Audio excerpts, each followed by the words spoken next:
for you to come and see it. The look is totally new, but the sensation, hospitality, the newest flavor of a true Houston original. True Loves. Your table is waiting. Raise your steins and break out your lederhosen. Oktoberfest is coming to Kima Boardwalk, October 4th and 5th. It's 2 full days of beer, brats, Bavarian beats, and boardwalk fun. Sample brews like Bell's Oktoberfest, Shiner Oktoberfest, Voodoo Ranger, and more. Don't miss the stein holding contests, costume contests, polka dances, cornhole tournaments, and live music. Beer tickets are just $6.50, and admission is free. Visit KimaBoardwalk.com/Oktoberfest for more details. Prost. It's your guy, Sean, with Greenlight Offer, and guess what? We are still buying houses at fair prices. If you own a house and want to sell it fast in the most simplest way, I'm your guy. Call me today at 832-779-4000. We buy houses in any condition, any price range, in any location in the Texas area. Every single month, every single weekend, every single day, we are doing 2 things, Houston, and that's helping homeowners like yourself with their property problems and buying houses. In 2024, we bought 138 houses, and we want to buy more. We buy inherited houses, vacant houses, pretty houses, not so pretty houses, behind in payment houses. We even bought my tenant won't pay me the rent houses. We buy them all. We will buy your house in as-is condition. No repairs needed, no clean out, and we will pay for movers to help you move. Call me at 832-779-4000 for a same-day offer. That's 832-779-4000. Call for Sean with Greenlight Offer, and I'll get your Greenlight number on your house today. Woo!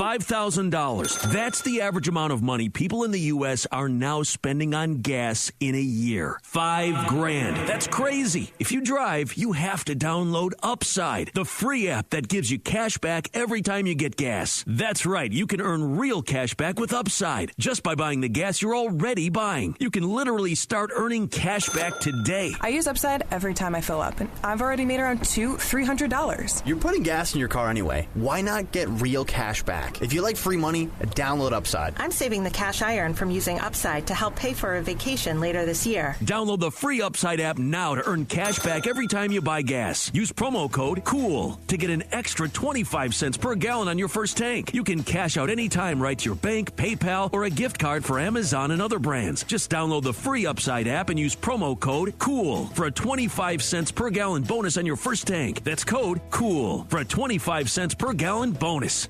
ESPN 97.5, presented by Zadok Jewelers. KFNC 97.9 HD2, Mont Bellevue, Houston, a Gal media station.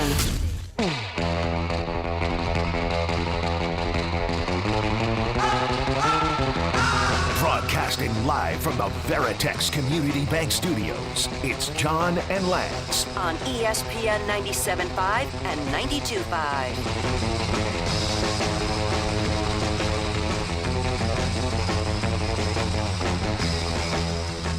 Good Friday morning, everybody. John and Lance along with Dell for the next 3 hours, bringing you Ryder Cup coverage throughout. Have you been watching this? It is incredible drama. Dell, your guy, Robert McIntyre, just teed off. That's your guy. I think it's pretty clear my guy is J.J. Goss. J.J. Spawn. Oh, whatever. He's not playing in the morning. This morning, okay. Well, then he doesn't. Then he's not my guy. Then my guy's not playing. Yeah. Well, your guy is probably J.J. Spawn. Yeah, but I remember I asked you who was going to win a tournament, and you said Robert McIntyre. Yeah, but did he win it? No. Then he's not my guy. He's not your guy. No. If you don't win, if you don't come through. What drama has happened? I don't back losers. So, very first hole, DeChambeau drives it almost to the green. Justin Thomas pitches up, and then DeChambeau knocks down the putt. So they took very first hole, Ryder Cup. And apparently the stats say whoever scores the first point, that's not a point, but whoever puts the first flag up is going to win the Ryder Cup. So USA. I got a buddy there. He says the stands behind the first tee, he said, I've never seen anything like it. There's like 5,000 people at that first tee just behind it, and then they're all lined up. I mean, it is incredible, and they are pumped up. They've been drinking for a while now, and it's early in New York, but they have not been drinking. Most of those people probably haven't had a single drink. Oh, no. This is New York. They get moved up. You're not the normal They person get who's lubed up for this. Trust me. They're not all There's drinking. a lot of alcohol. Some of them love golf, and they don't have to drink. Well, who wants that? Rory Who wants- McIlroy, Mick Fleetwood, not Mick Fleetwood. Travis Fleetwood is Tommy. I think it's Travis, or is it Trevor Fleetwood? Well, it's Tommy. They're one up on right. English. Well, second hole. I mean, the second group goes off, and Fitzpatrick chips up beauty, and they birdie the first hole. But then Russell Henley and Scotty Scheffler come right back with a birdie on 2. So that's all square. What? It is on. It is on. You're pumped about the Ryder Cup. Are you kidding me? How can you not be pumped? It's America. How can you not be pumped about Fromber? I am pumped. Well, first of all, the look. Okay? Yeah. Thank rid you. of You're the welcome, braids. America. You're welcome, Houston, for me trying to badger him to get rid of those dumb extensions and get the real Fromber back. Maybe that's a little lesson to C.J. Stroud. What? But he doesn't have extensions. Time to cut He it. didn't drastically change his hair. Fromber literally put extensions in. Then he went anti-extensions. Then he came back with them for some reason. Mm-hmm. And this is all falling apart. And luckily, the gods of superstition in baseball have gotten a hold of him and said, hey, take the extensions out.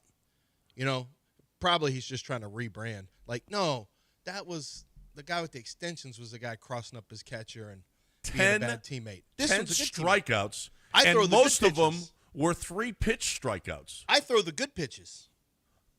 He did throw the good pitches yesterday. There's no question.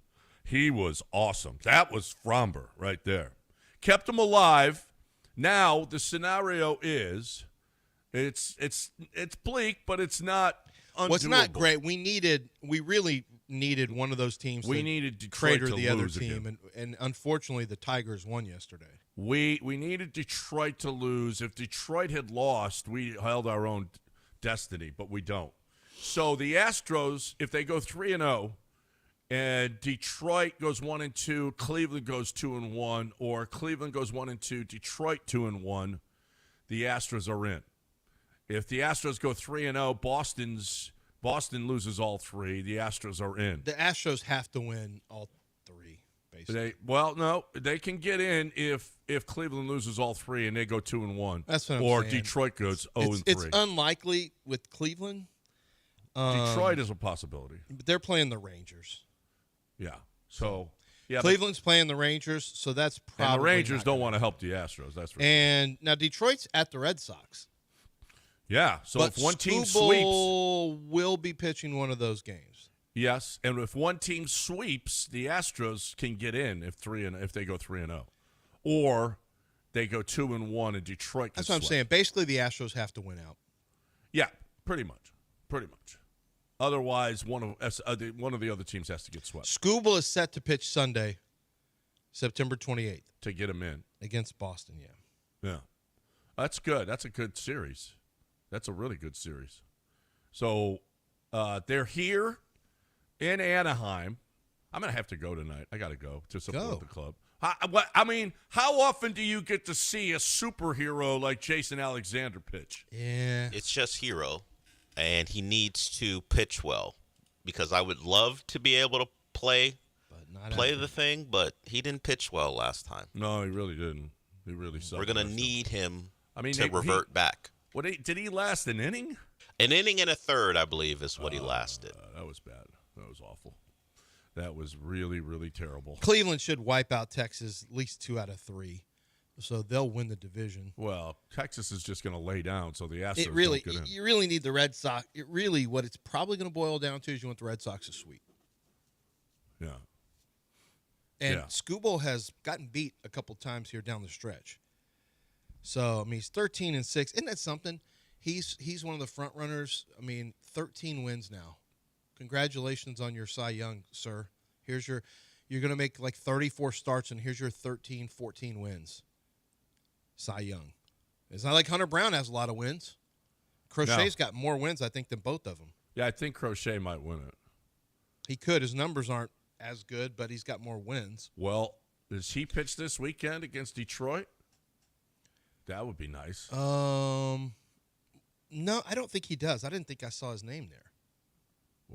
We gotta see. We'll see about that. Okay, let's see if Crochet is pitching. Here's their schedule. I would like to see him pitch this weekend. That would be nice. They don't have him mentioned, but he might. Yeah, he just pitched on Wednesday. So Thursday, didn't get Saturday. started. No, he absolutely. That was the 24th. No, because they don't have him listed for the. No, they've got it wide open. It could be Crochet versus Scooble. Yeah, on that last day. Unfortunately, can you Crochet would that? be going That with. could end up being a battle for the. That's probably a battle for the Cy Young. He would be going with 3 days rest. I don't know that they'll do that. We'll see. You sure would want, if they're in, you sure would want Crochet for game 1. Right? Yeah, actually, looking at I mean, they've got 87 wins, the Red Sox. And I'm pretty sure the Red Sox have a tiebreaker over the Astros as well. Yeah, pretty much the Astros everybody only has get a in tiebreaker if they over the Astros. sweep and Boston gets swept. Yeah, because then you clear Boston with 88 wins. Right. That's the only way. Astros need to get to ahead 88 of Boston. wins. They really, I mean, they really do. Any scenario, you have to have the perfect things happen. You really need Cleveland or Detroit to get swept, and then if that's the case, then you have to sweep because you lose tiebreakers to both teams, so you cannot be tied. A head-to-head tiebreaker, you'll lose. Right. You've got, Detroit. If they go, you just got to sweep. There's no question. Yeah, I mean maybe you can get in if you only win 2. No, you got to win all 3. And I mean, you're probably dead in the water if you had lost yesterday. And luckily, the Astros jumped on them early with a couple runs early, and then Fromberg got after it. I mean, I thought they got really lucky with that. Was it 10 pitch, 3 strikeouts? In the first, it was unbelievable. He was unbelievable. It's in the 2, 3, and 4, he mowed him down. But I thought the Astros got really lucky on that fielder's choice by Christian Walker. Mm-hmm. They reviewed it and looked like he was out, but he was safe, and the Astros had a 2-run first inning. And Xander Schauffele just missed an easy putt on one. You suck. And then and the Astros, I mean, you want to talk about an offense, a powerful, unbelievable. You couldn't stop the Astros offense yesterday. They you know what? I think they're back. I think they're back. Are you a little concerned that they got the double-digit runs, considering that might be all they've got left for the whole weekend of what happens when they score? Will they get shut out once in Anaheim? Well, they got Kyle Hendricks. They're facing him in his last start in Houston. He had a pretty good time against the Astros. Now, he's pitched 3 times against the Astros. He's been poor in the first 2, but his last start on August 30th, he had a fine time against our ball club. So they have no shot against the Astros. None. 0 shot. Okay? You can, look at how he pitches it. Okay, you can do all that crap. You can't listen to him. I'm not listening to him. No chance. He can't. He sells not against this snake offense. oil and it never not works against out. this offense. Did you see this offense? Yeah, last time he saw this offense, it was 6 innings of 1-run baseball. To be fair, every 9 games you will get this. Yeah, every 9 games. Yeah. So they were due. Thankfully, they avoided every 9 to 13 games. Thankfully, they avoided a sweep at the hands of the A's. That would have been their second time they got swept by the A's. You lost another series. Well, did you see Fromber? Okay. Great. Yeah, because he took his extensions out. Yeah, that's right. Maybe he's not so weighed down with those extensions, or maybe he just feels like I don't know what. Or maybe he. I thought it was pretty interesting. He took the extensions out for a reason. Maybe he felt like he was at the end of the race and was a little relieved that now his time is done. So he's like, I'm just going to go out there freewheeling and be Fromber. I know. I mean, God forbid. Yeah. He wants out of here so badly that even if you remember you're pitching for your next team. If that's how you have to look at it that way. Jim Crane was never going to pay you anyway. You could have won 3 Cy Youngs in a row. You weren't going to get paid. So you might as well pitch for your next team. You got money on the line. You might as well try. Yeah. Well, and look good too. Yeah. I mean, is Fromber trying to eliminate them from the playoffs and then pitch well at the end? Possibly. But the unfortunate thing is, everyone says baseball, the season's like a marathon. Well, for the last 8 to 10 miles, Framber was pooping down his leg, just like in a marathon. and then at the very end, he's one of the ones doing this, walking to the. And somebody's trying to help him to the finish line. He got cleaned up. Pooping. He got cleaned up. Yeah. With 1 mile to go, and look, I'm good again. And now he's gonna go pitch someplace else. Yeah, literally his last start. He goes out his last start. Oh, look at me! Look how good I am. I mean, but you had to have it. Someone tossed him some baby wipes. He cleaned his leg up and finished the race. Like, enough see? of that analogy. See, remember okay? me? This is Framber. See, I can do this. Did you ever see that woman that was running? Yes. Yeah, that's what he's talking That's what about. I'm talking. Yeah, of course. Where do you think I got it from? Horrible. Yuck. Your boy Christian Walker is literally on a tear. All right, let's break. Can they Be on pay him time. more? We got Warehouse Live guy at the bottom of the hour. And we're going to play. For those of you in the 7 o'clock hour, you never get to hear Beat the Warehouse Live guy. It's 7:30. We're going to play Beat the Warehouse Live guy. So we got that going on. Let's stay on time. Let's talk a little underdog and a little Coors Light. And then we'll talk some Texans on the other side. A lot of interesting stuff from the Texans presser yesterday we will get to on the other side. But first, underdog. Well, and let's talk about what Underdog Fantasy has going on right now. This week on Underdog, I'm looking at the Texans, and I'm taking a look at what they want to do in terms of the running game against the Titans. Probably not a lot.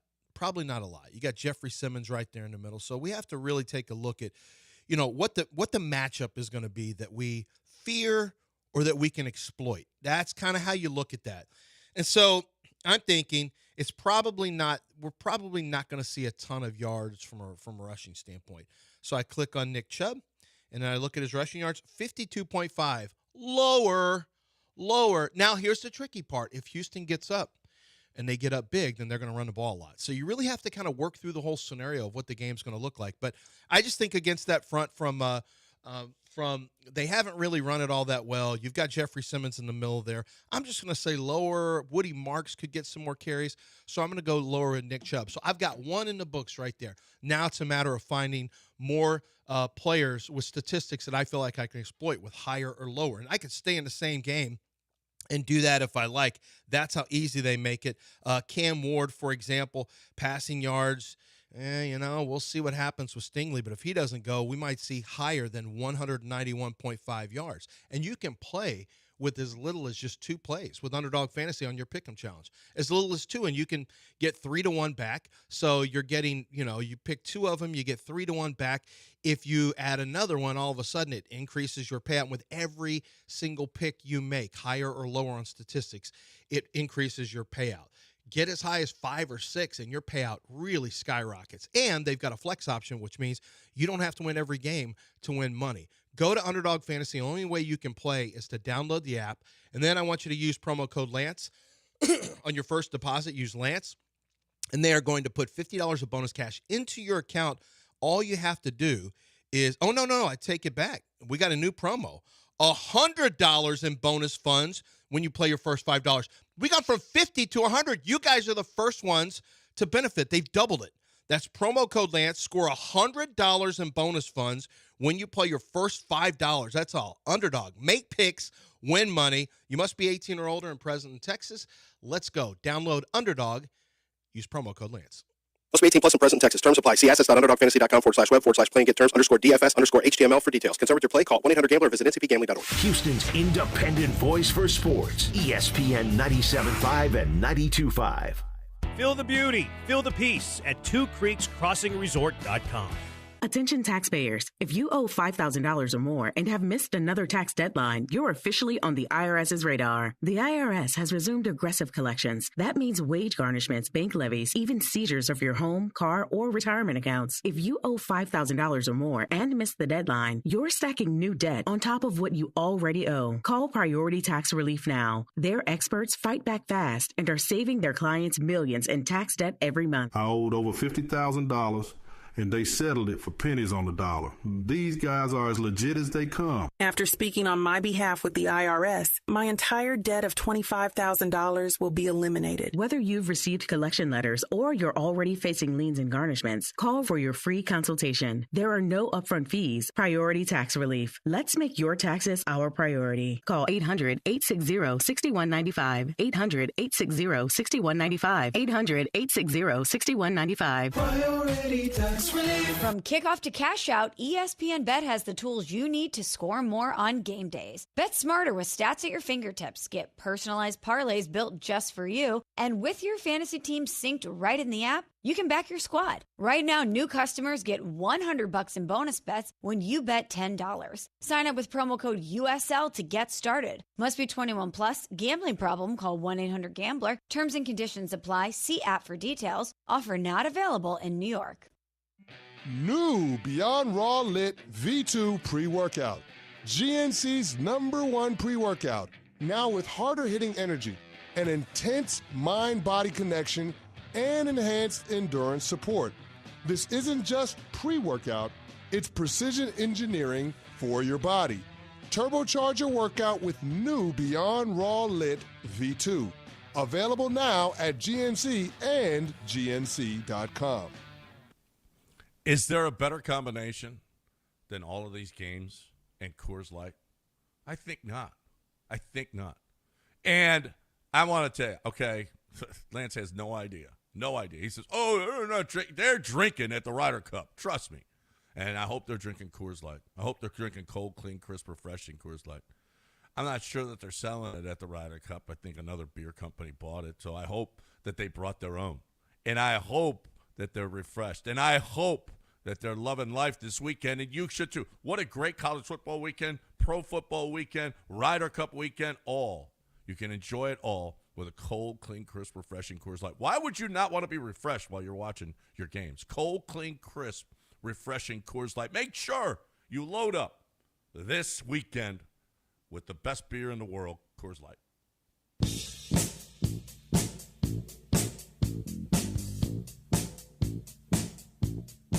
You're back in the Veritex Community Bank Studios with John and Lance. On ESPN 97.5 and 92.5. All right, welcome back here on ESPN 97.5 and 92.5. 713-780-3776 is the number. So which of the Kaylee, we got a lot of sound from Kaylee. We got Matt Burke got a little, he was not happy with a question about who's to blame. I think it was a C.J. Gardner-Johnson with the mistakes that he made, and Matt Burke kind of exploded. They're a little sensitive about the Chauncey Gardner-Johnson thing. Yeah, well, you know what? They're not going to – listen, it's obvious what they thought of Chauncey Gardner-Johnson. It's obvious. They cut him, okay? So, of course they're not going to badmouth him. Of course they're not going. I saw somewhere where somebody said, look, at CJ really likes CD, so this is really bad, and this is a sign that he's not getting along. I'm like, yeah, stop already, okay? Stop trying to make stuff up. If CD was really messing him up by not having some discipline, then he got to go. He's just got to go. Mm-hmm. So, and that has nothing to do. Well, look how much CJ liked him. Well, all right, stop. But there were, okay. Man, he came into the league 2019. He's literally going to be on his fifth team. Yeah, I mean that'll tell you something. So, but apparently CJ Stroud said that he is trying to find his way with God now. And whatever. And he thinks that's how dope. About, and he said, and I think that's dope. Yeah, it is dope. So Kaylee how had about to it's address. Dope that you just stop? How about it's dope? You know what else is dope? What else Jesus likes? Accountability for when you blow your That's coverage. right, and he had no accountability. Your coverage schemes. So Kaylee had to address the spacing of routes for pass catchers because we've seen it's not great. And D'Amico said sometimes the routes weren't run properly. I recognize that, but what Kaylee said is important for it's important because it talks about some football things that we're not privy to and specific to coverages and choice routes.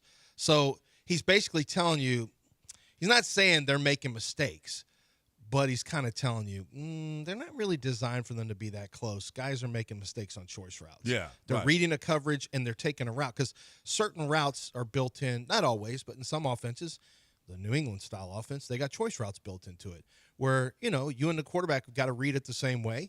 And if you see a certain coverage, the wide receiver is like, okay, if I see this leverage or this coverage, I'm going to run this route. And the quarterback has to see it and know. If not, you're not on the same page. If you and another receiver are not on the same page, you're running routes that could, potentially squeeze together a little bit. Yeah, and they did, and we've seen it. And we've seen it. We saw it on the high-low. Frankly, I had to go back and watch the high-low concept during the game because I'm like, that's not much room for that cornerback to have for Jordan Lewis. No. Yeah. That's not much room for him to have to go from low to high. That was a very small amount of ground. High-lows are typically going to have about 7 yards of separation, and he had like 5 that he had to make up. That's nothing. And he intercepted it, and he intercepted the high-low. Well, let's hear from Nick Caley talking about the problem. He says they don't have a real problem with spacing of routes for pass catchers. Here is Nick Caley talking about that. I think it's collectively for our entire staff. It's not, pinpointed to one person. Relative to spacing, look, we're never trying to stack receivers on top of each other. Are there times with choice routes and in zone coverage where guys can move and adjust, and maybe it appears that way? Sure. But we're always trying. The biggest thing, again, to zone coverage and running routes is having depth and spacing, et cetera. So, I don't think we have an egregious problem by any stretch. Are there some where you turn on the film and you go, well, why is this guy drifting maybe inside closer to a hook player, or there's a basic coming behind him? Maybe, okay, but again, that's going to happen in terms of some zone distribution and where guys have spatial awareness and stuff like that from time to time. But I don't believe we have any major issue in terms of spacing. Is there things that come up from time to time? There might certainly be. But we build we build our passing game together as a staff, and I don't see any consistent problems in terms of the spacing that you're referring to. That's one of the things that has happened over the last. I heard this with Bobby Sloak too. It becomes a talking point for some fans that the route concepts do not have proper spacing. This is not. I'm not going to say it's the dumbest thing. What you have to understand is route concepts. There's a finite amount basically of true concepts that are tried and true, and they're not like none of them are designed. Sometimes you'll have a levels concept with a short medium. Just think of short, medium, long. You make a read of a linebacker. If he's playing too low, you throw over him to the intermediate level. Same thing with kind of intermediate to deep, things like that. And Joe Brady really. In that LSU, it was such an eye opener for me watching the LSU offense operate with Burrow and Brady, because they did an amazing job of taking care of really attacking individuals with levels concepts, and Joe could read it. Joe Burrow would read it perfectly, and so I think one of the things when fans just start talking about the route concepts are screwed up because of the spacing. It's just not right. Every coach who designs an offensive play understands which routes work with which routes. I thought his answer was a good one, helped me get a better understanding. When he mentioned the choice routes, I thought, okay, that's probably where there's a little bit. And also D'Amico said on Monday, I listened closely to what D'Amico said. He talked about guys running routes better. Well, if you drift on a route, when you break out of a route, some guys, let's say you're running 6 yards and then you're going to turn left. We'll just make it easy. You're going to break left. If you drift, if you don't sink your hips and so you can cut it tight, the angle tight, there's a tendency to drift a yard, sometimes even a yard and a half up as you're making turns. And all of a sudden that route spacing, which is supposed to be 7 yards on a high-low concept, becomes 5.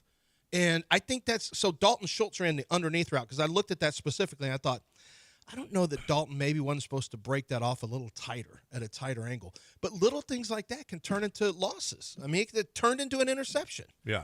There was one where they backed up about their own 10 that they had 2 wide receivers running right next to each other. Yeah, that's a mess. Like somebody screwed that up. Yeah, I mean that is absolute. And You've seen double slants, CJ John, right? got to break out of the pocket. He's got to run. He runs out of bounds because he's got 2 guys that are right next to each other. So I need everyone to do this.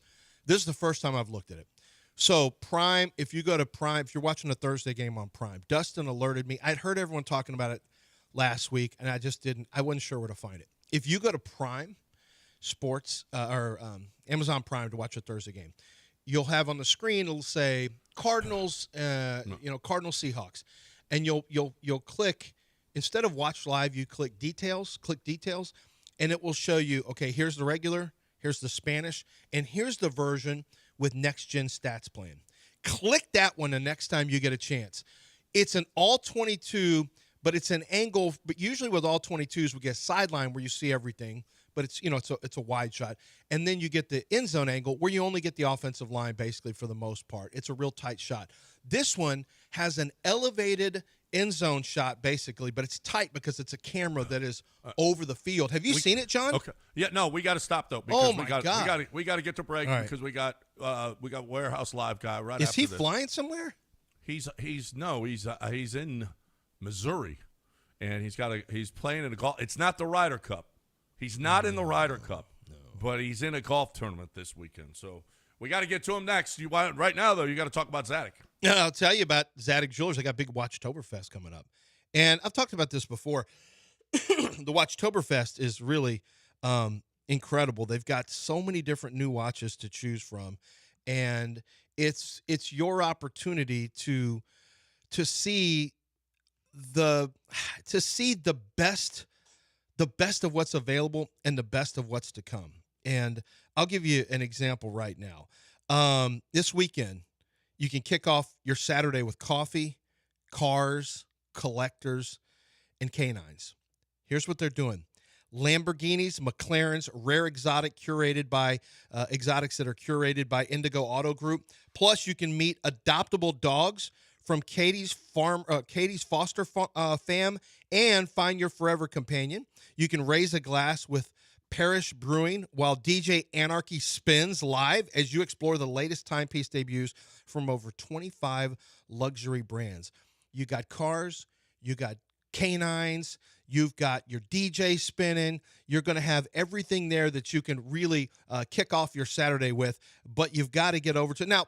That's Saturday on the 4th. They're doing this on the 3rd too, next Friday. So next Friday and next Saturday is when this is jumping off. But if you want to see the brand new timepieces, 25 luxury brands are going to have new timepieces. Do not miss out on all the fun. October 3rd, October 4th at 1801 Post Oak Boulevard at Zadig Jewelers. ESPN 97.5. Please stand by. Out here, pets are always by your side, watching the herd, running fence lines, or asleep at your feet. Pets are some of our favorite customers. When you bring them along to Tractor Supply, we'll always have a treat waiting. And with our price match guarantee, you'll always get the best price on their favorite food, toys, treats they love, and pet meds to keep them healthy. Tractor Supply, for pets out here. With Robinhood, not only can you trade individual stocks and ETFs, you can also seamlessly buy and sell crypto at low costs. Trade all in one place. Get started now on Robinhood. Trading crypto involves significant risk. Crypto trading is offered through an account with Robinhood Crypto LLC. Robinhood Crypto is licensed to engage in virtual currency business activity by the New York State Department of Financial Services. Crypto held through Robinhood Crypto is not FDIC insured or SIPC protected. Investing involves risk, including loss of principal. Securities trading is offered through an account with Robinhood Financial LLC, member SIPC, a registered broker-dealer. Hey, sports fans, Nick of Nick's Place here. Are you looking for a place to watch your sports, eat like a boss, and chill with your friends? Well, since 1993, Nick's Place has been that place. Yeah, I know we're kind of a dive bar, but you won't find any other place like it. We have every sports package and a menu that's to die for. Cheap beer, craft cocktails, and 27 different bottles of wine. This is not your typical dive bar. Come check us out. Since 1993, same location, Rocky Ridge and Westheimer, it's Nick's Place. Let's hydrate. Grab a Rambler Sparkling Water, the official sparkling water of ESPN 97.5 and 93.5. 92.5. A Texas mineral blend available in original lemon lime, grapefruit, satsuma, blackberry, and now wild cherry. Get ramblin', Houston. Actual price will depend on product and subscription plan. Featured products are compounded drug products, which the FDA does not approve or verify for safety, effectiveness, or quality. Prescription products require an online consultation with a healthcare provider who will determine if appropriate. See website for details, restrictions, and important safety information. Want a boost in and out of the bedroom? Hims has you covered. Introducing a new 2-in-1 approach to level up your game. Tadalafil for better bedroom performance and zinc for testosterone support. Turn things all the way up and find affordable treatment options at up to 95% less than brand names at hims.com/joy. That's hims.com/joy. With other language learning apps, I was just playing games. I wasn't really learning. Babbel's different. Babbel was designed by over 200 language learning experts to be the most effective way to learn another language. Every time I open the app, I can choose to work on my writing, speaking, or listening. And it saves my mistakes for me to review, so I'm constantly improving. Before Babbel, I thought I just wasn't good with languages. But now I'm speaking French. Tout ça, c'est grâce à Babbel. Save up to 50% on your Babbel subscription when you sign up at Babbel.com. Babbel.com. If your business is growing and looking for working capital, funds to acquire a business or purchase equipment, Veritex Community Bank's lending team is standing by to help you navigate through the loan process. Visit veritexbank.com for more details. That's VERITEX bank.com. Member FDIC, subject to credit approval. At Gulf Coast Chevy Buick GMC, you can save thousands of dollars on new Buick SUVs. Listen to this. Right now, well-qualified buyers can enjoy 0.9% APR financing plus up to $3,000 in purchase allowances for eligible non-GM owners and lessees. That's a lot of savings. Whether it's the sophisticated Envision, the versatile Encore GX, the dynamic Envista, or the premium Enclave, your perfect Buick is waiting. The #1 mainstream brand for dependability, Buick. Exceptional by design. Let the bodies hit the floor. Let the bodies hit the floor. Let the bodies hit the floor. Let the bodies hit the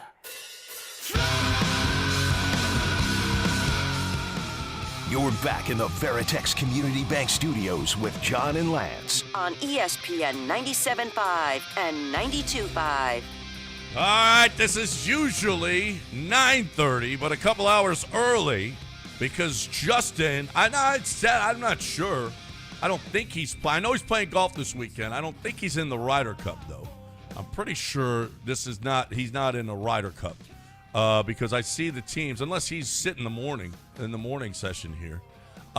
He is in a golf tournament, so we've got to get him on early, so that's big ups for you 7 o'clock listeners that you get to hear Warehouse Live guy, and maybe you're going to get to play. Justin, welcome to the show. You're not at Bethpage Black, right? No, Captain. I think I was the last one out. Captain didn't put me on the team. He didn't. Oh, you were. Yeah. Oh, you were the snub. Yep. Yeah. I hate Bradley. If you see, hey, listen, the way we're playing lately, you'd laugh at that, though. Okay, you would laugh. I do not think Beth Page would be my friend. I don't think Beth Page is going to fit our games right now. So okay, so we got you won again last week. I mean, you're on a Jag that we've never seen before. You can't be beat. And we're hoping that David is going to be able to take care of that business this week. David, welcome to the show. David, what do you do for a living? I'm a hotshot driver around Houston. You're a what driver? They travel. They run errands back and forth, run stuff. Oh, okay. Yes, sir. Okay, so you listen to the station all day long. Yes, sir, all day. All day. I love that. Love that. Justin does too. And when he's not, making music over at Warehouse Live, but he's always making music at Warehouse Live. He makes the music. Yeah. Well, he puts it all together. Okay. So what's going on at Warehouse Live this week? Well, tonight we got a big EDM show. I think it's already sold out. We have Dioro. Tomorrow night we have Barely Human. Sunday we have Buck Cherry. And Buck then Cherry. Thursday we have. That's your jam. Crazy. And then next Thursday we have Between the Buried and Me. Bunch of rock shows this week, but all right. If you're a rocker, Warehouse Live is the place for you to be this week. Buck Cherry. It doesn't get any better than that. Crazy bia. What are we playing for this week? Bitch. Well, since I couldn't give him a week last week, I'll try this week. I'm going to do the Van Fleetless Rockets first preseason game at home, I'll give you my front row tickets. Front October 6th. row for the first preseason game. Front row for the first preseason game with no Fred VanVleet. Well, you get your first look at Reed Shepard as a starter, maybe. Yeah, that's right. That's hopefully that'll be the case. Hopefully. So that's what you're playing for, David. Best of luck here. You've obviously seen, you know how this goes. You heard, you wanted to get in. You've got your 5 teams that you're going to pick. What, Justin, you, as always, you are first up. Let's play Beat the Warehouse Live Guy. All right. You know what? I'm going to go with our hometown Texans to get off the schneid Titans this week. Wow, I thought for sure you would take the Titans, but you're given 7 points with our team, the Houston Texans, -7. All right, David? Let me get the Rams. The Rams are -3.5 against the Indianapolis Football Colts. Ooh, that's a tricky one, coming off that loss, emotional loss against Philadelphia. And the Colts playing great football right now. Yeah, so that is a tricky one. All right, that was one of my 5. So I'm gonna have to get into my bag of chips or have you guys be a guest picker because I only had 5 listed. Let me take You know what? I'm going against my usual. I'm going to take another favorite and take the Packers. The Green Bay Football Packers are -6.5 at the Dallas Cowboys. Green Bay Packers -6.5. David? I love that one. Let me get the 49ers. The 49ers, at this point in our lives, are -3.5 against the Jacksonville Jaguars. Ooh, he's got 2 games off the bat where he's laying the worst of the number, 3.5. 3.5. But, I mean, you're all picking all favorites. This is not light. Well, that's just what it is. That's what it is. I'm going to switch it up, and I'm going to take my man. Well, you know what? Let me switch. I'm going to take the Tampa Bay +3.5. Tampa Bay is +3.5 at home against the Philadelphia Eagles, +3.5. Are the Eagles flat after last week? Let's see. David? All right, let's go with the Bears. The Chicago Bears. The Bears at this point are a pick'em at Las Vegas. A pick'em. Ooh. At Las Vegas. Yeah. We're All going right. to pick them, huh? Yeah. How about that? Okay. Justin? All right. While I try to muster up a 5th pick, I'm going to go ahead and let's take the Jaguars for our first double banger. The Jaguars, at this point in our lives, are a double banger!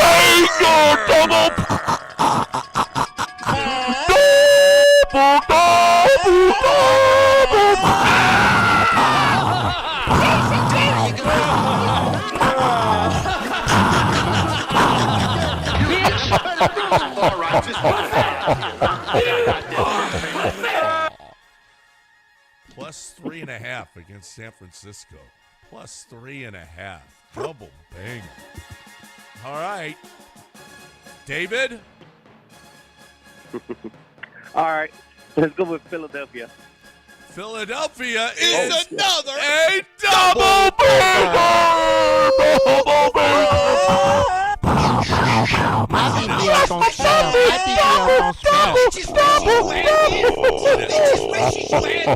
I like that dirty ass trash ass seat.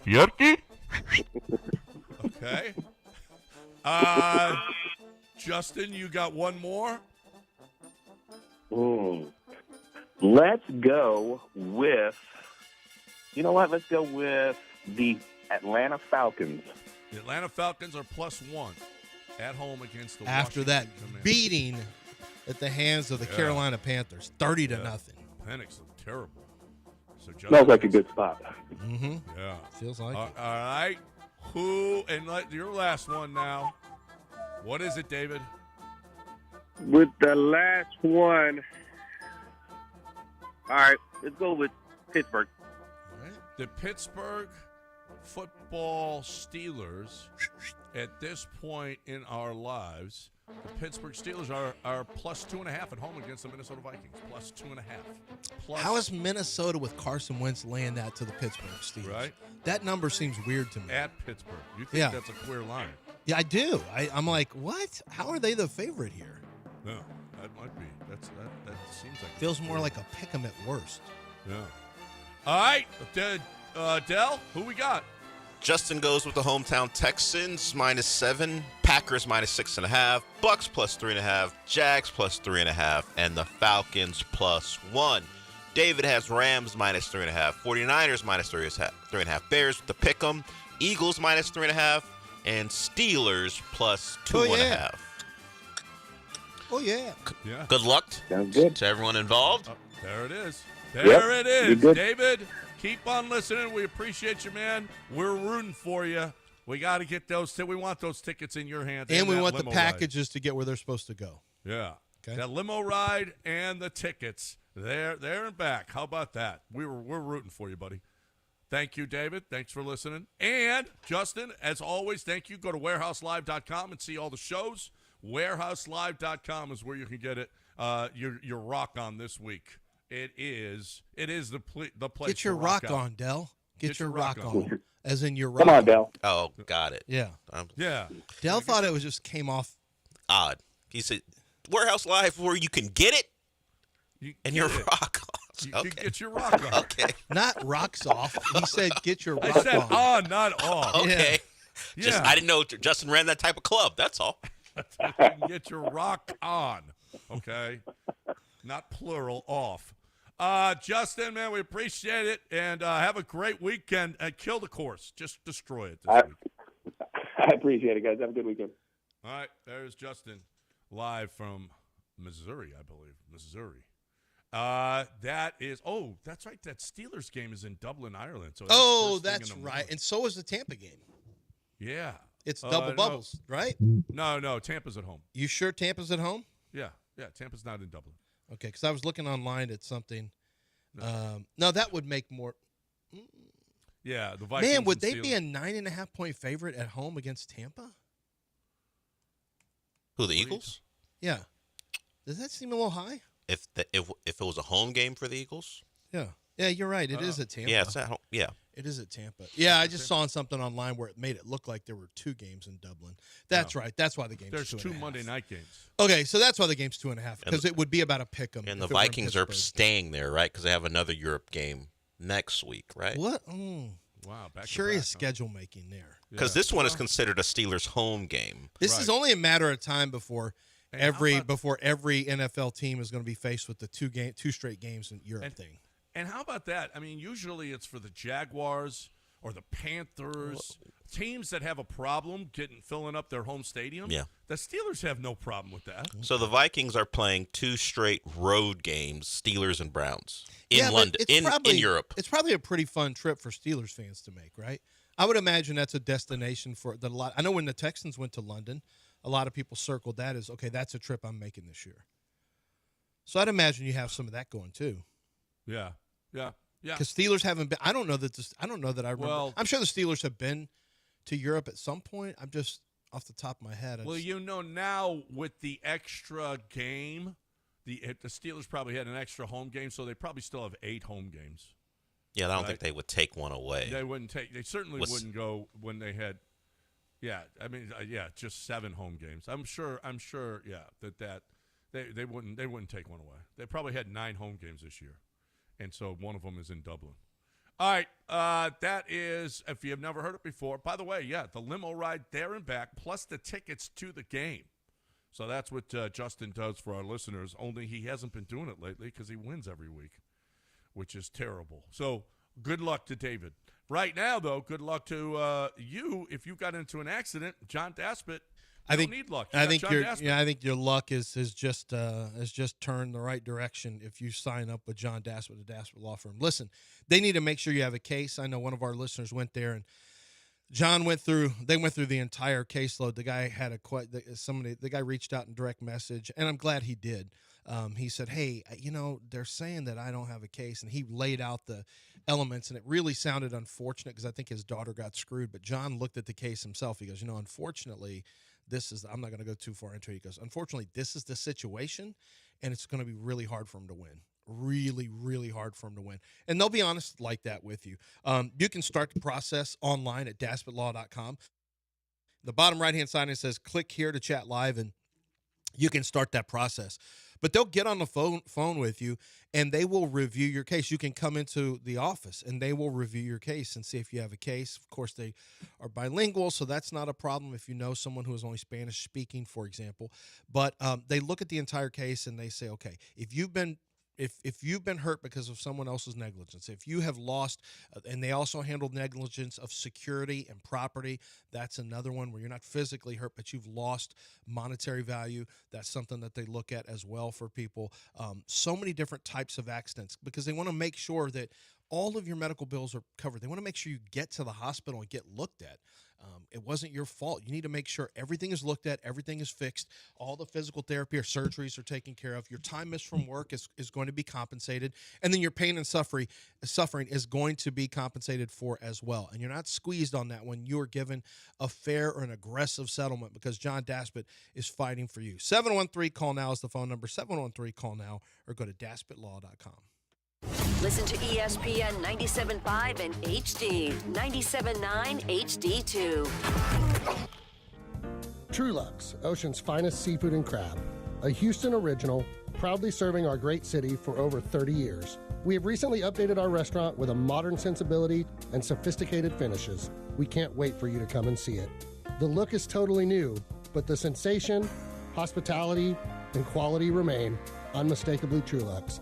Visit us today and experience the newest flavor of a true Houston original. Trulux, your table is waiting.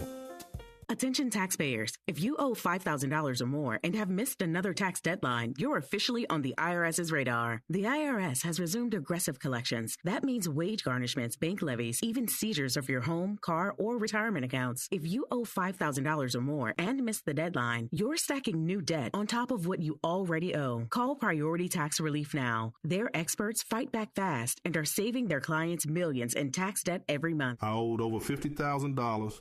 And they settled it for pennies on the dollar. These guys are as legit as they come. After speaking on my behalf with the IRS, my entire debt of $25,000 will be eliminated. Whether you've received collection letters or you're already facing liens and garnishments, call for your free consultation. There are no upfront fees. Priority Tax Relief. Let's make your taxes our priority. Call 800-860-6195. 800-860-6195. 800-860-6195. Priority Tax Relief. Pro Dunk. Basketball season is coming.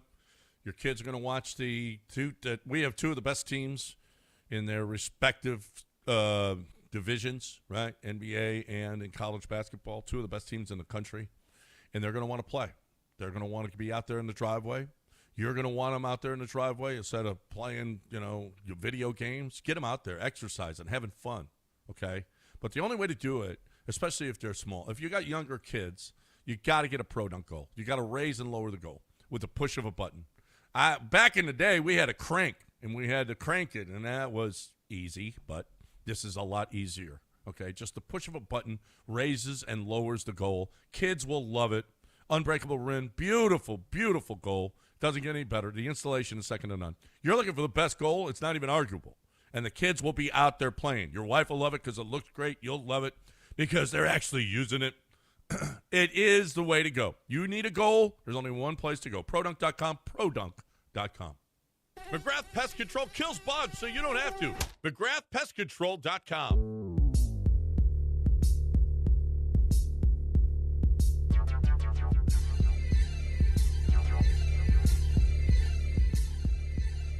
You are listening to Houston's longest-running sports radio morning show from the Veritex Community Bank Studios. Here's John and Lance.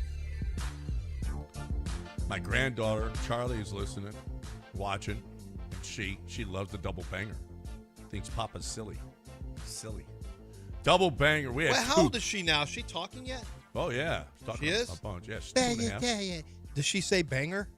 No, I don't think she says. That was a banger, Papa. No, she never said that. She never said that? No.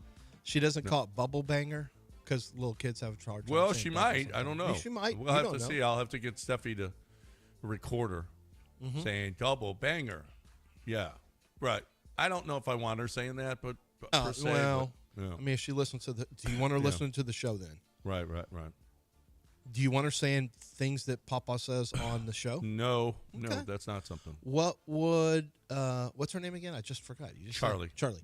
What would Charlie do? What would Well, Charlie say? You're gonna right. You're gonna put a second bracelet on. Exactly, because do you want Charlie saying that? What And the you answer- say? The answer is always no. The answer Does is no. Wendy want you saying it in the first place? No. Usually the answer is no. The answer is and yet no. you continue to do it. It's my life. She's not going to hear you. No. Realistically. And if she does find out about it, it's probably too late. I want to get back to what I was talking about before. So if you go to Prime Vision, it's called, go to click the game, but instead of saying watch live or whatever, click details. That's right below it. And it will give you 3 broadcast options. The normal one with Al Michaels and Kirk Herbstreit, the Spanish-speaking one. And then the next one has Sam Schwartzstein, who actually was with us in the Joe Moore Awards one year. He was a former offensive lineman who's now in charge of the analytics side. I think he went to Duke. And it's the broadcast where you see, if you've ever played Madden football, the broadcast view is exactly the same. It's elevated and back, and you can see the whole field. The names of whoever the wide receivers are, their names are right over them. Like there's a bubble over them with their name. And so as they move, the bubble goes with them. So you see who are the trips on the left side, and the single receiver is 3 wide receivers set with a tight end. And you saw exactly where everyone was lined up. So you know who they are. And then you see what Kyler Murray basically sees, but an even better view of it. You don't see it from, 4 feet off the ground. And you're able to see the routes. No. Well, you insulted him a little bit. You got a little out of order yourself. Listen, that man led a comeback last night and got his team tied didn't get a cover. I Seattle. picked the wrong side. My guy yesterday, the caller Did you cost? He got a fit. No. Well, he won, right? He goes against me. He got a $50 gift card to Taqueria Restaurants. He didn't get nothing. He got something. Okay. $50. So congratulations. Nice. Every Thursday, yeah. We Because love I had Arizona plus 1.5. They lost 23-20. But you can see the receivers. You can see the routes develop. You can see the whole thing develop just like you're watching a Madden game. Have you seen it yet, Del? It's exactly like Madden. As a matter of fact, I think that was probably the inspiration said for the next generation of people coming up, which frankly is Gen X and below who came up with Madden. When did the Texans play on Thursday so we can see how bad their route spacing is? Well, that's what I was saying. You can see, I couldn't see guys getting open for Kyler Murray. It was bad. You could not see open receivers there, at least for a couple of series that I was watching. But it is a great way to watch the game. And I think it will be offered via pay-per-view on Sunday Ticket. At some point, this is going to be the norm. Of course, they'll find a way to make money out of it. But this will end up being the norm where you can watch games in this fashion. Now, Super Bowls. Now Amazon has it right now. I don't know if it's their technology alone, but you will have this ability to be more immersed in games. You will have different vantage points. You will have statistics available. You will have speeds available. You will have tracers for routes and things like that. That's going to be the new way to watch the games, probably within the next 3 years.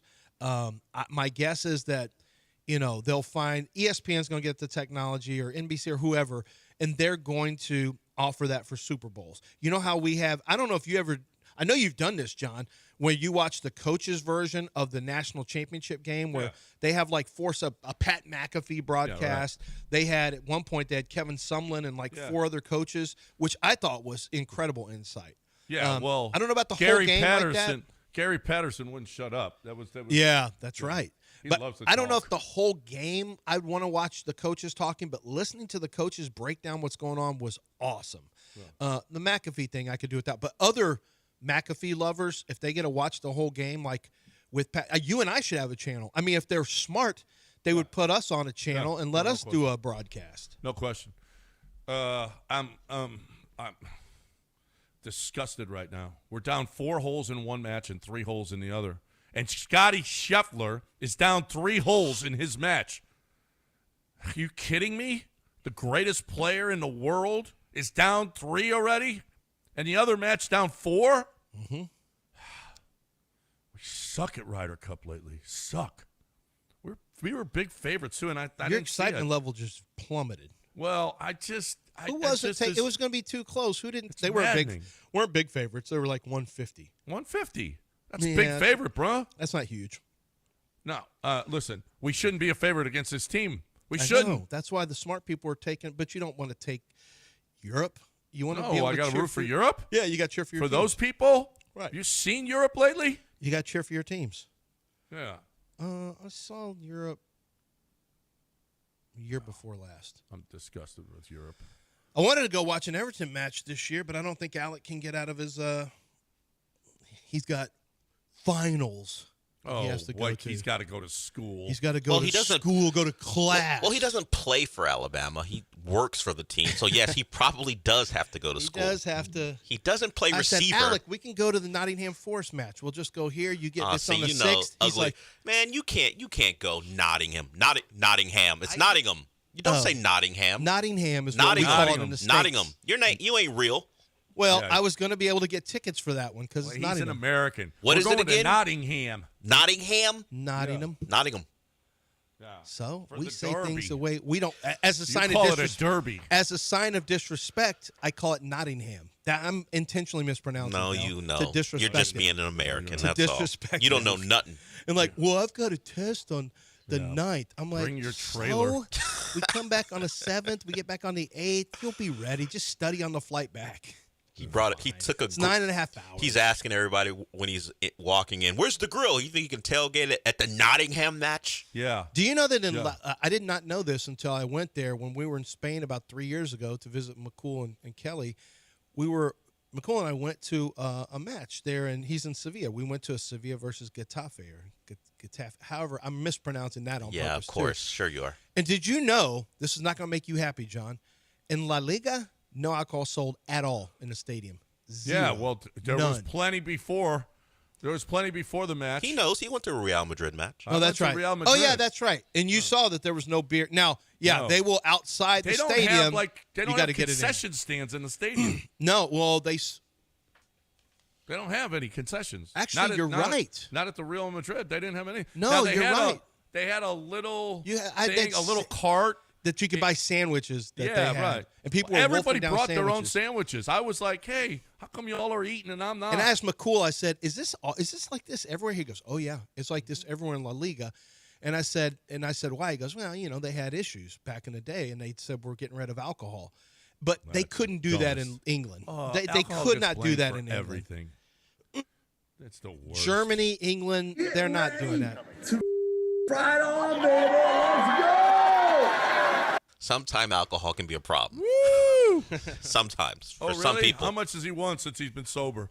Well, he's been to 2 playoff So, semifinals. did he win? He didn't win at USC Well. when he was not sober. He's won more. That's Steve Sarkisian they're talking about. He just doesn't like the 1 yard line is his kryptonite. Inside the 5, he's Yeah, got he's problems. good. He's good for the first 95 yards. It's the last 5 where Steve Sarkisian struggles. Well, Arch has had trouble more than just the inside. but he got. What about Quinn Ewers? Yeah. But he Yeah, got for going. Quinn? Arch was good inside the 5 against Sam Houston State. He Yeah. sure was, and he stood over the guy because he kicked his ass. That's right. I feel like Arch is back on one now. This could be the generational talent we've Back been on waiting one. for. He has never been I on was- one. Yeah. And by the when way, was he Back on one. This is why generational, and I've been against generational, and I've been on a crusade.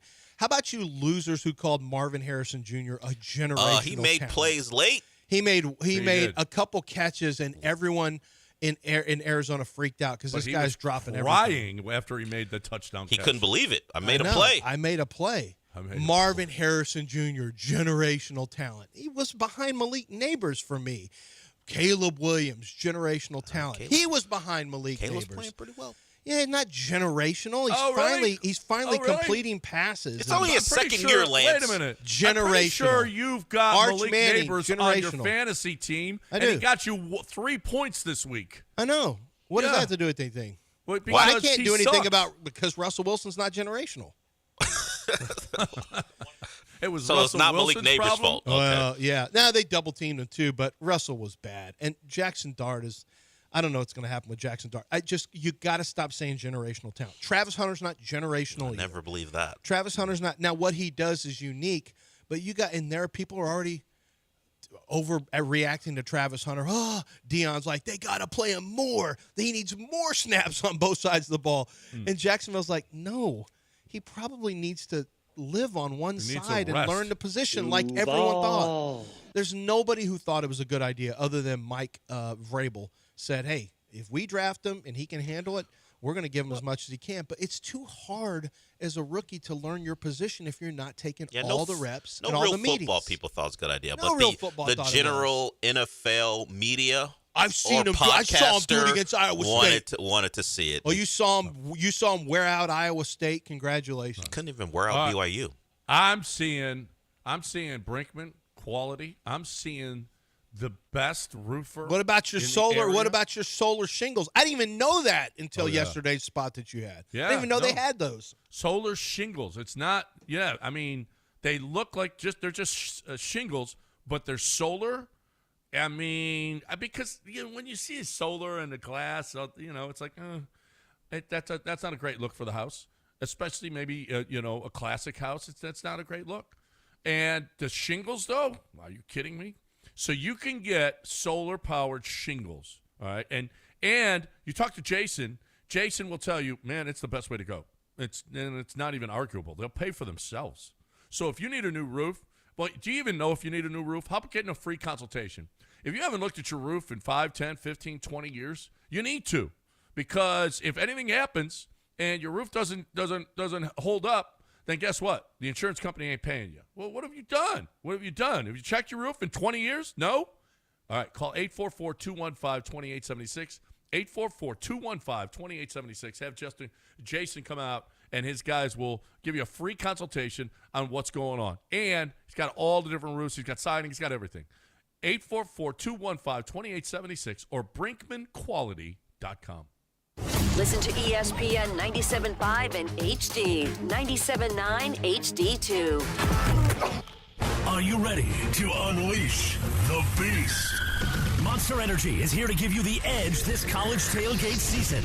Loaded with bold flavors, our powerful blend gives you the energy you need to push you beyond your limits. Tune in all season long with Monster, the energy drink of ESPN Radio College Football Tour. Power your performance with a drink that's as hungry for victory as you are. Crack open an ice-cold Monster and dominate your competition. Monster Energy. Unleash the beast. Grab yours today. Coach Saban here. On the field or on your walls, coverage matters. That's why I go with Behr Marquee Interior Paint and Primer from the Home Depot. Exceptional hide, advanced stain blocking, and over 1,000 colors to choose from. Behr Marquee delivers one-coat coverage that stands up to real life. One-coat coverage, no overtime. Behr Marquee, only at the Home Depot. How doers get more done. Valid only when tinted to colors from the Behr Marquee Interior One-Coat Hide Collection. What's your name? ESPN 97.5, KFNC 97.9 HD2, Mont Bellevue, Houston. Presented by Zadok Jewelers. Collectors Firearms. Don't let the name fool you. We have new guns, too. With 12,000 new and pre-owned guns in stock, we have the largest selection in the country. Got a dirty gun? We'll clean it free while you wait. With over 50 years of experience, our expert staff help both seasoned collectors and first-time owners. From tactical firearms to historical rivals, modern handguns to vintage classics.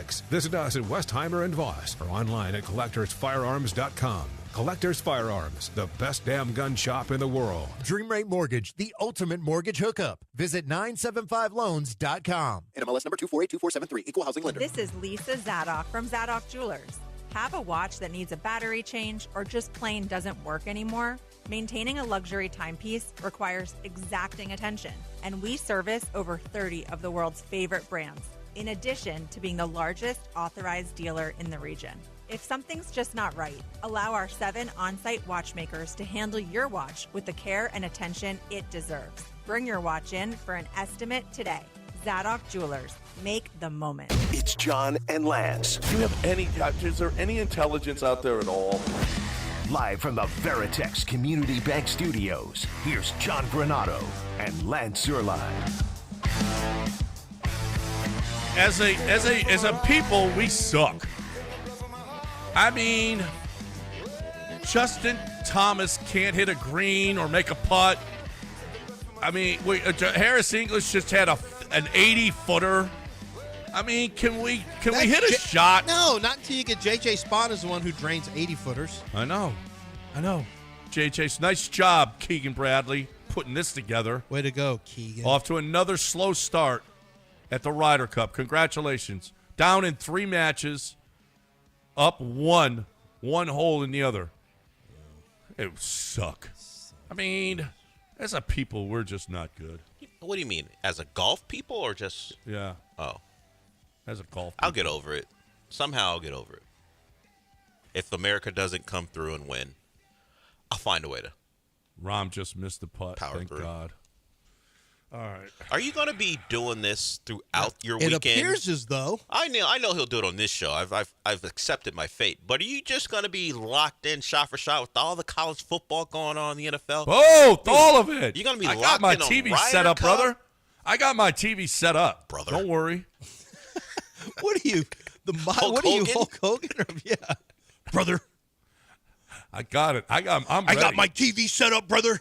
I got I'll have Ryder football on Cup one TV, brother. I got Ryder Cup on 2 TVs, brother. I got Ryder Cup on one. I got Oh, 2 yeah. college games on the other. Oh, Harrison English. Is that Macho Man or Hulk Hogan? Who does the oh yeah? That's Macho Man. Harrison English can't make a putt. Yeah. Don't worry. Approach Don't worry. shots. He left. And I got Astros, too. Sand trap. Yeah. And you got to keep track of the out-of-town scoreboard.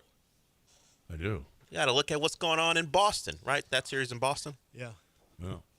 Can we just stop for 1 second and admit that Ric Flair truly was and is a national treasure? His promos are some of the greatest things that have ever been done, where he talks about styling and profiling. just everything he does. My watch, where he starts talking about you're so poor. I've spent more on spilled liquor than your house cost you for 30 years. He spent more on spilled liquor than your entire house. I mean, how good a put down was he? He had the white hair, not feathered, wings with his white hair, feather, whatever. And he literally had some of the greatest put downs. Talk about he would take your women. He loves to dance all night. His shoes and his watch and his belt and how he flies around, limousine riding, jet flying. Like, I'm buying some time because I can see Dell looking for a great Ric Flair. But Ric Flair had a level of cool that was unmatched by anyone. And did you watch the doc on him? Oh, yeah. It's kind of Holy crap. sad. Talk about living hard. Oh, now it wasn't a joke. I don't know that he was jet plane flying on a wrestling salary back then, but he made you believe it. But now they went hard in the paint on off days. Oh, yeah, super hard in the paint. Even after matches, they would go all night. Tell me when you got a good one, Dale. Yeah. Damn. Oh yeah, and then he and Andre the Giant went out, and Andre had like 67 beers or whatever it was. Like, sick, what? And you could see the beer can in his hands. It didn't even like the top from the top to the bottom of the beer can fit inside Andre the Giant's hand. See, that should have been his nickname, Andre the Johnson. That would have been a great nickname. That's not nice. Andre the Johnson. Andre the Johnson. But no, Ric Flair's gone to the because he's from North Carolina, I guess, or he lives there, and he's gone to Carolina. What's the hockey team's name? The Hurricanes? The Wizards? Yeah, the Hurricanes. He's gone and on Game 7s done stuff there. He's had different college football teams have had him come out nice, older and a little more raggedy. I mean, he has lived a life now. Don't talk about a man who speaks of himself this way as raggedy. In the eyes of some people around the world, some of the glitter, some of the sparkly stuff might have rubbed off Ric Flair. But I got news for you. See, I'm still wearing cashmere. Yeah. I'm still walking around in alligators. Woo! I'm still looking at the diamonds on this big old Rolex. I'm still riding around that limousine. And I am still driving the women in this world completely out of their ever-loving, cotton-picking minds because I am still the world heavyweight wrestling champion. Do I make myself clear? Do I make myself clear? Don't call that man raggedy. No. I mean, he's still. That's a You heard the legend. women. You heard the women in the background. Going crazy in the background. Uh-huh. You heard them. Yeah, but Hulk was the ultimate, though, no? Hulk was the biggest star ever. Yeah. Hulk Yeah, was has the to be the biggest star. I mean, I kept up with wrestling back when I was in my teens when I was in my 20s when the WWF turned to WWE. But, yeah, Hulk Hogan, but it was real regional. Like, we had Mid-South, and we had Paul Bosch here in Houston wrestling with Kamala and Junkyard Dog and all that stuff. So then we had Handsome Jimmy and Luscious John, and we had Luscious. Yeah. How about that? Yeah, and did you ever go by Luscious John at any point in your life? I tried to put that. It was when I was young. Tried to put that moniker on myself. Yeah, Luscious J didn't stick. Didn't stick. Yeah, it didn't take. Bruno Guys, I'd like for you to start. With the Yeah. big giant barrel chest. Yeah. With this wrestling singlet or wrestling. That's back when they would wear the Who wrestling. were the Australians? The brother? They were sheep herders? No. Oh, they were so funny. Well, there was the Australian sheep. They were literally the Australian sheep. They were so funny. That was great. I wasn't a big wrestling guy, but that was fun. I was for a while, and then I wasn't. But what are you going to do when you're in Kansas during the summer? We're going to get wrestling magazines and wait for wrestling to come on, whatever time it was. Because my grandma had one of those giant satellites that go. You know, it would take about 5 to 10 minutes to go to F*4. Yeah, and right. We were able to watch Madison Square Garden wrestling. Like, oh my God, Jimmy Snuka is here. And Skinamax, you could see in between the squiggles. Yeah. Well, yeah. No, we actually got to see, like, on the satellite back in the day. I'd wait for my grandma to go to sleep, and I'm like, oh, it's on now. I'll go to those channels. I know, it was just like Skinamax. But you could see a lot more than that when you were looking between you could get Playboy Channel, because when I was in high school, Playboy Channel, and you could see everything in the squiggles. But then this kid Eddie Rodriguez told me, Eddie, during my study hall, he showed we could take an envelope, a regular envelope. You fold it in half, and then you fold that half. You fold the end down about a third of the way. Then you stick it into the top of the cable box, and then the folded side, falls kind of down. You didn't do it super hard. It falls down, and then you pulled it, and it would hit some wire or something, and it worked. It would come in completely clear. So then one of my best friends, I showed one of my best friends, I'm not going to say his name, and we showed his dad, like, hey, look, you can do this, and you can get, we can get these sports channels we don't have. No, we came back one time and there's an envelope stuck in the top of the cable box. We showed his dad, and his dad obviously said, let's see if this works for some other channels, because that's the channels we were watching anyway. I didn't grow up rich like you. We didn't have cable. You didn't have envelopes? We didn't have cable. There was no cable. How are you going to have a cable box or a satellite box when you don't boxes, have it? We had a black and white television. No, you could afford cable back then. It was only like $20. Now, we didn't. No. Now you have to pay about $300. Well, I wasn't rich like you. Had $20. I didn't have that. If Larry and Marcia paid I'm a for man it. I'm a man of the people. That's what I am. Not anymore. You were. Yeah. No. That's me. You never change. You're How many always a man times of have the you people. gone to Cabo in the last 3 years? It's poor there. I don't know if you heard. Not where you stay. Do you stay in? How many rooms are in that house you stay in? That doesn't matter. Are you up? Are you elevated? Are you with the people? Like, can you look down at other homes? Can you see poor my people? house. Are you able not my house. Are you able Where to you look hang down out? on poor I'm people? still a man of the people. Can you look down on poor people? Can you look down on poor people Can you from see that the poverty house? from your perch? Are you? No, you are, can't see Are it. you? There's above no the poverty anywhere near those houses. They won't allow poverty anywhere near that house. No. There's no poverty. I did not look down on poverty. Not now, once. let me ask you. Okay, so where you lived here in Houston, there's not poverty around you, but anytime you live in Houston, you can get to some shaky places, but that's more just, some people, but you didn't live around poverty there. Now, I'm curious, in L.A., because it's not a impoverished area, but it will look like it with all the. I remember walking down, and I was at Santa Monica or wherever they put me up for NFL Network, and I realized as I'm walking down the street I was going to go get some food. I was just doing like a 2-mile walk. I'm like, holy crap!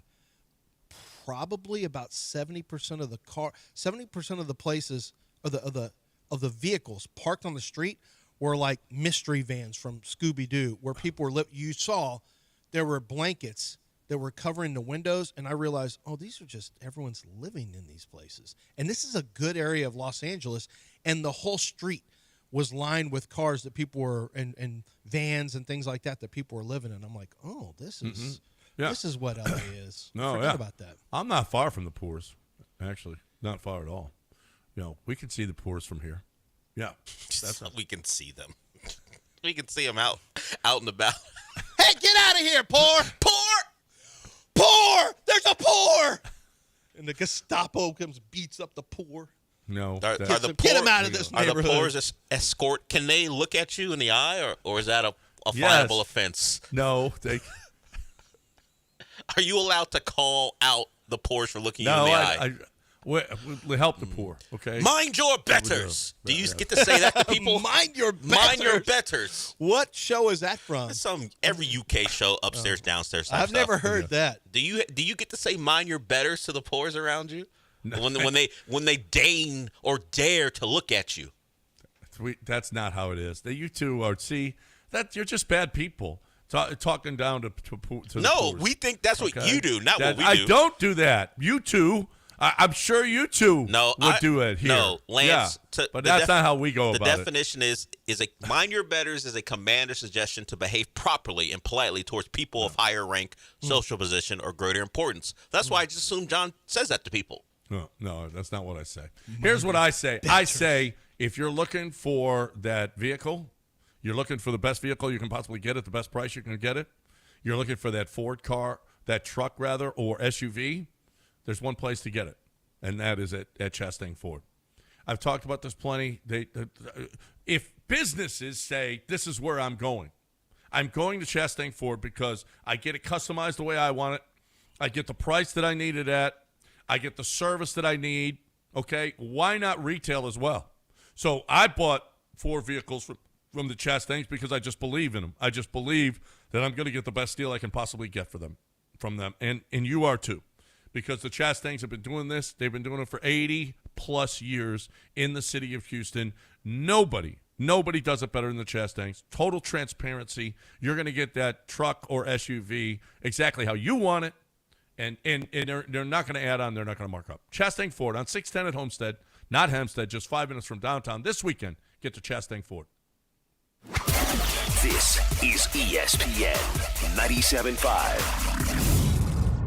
I just bought another house for cash. Sell me yours at greenlineoffer.com. Contact Tax Relief Helpers for details and restrictions. Attention, anyone that owes money to the IRS. Every day, your unpaid tax debt gets bigger and bigger from daily interest. The longer you wait, the more you will end up paying. If you owe $10,000 or more, now is the time to settle your debt before the IRS takes aggressive action, like taking your wages or property. A special toll-free number has been established so you can stop penalty fees, avoid liens, levies, or other hostile measures by the IRS. Call Tax Relief Helpers right now. I got behind on my taxes and owed $48,000. I called and they got my bill lowered to just $3,500. I owed $87,000 in taxes and it was scary. I got the amount I owed down to just $3,500. I saved $83,500. If you owe money to the IRS, don't wait another day. Your tax debt gets bigger and bigger from daily interest. Call right now before the IRS enforces liens, levies, or other aggressive measures. The call and consult are absolutely free. Call now. Call 800-692-7009. 800-692-7009. That's 800-692-7009. From kickoff to cash out, ESPN Bet has the tools you need to score more on game days. Bet smarter with stats at your fingertips. Get personalized parlays built just for you. And with your fantasy team synced right in the app, you can back your squad. Right now, new customers get $100 in bonus bets when you bet $10. Sign up with promo code USL to get started. Must be 21 plus. Gambling problem? Call 1-800-GAMBLER. Terms and conditions apply. See app for details. Offer not available in New York. The post-crib assembly press conference, brought to you by Progressive. Michael, you had some trouble putting the crib together today. What went wrong? You know, those instructions can be tough, and, well, you saw the outcome. Were you upset when your wife pulled you and called in the backup? No, I mean, the baby needs a crib to sleep in, so whatever it takes. You've got a changing table to put together next. It's got a lot of drawers. What's your comment? You know what? We're done here. Like it or not, sometimes you need a backup. That's why there's Progressive to protect your home and auto. Progressive Casualty Insurance Company affiliates and other insurers. Not available in all states or situations. Taquerias, multiple locations all over here. They're all over Houston, and it's authentic Mexican food. And so wherever you are, if you feel like you need to stop in and refill with some delicious rice and beans and carne asada, or maybe you're looking for some. The other day, I went and had the street tacos after the show. I went and had them actually earlier because I didn't wait till 11. I can get them. It wasn't a problem. It's so simple. Just cilantro, white onion, some lime with some corn tortillas. Delicious. Al pastor is how I like it. So you can find what you like there. Chicken taquitos. If you've got picky eaters, they're going to have something for you there as well. Delicious margaritas and beers are available for you. And I want you to remember that breakfast is available only 7 days a week, if that's what you're looking for. So you can stop in before you maybe you want to grab some of those before you head out to a tailgate for our football tailgate.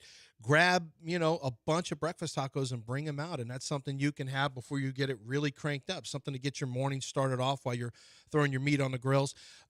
Or just grab a whole entire party pack over there at Taquerias Around Us and let them cater. You can just pick it up. I mean, they do catering, but you can also just pick up a huge party pack. And while you're watching your games, your big football games, Alabama, Georgia this weekend, if you want to do that, we got, Aggies and Auburn, whatever games that you want to watch, go ahead and just get a bunch of food, and you guys just drink, watch the games, and enjoy some delicious food from Taquerias Around Us. 14 locations around the Houston area. Stop in today. It's Taquerias Around Us.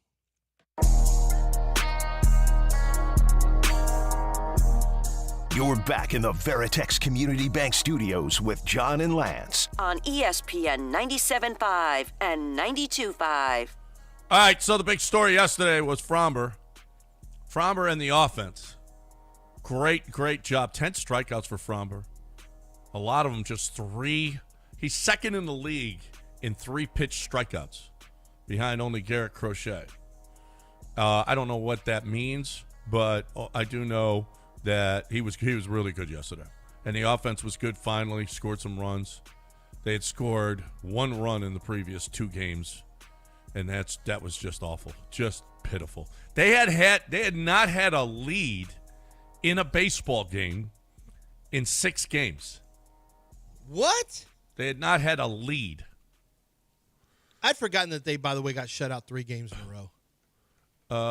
They didn't get shut out 3 games in a row. Had not had a lead in 6 straight games. Well, yeah, they led Texas on September 17th. They never led against Seattle, and they did not lead, in 5 games. They didn't lead in either of the Athletics games. So that was the first time in 6 games that they had a lead. And they jumped out in the first inning, which was nice. They really needed it. But now this weekend they got to sweep. And they need some help. So that's what we're hoping for. Let's see if they can get it done, get into the playoffs, and then you never know. Chances are, if they do get into the playoffs, they'll be playing Cleveland in the first round. Cleveland or Detroit, whomever comes out of that. And Seattle just continues to roll, just kicking ass. Oh, man. They're a 7 problem. straight games. They're a problem. They're now up to plus 80 on the run differential. You've got we spent some time on it yesterday. Seattle could be a real problem. You got the Yankees playing pretty good baseball right now. The American League is starting to, Toronto's coming back to the pack a little bit. Guardians, I'm not worried. It is a nice little run for the Guardians, but this is turning into Toronto, Yankees, Red Sox. If they all make it, you've got, the Mariners are making it for sure. One of Cleveland or Detroit, or possibly both of them. But Detroit is just so cold that even if Detroit beats the Astros and they make it in the playoffs, or even Cleveland's playing good baseball, but I don't think Cleveland has enough to sustain.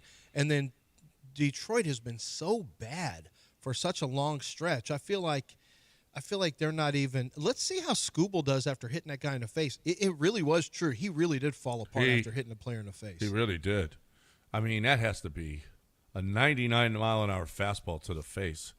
I mean, that has to affect and it affected Skubal. He looked distraught afterwards. Mm-hmm. That's terrible. You don't want to be responsible for that. Goodness, you change a man's life. Now we also got the Texans. There was a lot of Texans talk yesterday. Let's hear from Matt Burke. So So they asked him, everybody's trying. I mean, they tried and they couldn't get it out of D'Amico about C.J. Gardner-Johnson. And we saw C.J. Gardner-Johnson messing up. We saw him not performing the defense the way that they wanted it, just going on his own, and as opposed to playing the defense that they were looking for him to play. They cut him, and so asked about C.J. Gardner-Johnson's role in this defense and the explosive plays that he gave up. Here's Matt Burke.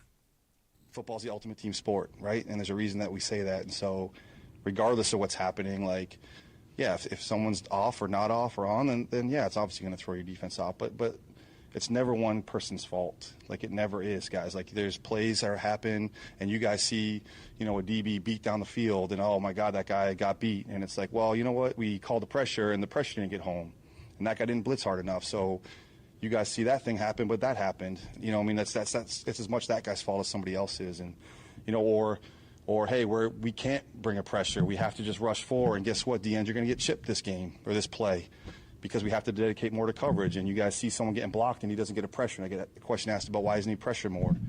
Well, you know what? We asked him to have a hard down because we had to play more coverage that week or that play or whatever it is. So, it's never one person's fault, whether we give up a play or a score or whatever's happening. It's always tied in, and everybody in our defense has a hard down. And play to play, we make calls, and as coaches, we make those decisions to say, hey, man, I can't help you here because I got to help him. And next play, maybe something else. And that's how the game goes. And we know if we're asking someone to have a hard down, then the people that we're giving the help to or putting in a good position better make those plays. And sometimes you guys don't see all that stuff. Again, it's never one person, and it's never one guy's fault or this or that. It's a collective unit as coaches, as players at every level. And if we're in conjunction and we're riding together and working right, then it's going to be pretty good. Excuse my language. Sometimes it is one player's fault. Sometimes. Yeah, sometimes it is. And in that case, whether or not C.J. Gardner-Johnson would have been able to stay with Brian Thomas Jr. anyway is another story. Yeah. Yeah. It's not ideal. No. I mean, you are really short on safety now. Mm-hmm. I guess Jimmy Ward is coming back. I guess. I mean, I would assume he is based on the way, because I floated that out there on Twitter. I said, my guess is Jimmy Ward is coming back now. And it was met with there are people who just, it's kind of how we are, and it's understandable.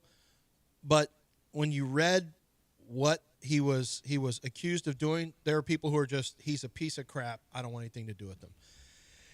And I said, well, I would typically kind of be in the space man, there's a lot of smoke there. But here's the thing. I talked to John Dasper about this. I was asking. I said, John, is this kind of because you think because he's a celebrity / athlete that, he maybe got out, he's not getting charged on anything. He goes, in Montgomery County, he says Montgomery County is the harshest of counties, in the Houston area, and one of the harshest in the state.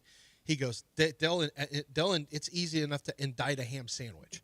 He said, for him not to even be indicted, he said there must have been, quote, there must have been exculpatory evidence that was submitted through text and voice messages, which they did reference that was provided to the court from the defense's side. There must be some stuff in there where they said, okay, we're not even going to bring this forward. So his whole point registered with me. He said for in Harris County, sure. He said in Montgomery County, for him not to even get indicted, he said, boy, they must have some really strong stuff that kind of prevents him from being charged. They must have some really strong evidence, because it's easy to get indictments in Montgomery County. They're very, very hard on crime, no matter who you are. So that was interesting to me. It was something I didn't know. But also D'Amico came right out in the middle of all of it and said, hey, let's not rush to judgment. Let's not rush to judgment. Now, Jimmy Ward's his guy from San Francisco. He has his back. But I'm thinking, John, if he was willing to say that when all those, accusations were out there, no matter what Jimmy says, it's not true or whatever Jimmy would say, I would think D'Amico would just not even want to talk about it, no comment it. But D'Amico said, hey, let's not rush to judgment on this. My guess is that Jimmy Ward will be back with the Texans. Well, okay, Jimmy Ward is back with the Texans. First of all, he's can he not stay been on the field? charged. Well, when is the last time Jimmy Ward played football? I mean, honestly, Jimmy Ward doesn't play football. So, I mean, everything's going to be fine now. Jimmy Ward's going to be here.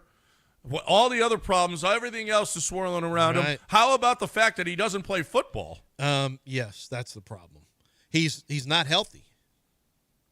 No, and he's got us. I mean, I thought Jimmy Ward was going to be, that's a nice acquisition. All right, Jimmy Ward, big hitter. It's all great. Never on the field. Mm-hmm. So that's, I don't know that solves anything. MJ Stewart better play well. He's got a big role now. MJ Stewart's got a big role. We heard from him. I saw a soundbite. Next man up, that's all. But are you as good? Listen, CD wasn't good. CD was on his own. He had his own defensive plan. He didn't have a plan. He didn't have the same plan that the rest of the defense had. He kind of does what he wants. That's all. And I mean, he just wasn't a fit. That was a square peg in a round hole. He's not a fit. Well, it sounded like a big problem is he just can't pick up the defense. That's another one. Like, we're not even going to put up with you. Well, he couldn't pick up the defense. And then, and Aaron Wilson, I guess, had a lot of this intel too, because I think Aaron said you were reading some of his stuff yesterday to start the show. Remember, you had the long list of, because he asked me, he's like, hey, why didn't you guys credit me? I'm like, I didn't know it was yours, but I'm sure it's just an oversight. Because Aaron's got some good intel in that building too. And I'm sure it was a case of. I did credit him. Okay, because I don't think he heard his name. I did. I said Aaron Wilson wrote this. Okay. Yeah. Well, regardless, Aaron had that. We had DJ Baname on. They've had some great information, both of them, on this stuff. And it just sounds like. Oh, no. It was. I read DJ's piece on ESPN. They both had similar things to say. Oh, okay. Okay, that's probably what it was. Yeah. I read DJ's piece. Because I just don't, like, Aaron is really well connected. And, well, he gets a lot of information. Let me put it that way. But regardless, those are two guys that you can get some intel on this Chauncey Gardner-Johnson situation. But I can tell you this, it's really a matter of not only was he not good, I guess he was a huge pain in the ass when everyone else, accountability is everything for D'Amico. He wants everyone to be on the same page moving forward. This guy's an independent contractor. He's like, it's not my fault, not my fault. There's a reason he's going to be on his fifth team. When and if someone picks him up. Fifth team since 2019. That's not an accident. People don't like messing with him. No. They get rid of him. All right. Listen, you got Ryder Cup and you got football tomorrow. Damaris Barbecue's got all-you-can-eat ribs. Go to the bar, sit at the bar, eat the ribs, watch the games, watch the Ryder Cup, all-you-can-eat ribs. Eat as many as you possibly can to destroy Yanni and Frankie and destroy their business. That's what I want. That's what I want to see. Tomorrow. Destroy their business. Yeah. Is this a commercial? Eating all their ribs. No, they want mentions. I'm not sure. Well, they already say they're not afraid of you. Yeah, they're not afraid of John. Yanni says, I'm not worried about you, John.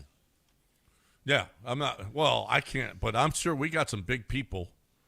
We've got some big people that can destroy the business. This just in, I've seen Charlie Palillo eat at Fogo de Chao before. You ain't got to be big. It doesn't take, you just have to have that dog in you. Remember Kobayashi? Remember him before Joey Chestnut ruined his whole thing? He could eat too now. There's some little guys that can knock away the ribs also, John. Yeah. No, absolutely. But I'm going to go with big guys. Got some eaters out there. Yeah, I mean, the big guys are the favorites. Yeah, big guys are favorites. Yep. All right, so go destroy Yanni and Frankie tomorrow. Destroy them? Yeah, destroy their business. That's what I. Did you say that on the air? Oh, no. Dell said something about Cardi B in my ear. She had something really. Hey. No. She had a really interesting. She's eating. She eats. What? No, that's why I said it in private, because now you're going to get John started. Oh, she's eating. See? Did you see the one about BBL smell? Let me break something down for people. Lance was so shocked that I said it. He was so worried about it. He was hoping I didn't say it on the air, and then he brings it to the air for the ultimate heckler to take part in it. And John, but I'm being subtle. What's wrong with you? I'm being subtle. Yeah, there's a clip out there where Cardi B. Whose podcast is She's Call being Me Daddy interviewed. Or whatever? Or Call whatever? her daddy. She's Yeah. being interviewed by that woman. I don't know her name, and she gets into some stuff. They had some stuff they were talking about. Yeah, sometimes words mean two different things. Sometimes guys keep a girl around, but they don't love her. I'm cleaning it up. They keep a girl around, because she offers them comfort, but they don't love her. But she's good at a specific thing that makes the didn't guy even have happy. to- you didn't even have to go that Cooking, far I with could it, have been Dale. talking Yeah, about. sure. And then she used the phrase "eater," and then that's something that we. See, I hadn't heard that yet. I said this in your ear, and you could I know, not hold off. Just but you push it to a I didn't level. make you do this. Well, why don't you, instead of talking And then about she eating, said, "Did you see the why one don't she you said, talk my about BBL Craig the Surf No instead? more. But also, No just more. real quick, That's it. No she more. said she doesn't. That's not true about the BBL. Well, good for her. But what about She Craig said the she doesn't Surf? even know where that started. Let's just be honest. I just want her to get a fair. I want Cardi B to get a fair. You're a shake. problem too, by the way. And I want Cardi B to get a fair shake, and I want you to get a fair shake, and that's why I tell you about Craig the Surf, and I tell you about this Coachella in the cornfield that's coming up. And Coachella in the cornfield is a big deal because it starts on October 3rd. It's on Friday. They got a big concert going on from 6 p.m. to 9 p.m. There's a band out there playing. There's actually going to be a couple of musical acts. So you got 3 hours of music. If you're looking for something to do on Friday, you're like, you know what, man? I don't want to spend money. I want to just – is there something we can find to do to take the kids to? Absolutely. It's out in Angleton. Maybe you live there. Maybe you just want to make the 42-minute drive there from that's how far it is from about downtown Houston. And it's not a bad drive, but you're going to get out there and you're going to have some fun. You're going to have music out there. They'll have events and games for you. On Saturday, it's going to be taken to a whole new level because it's the 8th annual car show, Coachella in the Cornfield. And Cornfield's kind of a play on being out in Angleton. But I'm telling you this, there's nothing small about this car show. It's incredible. The cars that they have are awesome. The owners of the cars are sitting outside of their cars. You got the doors open. You got the trunk popped. You can, for people who love these cars and the ones that have been redone and classic cars, you're going to love talking to the owners. They've got food trucks out there for food. They've got coffee trucks out there. There's going to be games for kids and activities. And, of course, you're going to really enjoy yourself. It's not even about selling cars. They just want to give back, and this is something Craig loves to do, to have people come out and enjoy themselves, not just on a Saturday now on a Friday as well. So you got Friday and Saturday, next Friday and Saturday. Enjoy yourself at Gulf Coast Chevy Buick GMC. Fun for the entire family on Friday and Saturday. It's Coachella in the Cornfield out in Angleton. Do not miss it. Loaded, ready to rule. You're listening to ESPN 97.5. Attention taxpayers, if you owe $5,000 or more and have missed another tax deadline, you're officially on the IRS's radar. The IRS has resumed aggressive collections. That means wage garnishments, bank levies, even seizures of your home, car, or retirement accounts. If you owe $5,000 or more and missed the deadline, you're stacking new debt on top of what you already owe. Call Priority Tax Relief now. Their experts fight back fast and are saving their clients millions in tax debt every month. I owed over $50,000. And they settled it for pennies on the dollar. These guys are as legit as they come. After speaking on my behalf with the IRS, my entire debt of $25,000 will be eliminated. Whether you've received collection letters or you're already facing liens and garnishments, call for your free consultation. There are no upfront fees. Priority Tax Relief. Let's make your taxes our priority. Call 800-860-6195. 800-860-6195. 800-860-6195. Priority Tax Relief. Actual price will depend on product and subscription plan. Featured products are compounded drug products, which the FDA does not approve or verify for safety, effectiveness, or quality. Prescription products require an online consultation with a healthcare provider who will determine if appropriate. See website for details, restrictions, and important safety information. Want a boost in and out of the bedroom? Hims has you covered. Introducing a new 2-in-1 approach to level up your game. Tadalafil for better bedroom performance and zinc for testosterone support. Put it all together and you've got what you need to turn things all the way up. Getting started is simple. Just go to hims.com/joy to start your free online visit. Through Hims, you can access ED treatments including pills, chews, and more. 100% online. No office visits, no pharmacy lines. Just fill out a simple intake form and a licensed medical provider will determine if treatment's right for you. If prescribed, it ships free and discreetly to your door. Find affordable treatment options at up to 95% less than brand names at hims.com/joy. That's hims.com/joy, HIMS.com/JOY. All right, time to talk about Aqueduct. I'm not going to talk about Billy's golf game anymore because it sucks. But here's the deal is Billy is really great at this plumbing thing. Okay? He has started a business here where he's got trucks all over. He's ready for you. You have an issue, especially if you've got an emergency issue, Billy is here for you. All right? He's the Michael Jordan of plumbing. Okay? That's how I'm going to say it. He is awesome at this. His guys are great. They're going to come, give you a free evaluation of what the problem is at your house or your business. But if you've got any kind of a plumbing issue whatsoever, no matter what it is, Billy is here for you, and he is going to fix that for you, okay? So you've got a plumbing problem.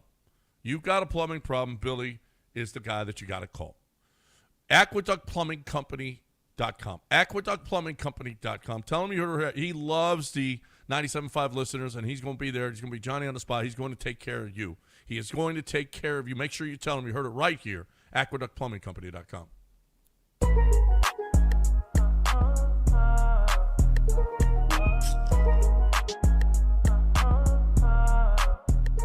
You're back in the Veritex Community Bank Studios with John and Lance. On ESPN 97.5 and 92.5. Yeah, by the way, the Aqueduct number is 281-488-6238. 281-488-6238. Put it in your phone. Keep it in your phone. I'm getting inside the numbers a little bit here with Texans versus Titans. And the Texans have 11 sacks so far this year. 3, 5, and 3 in order. Rams, Bucks, and Jaguars. Compare that with sacks taken / allowed. 6, 5, and 4. So for Tennessee, and this Ward will give you a chance to sack him. He'll extend and he'll give you a chance. He's going to get away from some, but he's not the most slippery guy out there. He also won't take off running on you as much as he probably should, but he's been sacked 15 times. The Texans only have 11 sacks up to this point, which isn't bad, but I feel like they can do better. So they should crank it up a little bit here against the defensive line of the Tennessee Titans. So Tennessee is going to need to run the ball on the ground. Tennessee so far has rushed for 82 yards, 109 yards, and 86 yards. So it's not been a lot. They have not. Your yards per carry is 3.9 so far. Their yards per carry, their yards after contact is 2.7 yards after contact. Defensively against the run, in terms of the run defense for the Houston Texans, they're allowing on the ground right now. Where's the yards? I'm trying to find yards because we know that they allowed quite a few yards. For some reason, they don't have yards in here. I'll have to find out what the deal is here because the statistics are not great against the run. They were much, much better against the Jaguars. Pretty good against the Rams. Terrible against the Bucks, but I think some of that was schematic. And the linebackers just didn't do their job of attacking blocks and getting off blocks. But the defensive tackles were much better in the last game. Much, much better. So I don't think you're not really in a lot of danger here against the Tennessee Titans. I'm kind of – I don't know where you stand on this, John. I don't love laying the big points. I think the Texans are going to win this game. If you look at it from a point spread standpoint, 6.5, 7, I'm not in love with that based on what the offense is doing right now, which is not a whole lot. But I do think I do think the Tennessee Titans are – I don't see a lot of opportunities for them to exploit the Texans' defense here. No, I think that this is a mismatch. I do. Yeah. I think the Texans are going to bust out offensively. And I think they're going to play. I think they're going to score a bunch of points. Let's get the Kaylee sound about tempo, Dell. You know what? We heard D'Amico talking about it. This week he said, you know what? We need to do more of that because we look really good. We look much better when we're up tempo, when we're playing with tempo. And, some people thought that he was yelling at Kaylee because he slowed it down in that series. But Kaylee addressed it. They asked him about tempo. Here is Nick Kaylee talking about playing with more tempo. Starting with getting in and out of the huddle faster, which I do believe we've gotten better from week 1 till now. We've improved that. And then I think also pace of play, being able to, if we're going to mix in some tempo, shoot it a few times here and there, being able to activate some of those things. But again, you got to be able to execute to sustain drives, to get the first down, to kick yourself into those kind of modes. And that's the biggest key is fast execution and clean execution from the start. Yeah, getting in and out of the huddle is a big deal. Remember, he said, well, I think we're better than week 1. Well, good. Mm-hmm. Thank you. Get up to the line of scrimmage and let CJ, take his time, see what's going on. It makes a big difference, So, but you know what? A first-time play caller, again, this is what you get is a guy who's maybe not certain exactly what he wants to do. Is he trying to beat defenses that, is he trying to, is he playing a chess match, or is he just calling plays, right? So hopefully, he'll be able to see stuff that a lot of people are saying that he should be up in the booth. I don't know why any offense coordinator is not up in the booth. I have no idea. It's a lot easier to see what they're doing. A lot easier. Not even close. Yeah. You don't have all the hustle and bustle. I mean, you have people that are talking in the box. You got headphones down below, but I just think that you can look a play ahead. I just think it's so much more advantageous to be up in the booth. I've talked to people about this before in the NFL, and they always just say it depends on the guy's comfort level. Like, no one will say, oh, yeah, it's way better, which I'm surprised they don't, because don't you want to see what's happening? You can't really see. That's how you watch How film. do you see route development as the play goes on? If you're up in the box, you can see it. You can actually see real time. Yeah. Yeah, you're right. That's how you see film. That's how you see film, and that's how you could. I mean, you might be able to pick up on some things that they're doing. All of these things. Do you know? Now, I will say this. John, where the coach's box is in Houston. Remember, this is the home field advantage. It's so high. Yeah. It is unbelievably high up there.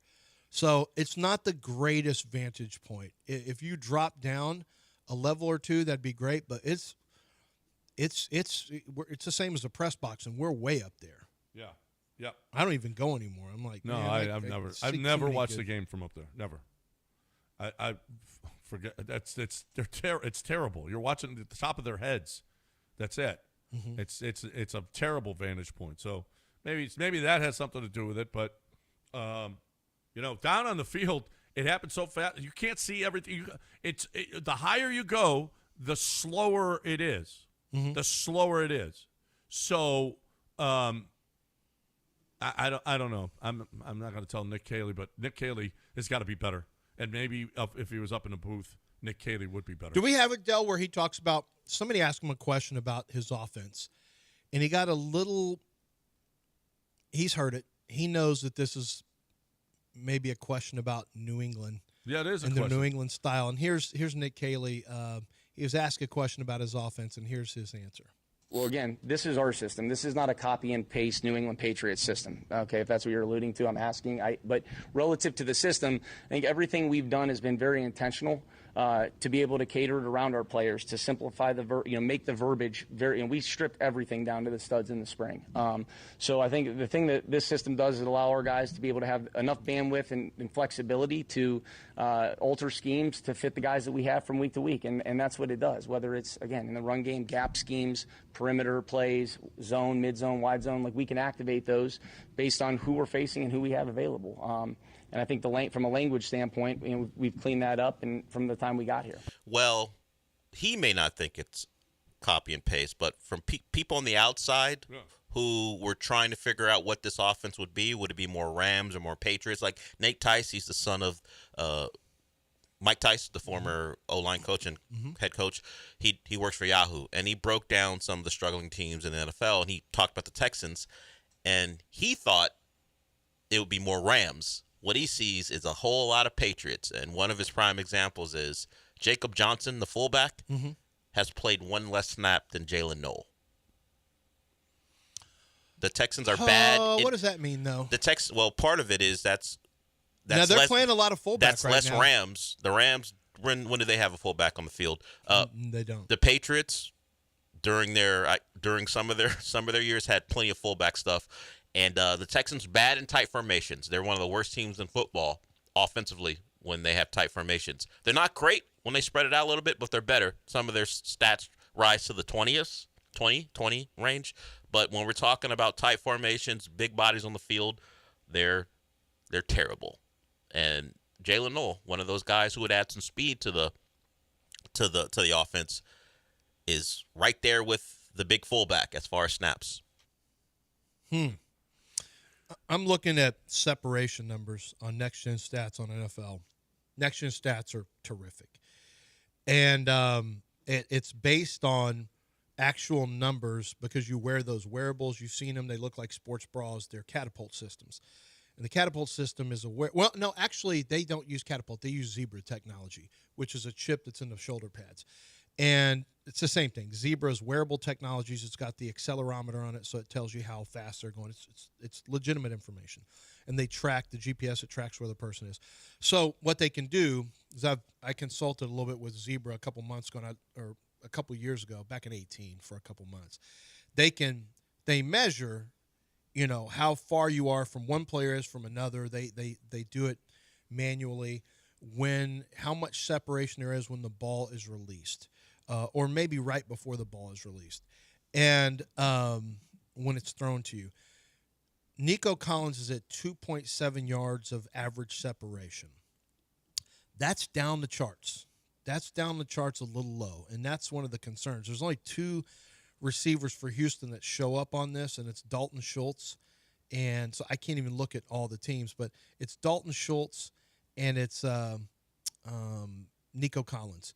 And to give you an example, Deebo Samuel's separation is 4.8, but he has little dink and dunk stuff, so I don't really count that. Yeah. But Brandon Cooks is 4.5. Noah Malik Washington, these little slot receivers. But when we get outside, Marvin Mims is 4.2. Dalton Schultz is 4.2. But I'm noticing it's advantageous for fast guys and tight ends because that's pretty much what I'm seeing here, or little slot receivers. When you get outside, you're looking at DJ Moore has 4.1 yards. Zay Flowers is at 3.8 yards to give you an idea.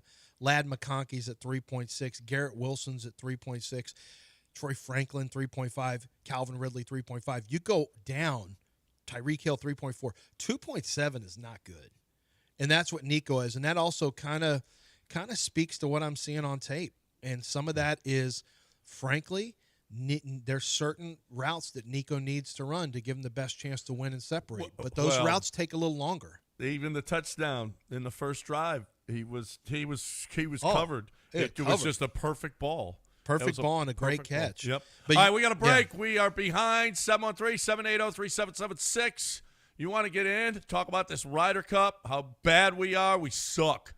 You can get in. You can get into Texas. This has changed a lot from the first segment, Del. Yeah. Well, we suck. Time to talk about Texas Card House. That doesn't suck. Texas Card House is awesome. I love Texas Card House. I love Texas Card House because I love to play poker. I went yesterday. I just wish we had a Texas Card House here, but it would be California Card House here, I think. But Texas Card House is the premier place in the city of Houston, in the entire state, as a matter of fact. Up in Dallas, they got a huge, huge Trailblazer tournament. If you're looking in Colinas and Dallas, if you're looking for the big events, go on up to Dallas and play at the Texas Card Houses up there. Huge, top $2 million is at stake up there. So if you're a card player, or you get to right here, because you know what?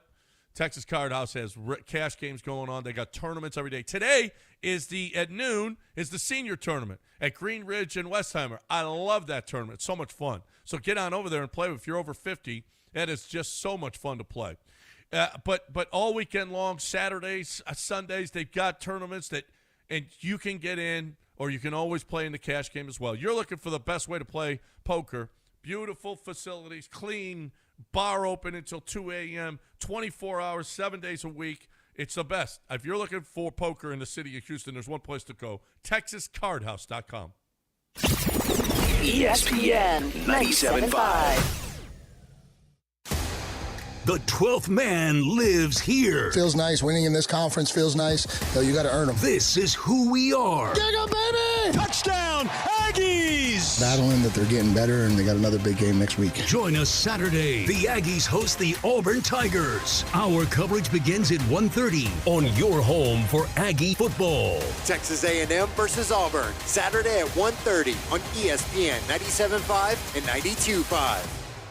Contact Tax Relief Helpers for details and restrictions. Attention, anyone that owes money to the IRS. Every day, your unpaid tax debt gets bigger and bigger from daily interest. The longer you wait, the more you will end up paying. If you owe $10,000 or more, now is the time to settle your debt before the IRS takes aggressive action, like taking your wages or property. A special toll-free number has been established so you can stop penalty fees, avoid liens, levies, or other hostile measures by the IRS. Call Tax Relief Helpers right now. I got behind on my taxes and owed $48,000. I called and they got my bill lowered to just $3,500. I owed $87,000 in taxes, and it was scary. I got the amount I owed down to just $3,500. I saved $83,500. If you owe money to the IRS, don't wait another day. Your tax debt gets bigger and bigger from daily interest. Call right now before the IRS enforces liens, levies, or other aggressive measures. The call and consult are absolutely free. Call now. Call 800-692-7009. 800-692-7009. That's 800-692-7009. The annual Katie Rice Harvest Festival is happening October 11th and 12th in Katy Historic Town Square. Check out country music artists like Sawyer Brown, Kylie Fry, and more performing free outdoor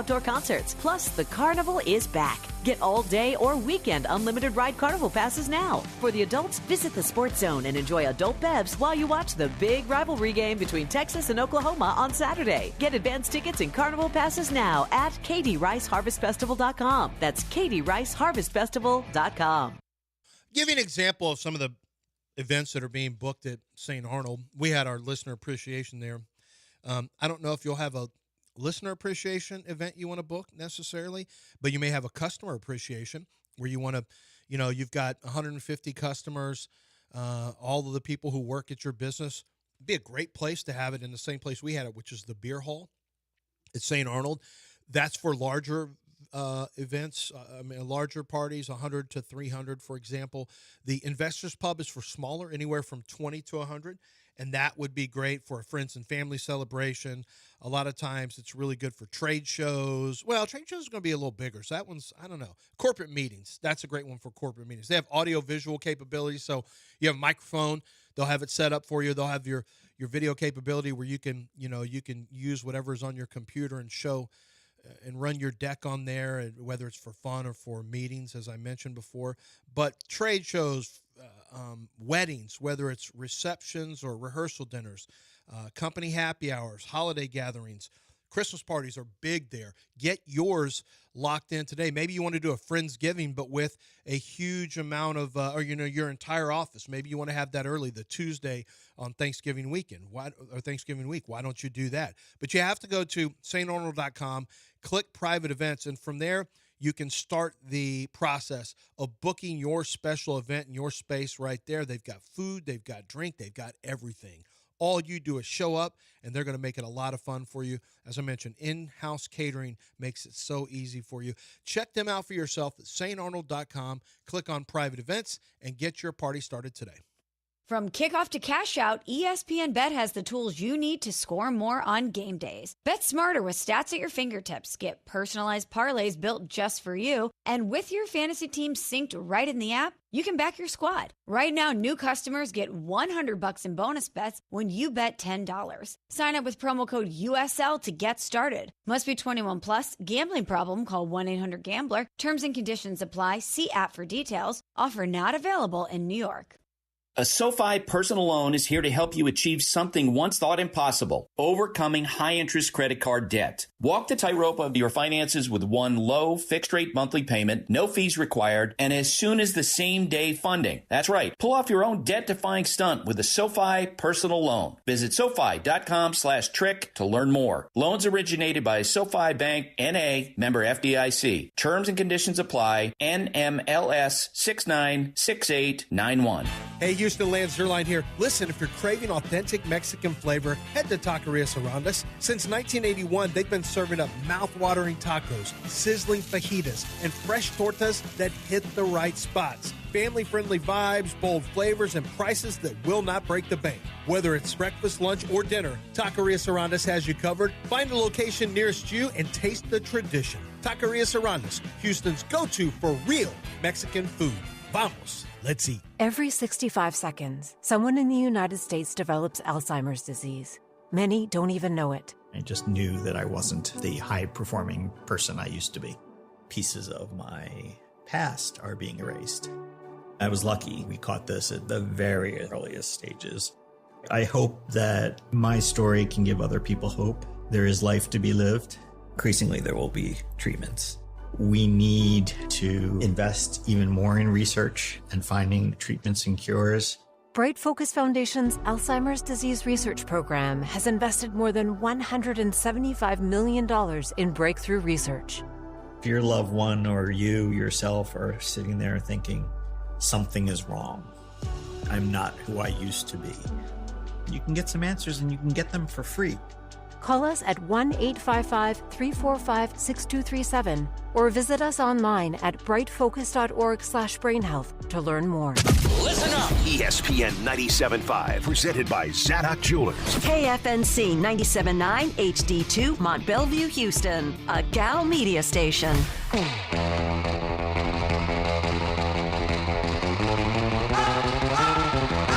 Broadcasting live from the Veritex Community Bank Studios, it's John and Lance. On ESPN 97.5 and 92.5.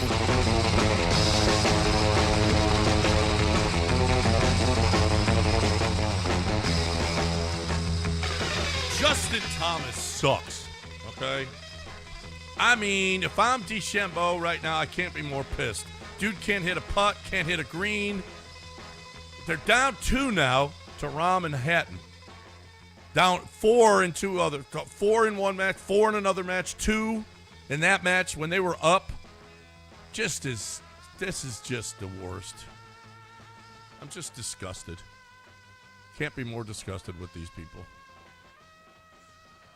Off to a crappy start again.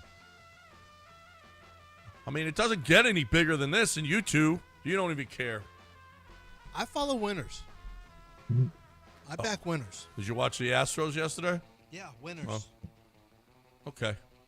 I mean, for yesterday. Yeah. And they still have a winning record. Yeah, they're 11 games over 500. We talked about it earlier. You need to win all 3. How about in the National League, like 500 record gets you in? Yeah. Not in the American League, not in the real league. This sounds like very 90s Rockets. Yeah. If we were in the Eastern Conference. Yep. If we were in the Eastern Conference, we would have been a 4 seed, a 5 seed, and now we don't even make the playoffs. The Rockets used to actually say that with their mouth. They did. They would have entire, like it was clockwork. At least 3 Rockets would make. Steve Francis would lead the charge. If you look at the Eastern Conference, we'd be in the playoffs in the Eastern Conference. So? Yeah. Right. What kind of, and that's before you had the dumb play-in. Yeah. Late 90s, early 2000 Rockets was great stuff. That was.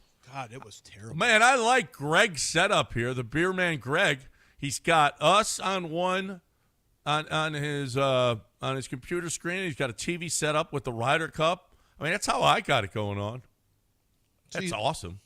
Coach Reese told me the Bushwhackers was the name of the. There was. I love those guys. They were so funny. They were so funny. No, it's the New Zealand. The sheep herders. Was it New Zealand sheep herders? No one knows. Yeah. It's impossible to know. Well, you just tag teams. You just never knew. No. There's sheep herders. There's moondogs. There's Bushwhackers. the wild Samoans. I love how everyone from other countries were wild, like the wild Samoans. And they're the bad people. The guys were. Yeah. I love the Rockers, Marty Jannetty and whoever the other guy was. Was that Shawn Michaels? Yeah, right. Yeah, you had like tiger stripes on your tights, and then maybe you tied a bandana around your leg. They flew in the air. They did tricks up in the air. You had hair metal. You had metal hair. You know the glam metal hair, and you flew. Yeah, you flew around. Your hair went flying. Well, I didn't. was never going to be my vibe. But not you. I per appreciated se. the Rockers for adding some flair. A lot of straightener you would have needed. Well, get sure, that hair. Sure, and some extensions probably too. Some Frombers. Yeah. By the way, big news yesterday that came out of this city is Fromber took his extensions out. Yeah. And struck out 10 and 7. 7 innings, 10 strikeouts. Yeah. He went to work. Extensionless Fromber should have been a thing 4 games ago, and it might have saved this season. Yeah. Michael Jordan is at the Ryder Cup. He's wearing. I guess he's in the captain. And he's got all the gear on. Aren't you embarrassed to play like this in front of Michael Jordan? Weren't you embarrassed? Aren't you embarrassed? Aren't you embarrassed to play like that in front of Jordan? I got pass protection rankings here by the 30-13. I don't want to do this. Where are the Texans? I don't want to do this one. Where are the Texans? I'm guessing 29th. 17th. Oh, okay. Yeah. Well, that's an analytics driven. So here's the thing. The offensive line has actually protected better than people will give them credit for. There have been some individual breakdowns. A lot of it has been against blitz. They've been bad against blitz. Bad. And CJ can't beat a blitz. The offense can't beat a blitz. Mm-mm. That's just how it goes. Matter of fact, I'm going to look that stat up for how CJ individually is doing against a blitz coverage, because I don't think it's – not blitz coverage, a blitz. I don't think it's probably going to be very well. Tennessee is 16th. The Texans are 17th. Bears have got the best, according to 33rd team, best in the league. Well, they spent a bunch of money on it. Yeah. They kept their same left tackle. tackle. So did the Texans. I'm not concerned. Are you concerned? If I'm not concerned, you shouldn't be concerned? I'm concerned. I've been concerned. I didn't listen to Nick when he said it. I didn't think it was smart for him to say that out loud. It seemed knowing what silly. the talent was on the team. It seemed silly that he wasn't concerned about it. Like, Nick, why would you say this? Yeah, Cam Robinson was the projected left tackle at the time, Ed right? Ingram and Lakin, neither one of them are considered good pass protectors. You got Cam Robinson, who is a cast-off, who's a 1-year deal. Like, why in the world would Nick say, I'm not concerned? Why would you? I believe arrogance might be the word you're looking for. Yeah. He really is arrogant. Nick, when he came in, was Patriot way, quiet, word salad you. He wouldn't give you anything.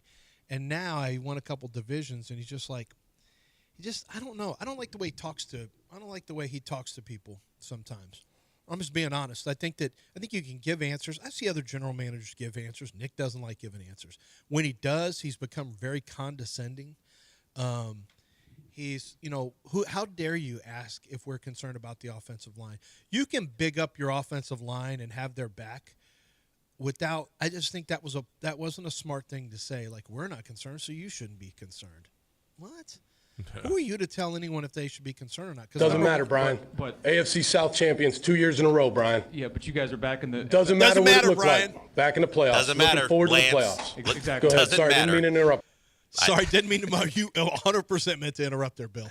Doesn't matter, Lance. AFC South champion 2 years in a row. Yeah, that's what it. Yeah. That's the Yeah. same. That's the same energy. Yep. And it's like, it was a fair question. Whoever asked the question just about a fan. it, There was some fan fest thing. Fans like, hey, fans, we got it. Okay, if we're not concerned, you we're shouldn't smarter be concerned. than you. Yeah, you don't know. No offense, but you don't know.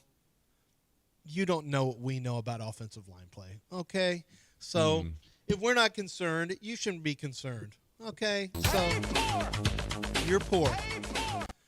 You don't have Nick to was be like, hey, you're poor. Hey, poor. Don't you don't talk to me. You don't have to be poor anymore. Okay?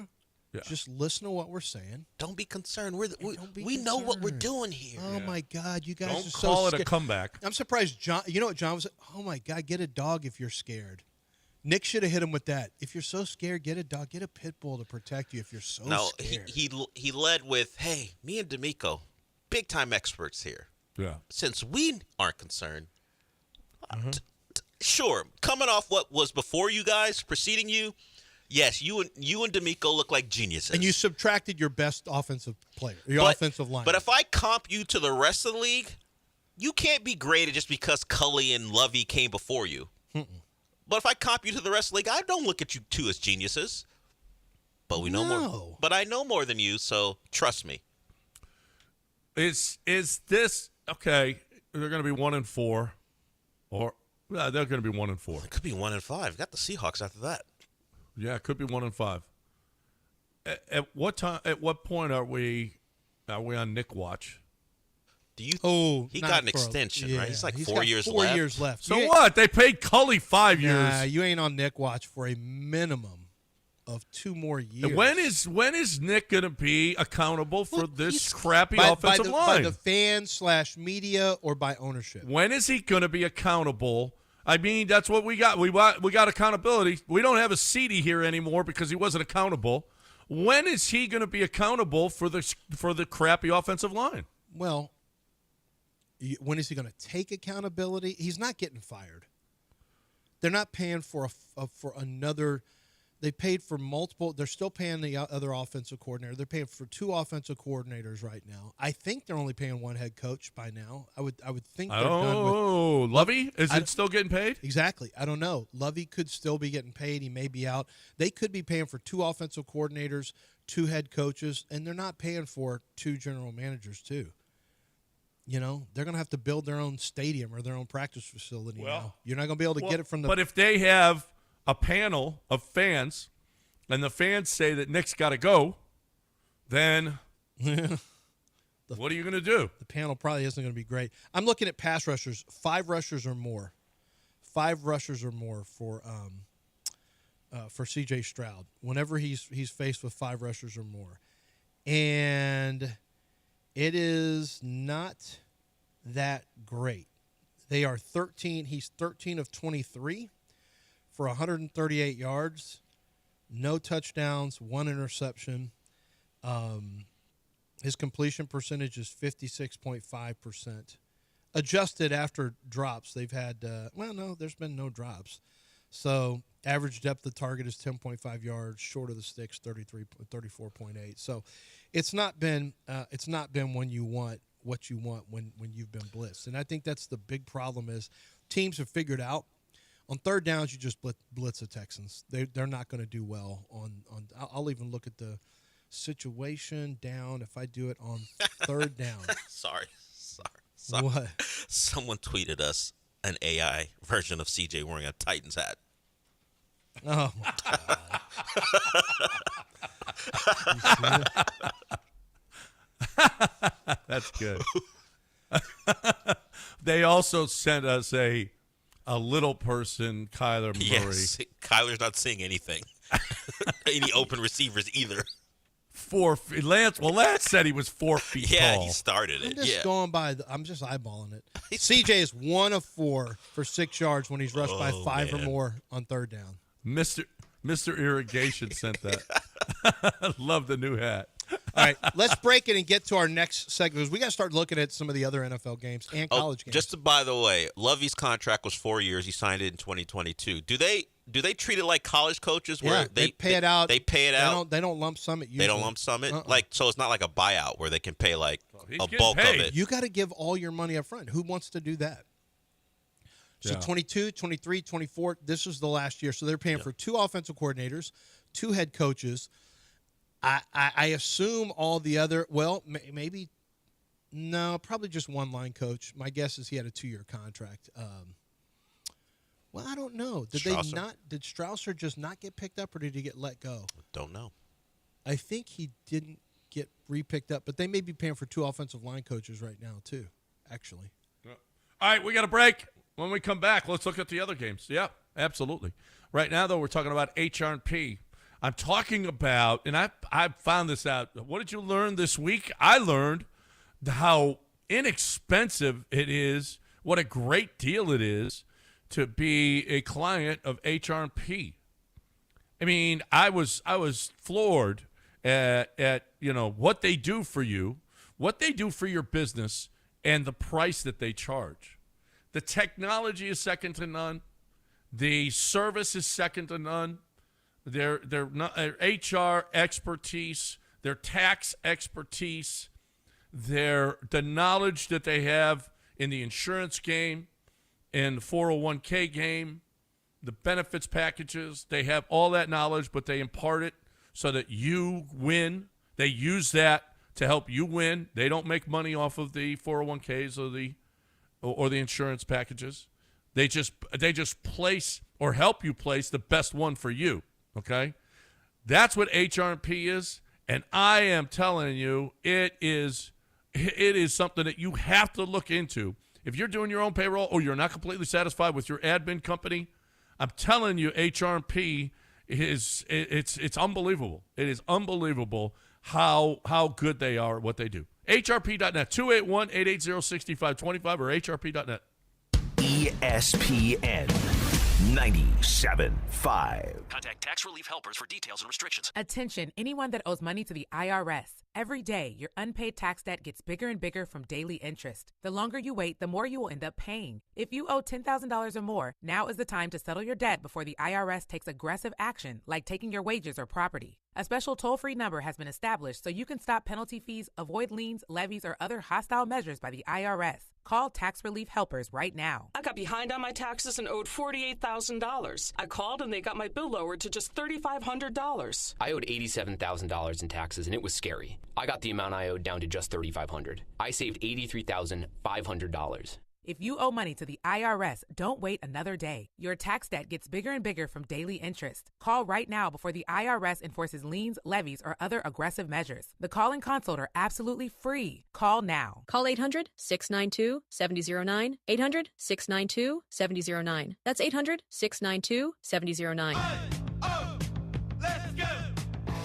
You're still glowing, flirting, grooving. You still got it. But your immune system weakens as you age, making it harder to fight flu, pneumococcal pneumonia, RSV, and COVID-19. Vaccines are a key part of any health routine and help strengthen your immune response. Ask your doctor or pharmacist which vaccines you need. Schedule in minutes at vaxassist.com. Sponsored by Pfizer. My doctor told me my cholesterol is borderline, so I took control with Garlic Healthy Cholesterol Formula. Garlic helps maintain healthy cholesterol safely and naturally. It's odor and taste-free, and Garlic is a world leader in garlic potency. I'm taking charge of my cholesterol with Garlic Healthy Cholesterol Formula, cholesterol's natural enemy. These statements have not been evaluated by the FDA. This product is not intended to diagnose, treat, cure, or prevent any disease. The term natural references only the garlic in the product. Use as directed.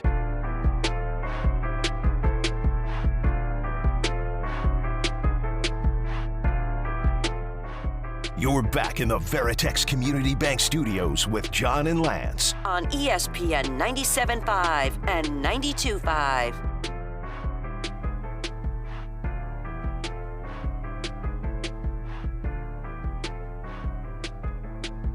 All right, welcome back here on ESPN 97.5 and 92.5. How about down 3 with 4 to play and DeChambeau hits it in the stands? I got a text literally from Rob, who is not listening. He's a neighbor. He says, how's Granado holding up with this dog bleep Ryder Cup? I'm going to tell him, not well. No, it sucks. I just get off to a start. Well, one match we're going pretty good. We're up 2 with Cantlay and Schauffele. Big deal. Otherwise, we lost to the other 3. Down 3-1. 5, down 4, and down 3. Ooh, boy, those aren't even close. No, not even down 5. Who's down 5?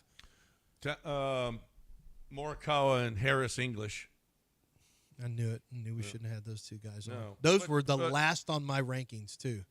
When I do my rolling rankings for Ryder Cup, they were the last. Scotty Scheffler's getting his ass kicked. I mean, they put Russell Henley with him. I mean, Keegan Bradley, you're terrible. Mm-hmm. That's it. 3 matches in, you're terrible. You're already giving up on Keegan Bradley. That's Keegan sad. Bradley's That's the worst. sad. He's the worst. All right. He's the worst Ryder Cup captain this week. That's for sure. It's not even close. Luke Donald is much better.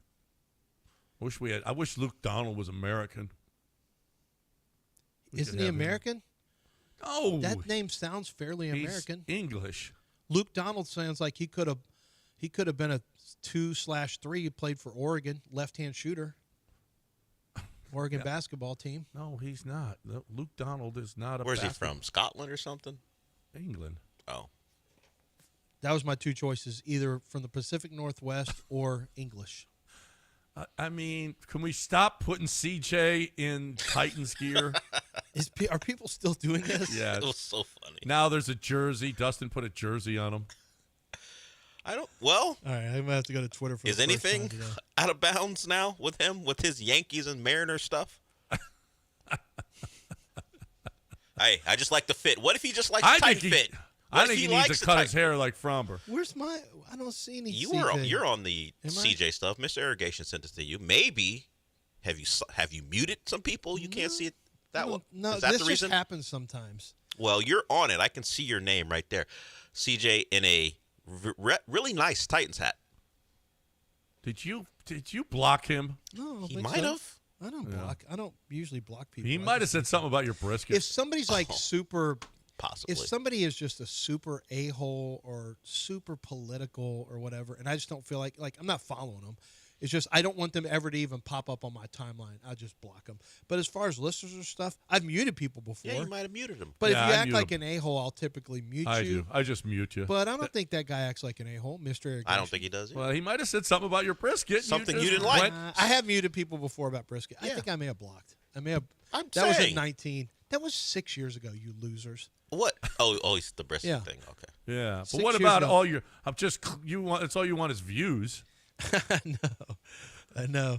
You just want views. That's why you're saying the Astros medical staff is bad. Okay. Yeah, you're right. Yeah. I mean, I have to agree with that guy. The spider tack thing is definitely playing a part. I remember it was brought up. Oh, no. But No. We're not doing this. We're talking games. about NFL games. We're talking NFL Guys, games. let's get to some spider tack talk. Also, in the next segment, how come I don't see he won't allow Right. CJ in the Titans? I told don't you, see you it. probably muted or blocked the You person. muted or blocked him because he said something about your brisket. You said Dustin did it too. You probably muted him no, or blocked him. I get Dustin stuff all the time. What are Well, y'all talking while you about? figure that out, we're going to talk some NFL games. Also, in the next segment, what did you learn from the show this week? What did you learn from the show this week? What did you learn from the show this week? That's next segment. So think of what you learned from the show. One guy lies every time. He makes stuff up. We can't let that guy on. Chris on the west side we can't let or that north guy on side, here wherever he's from. I like him. Yeah, I like the lies. He makes stuff up. It's kind of funny. Yeah. So get yours ready because you guys sucked at this last week. So let's get it ready. And what did you learn this week on the show? You learned something. I like New England this week. I like some bounce backs this week. Pull it up. Let's pull it up. I like some bounce backs this week. How do we not have football music playing? I right like now? the Packers. It's crazy To bounce back after the Browns debacle. I do too. Oh, I like. Well, I'll start at the top. Minnesota at Pittsburgh. They're in.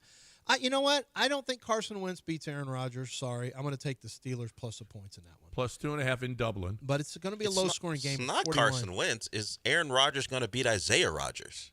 Is he going to have a interception return for a touchdown? Yeah. Have a fumble return for a touchdown? Force 2 fumbles in the first half of a game? Bananas. He's defensive player of the year. That's why they won that game. Yeah. All he did in that first half. Yeah. Yeah. I'll still take the Vikings Steelers defense right plus now. the points. Vikings defense is really good. Eagles at Tampa. I do think Tampa's a very live dog because the Eagles weren't that great at home last week against the Rams. You know, they weren't that great against the Chiefs either. I saw Joe Fortenbaugh's too big from ESPN. His two big picks were the Rams plus the points and the Browns plus the points.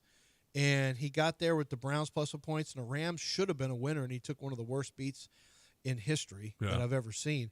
But I think Tampa could end up giving the Eagles some trouble. I think Tampa's a very live dog and can win that game. Saints, let's look at point spreads while we're at it. Saints are 15.5 against Buffalo.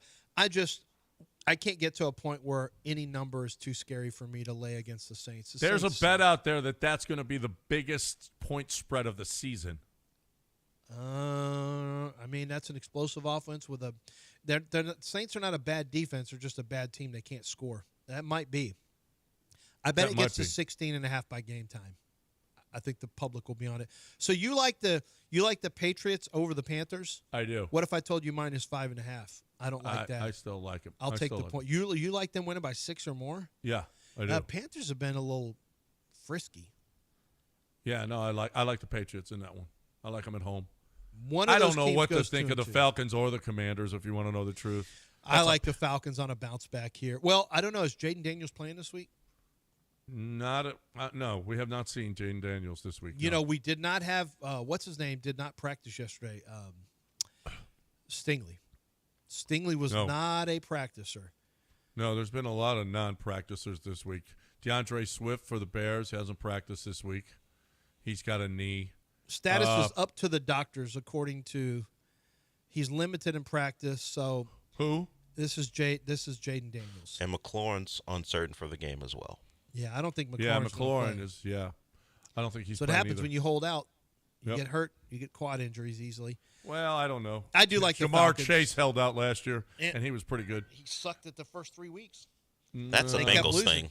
That ain't a Jamar Chase's thing. That's a Bengals thing. They're Lamb, always bad early. CeeDee Lamb started off bad too. Falcons. I like the Falcons to win that. Cleveland Browns at Detroit. I like Cleveland plus 10. Yeah, I think they're until feisty. You want to talk about somebody who's feisty? Until Cleveland's defense proves otherwise, I got to think 10 points is too much to give a team that's that good defensively. And I know they suck offensively, but they're good defensively. Really good defensively. Yeah. Titans are getting 7 against the Texans. I like the Texans. I hate that number, but I guess if you put a gun to my head, The Texans shouldn't be giving 7 points to anybody, but they I'll take the points. Yeah. I like the Texans to win, though. Chargers are minus 6.5 for the Giants. I just feel like this is going to be – I feel like the Chargers are going to crap the bed in this one.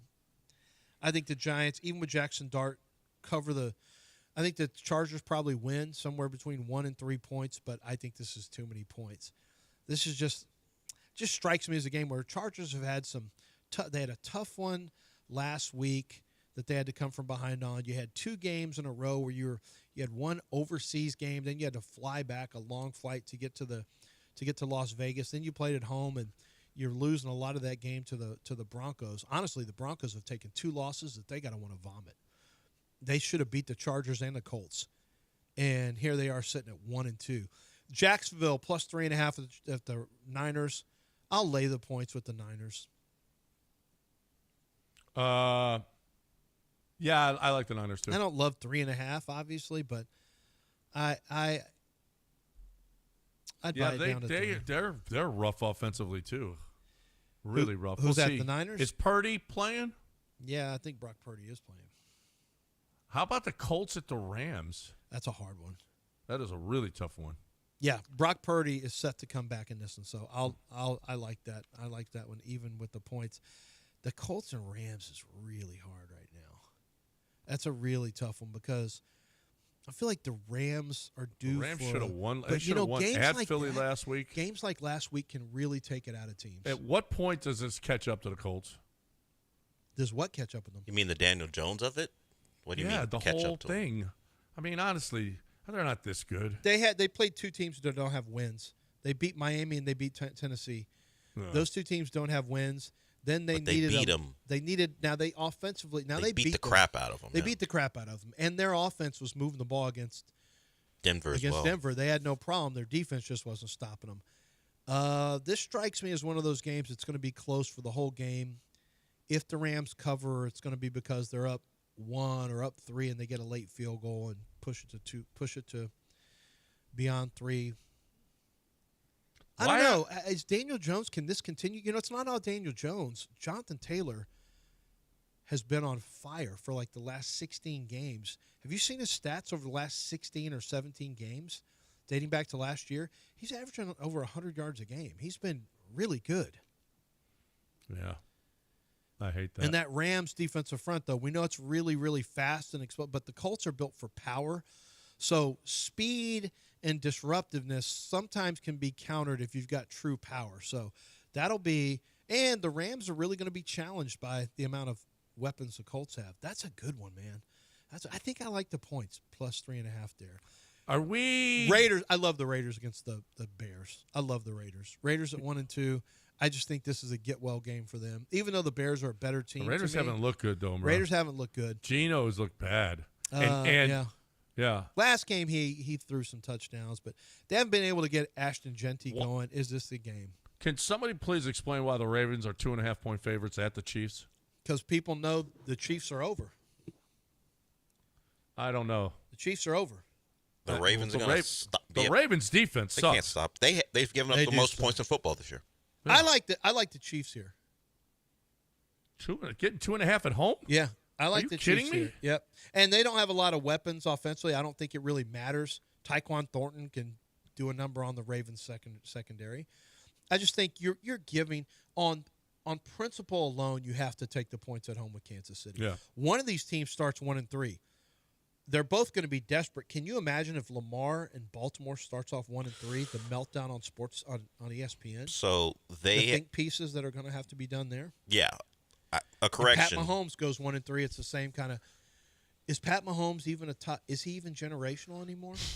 They're going to have to ask that. So the Ravens are in this company when it comes to points given up. Correction, they've given up the second most points. The Dolphins have given up 97, the Ravens 96, and then the Titans 94. They're in bad company. And the Colts have played 2 of those. That's why I like the Texans giving 7. That might be my favorite game is Texans -7. I like it in a teaser scenario. By the way, look how fast this changes. This is why you can't take these annual conversations we have. Is anyone now – remember when you had a group of people who said, it's already over. Tom Brady is behind Pat Mahomes is the greatest quarterback that's ever played. That conversation has died. Well, Tom Brady had a time when he didn't win Super Bowls either. Exactly. Yeah. That's my point. That's why it's so pointless to have these stupid conversations so often. It's fine to have it every once in a while, but now the Pat Mahomes is past Brady. Pat Mahomes is the GOAT. Will Pat Mahomes? Now you don't hear that anymore. Now will Pat Mahomes get back to the Super Bowl? Ever? No. Never. Nope. He's done. Yeah, I I don't don't know know. with Pat Mahomes. How old is Pat Mahomes? You're writing him off. Well, as I'm not writing off Pat Mahomes. I'm writing off the Chiefs. Yeah, he'll be a Chief I'm unless sorry, they does screw Jim it up. Harbaugh live? As long as Jim Harbaugh lives, you're done. What does You're that cooked. have to do with anything? Because you're not bolts up, baby. Russell Wilson got through Jim Harbaugh to make Super Bowls. You're not. That was lucky. That was before Jim. What? No, had Jim that was. Michigan No, Jim was before there. he was a true Michigan man. When Yeah, he but coached who for was him, his too. quarterback? Yeah. Kaepernick can't even get in a league. Yeah, couldn't even get in the league, Dell. Yeah, he was playing in the league. What do you mean he couldn't even get in the league? Well, he did take get it to the back Super- in it. Well, actually, Jim brought an offense. It brought a college offense that no one could stop with Colin Kaepernick, and until the next year when they all went to school on it. When they found out how to stop his own read. No, I actually don't think. Look how much Kansas City had. Now, when Rashee Rice gets back, they're going to be a lot better. But I think their time is done. I think their time He's is 30 over. years old.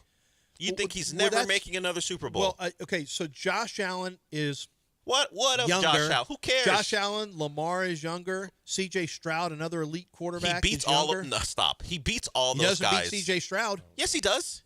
Not usually. No, all the time. No. Wait, I'm we sorry. gotta Did break. you look at just last year? Yeah, they won. Oh, they beat Houston? Yes, in the What playoffs. about the year but before? probably What's not. wrong with you? No, Yeah, no, but no. you- Oh, I'm you talking. don't I know. was talking about Josh Allen. I do know. Yes, they beat don't Josh know. Allen too again last year. Well, No now one can he knows. beat Herbert? No, he can't No. beat Herbert anymore. Herbert's never in a spot where he has to he play can't when it beat matters. Herbert anymore. Let's break So- because we got on the other He side. can't beat Lamar, which he did. He can't What beat Josh, did you which he did. learn this week on the show? I learned that Lance can't remember that the Chiefs beat the crap out of the Bills and the Ravens when it matters most. I just learned that. Yeah, can't remember Those that. aren't the same Chiefs. But here's the deal. What did you learn this week on the show? 713-780-3776. Give a call now. Get in. As soon as somebody gets off the line, you can get it. What did you learn? One sentence. What did you learn this week on the show? I learned a long time ago that GimmeTheVin.com is already the best place to sell your car. It's not even close. And now it's even better because GimmeTheVin.com, John Clay Wolf is nuts. He's got the big cash giveaway every month. GimmeTheVin.com giving away $25,000 in cash every month. And you got 2 ways to win now. 250 chances to win with your mail-in entry or 1,000 chances to win if they buy your car. So, I mean, there is no question that if you're going to sell your car, you sell your car to GimmeTheVin.com. GimmeTheVin.com puts your car right on the money, all right? They know the car game better than anybody. They are going to make sure that you get the most. And if they listen, they can't beat CarMax. they're sending you $100. That's a guarantee for you that GimmeTheVin.com is going to give you the most for your car, okay? So if you're looking for the best way to sell your car and a chance at $25,000 in cash every month, GimmeTheVin.com, America's best car buyer, GimmeTheVin.com. Houston's only FM sports stations, ESPN 97.5 and 92.5. Attention taxpayers. If you owe $5,000 or more and have missed another tax deadline, you're officially on the IRS's radar. The IRS has resumed aggressive collections. That means wage garnishments, bank levies, even seizures of your home, car, or retirement accounts. If you owe $5,000 or more and missed the deadline, you're stacking new debt on top of what you already owe. Call Priority Tax Relief now. Their experts fight back fast and are saving their clients millions in tax debt every month. I owed over $50,000. And they settled it for pennies on the dollar. These guys are as legit as they come. After speaking on my behalf with the IRS, my entire debt of $25,000 will be eliminated. Whether you've received collection letters or you're already facing liens and garnishments, call for your free consultation. There are no upfront fees. Priority Tax Relief. Let's make your taxes our priority. Call 800-860-6195. 800-860-6195. 800-860-6195. Priority Tax Relief. Hey, Houston, Nick of Nick's Place here. Well, it's that time of the year, my friends. Football season has begun, our Astros are playing great baseball, and Premier League season's about to kick in. So if you're a fan and you're looking for a place that has your game on, well, for over 30 years, Nick's has been the place. Our food at Nick's is fantastic. Pizza, pasta, wings, burgers, and sandwiches piled high, just to name a few. Our breakfast menu is available all day, but it really gets special during our weekend brunch. We open 9 a.m. on Saturdays for all you soccer fans and Sundays at 10 a.m. Want to be sure your football game is on? Well, at Nick's, we have the NFL, SEC, Big Ten, ACC, and ESPN+. And we have the Peacock Network for that other kind of football. Need more? MLB, NBA, NHL, all televised here on over 40 TVs. Nick's is also the perfect place for your fantasy football or alumni party. And our kitchen is always open till 1:30 in the morning. Since 1993, same location, Rocky Ridge and Westheimer, it's Nick's Place. John Granado here for Game Day Health. Are you feeling lethargic, having issues in the bedroom? How about weight gain, muscle loss, even brain fog? You may have low testosterone. Game Day Men's Health are the experts in testosterone replacement therapy, ED, and weight management strategies. They can help you get back to feeling and performing better. With 5 locations, 15 more on the way, book a free testosterone test today at GameDayMen'sHealth.com. That's GameDayMen'sHealth.com.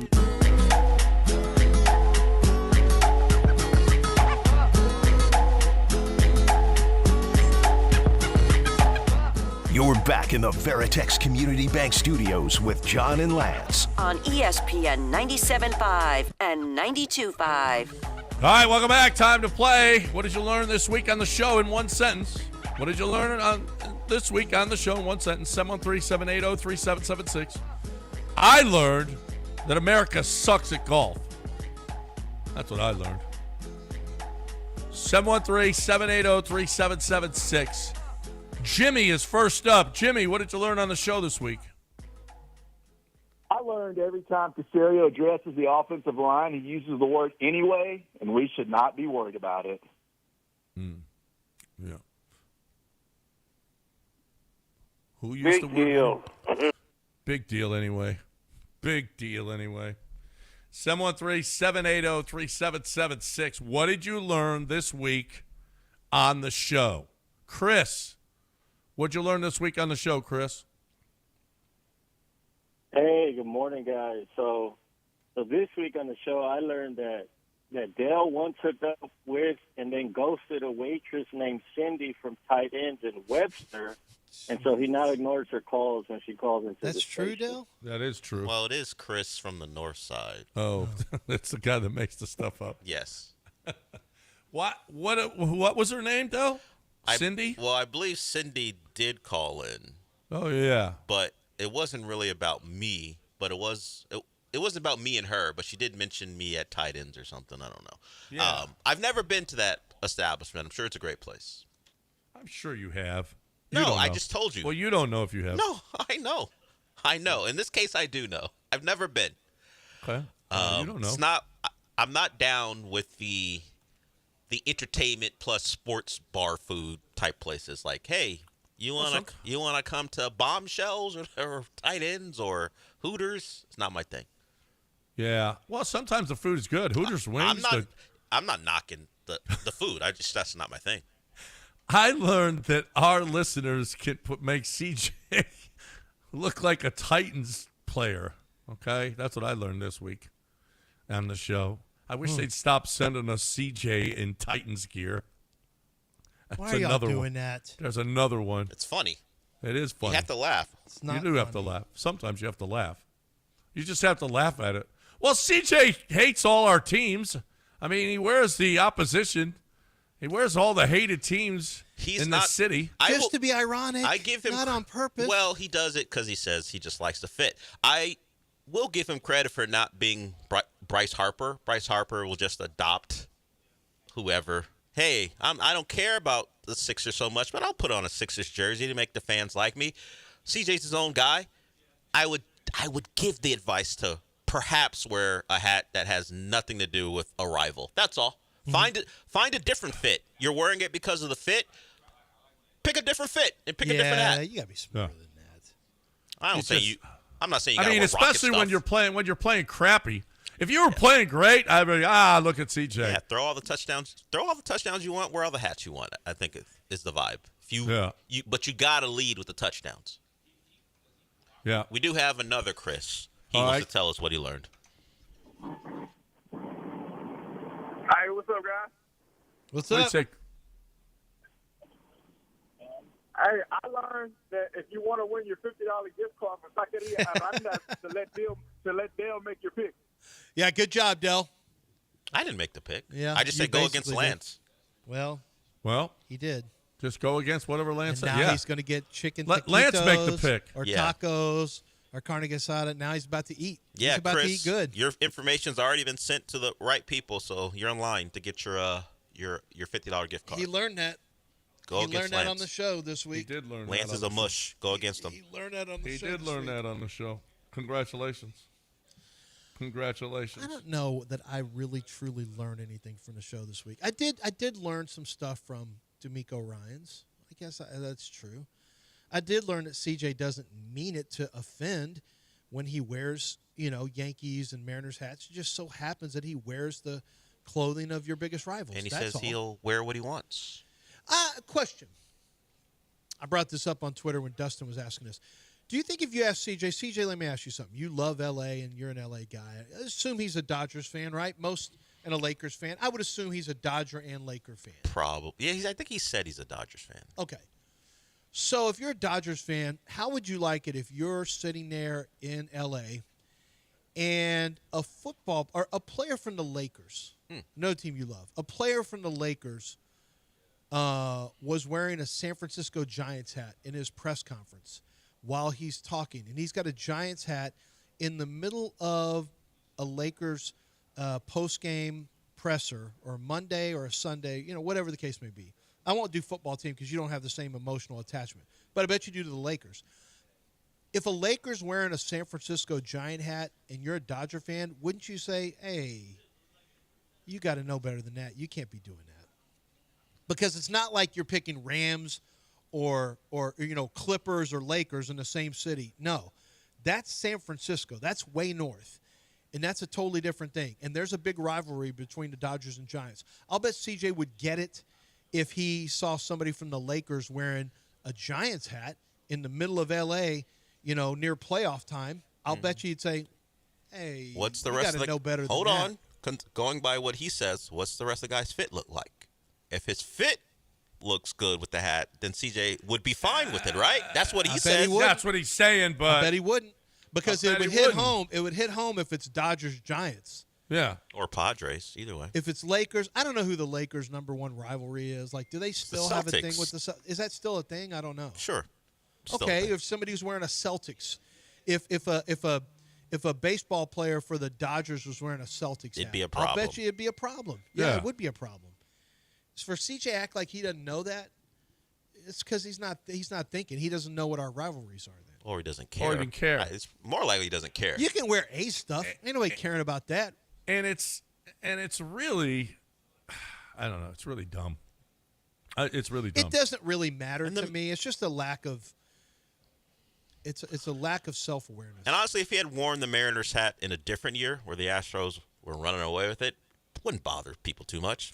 And then a Yankee hat. But yeah, that's the one that tops it off. Where it feels like he's doing it on purpose now. Yeah. Oh my God! Now I just saw the CJ one, but that's not actually CJ. It didn't look like CJ in the face. I know it doesn't look it's like AI, CJ, right? Oh, that's all it is. That's what it is. It's yeah, AI. That's why it was even funnier to me. Actually, AI is not. I think there's some AI programs that are not allowed to make it exact. So Dream Shake points out Jalen Hurts wore Astros caps, but Philly fans said cut that out, and he doesn't do it anymore, I guess.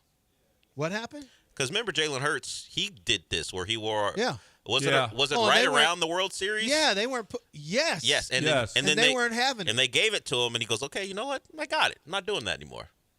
He explained to him from Houston, but they weren't having it. So I don't think he does that anymore. CJ will be somewhere else in 3 years anyway. Hey, Mulgeta's going to get him out of here. You are. No, I feel like I've already seen the future. Mulgeta's going to start. This is what's going to happen. You can mark this right now. What's going to happen is if CJ keeps struggling and the offense keeps struggling and the Texans have a bad year, let's say they win 5 games, 6 games, it's a bad season. It's a terrible season. 8 and 9 is a bad season. 7 and 10 is a terrible season. Let's say CJ doesn't have a good season, 2nd year in a row. Here's what's going to happen. You're going to see Ryan Clark and other members of the media, they're going to get the whispers in their end. Man, CJ's getting killed. They're not giving him any chance to win. They don't have good wide receivers. They don't have any protection. The play calling's bad. The route concepts are bad. Blah, blah, blah, all that stuff. And that's going to start becoming the national narrative. It already is to an extent.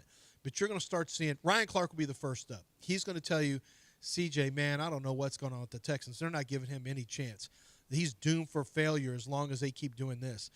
And everything is going to be someone else's problem. There will be no accountability. Not from CJ. I think CJ is a real one. CJ will tell you if he's not playing well.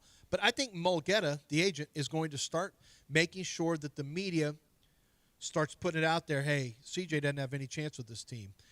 If this goes badly, I think the process for making sure that everyone knows it's all on everyone else will start with Mulgeta. And I think that the process for potentially considering trying to find a way to get him out of Houston will start. That's what I worry about. And I've always worried about that with David Mulgeta. But right now I see a path forward with that because I see that CJ's losing some of his swagger and especially his body language is a little shaky when things aren't going well. He's saying the right things, but he's not handling adversity very well, I think, on the field. So let's see what happens because his agent is trying to get him $60 million per year plus. And I think it's important that his agent, I'm just kind of saying this out loud, that his agent makes sure that everyone knows, man, the receivers aren't playing well. The offensive line's terrible. Here's another bad play caller, rookie play caller. He can use our words against the organization if he wants. They're just giving this guy, he's had 2 play callers in 3 years. He's had a bad offensive line. It's arguments anyone could make, obviously. However, I think that's going to start being the national narrative very loudly because if it doesn't change, he's going to get CJ out of Houston. We got a couple more people before we wrap it up. Woods, what'd you learn from the show? What's up, fellas? Good morning. Man, please stops when you have Colombian girls on your phone. Oh, man, that's true. You learned that. I already knew that. Yeah, I did. I just learned that from the show, too, that you're a Colombian girl enthusiast. Did you actually look anything up, John? Did you see why? I didn't. I don't know. You didn't look at Colombian Diaries after I told you? No. I just saw the one that you sent me. Absolute lie. No, I swear to God, I didn't. No, he doesn't Why do that. would you not? Because it's not you. That's not, yeah. What? It's not you. We got one more, and it's another Chris before we wrap it up. All right, Chris. Chris, wrap it up, baby. What? All right, Chris in the Woodlands. Hey, so I learned this week that Lance and Israel are going to have a lot more conversations with Reed Shepard being our point guard as we go throughout the rest of the show. God. Oh, yeah. You guys learn a lot more than I do every week. That's a good point. And we didn't get to it, but Zach Lowe says the Rockets aren't making a trade. It'll be Amen and Reed handling that spot. Okay. Well, they can't. They can't make a trade right now. Well, not with. Well, some guys they can Get trade, at me before, but some they can't. Get at me before trade deadline, and then let's talk. All right. Yeah. Because trade deadline happens after that magic, December 15th, is it? I believe so. They got money issues, too. Well, it would have to be matching salary. They can't take more salary in as they stand right now. Yeah. Right, exactly. All right. Nice job. All right. You guys were much better this week. Congratulations. What did you learn this week in one sentence? Not bad. Not bad at all. Hey, I learned a while ago, and I wish I would have learned it when I was buying a house, that Kent Jones is just the best. Love what Kent Jones has done in his career. Over 1,400 career closings. This is 30 years of knowledge on how to work a mortgage. You don't have that knowledge. You don't know how to do it. I mean, I don't have any idea how much money I lost, and we just frittered away because we didn't know what we were doing. We just went in and signed, this is for you got the survey, okay, the title company, okay, and your insurance, okay, just sign. Never questioned, never asked. Kent Jones knows all of this, and he knows all the hacks on how to save you money, not only at closing, but for the life of the loan. Okay, I mean, listen, he has saved our listeners tens and tens of thousands of dollars. If you're looking for the best way to get that mortgage, there's one guy. I'm telling you, call him. Call Kent Jones because he knows how to get this done. He is awesome. All you need to do is call 713-520-5626, 713-520-5626, or 975loans.com. Dream Rate Mortgage, LLC, NMLS number 2482473. J. Ken Jones, NMLS number 356118. Equal housing lender. ESPN 97.5. Chances are, if you've been to a few weddings, corporate events, rodeo committee gatherings, or charity dinners over the years, you've enjoyed Damaris Catering. Yanni Damaris here. Most people know Damaris Barbecue. Our family's been at it since 1964. Well, Damaris Catering has been around since the early 70s. We do events from 20 people to 5,000, serving a variety of cuisines to cater at any event. From no tie to bow tie, it's taken care of. Damaris Catering. Find them at damaris.com. Contact Tax Relief Helpers for details and restrictions. Attention, anyone that owes money to the IRS. Every day, your unpaid tax debt gets bigger and bigger from daily interest. The longer you wait, the more you will end up paying. If you owe $10,000 or more, now is the time to settle your debt before the IRS takes aggressive action, like taking your wages or property. A special toll-free number has been established so you can stop penalty fees, avoid liens, levies, or other hostile measures by the IRS. Call Tax Relief Helpers right now. I got behind on my taxes and owed $48,000. I called and they got my bill lowered to just $3,500. I owed $87,000 in taxes and it was scary. I got the amount I owed down to just $3,500. I saved $83,500. If you owe money to the IRS, don't wait another day. Your tax debt gets bigger and bigger from daily interest. Call right now before the IRS enforces liens, levies, or other aggressive measures. The call and consult are absolutely free. Call now. Call 800-692-7009. 800-692-7009. That's 800-692-7009. Hey parents, Jeremy Branham here. Want to transform your driveway into a pro-level court? Pro Dunk basketball goals are the real deal. Their revolutionary lightning adjust system lets you change heights in seconds. From regulation 10 feet down to 5 feet so the whole family can play. Built with commercial-grade materials that stand up to Houston weather, get your kids off those screens and onto the court. Pro Dunk, the choice of serious ballers. Visit ProDunk.com today. That's ProDunk.com. I'm at Walmart.com right now, and in the upper left-hand corner, it says pick up or delivery, so you can immediately just click that and hit delivery, and you put your address in. You go from there, and then you start the process. You've got beauty items. You've got, whatever. Let's say you're a woman listening right now. You've got beauty items that you want to buy. You can do that there. If you're a guy and you want to say, okay, I've got this stuff I need for my car. I need this. You can do that as well. You can buy pretty much anything at Walmart.com. I mean, pretty much anything at Walmart.com. All your home items you can find there. Check them out for yourself, and you can purchase them there. Did you know that you can also shop groceries as well? They have that for you as well. It's under the departments. If you go to departments and you hit groceries, all groceries, you can get it done. But it's broken down: meat and seafood, dinner made easy, recipes, deli, dairy and eggs. You can do all your shopping at one place, and you can have it delivered in an hour. and you can have it with the same low prices you would get if you walked in the door of a Walmart. Make sure you do your shopping online for pharmacy items, for household items, for all of your groceries. Get it done in one spot, walmart.com, and pay the same low price that you would if you were going into it, but without the hassle of driving and walking around the aisles. Get it done much quicker at walmart.com. The Walmart you knew is new. Who knew? Walmart.com. Time now for News of the Weird People are weird. with John and Lance. That's real weird. All right.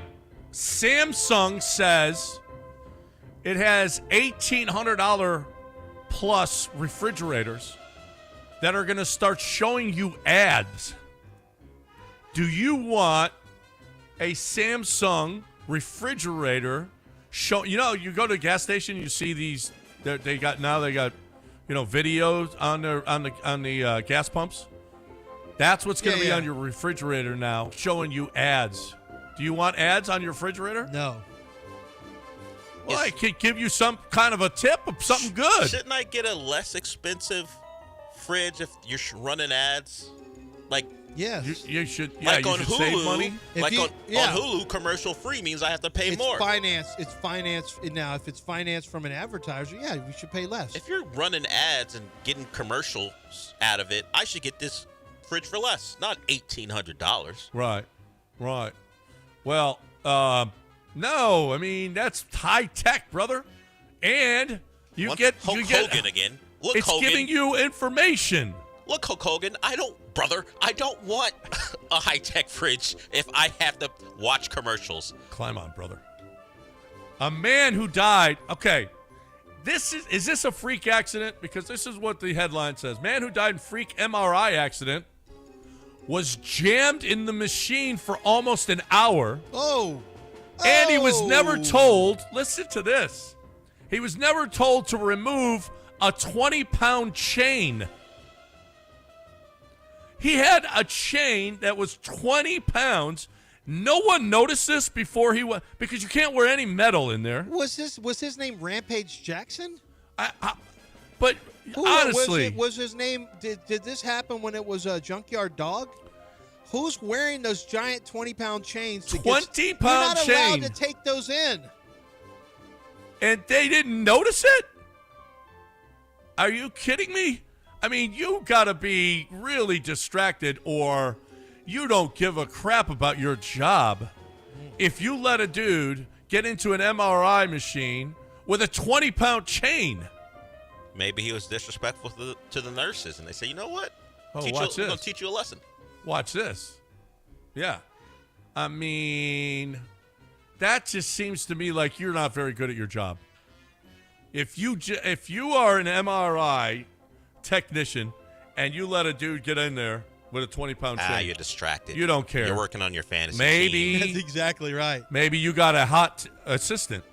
I don't know. It could be a lot of things. You got your laptop open, you're checking scores, making bets. You never know what's going on.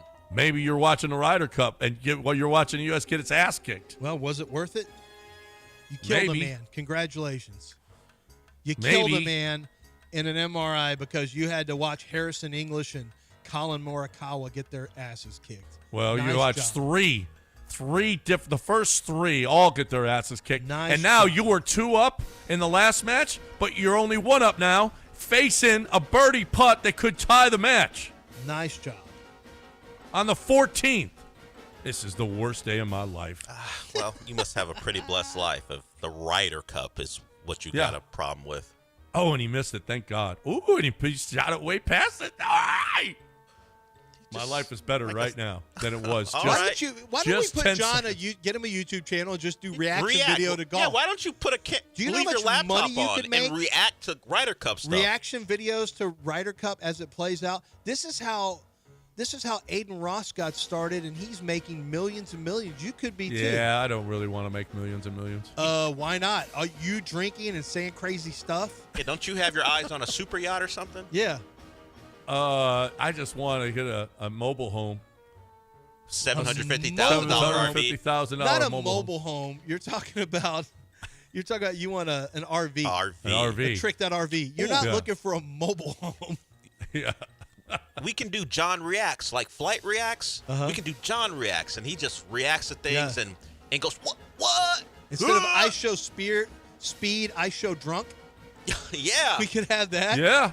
And John could try to do backflips. Drinking Coors Lights, like watching that. a Ryder Cup. Yes. Jumping over a speeding car while he's drunk. You got a shot to make money. I'm not I don't know lying. why you're backing away from this plan. We suck. We suck right now. Because I don't want to be talking about how bad we suck. That's why. It doesn't That have to makes just money. be You don't golf. have to do that. And then you can do a collab with different people. You can do some collabs. Him and Aiden Ross in the same room. Yes. You and Kai Cenat, I think he's kind of disappeared. Something All right, happened we're with still him. 1 up through 14. He made the putt coming back. So. But on one of our matches? Yeah, the last match, Big the fourth deal match. anyway. No, we got to get this point. All right? You don't want to get swept by the A's? We're not getting swept by the A's. We're going to sweep the A's. We're going to. Are we sweeping the Angels before we go? We're sweeping the Angels. We're going to the playoffs? We're getting in the playoffs. Texans win by 20. Whoa. And we come back and win the Ryder Cup. Those are your predictions. Those are my predictions. And that is news of the weird. That's really, really weird. Yep. Okay. All right. Have a great week. Lance, don't go have a anywhere. great weekend, everybody. I'll see you later, guys. Don't go anywhere. You still have Y'all to take care, guys. You still got to talk to the people. Good. You want me to talk about Underdog? Nope. Allstate. Allstate? Oh, good. I can tell people about their windows and their. Hey, so the weather is starting. Can I tell you the dew point's going down into the 50s today? This is going to be amazing weather to be outside, or this is the type of weather we have to look forward to where you start having your windows replaced from Allstate Windows and Siding. They will take the windows out, no glass breakage, and then they put the new windows in. So your windows will be, out of your home. A window at a time will be out of your home for a small amount of time, but then they replace it with the new window. These windows that they replace them with are made in Texas, and they're made double pane, double strength windows. They're made specifically with our extreme weather in mind. So they protect against so many elements, including hurricane strength wind, hail, things of that nature. But they also are going to beautify your home, make your home look great, and help keep you safer. And they're going to lower your energy bills. They can lower them by as much as 40%. Did you know when you have leaky windows, you're losing the air conditioning, you're losing the heating, it's getting dustier in your home? Get that taken care of with Allstate Windows, a company that's right here in Houston. They've been family-owned and operated from their inception. They've been in business for a long time, and they do incredible work. Great discounts for ESPN 97.5 listeners, whether it's for a complete siding job or for a windows job. Make sure you tell them you heard about it from Lance Zerline on ESPN 97.5. And if you're a senior citizen or a veteran, you get additional discounts. Take advantage of that. Allstate Windows and Siding.com. ESPN 97.5. Bye, bitch. I'm Jim Chesko with your Money Now. More potential issues in the media world in the form of another carriage dispute. NBC Universal has begun running messages for YouTube TV customers, alerting them to the impending loss of networks if a deal isn't reached by Tuesday night, potentially leaving YouTube TV subscribers without Sunday Night Football, The Voice, and other NBC Universal programming. YouTube is owned by Google, while NBC Universal is a division of Comcast. No major surprises with today's report on personal consumption expenditures.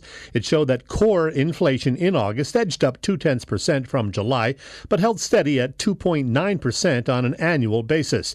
Both spending and income numbers were a smidge higher than expected. U.S. stocks are mostly higher today. The Dow Industrial's up more than 100 points. The S&P 500 up just 4. The Nasdaq Composite, however, down 63. Meanwhile, U.S. oil futures are sharply higher. November crude up more than $1 above $66 a barrel. That's your Money Now. Every 65 seconds, someone in the United States develops Alzheimer's disease. Many don't even know it. I just knew that I wasn't the high-performing person I used to be. Pieces of my past are being erased. I was lucky we caught this at the very earliest stages. I hope that my story can give other people hope. There is life to be lived.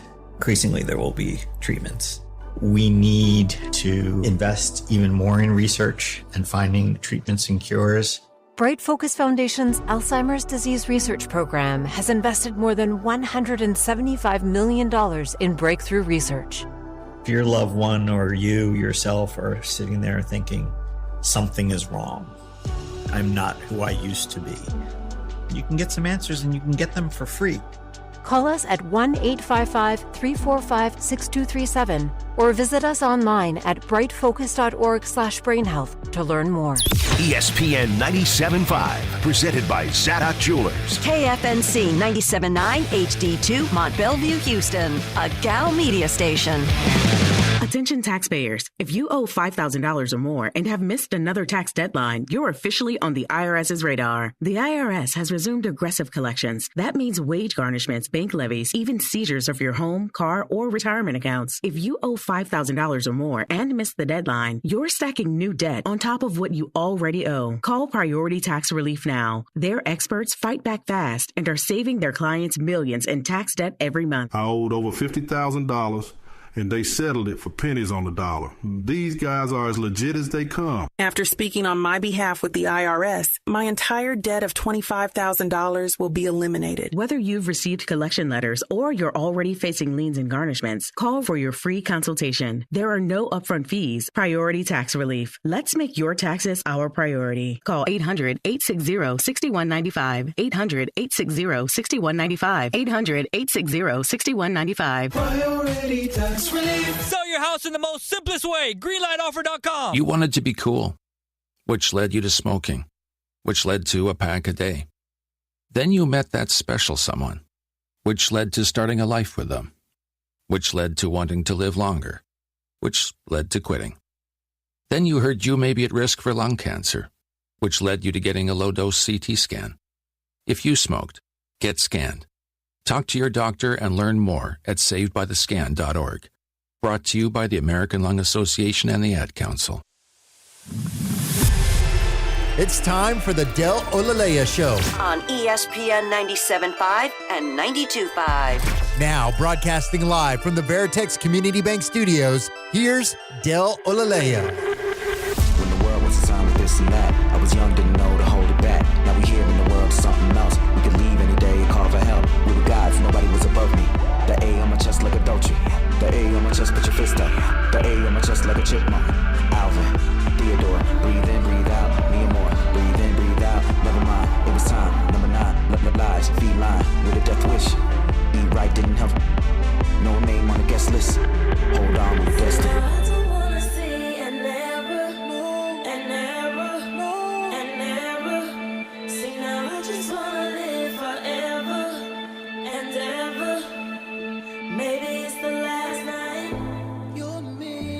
So we got a big weekend. Lance is he has an issue with mates not being here. By the way, AJ's here again because Sean Mapes is doing the afternoon show. But he got a big weekend. It actually starts tonight. Got the Cougs in Corvallis against the Beavers. But it's a weekend where our two pro teams are in desperation mode. Carlos Correa was asked after their Wednesday loss to the A's what they had to do to get into the playoffs. And he said, well, we got to win out. Off to a good start. They beat the A's yesterday afternoon. Fromber did his thing, cut the hair, or at least took out the extensions, which is probably the more likely scenario. I don't think there was any real hair of his to cut. I mean, he cleaned it up around, get yourself a little shape up, but he took the extensions out, and he was back to form. Don't know if it'll be his last start as an Astro, whether they make the playoffs or not, but he at least he went out on a high note. The bats got going. It was a non-competitive game pretty early. You can kind of get to relax for once. It turned into watching what happened later in the day, where the Blue Jays beat the Red Sox, but the Tigers did beat the Guardians. So as it stands right now, I don't want to get bogged down into numbers so much as far as scenarios, but the Astros don't control their own destiny. The Tigers go to Boston, so keep an eye out there. Of course, you got to take care of your own business as you stand 2 games behind the Red Sox and 1 game behind the Tigers. So whatever permutations are needed in that series, you likely need to win out to give yourself the best shot.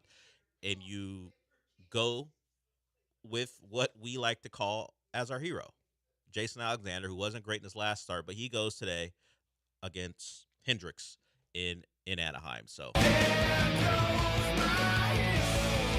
we need him to be like James Vanderbeek on that last drive in Varsity Blues, where they were struggling, but he found a way to come through.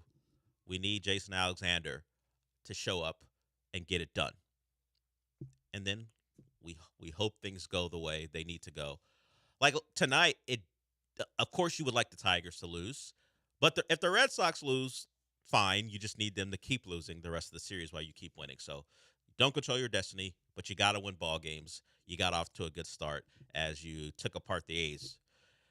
It was nice to end the losing streak to the A's. It was five in a row. You lost 5 straight times to the A's. Finally, that's by the wayside. Shout out to Paredes, who Sean and I talked about earlier in the week, is pretty much playing on a leg and a half, and Joe Espada told him not to exert himself on the base path. So you can see him take that to heart. There was one at bat where he hits a ball down the left field line, probably had an opportunity to stretch it to 2, but he decided to take his single, and he drove in a run, and Altuve took third in that situation. So he is trying to power through, and he was productive yesterday, just like the rest of the lineup. They win that game and keep themselves alive, so we'll take it. It is a situation they put themselves in by really their poor play in the division. They have been less than stellar against the division in the back half of the season, and hopefully the Angels are a soft touch.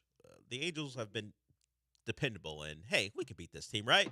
We're going to need that over the next 3 days, and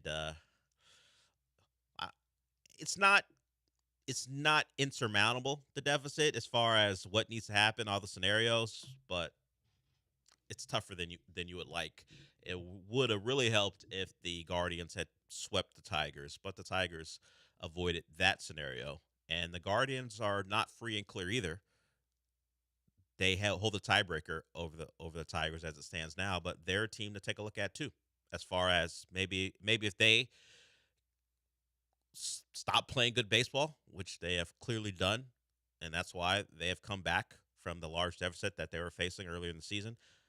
So you got a couple series to look at. It's Guardians as they close out their season against the Rangers.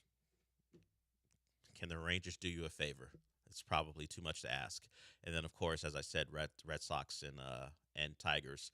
That'll be the 2 series we take a look at and see if the Astros can find some fortune and get back into the playoffs. And then we can have a discussion on Monday about, do we believe that they have a real shot to do anything? But you got to get there first, and this weekend we'll decide it.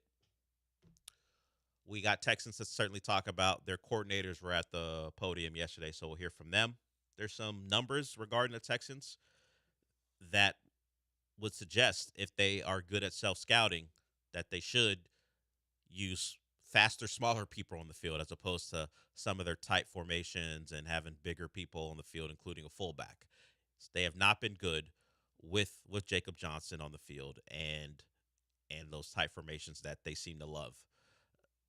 One thing that stood out to me reading the article, we'll get to it when we come back, is Jacob Johnson has played only one less snap than Jalen Noel.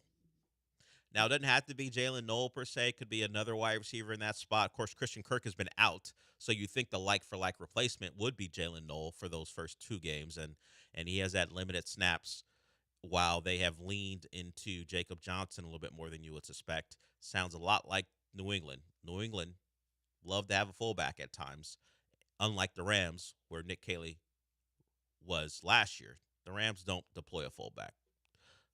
His previous job in New England, they did deploy fullbacks, and we've seen that here. And while that you would think would be a positive in the run game, it hasn't led to much success in the run game. So we heard, and we'll hear when we come back, some discussions about going up tempo.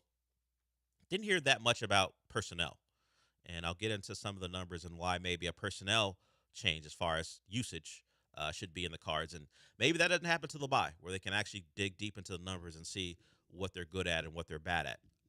A little hint, they're not good at anything offensively. They're just worse, much worse with some personnel packages than they are with others. So they're aware they should probably play faster. We'll see if that leads to faster players actually on the field as opposed to maybe a tight end here or a fullback there. All right, we'll go to break with that. It's me and AJ till noon. It's big college football weekend too. Well, I started with mentioning the Cougs. We got big games on Saturday. Alabama against Georgia. We got Oregon versus Penn State, and both those teams' first real tests. We'll find out quite a bit about Penn State. They haven't looked great. I mean, they're dismantling teams that are worse than them, but we haven't seen Drew Aller really since he threw that pick against Notre Dame in the Orange Bowl. So we'll see with an actual team that they're going to game plan for, as opposed to their first couple opponents, what he looks like in its last year with Penn State. And Dante Moore, of course, the former UCLA quarterback, is at Oregon, and he's gotten off to a good start. But he, along with Drew Aller, haven't faced much competition. So those two games, Alabama, Georgia, Penn State, Oregon, are at the top of the heap. But you also got UCLA going to Illinois. Illinois coming off a big time beatdown at the hands of Indiana. USC going to Illinois, and USC is a team that we haven't seen a lot of, because a lot of their games, of course, West Coast, so it's a little later in the day, and their opponents haven't been great. And then Ohio State goes to Washington. Washington undefeated, and that's a tough place to play. It's underrated how tough going to Seattle is. We got Auburn and A&M. You'll be able to hear that game here. LSU, Ole Miss, as I point out. Big weekend this weekend for college football. So we'll touch on some of those games as we go forward. So Texans, college football, and we'll hear from Zach Lowe on what the Rockets are planning to do regarding their point guard situation. There was a list that came out of potential trade options. We talked about Zach Lowe himself and Bill Simmons speculating about maybe Austin Reeves would be someone the Rockets would be interested in if things went wrong in L.A. Well, Zach Lowe has done a little digging, and he has some insight on the Rockets' plan. So we'll get to that as we go forward. So we're just getting started. If you want to join us, 713-780-3776. Me and AJ till noon. We'll be back.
This is the Del Olalea Show. On ESPN 97.5 and 92.5. Broadcasting live from the Veritex Community Bank Studios, here's Del Olalea.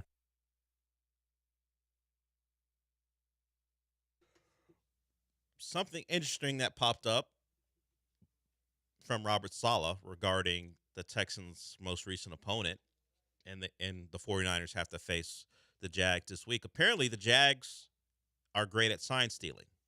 Now, he said they're doing it legally, but he says everyone from the McVay tree is great at it. And the Texans have played two McVay connected teams. Obviously, the Rams, who are coached by him. He's the head coach, and also the Jags.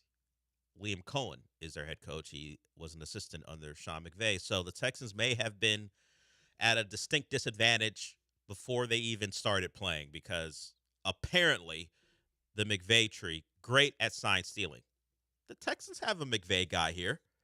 I don't get the sense that the Texans are stealing anyone's signs right now. Maybe Nick Caley is the one where the tree stopped bearing fruit when it comes to sign stealing. So Robert Saleh, let that be known yesterday, that if you face a McVay or a McVay offshoot, get ready for them to know a lot of what you're doing, from hand signals, from players to even just plays being sent in. So there that is. I didn't know that was a thing, and the Texans may have had to deal with that 2 out of the first 3 weeks of the season. But getting to Nick Caley, of course, he's the coordinator under fire. Like Matt Burke makes his appearance on Thursdays as well, but what is there to say about Matt Burke? I mean, there was a topic of Chauncey Gardner-Johnson, so he answered questions about that. But for the most part, no one's really that interested in what Matt Burke has to say, because the defense is pretty good, and D'Amico's the head of that defense.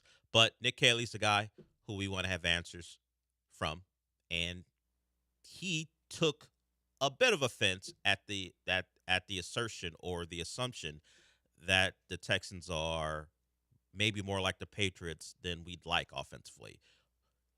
D'Amico has said this in the past. It's one of the reasons he hired Nick Caley. He did not want to copy and paste offense. So that is something the Texans are aware of. Here's Nick Caley on the thought that maybe they're more like the Patriots than they should be. Well, again, this is our system. This is not a copy and paste New England Patriots system. Okay, if that's what you're alluding to, I'm asking. But relative to the system, I think everything we've done has been very intentional to be able to cater it around our players, to simplify make the verbiage very. And we stripped everything down to the studs in the spring. So I think the thing that this system does is allow our guys to be able to have enough bandwidth and flexibility to alter schemes to fit the guys that we have from week to week, and that's what it does. Whether it's, again, in the run game, gap schemes, perimeter plays, zone, mid-zone, wide zone, like we can activate those based on who we're facing and who we have available. And I think from a language standpoint, we've cleaned that up and from the time we got here. So while he doesn't want to hear it, people from the outside are looking at it and saying, "Hey, you're kind of Patriots-like." He has the two influences, McVay and McDaniels. And if you look at what the Texans are doing down by down, they lean Patriots as far as offense. McVay is more certainly under center with motion, and you're going to have 3 wide receivers on the field. That's what his personnel, that's what he loves as far as personnel is concerned. The Patriots were more static recently, where they have a fullback on the field and some downhill runs. And when you look at what the Texans did this offseason, they went and traded for Christian Kirk. They went and got themselves 2 receivers, the 2 Ohio State receivers. And you thought to yourself, okay, maybe they're going, and certainly Nate Tice did of Yahoo, who wrote this piece about struggling offenses. He thought they would go more Rams. But after looking at it, and we've all seen it, we don't need anyone to tell us that the offense is bad. They are more stylistically leaning Patriots as opposed to Texans. Now, of course, you just heard Nick Caley. He would kind of scoff at that, but the evidence is the evidence. Not only are they bad at it, they're boring, and apparently they're duplicating what another team does. And as we remember, when Tom Brady or rookie year Mac Jones isn't available for the Patriots under McDaniels slash Belichick, they were not dynamic offensively, and that has been the case here with the Texans. So the stat that I mentioned on the previous show, and that's jumping out to me, one of those aforementioned receivers that they drafted, Jalen Knoll, has just one more snap on the field than Jacob Johnson, their fullback.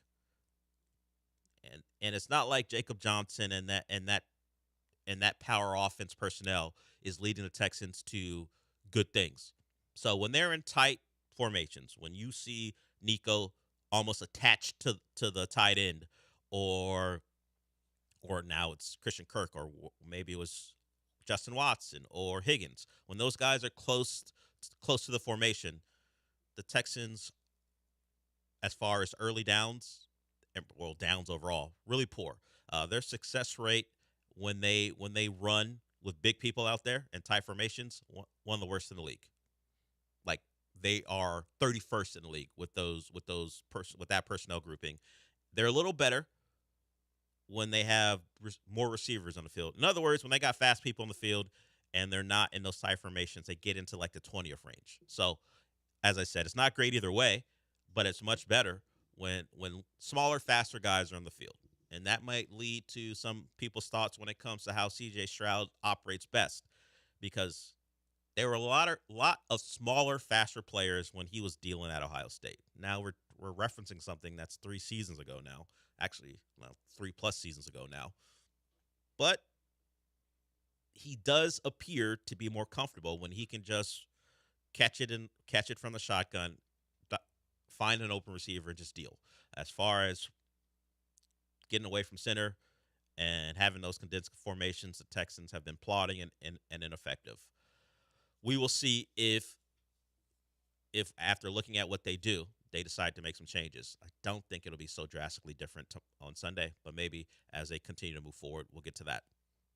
Okay, so they're bad with tight formations, but they're not copycat, although everyone thinks they're copycat. That'll be something they have to fight until things get better. I don't think anyone would be calling them copycat if they're actually good, but when you have those ties and the team you have ties to was bad at offense and you look kind of similar, it's going to be hard to avoid. And let's get to one more thing with Nick Caley before we go to break. I'm a process over results guy when it comes to sports, because I just think the process leads to good results if the process is good. I've questioned the Texans' process as far as building this offense, and the question was asked of Nick Caley about continuing down what they believe is the right way to do things and believing in it when you're not getting good results. Here's his answer to that question. From a process standpoint, look, when we go out and we execute and we do the things that we're supposed to do out on the practice field, or even in moments in the games this year, we've had success and done good things, and there has been efficient runs and there has been production. Okay, it just hasn't been to the level of being consistent enough. And I think, again, I believe in the process. I believe in what we're asking the guys to do. And we're going to evolve and change to do. We're not going to ever ask a guy to do something that we don't believe that they can do. I would never do that in any situation. So, the focus is on just playing cleaner football, being more consistent. And if we can do that, I'm confident that you'll see results. I really am. That's a long way of saying it's not really the plays; it's the execution. That's what he said. That's what all he's saying. Hey, structurally, we don't have a problem. It is what the guys are doing once they're asked to do it. That's the problem. That can fly 3 weeks in, although people don't even want to hear that. Let it get to week 7, and you still aren't executing.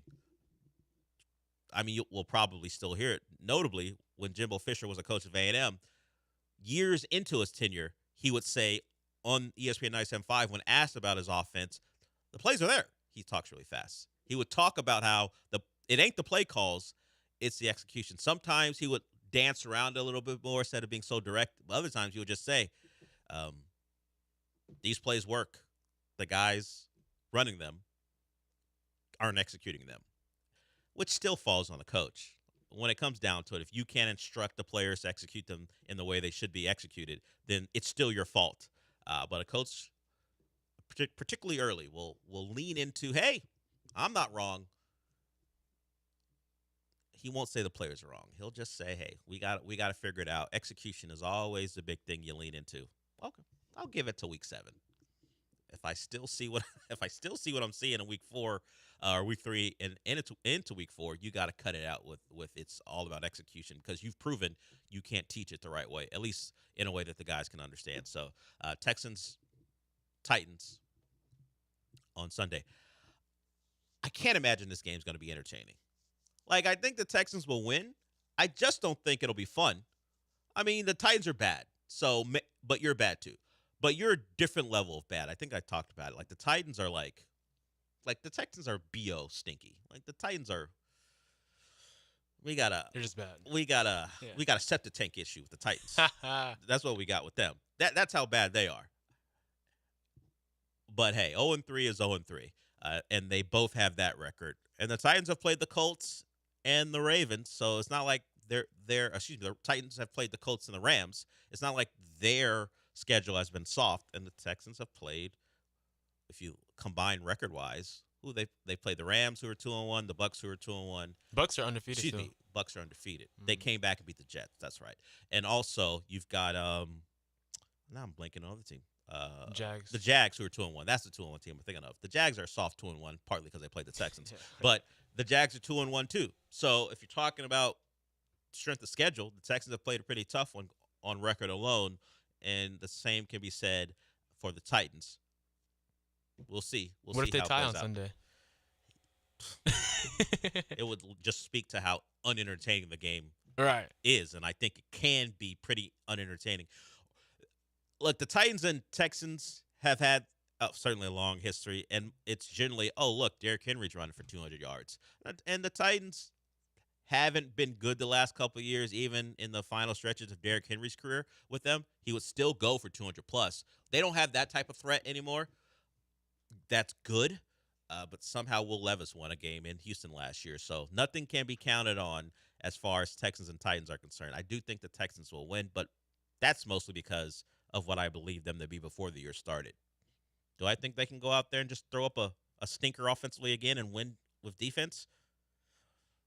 That might be the way it has to get done, because I don't know if there are a lot of answers right now. The one problem, if we want to call it that, considering the Titans aren't a very good offensive team, the Texans looks like they're going to have to deal with the game in a game without Derek Stingley. Derek Stingley did not practice yesterday, did not practice the day before. If he's limited today, that gives you some hope. But if he misses practice 3 days in a row, we might just want to count out Derek Stingley, and we'll probably hear that he's ruled out Sunday before the game. So be aware of that. You already got MJ Stewart playing. If you're down another starter, I mean, it is just Calvin Ridley, but maybe the Titans can make a couple plays if they can keep Cam Ward clean. So that's the status of the Texans currently. Missing some guys in the secondary and need to find some answers on offense against the Titans defense that has given up some points. All right, we'll go to break with that. We will get into some Rockets, mostly because we have some word about what their plan is regarding the loss of Fred VanVleet. If you want to join us, 713-780-3776, Rockets, Texans, Astros, whatever it is you want to get into, we welcome you. Also, we're going to be joined by Michael Carroll at 11:30. So if you're saving your call for Michael, you want to talk TV, that's on the table for you in hour 2. Some college football to get to as well. We'll be back.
This is the Del Olalea Show. On ESPN 97.5 and 92.5. Broadcasting live from the Veritex Community Bank Studios, here's Del Olalea.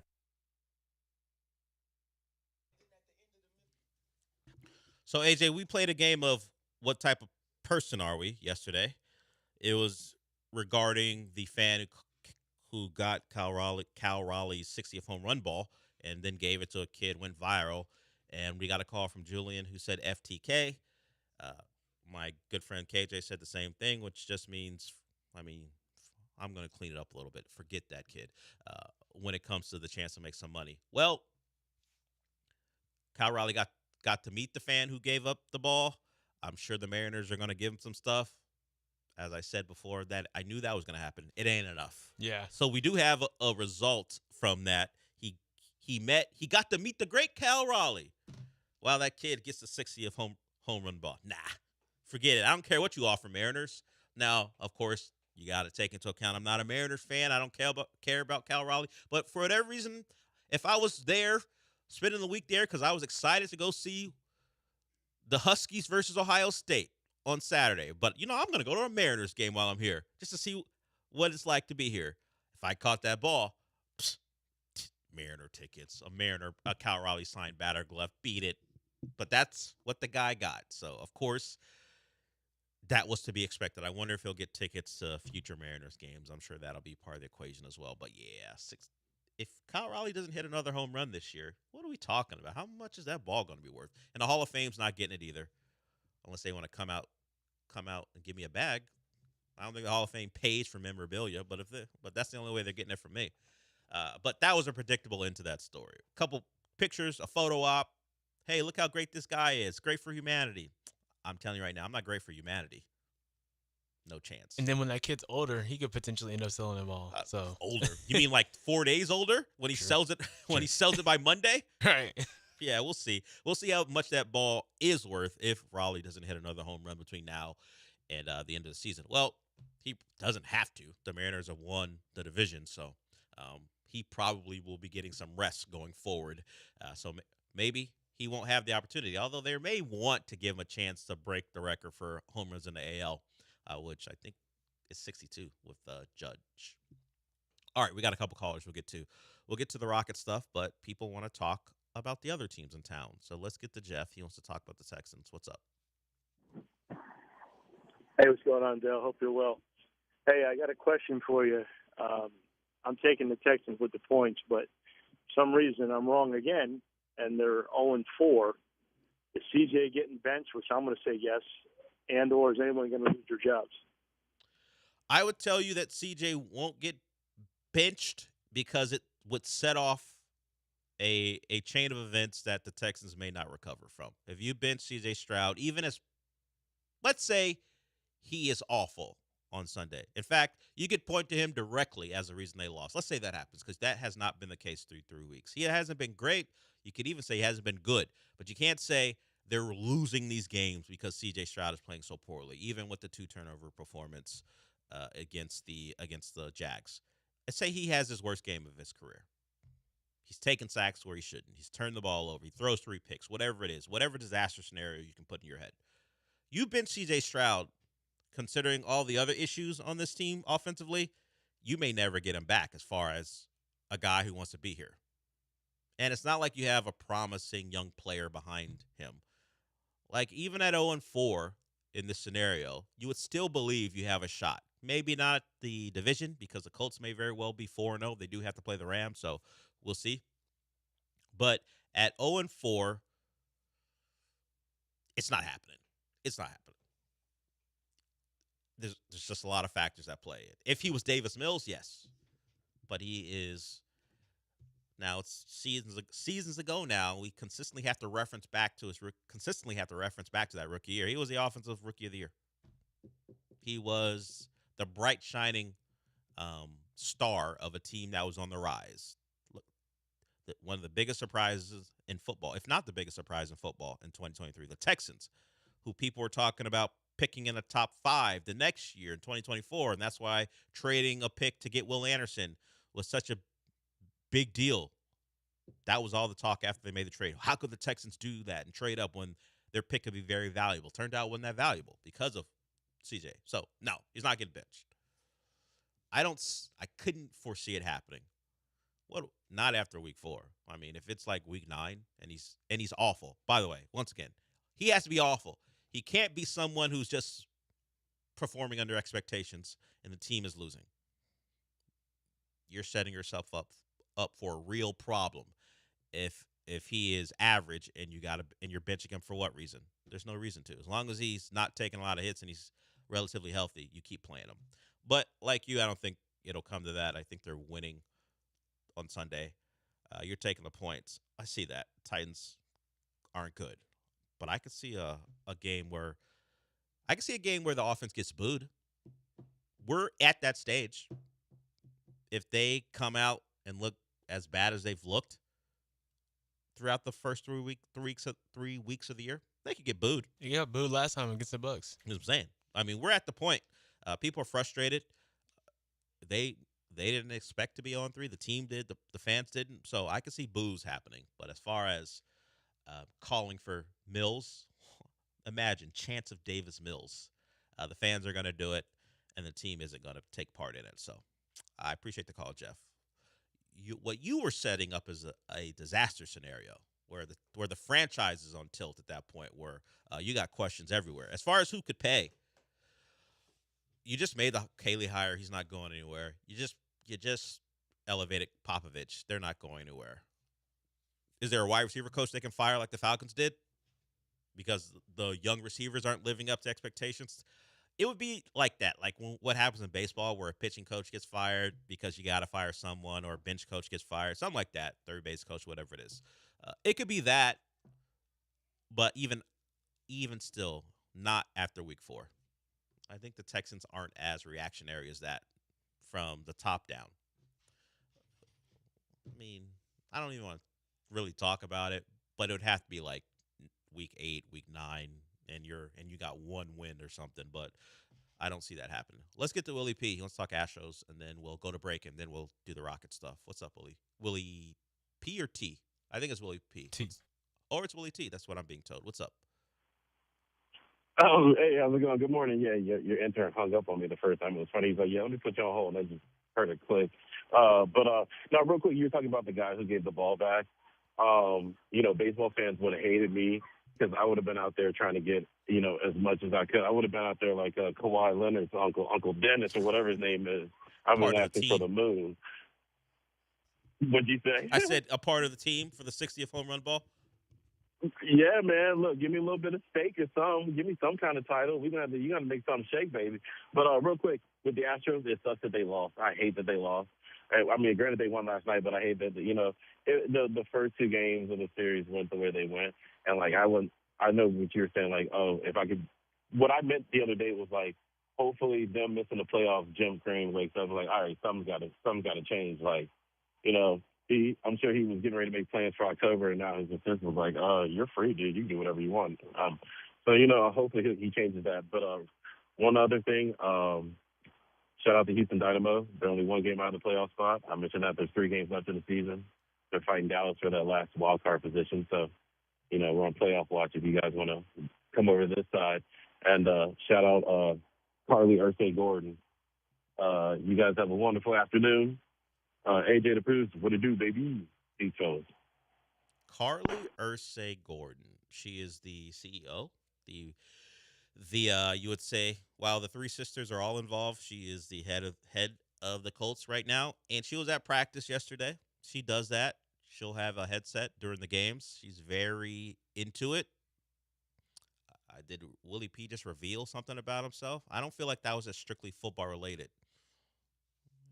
Hey, you don't have to announce you're a milkman. It's fine. It's fine. I mean, it's no problem. I don't have a problem with it. You just coming on Houston Airways and saying the thing you're not very clear. I have to kind of explain it. But Carly Ursay Gordon, CEO of the Colts. Willie P. Is that not this thing, but the whole Dynamo thing, because you don't want to talk about Man U and how bad they are, so he's decided to focus on the local team? Yeah. The Dynamo still in the playoff picture. We'll see if they can get in. Well, we have another team in town doing that type of deal. The Texans are in that same area where they need a little help, but they also got to play well down the stretch. So we'll see if the Dynamo and the Texans can get in. I mean, I'm looking at Carly Ursay-Gordon. I don't know if you come on and shout her out, though. She is the head. She is the head of the team that's leading the division while the Texans are 0-3.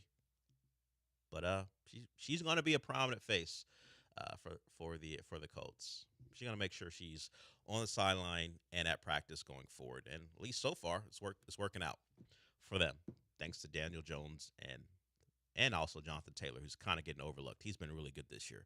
All right, we'll go to break with that. You want to shout out Amy Adams Strunk? I guess you can do that too. 713-780-3776. We'll do the Rocket stuff when we come back.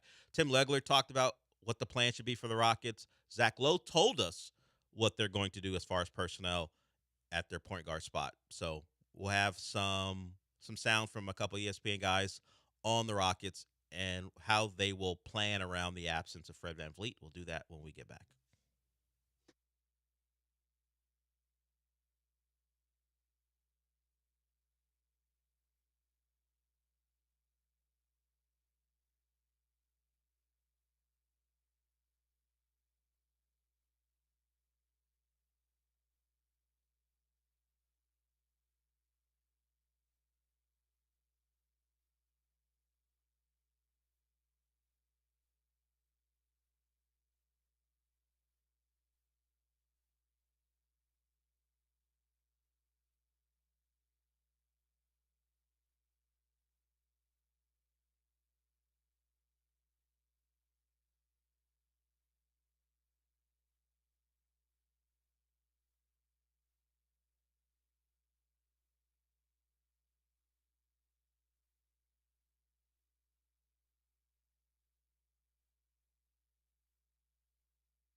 Broadcasting live from the Veritex Community Bank Studios, it's the Del Olaleya Show. On ESPN 97.5 and 92.5. Now back to Del Olaleya.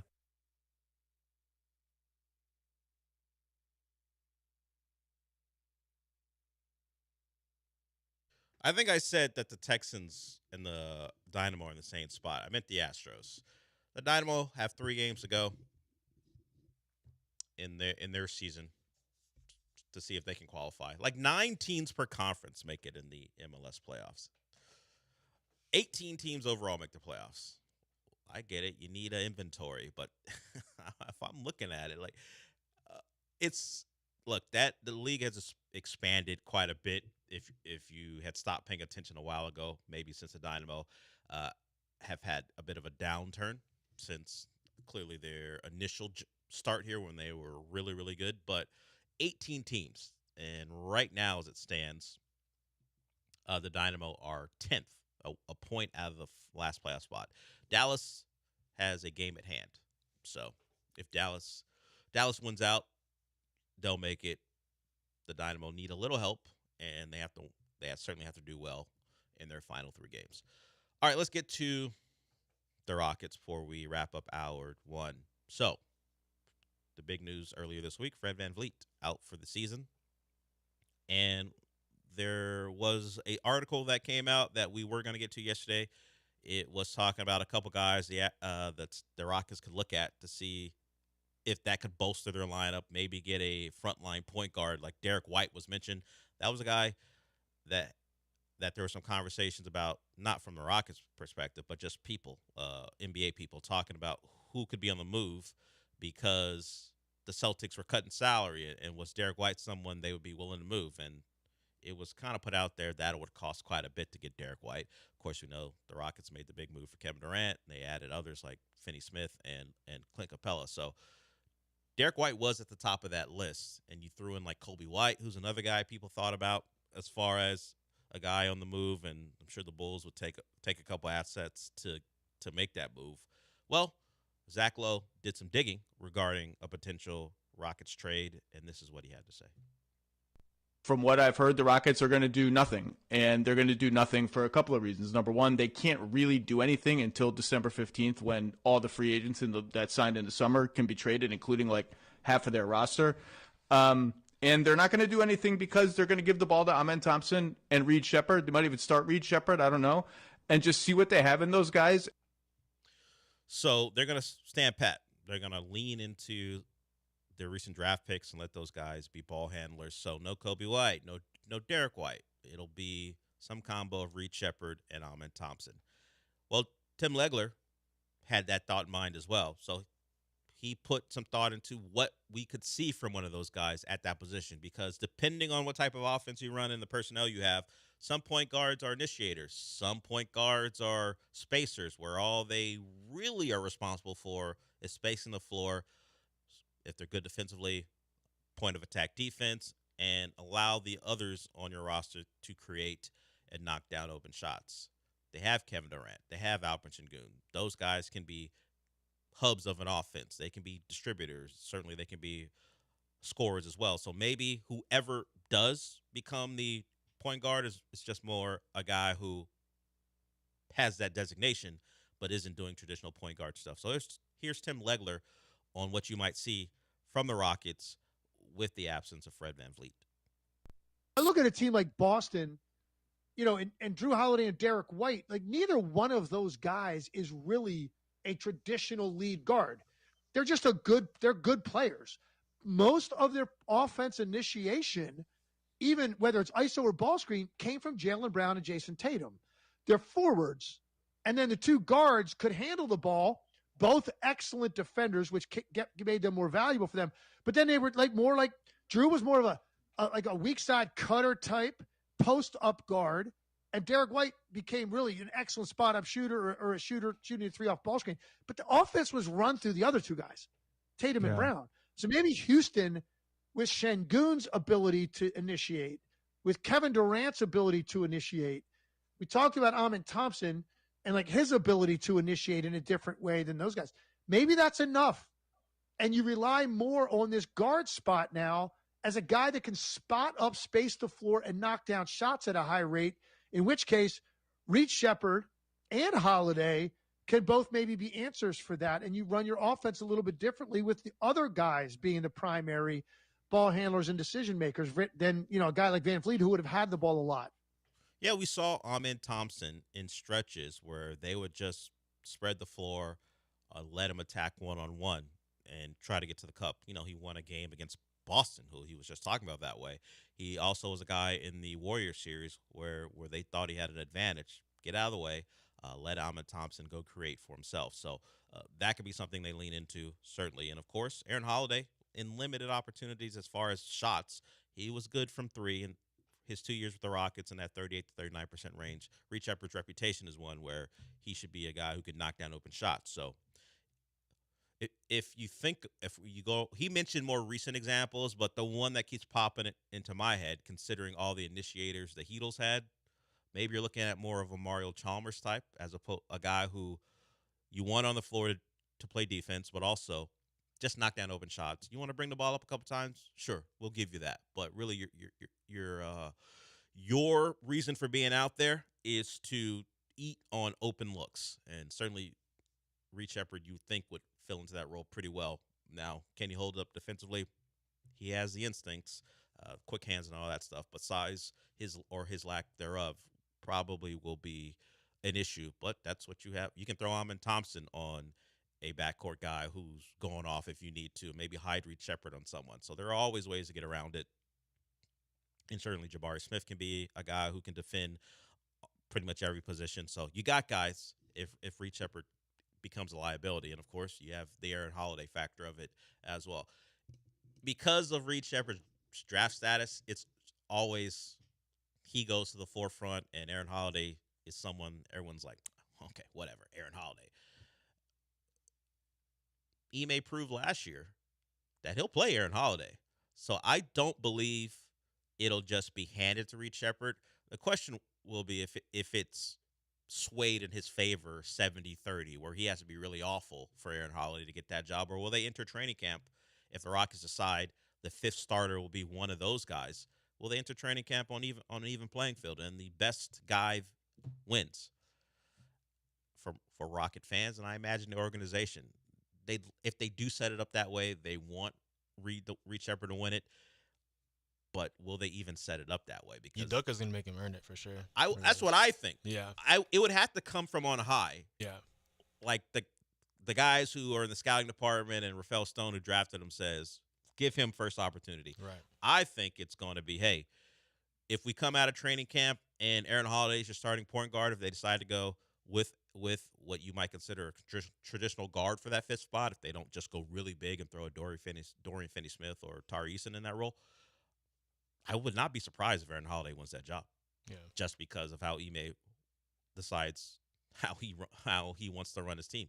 I don't think he's giving that job to Reed Shepard if Aaron Holiday's better. But we're not that far away from training camp, and when we get back on Monday, that'll be media day. So I'm sure we'll hear some answers to those questions that the reporters will ask of the Rockets about what their plan is. All right, we'll go to break with that. We'll get into the second hour of the show when we come back. We'll do some college football. It's a big weekend. And, of course, Michael Carroll joins us at 11:30. He is the host of Comicast. He'll tell you about what you should or shouldn't watch this weekend.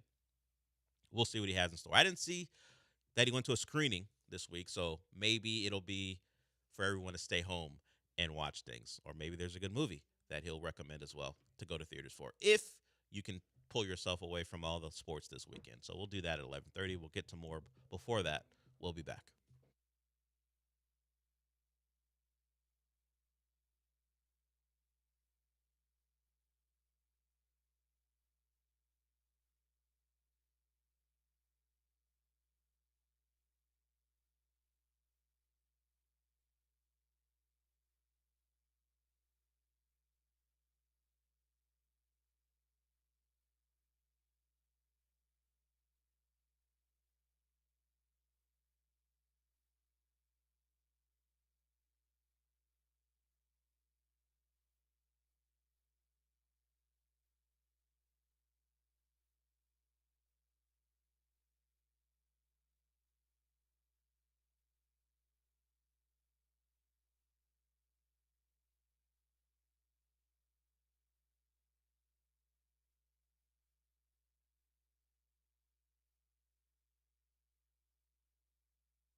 as I said earlier, we played a game yesterday of what type of person are you?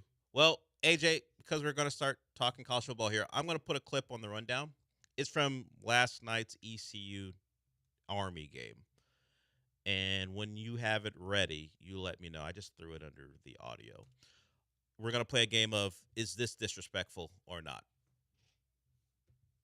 ECU Army, it was ECU at home, and they have a pretty cool midfield logo during regular games. It's a giant North Carolina in midfield, and they have their pirate logo inside the state of North Carolina outlined. This time, because they were celebrating, I don't know if it was strictly the armed forces or because Army was there, they did it. It was their USA theme night. So it had the stars on one end of the state of North Carolina, then their pirate logo, and also the stripes on the other end. So Army's there. It's USA theme night. They did it. So they're up 21-6 in the game, and they're lining up for a field goal attempt. Late in the game, it's like 6-7 minutes ago, they're playing Army. If you know about Army, they're not an explosive offense. You probably have this game in hand if you're up by 2 touchdowns, 15 points actually. You're probably not going to lose the Army at this point, even if you miss the field goal. As long as it's not blocked and returned, you're going to have a good shot to win the game. And then this happens. Fake. Got it. Pirates. Touchdown. So I have a question for you, AJ.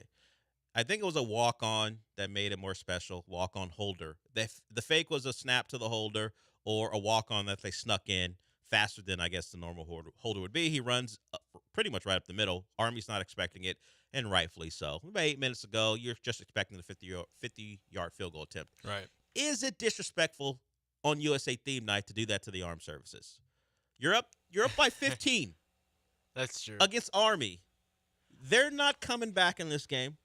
It's not even a good Army team. Right. You're up 21-6. And let me look at the down and distance. It's 4th and 3. So you're inside the 40 on 4th and 3. You could just line up and go for it. Instead, you run a fake field goal against Army on USA theme night. Is it disrespectful, or the game just a game? I think it's a little disrespectful, but I probably would have just went for a 4th and 3. I don't know. I don't know in that situation. How much time was left? 8:15. Oh, okay. It wasn't like 2 minutes ago. Right. He wouldn't do it. The coach wouldn't do it at that point. Mhm. I just thought to myself, just go for it. If it was college football 26, I probably would have went for it. Yeah. I either scenario, I would have probably went for it. I don't know where I stand. Yeah. I feel like in that situation, I feel like you gotta have the game in hand. If you wanna try to score another touchdown, just line up and go for it. Right. Yeah. As opposed to the fake field goal against Army on of all things USA theme night. Hey, we know you're here. We're honoring that you're here. But that's an administrative decision. I'm a football coach. Right. And he snuck the guy in and he ran it for a touchdown. It's not gonna be a good year for Army football. Sometimes they have some pretty good teams. Not this year. Anthony, I don't know if you're waiting until 11:30 to talk to Michael, because you brought up a topic regarding maybe the season finale of Alien and Earth. So I'm not sure about that. We'll get to the college football stuff here. Don't want to get you on if that's what you're waiting for. We'll ask you during the break if that's what you're waiting for. So AJ, I know we got the Cougs tonight in Corvallis, but other than that, of course, when you're not filming high school football tonight, you'll be trying to find out how that game's going. If you look at the weekend, I kind of laid it out very early in the show. LSU, Ole Miss. You got A&M Auburn, which you can hear here on ESPN ISM5. Also, you've got maybe the two biggest games: Oregon, Penn State at 6:30, and then you have Georgia at Alabama at the same time. Which game, when I laid that out for you, are you most interested in? For me, it's Penn State and Oregon, but probably like that and Georgia and Alabama, just because Georgia and Alabama was always a good game. Like even last year, even though personnel is different, you saw Jalen Milroe played against Georgia and stuff. So and Carson Beck's not the quarterback at Georgia anymore. Sure too. Yeah. Yeah, they're all good. LSU, Ole Miss too. I'm gonna probably go somewhere and watch all the games. So I'm a multi-view guy because Right. I don't like watching games around people for the most part. Just don't enjoy it that much, but I get the points. It's a good weekend to go watch the game someplace. Yeah, Kirby Smart 1-6 versus Alabama so far in his career. Of course, the one win is the national title game. So most important one. Yeah, he'll take that. He's lost one national title game to them with that was the Tua Jalen Hurts thing. Right. But he does have the get back against Bryce Young. So last year's game, a lot of points were scored. I was listening to a couple of podcasts breaking that game down. There isn't like a big time pass rusher for either team, and that has been something those two teams have had in the past. Yeah. They have two guys who haven't had a lot of starts. I'll put it that way. They've been around the programs for years. Both quarterbacks, Gunnar Stockton at Alabama, and Gunnar Stockton at Georgia, Ty Simpson at Alabama. Two guys who have been around both programs for a while, but they haven't started a lot of games. Ty Simpson, in his first true road start, didn't go well at Florida State, but that had a lot to do with the rest of the team. I haven't paid that much attention to Alabama since. They've run through the next two games really relatively easily. They beat up on Wisconsin at home, so they got to go to Athens. Georgia gave up a lot of points to Tennessee. Yeah, they did. Some of that had to do with them, their DBs just falling down, which is something I don't think that's going to happen again. I'm interested to see how Alabama responds. The last time as I said, they had a road game, they were not ready for it. It's the first game of the year. Maybe things have changed. They got called out for their effort, and that effort has not been a problem. Can Alabama hold up? Because Georgia hasn't been able to get there with force, so I think they're going to bring some blitzes against Alabama. And if Alabama can hold up, I think they'll have a pretty good day. They got, obviously, everyone knows about Ryan Williams, but Bernard's been pretty good for them too. And I think that could be pretty high scoring, mostly because neither team has, the guy we have here, a Will Anderson type, right. or the guy they just saw, a Javon Walker. So those guys don't exist currently on those rosters. So if you're watching that game, I think it'll be pretty entertaining. I don't know if they'll score as many points as they did last year with that back and forth game from last year, but I agree with you. The two night games are the ones I'm most interested in. The LSU Ole Miss game has funny things surrounding it because Whit Weeks, a linebacker for LSU, is dating Lane Kiffin's daughter, so that's funny to take a look at. Ole Miss has been good offensively this year, but they haven't seen anything like what LSU is going to bring to them. LSU offensively hasn't been very good, but Ole Miss isn't good defensively. So it is like the two weaknesses going up against each other and the two strengths going up against each other, with LSU's offense against Ole Miss defense, and then of course Ole Miss's offense against LSU's defense. Actually, I'll take that back. The two strengths are opposites. So LSU versus Ole Miss, they have their strengths going against each other. I think I probably said that already. And then you've got the two weaknesses going against each other. So I want to see which weakness plays better. I think that'll determine the game. Can Ole Miss get enough stops to allow their offense enough opportunities to overcome what I think will be a pretty good LSU defense? They haven't played great offenses so far when you have Clemson and Florida on their schedule. Despite the name brand, they haven't played good offenses, but LSU looks good defensively. So we'll see if Ole Miss, with their first real test, can put some points up, because I think as bad as Ole Miss defense is, I think LSU is going to be able to score a little bit as long as they can protect Nussmeier. But it's not surprisingly, you got a couple good matchups in the SEC. But as far as Penn State and Oregon are concerned, I don't trust Drew Aller. Never have. And James Franklin against good ranked opponents has struggled. He has them at home, and Oregon has to get over what happened to them against Ohio State last year. That's the last time people remember them, I think. New quarterback, certainly, but they had that game. They won the Big Ten, had Ohio State at the Rose Bowl, and Ohio State took them apart. And, of course, Ohio State went on to go win a national title. So Oregon has some things to answer for, because their schedule, all home games against bad teams, highlighted by Oklahoma State. I say that because that's one of the reasons Mike Gundy's now no longer the head coach at Oklahoma State. So it's a test of two teams who haven't been able to prove themselves because of the opponents they face. If we just go by what they've looked like, Oregon's looked better, and the receiver has been really good for them early. He's a freshman, maybe the best freshman receiver in the country, so he'll get a test in Happy Valley. A lot of Oregon's players haven't played, particularly their name guys, the guys who've been stars so far. I haven't played a true road game like in a while as starters. Like, of course, Moore is a freshman. Well, the receiver Moore is a freshman. The quarterback Moore didn't play very much last year. He was a backup to Dylan Gabriel, and he was the starting quarterback at UCLA before he transferred. Let's just say it didn't go well for him on the road at UCLA. When he was playing for UCLA, nothing did. That's why Chip Kelly left. So Drew Aller's the more experienced guy, but I will still take Dante Moore, because if you start to look at some of Drew Aller's stats against the best teams he's faced in the last year or so, not great. Not great. I mean, highlighted by that pick he threw against Notre Dame to end Penn State's hope of winning that Orange Bowl and getting to the national title game. So, at least the semifinal in the national title game.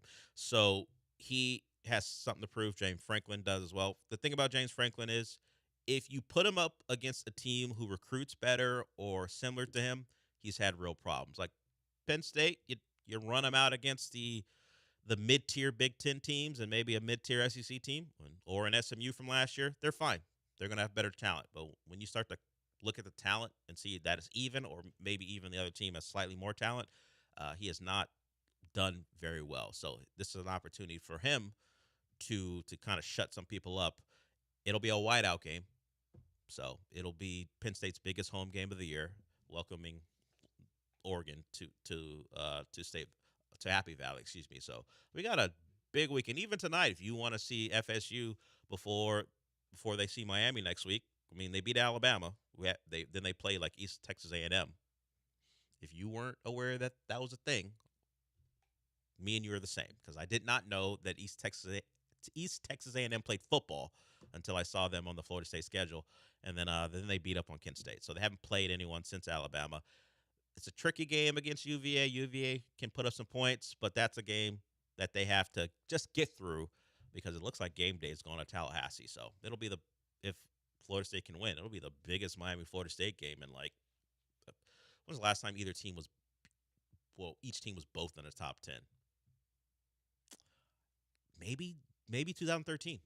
Jameis was the quarterback when they won a national title, and that was one of those fake Al Golden years where they were good for the first 7 games because they played no one, and then when they started playing teams, they wound up like losing 2 out of their last 3 or something like that. So it's been a while, over a decade, since those 2 teams were both in the top 10 at the same time playing each other. So they got to get through Virginia though, and they should. I think they're about a 6.5 point favorite in that one.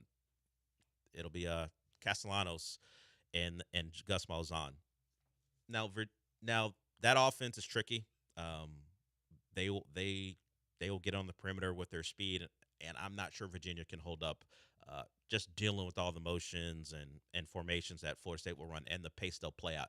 Right now, it's a 7.5 point spread. Florida State's the favorite in that one, but Chandler Morris, who's been around college football for a while, he's transferred a couple times, I think. He's a quarterback at Virginia. So if you're looking for a game tonight, like the doubleheader, you watch FSU, UVA, you take a look at TCU, Arizona State, but then, of course, it's Cougs against Oregon State. So if you're planning to stay in, you got a pretty good night of football. 2 ranked teams playing, with TCU playing against Arizona State. Of course, TCU's 24th ranked in the country, Florida State's 8th, and then you got the Cougs trying to stay undefeated. I think they'll do that. Oregon State's been one of the worst Power 4 teams in the country this year, and that's a team who will give up points. They're coming off a blowout loss to Oregon, so they'll want to bounce back, but that's just not a very good team. I think the Cougs, the way they've played so far, and their defense will kind of be the key to that one.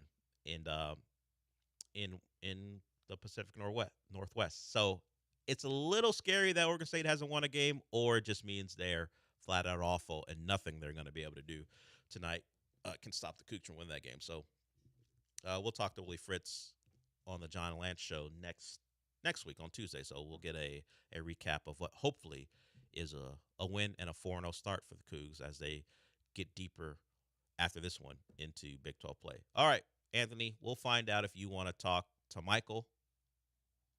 In fact, you know what? We'll just bring Michael in. We're close enough. We'll bring Michael in. He'll tell you what's good in TV and movies. He's the host of Comicast. He does that with John Lee. You can hear it here on ESPN 97.5 and also in podcast form. We'll get to Michael, Carol, and Anthony, and anyone else when we come back.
Michael Carroll is here with us. He is the host of Comicast. You can hear that wherever you listen to podcasts. It's true. Apple, Spotify, whatever it is, whatever your choice of podcast provider is, you can find Comicast there. So he's here with us. He joins us weekly at about this time to discuss what's good or what's not good in movies and streaming. So, Michael, tell the people what they can hear on the latest Comicast. The latest Comicast, issue 613, Jong and I discussed the Mandalorian Grogu trailer, which I know you're not a fan of because aliens. I didn't like it. Yeah, I figured. So we talked a bit about that and whether Star Wars is an event film at this point. And then we got into our latest reviews for Alien Earth, Episode 7, and Peacemaker, Episode 5, and just full spoiler discussions from there. Got it. So, yes, the Mandalorian and Grogu trailer is out. You know, as a TV thing, the Baby Yoda thing, flying around, doing Baby Yoda things, eating the eggs of another living being, which we do. But it's a little weirder when the mother's standing right next to him. Fine. You don't stand next to a chicken and eat the egg in front of the chicken? I don't grab the egg out of the chicken coop and then crack it open and fry it right in front of him. Seems a little harsh. disrespectful. Yeah. A little disrespectful. So I don't do that. But as a movie thing where he's going to be very active because he's harnessing his powers, I just think it's going to look like a doll, which it is, floating around. It's an animatronic. It's just I don't think it's going to look good. It's an animatronic. It looks cute. It's real. I know. I just don't think it's made for the big screen. But so, question, because the big thing is aliens, right? Like that's your Star Wars. You don't like aliens. I'm Andor pilled, actually. You're Andor. So, is it just aliens that are heroes? Because we were just talking about Alien Earth. You're watching that. I don't like talking aliens. Just don't like it. I don't like aliens who walk on 2 feet. I don't like aliens with human characteristics. Okay, there you go. Because I was going to say Xenomorph kind of talk. But it's in a weird one. Yeah, sure, it's animalistic though, and it's all that's things true. Trying to kill people. I don't like aliens who think and feel and have lives that we're supposed to consider. who have feelings. Yeah, I don't need that. If you are a villain, villain isn't the line because there are villains, aliens in Star Wars that I don't care for either because they have thoughts and feelings that I don't care about or motivations that need to be explained. Look, they're going a little bit too far with Alien Earth because now this alien is subservient to this hybrid. We'll get into, I guess, a little bit because we have Anthony calling in. So the line is, if you can express yourself in ways that, whether it be an alien language or English, and you have feelings that I have to consider and take into account as part of the story, I'm out. You're done with it. I mean, I'll watch because I'm in the pop culture stuff, but I don't appreciate it. You're sitting there watching like, this sucks. Yeah, like I started watching, what's it called? It's a DC animated show. Creature Commando? Young Justice. Creature Commandos can fit too. Yeah. I guess it's animated stuff. If Martian Manhunter's on there and he's talking, I don't mind it. But I think so. If it's animated, it's okay. But if it's a live action Martian Manhunter, you know what? Now that I break it down, and this very dumb nerdy thing I'm doing right now, I think it's Star Wars specific. Wow, I think it may be Star Wars. I think it may be because if you tell me if Martian Manhunter is live action, I would watch it. If it's fine, and to be honest, like Superman's an alien, but that we don't consider. But he's an alien himself. He is an alien. I think it's Star Wars specific. I don't want aliens in my Star Wars, which is really counter to what Star Wars is all about. That's kind of a key part of it. That's like a key. Like there's a bunch of them. That's why me and Tony Gilroy are like this. He rarely includes them, if at all. Because the Empire kind of does some things that wipes. Yeah, I'm not a fan of genocide of the aliens. Just to be clear, I just would prefer. I just prefer my Star Wars without aliens. Yeah, they can live free and happy in a story that I don't have to watch. Is what I'm saying. I got you. That's I understand. I understand. Shout out to Tony Gilroy and the cast of Andor. But as far as Alien Earth is concerned, since you did bring it up, I did. Let's talk to Anthony. He wants to talk about Alien Earth. What's up? Hey, what's up, Michael Dill? I haven't heard your podcast yet on it, but okay. Are you an Alien fan? Yes, Like I the am. original movie, part 2? Yeah, I am. Del, are you? So, I that do way- like the movies as well. Yeah. yes. Okay, so did you like the show? Yes, I'm in the bandwagon of I like the show. I like the show. There are some things I'm kind of working in my head to get around, but as far as a general thought, yes, I do like the show. Okay. All right, I can't. Go ahead. I can't do it then. So, Go ahead. Anthony's like, I can't with y'all, man. I mean, it's fine if you have a differing opinion. That's what we're here for. I mean, you didn't have to like the show. I mean, it's okay. That's all. Anthony, I fully expected you to just hang up the phone right when we said we both liked Yeah, it. you have a different vibe, and you can go ahead and tell us why you might not have liked it as much as we did. All right, so no spoilers alert because I don't know if everybody else watched it, but so I think the only good episode was the first one, and then number 2 was like okay, and number 5 was okay. The rest of it, I hate all the characters, especially the children cyborg, especially Wendy. The last 2 episodes, I couldn't stand her. I was hoping that the alien turned on her and killed her. I feel like they made the alien not scary anymore because the alien to me is like one of the best villains ever in cinematic history, and they turned it into not being scary, and basically putting the alien in a man suit that just looked goofy. And the only 2 characters that was actually good and good actors is Morrow and Kirsch, but they had the fewest amount of time and they focused on everybody else. And then the way they left it to me was just awful.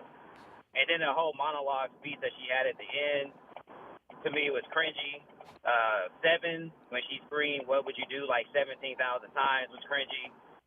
So I just felt like they knew that they were going to have a season 2, and they just decided to be like, okay, well, let's just not try at all. And they had nowhere to go or nothing to do because they knew it was going to be a season 2, so let's just, like, wrap it up real quick. And true Alien fans, y'all are true Alien fans too, but that was the first movie I watched when I was a little kid. So I'm a adamant Alien fan. So I feel like they basically just disrespected everything about Aliens. Like, don't put other aliens in a show unless it's Predator. I don't even like when they put Predators in it. So I feel like you just leave aliens as is because there's no other organism that, anywhere close to them. They're on their own killing field. And they put all these other aliens on there that nobody really, I didn't really care about besides the Squid Billy thing. That thing was pretty cool. Yeah. But they didn't really do that much with it either. So that's my take on it. So it's 2 good episodes. I give it a 4 out of 10, and I really want to give it a 2, but episode 1 was so good that I gave it a 4 out of 10. Dang. So, Appreciate it, Anthony. that's my feed. like I said, there are some things I didn't like. The whole alien it can talk to the hybrid, and now you make the alien sort of a pet. I can understand why people would be upset with the alien being subservient when it's the perfect killing machine. I did actually like the turn in the last couple episodes from Wendy because she went from childlike and not sure of herself to very dangerous. She went from like a killer herself in terms of what she could do if she wanted to do it. She was very aware of how powerful she was. So I did appreciate that. And how dare you disrespect Coach Taylor's daughter by calling her a bad actor? She's good. She's good. I think the thing that with Alien Earth is that it took a huge risk doing it this way. Yeah. Because Jong and I talked about it on the podcast. There is a world where you just make this whole season a long alien movie. Like you extend episode 5 to be 8 episodes where you're trying to figure out who's sabotaging the ship, all that stuff. Like there's a world where, and that probably works. But for me, it worked the risk that they took with what does it mean to be human in this case, and that we described the xenomorphs as pets, and kind of, at this point, but it may also be just their goals align right now. I don't know that they're completely because she's also not 100% sure of what she's saying to them at all times, as she mentions in episode 7.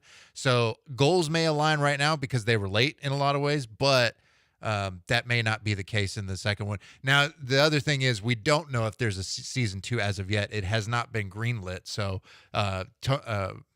Noah Hawley has talked about, he kind of set things up to hopefully have a season 2, and because he has like a 3 or 4 episode or 4 season like plan that he has, but as of now it's not been renewed, so we don't know as of yet if we'll get to explore the series. Michael has a longer as he mentioned, filled breakdown on his podcast you can listen to, and it's all the episodes are out on Hulu. If you haven't, I'm sure if you even canceled it because of certain events the last week or so, you probably got a couple more days left before it's officially canceled.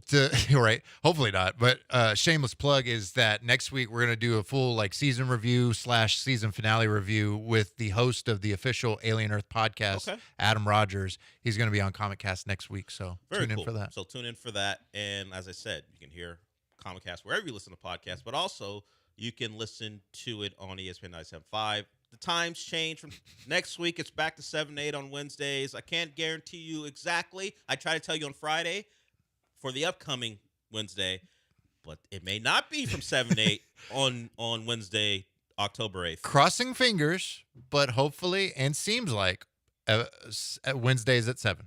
Wednesdays at 7, yes. And it will be the case this upcoming Wednesday.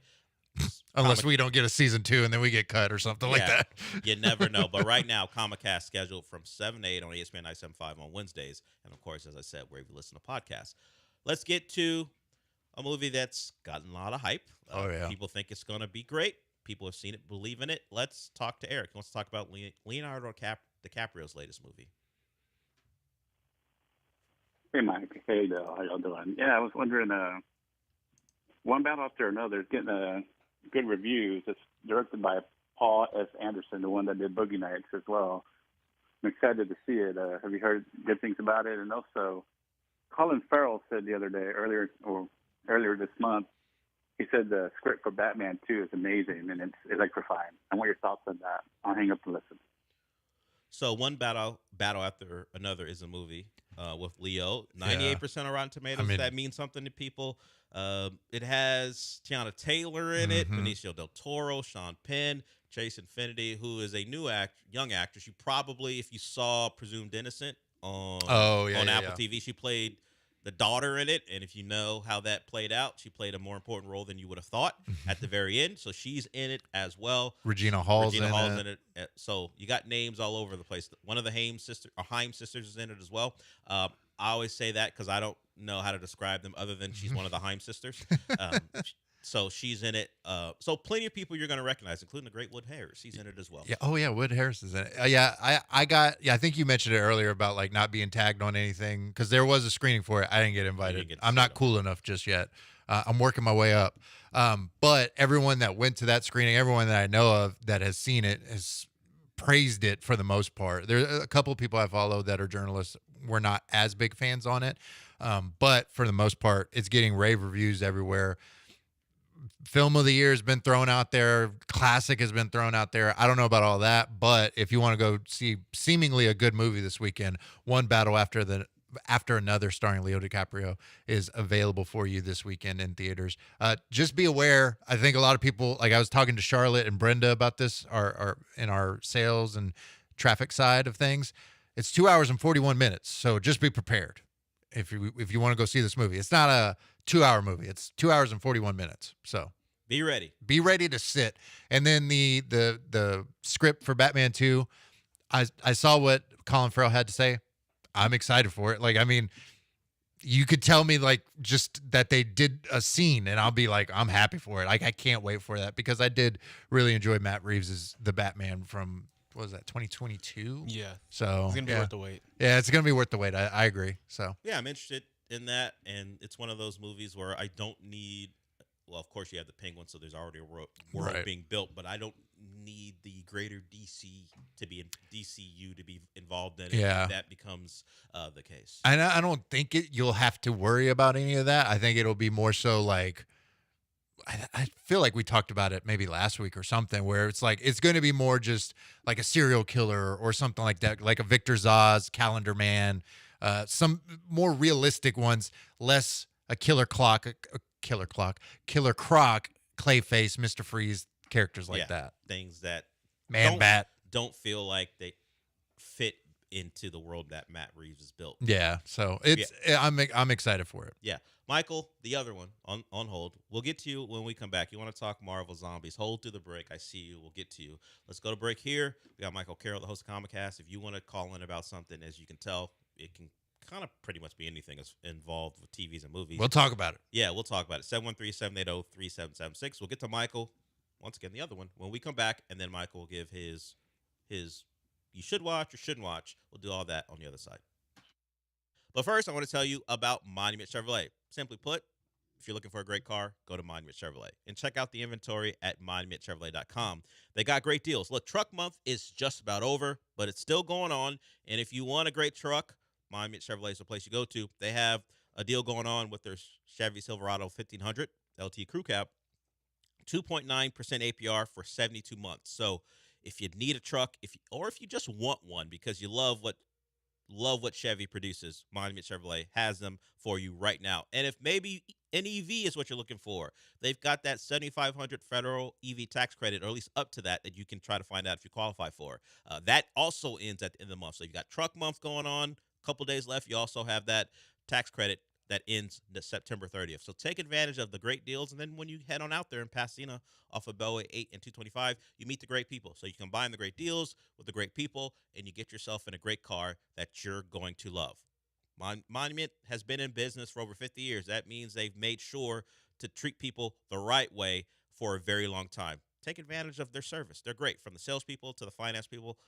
It'll be a smooth time, and your vehicle will be waiting for you, and you'll drive off that lot feeling pretty good. All right, monumentchevrolet.com is the website. Remember that, and also this, Chevrolet. Together, let's drive.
You're listening to the Del Olalea Show on ESPN 97.5 and 92.5. Live from the Veritex Community Bank Studios, here's Del Olalea.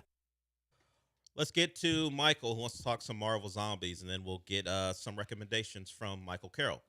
What's up, Michael? Oh, hey guys. just want to get y'all's opinion on the show. I started watching it last night, and I had to make myself go to bed, or I would have watched the whole season. So I really enjoy it. It'd be an awesome live action. But just want to get your opinions on it. You know, I'll hang up and listen. Appreciate it, Michael. I've only seen when it was the episode that was part of What If. Yeah. I have not seen this season so far. It came out this week, so it'll be something I take a look at.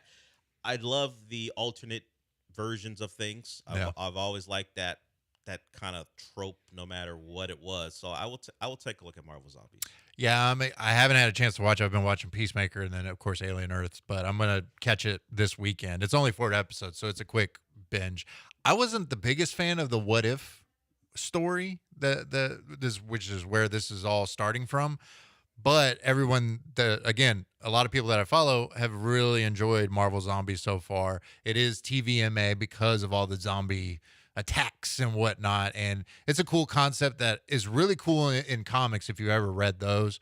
So to have it explored in here, like Michael was saying, if there was a live action version, I'd be all about it, because I think it's a cool concept horror concept for Marvel to explore, and this is really highlighting a new generation of Avengers from the universe that we've seen, like a Kamala Khan, like a Shang-Chi, as well as Spider-Man and whoever else. I forget the exact team right now, but it's highlighting a good group. Oh, Blade, but he's also kind of Moon Knight or something like that. Like it's cool. So I want to give Marvel Zombies a try this weekend. Kate Bishop's in it as well. Yeah, Kate Bishop. It was so funny. Someone tweeted out, because of course Kate Bishop now has a Hawkeye mantle as well. Mm-hmm. At some point, if that movie ever comes out, she's going to be one of the leaders of the Young Avengers. And they're like, she'll be 32 years old or something.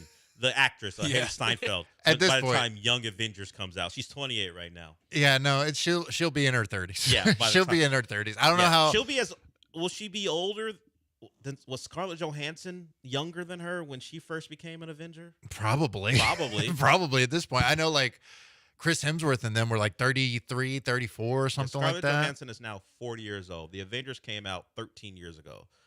Yeah, so Haley Steinfeld's already older than Scarlett Johansson was when and she's going to be the leader of the Young Avengers. Okay, we'll see. Look, everyone can play younger. We'll see how it goes. All right, let's get to I guess we got to go a little quick. Let's get to maybe some of your recs or maybe some things we shouldn't be watching. Well, main one that I wanted to highlight for the theaters was One Battle After Another. That's getting rave reviews this weekend. There is the horror film The Strangers Chapter 2. I think it's going to work more for audiences, because right now critics hate it. It's 17% right now with critics. So be aware of that. If you're looking for a thriller, though, in theaters, Dead of Winter, starring Emma Thompson, she elevates what is kind of a by-the-numbers thriller and makes it something more, 74% on Rotten Tomatoes. It's in limited release this weekend, Dead of Winter, so you might have to look around for theater times for that one. In terms of streaming, you got Slow Horses Season 5 on Apple TV+. Episode 1, still good. Still good? Still good, yeah. Well, if critics and audiences agree, 90% and 88% with audiences. 90% with critics, 88% with audiences. That one is back. New episodes, I believe, premiere every Wednesday for Slow Horses. New show with Ethan Hawke, The Lowdown, which another one that's getting pretty good reviews from critics, a little bit mixed with audiences. 97% with critics, 67% with audiences. This comes from the creator of Reservation Dogs, which I really enjoyed that show.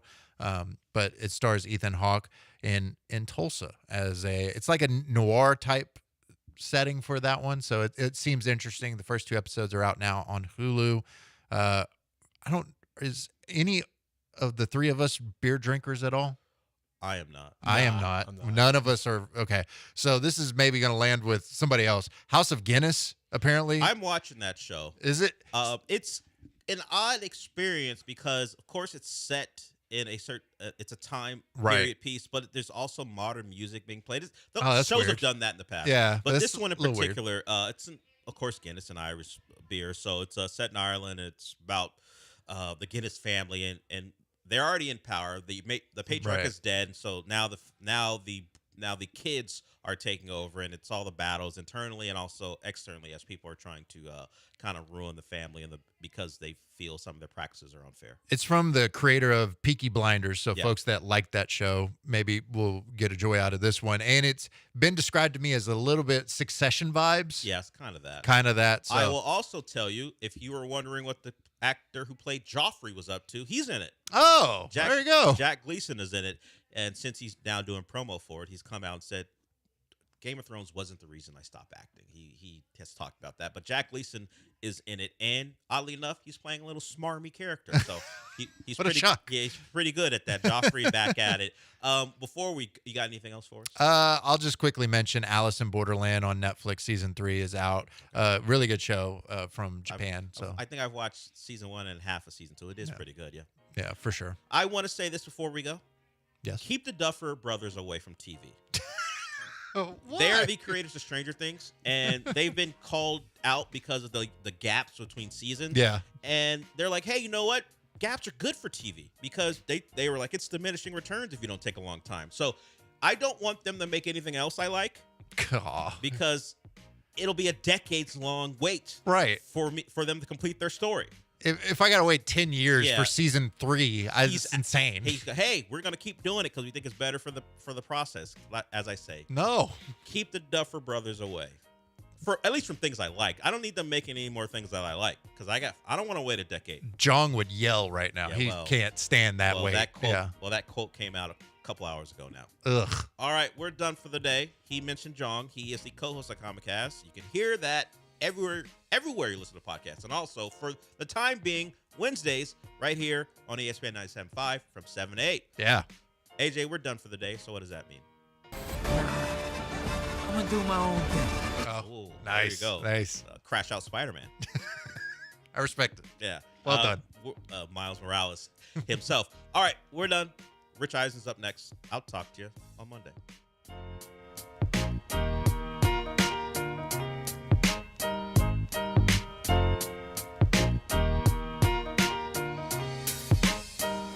ESPN 97.5. I assumed you knew. Attention taxpayers. If you owe $5,000 or more and have missed another tax deadline, you're officially on the IRS's radar. The IRS has resumed aggressive collections. That means wage garnishments, bank levies, even seizures of your home, car, or retirement accounts. If you owe $5,000 or more and missed the deadline, you're stacking new debt on top of what you already owe. Call Priority Tax Relief now. Their experts fight back fast and are saving their clients millions in tax debt every month. I owed over $50,000.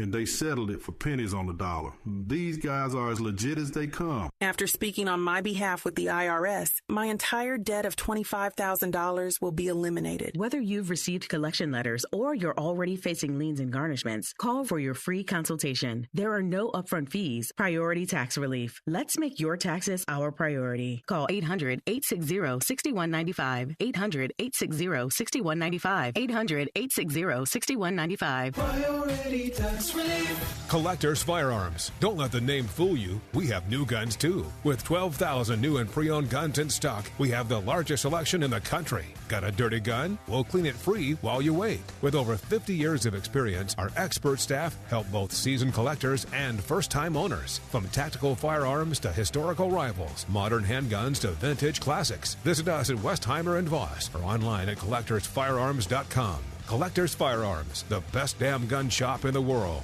Raise your steins and break out your lederhosen. Oktoberfest is coming to Kima Boardwalk, October 4th and 5th. It's 2 full days of beer, brats, Bavarian beats, and boardwalk fun. Sample brews like Bell's Oktoberfest, Shiner Oktoberfest, Voodoo Ranger, and more. Don't miss the stein holding contests, costume contests, polka dances, cornhole tournaments, and live music. Beer tickets are just $6.50, and admission is free. Visit KimaBoardwalk.com/Oktoberfest for more details. Prost.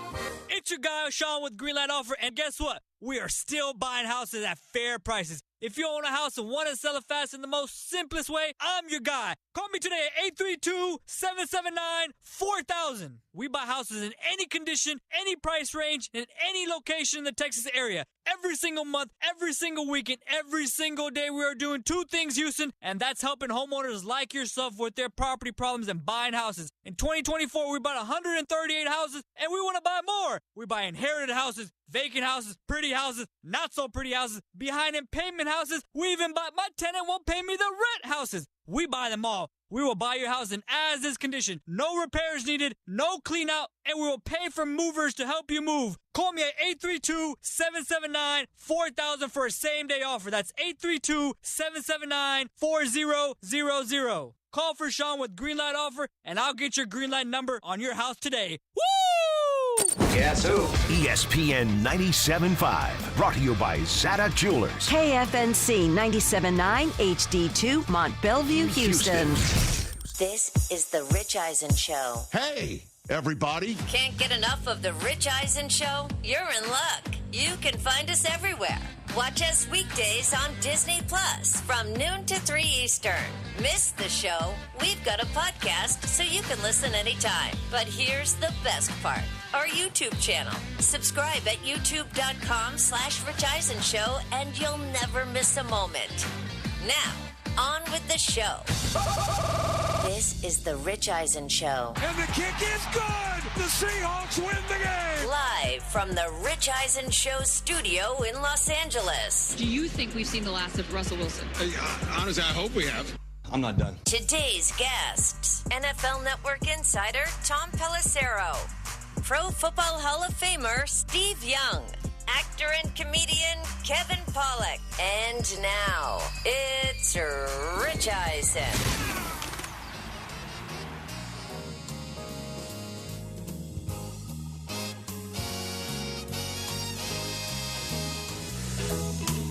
Welcome to this edition of the Rich Eisen Show on Disney Plus, the ESPN app, and ESPN Radio, presented by Progressive Insurance. I start today's Friday program with a bold statement, and I mean every word that I'm about to say here into this microphone right now. Oh, gosh. You put this sports talk, pop culture, sports simulcast up against any such show from Europe, we'll get you a point.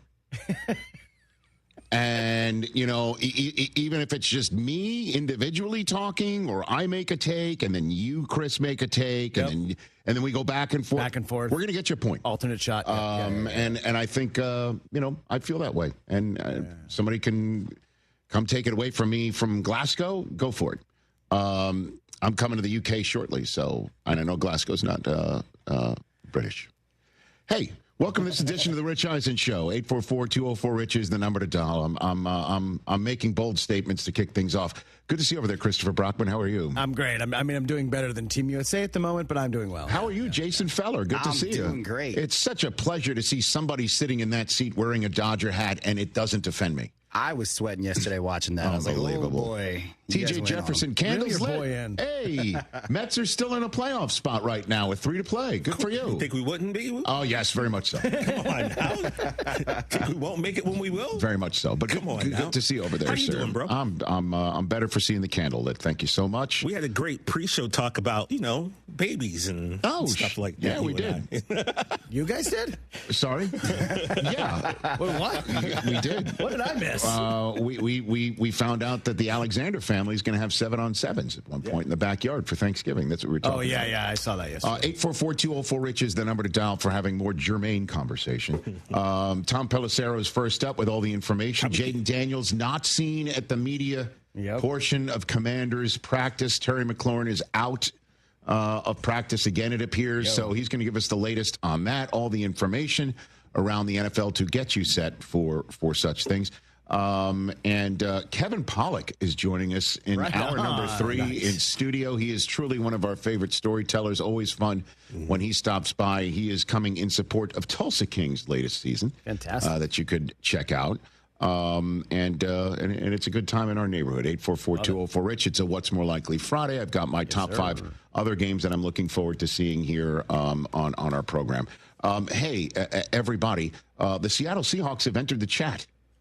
Now, many in Seattle would say, well, why haven't they entered the chat by winning 2 in a row to be 2-1 and could have been 3-0? They knocked down a pass at the end of the 49ers Week 1 victory in the Pacific Northwest. Seattle Sports has entered the chat, you know. The conversation of Cal Raleigh, is he the MVP or is he not?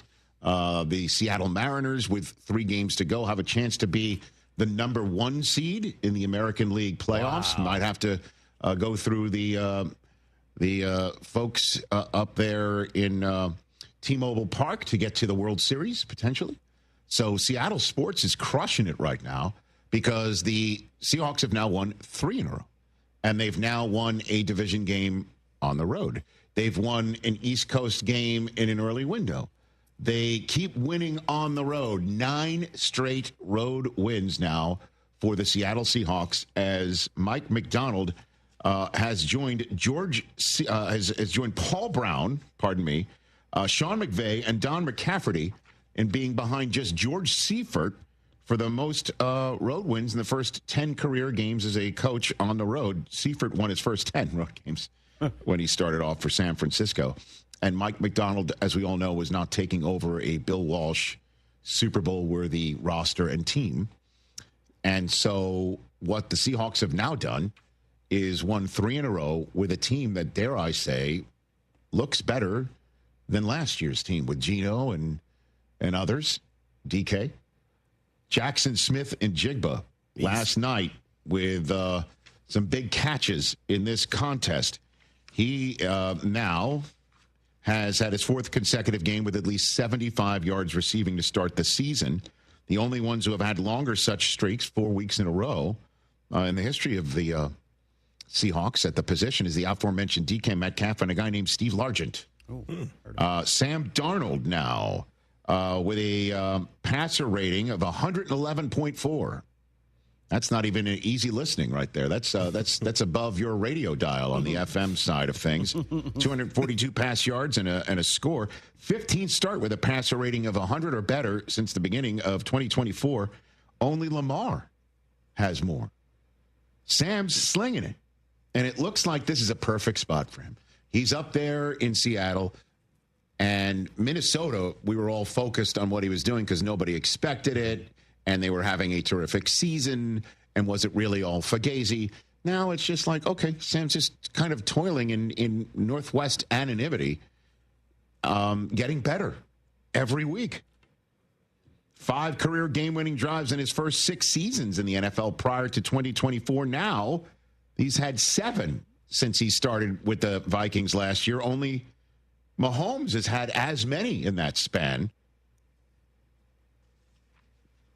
So Kenneth Walker's still running it. Defensively, the Seattle Seahawks have given up 20 or fewer points to start the season. So that's working for them as well.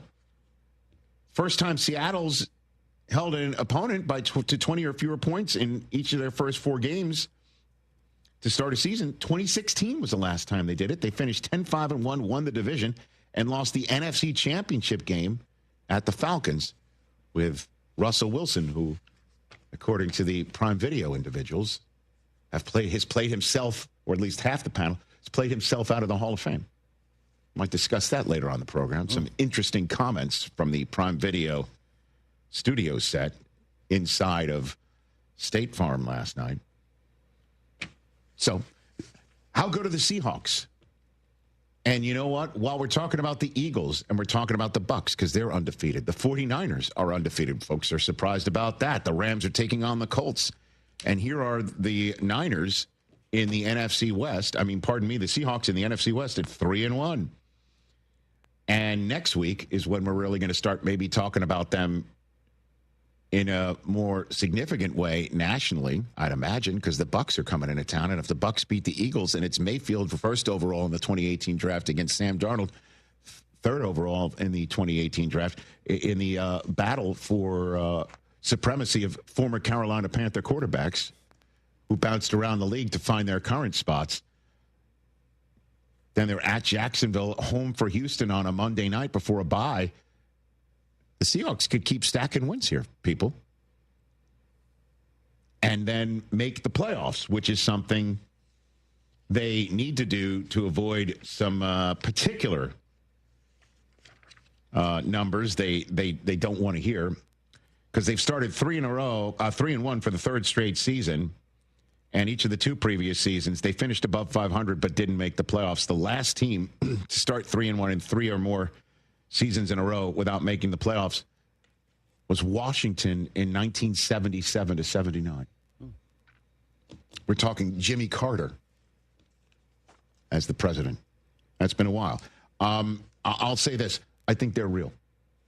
I think they're real because Sam Darnold is a real quarterback that we need to actually start considering as such. He's beginning to play this way in another spot, in another system. And they're getting chunk plays, and he's looking just like the guy last year. It's maybe you're just not paying attention to it because it's not Justin Jefferson, it's Jackson Smith and Jigba. It's not the NFC North, it's the NFC West. This was Sam after the game to talk about the game-winning drive after the Cardinals tied the game with 14 unanswered to put the ball in Darnold's hands to win it. I think it was just, all right, here we go. I'm going to, get ready for 2 minute, warm up, and just treat it like practice. I think that's, at the end of the day, like when you get in those 2 minute situations, we run through those situations so much in practice. So, it's, at the end of the day, that's all I can do is just, be me. Our guys go out there and not do too much and just do whatever the play is called. And if we got to make an adjustment from there, we go from there. Honestly, Mike McDonald just didn't mince any words when talking about Sam Darnold and what he's been able to do for this team that's won 3 in a row. Sam's playing out of his mind right now. And you see him, he's just like such a cool customer. But he's a guy on a mission. He's just so determined for us to be a great team and a great offense, and he's doing a great job leading us. So the way it looks right now, one team makes the playoffs from the previous year that didn't. That means usually some team that made the playoffs from the previous year doesn't. Yep. And you take a look at Sam's old team that he's left. They're 2-1, trying to get to 3-1 with Carson Wentz. And if not Carson, then my guy, J.J. McCarthy, who some people think is on a 4-game injury sabbatical. You're looking at the Washington Commanders, who might be starting Marcus Mariota again. And when Jaden Daniels was in the saddle and healthy, they didn't look like world beaters. I understand it's the first couple weeks of the season. But you're taking a look at what the Niners have done and the Seahawks have done. You're taking a look at a couple teams from last year's playoffs that better get started sooner rather than later, because it might get late a little bit early for them. Just showing you what else is out there in the ether, because if you can run it and you can throw it and you've got people that might not be on your fantasy team like A.J. Barner, and you can play defense. Michigan guy, right? Yes. I'm only mentioning him because he's scoring touchdowns. Yeah, he had a touchdown. And so then you're winning a division game on the road early on, which is a nice way to make things up of having a division loss at home. It looks pretty darn good. Next step for them is home for Tampa. That's where some rubber's going to meet the road. What do you guys think about it?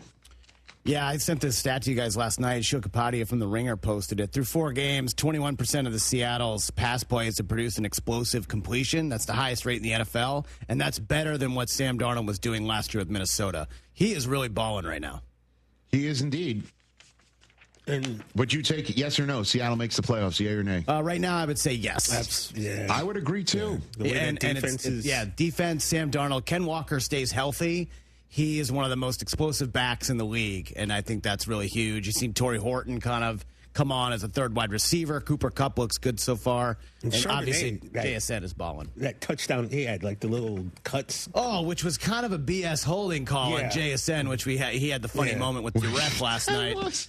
Because that was such a nice... The ref gave him the dad eyes like, I'm going to deal with you later. Alex Kemp. Well, because he said that's BS, and the microphone was open. He might have been right. That was a funny moment. Alan, Kirk, and the crew for Prime Video were all over that. That was laugh out loud funny. I like Seattle so far. I like them. Well, then who do you take out? Fortunately, probably Minnesota's out. I think Washington's still there when Jaden Daniels is fully healthy and Terry McLaurin is operating on full cylinders. I don't know, dude. I like Minnesota's D, though, too. If you had to choose one, Minnesota's defense is good. They're in a tougher division. The Commanders are going to have one more time against the Giants. We'll see if Jackson Dart turns things around. They got 2 against the Cowboys, who can't stop a cold defensively. And maybe they do get Philadelphia once out of the 2. Maybe. But we have to see Jaden Daniels come back first and see what he looks like. And McLaurin might be out for a while, which is significant. Yeah, I want to judge Washington at full strength. But right now, Seattle's looking around and saying, certainly if the Niners are going to take this base of operations from 3-0 and improve it, or just even tread water, which would be tough for Seattle, because the Niners right now have a chance to sweep Seattle when they welcome the Seahawks into their midst in the final game of the season. Man, San Francisco winning those 2 games without Purdy, Mac Jones doing his job, those are going to play to be huge. Amen, and that's why Carson Wentz playing the way that he did in the battle of the backups. We'll see what he does in Ireland to kick things off in the first of 4 straight weeks of the beautiful, wonderful 4 windows of football. Which is almost like the 12 days of Christmas? Pretty much. Well, I mean, you divide the 12 days of Christmas by 3, and you get the 4 windows of football. I'm going to pick Minnesota, aren't you? Thinking about it. Yeah.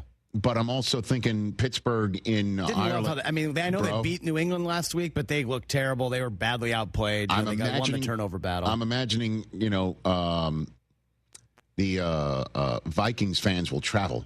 As a matter of fact, who knows? Maybe some came from Iceland. I was going to say, little Vikings can just go south, and there they are. But I'd imagine the Steelers in Ireland are going to have a significant home field advantage. We'll see what that does look like on NFL Network on Sunday morning at 9:30 a.m. Eastern. And I'll be there for the kickoff pregame show at 4 in the morning Pacific. And I'm going to sleep now. I was going to say, when does... But, don't sleep, if you will, on the Steelers taking care of business again in that one. I'm not ready to say the Vikings are winning that. But you think the Vikings win that? They're 3-1. Why would you choose them to be out of the playoffs instead of the Commanders? I don't know. But then you're taking the Rams out. I'm not taking the Rams out. And you're not going to take the Bucks out either. And Philly and Detroit look like world beaters right now. And I'm not taking Green Bay out. Right. Yeah. So, or unless Green Bay is the team we saw in Week 3 against Cleveland. I'm moving on from that. I'm page turning from that. We'll see, and we'll see why on Sunday Night Football. But that's the conversation: is if you put Seattle in, who are you taking out? But Seattle won 10 games last year. You'd think that'd be enough for the playoffs. They were the 8th seed. They were the odd man out. Well, that doesn't. 10 wins. It doesn't help to have a wild card team with 14 wins. True. True. Definitely that that helps knock a 10-win team down a peg. 844-204-RICH is the number to dial. Happy to have you out there, whether you're watching us on Disney Plus or the ESPN app everywhere, or listening to us on ESPN Radio, presented by Progressive Insurance or Sirius XM Channel 80, to call 844-204-RICH and chime on this subject for sure. Good times today. 844-204-RICH is the number to dial, as I said. Tom Pelissero is checked in. Let's go. And he's home, and he's not in Wi-Fi good. Wi-Fi good. Sitting in a parking lot bad. Tom Pelissero when we come back.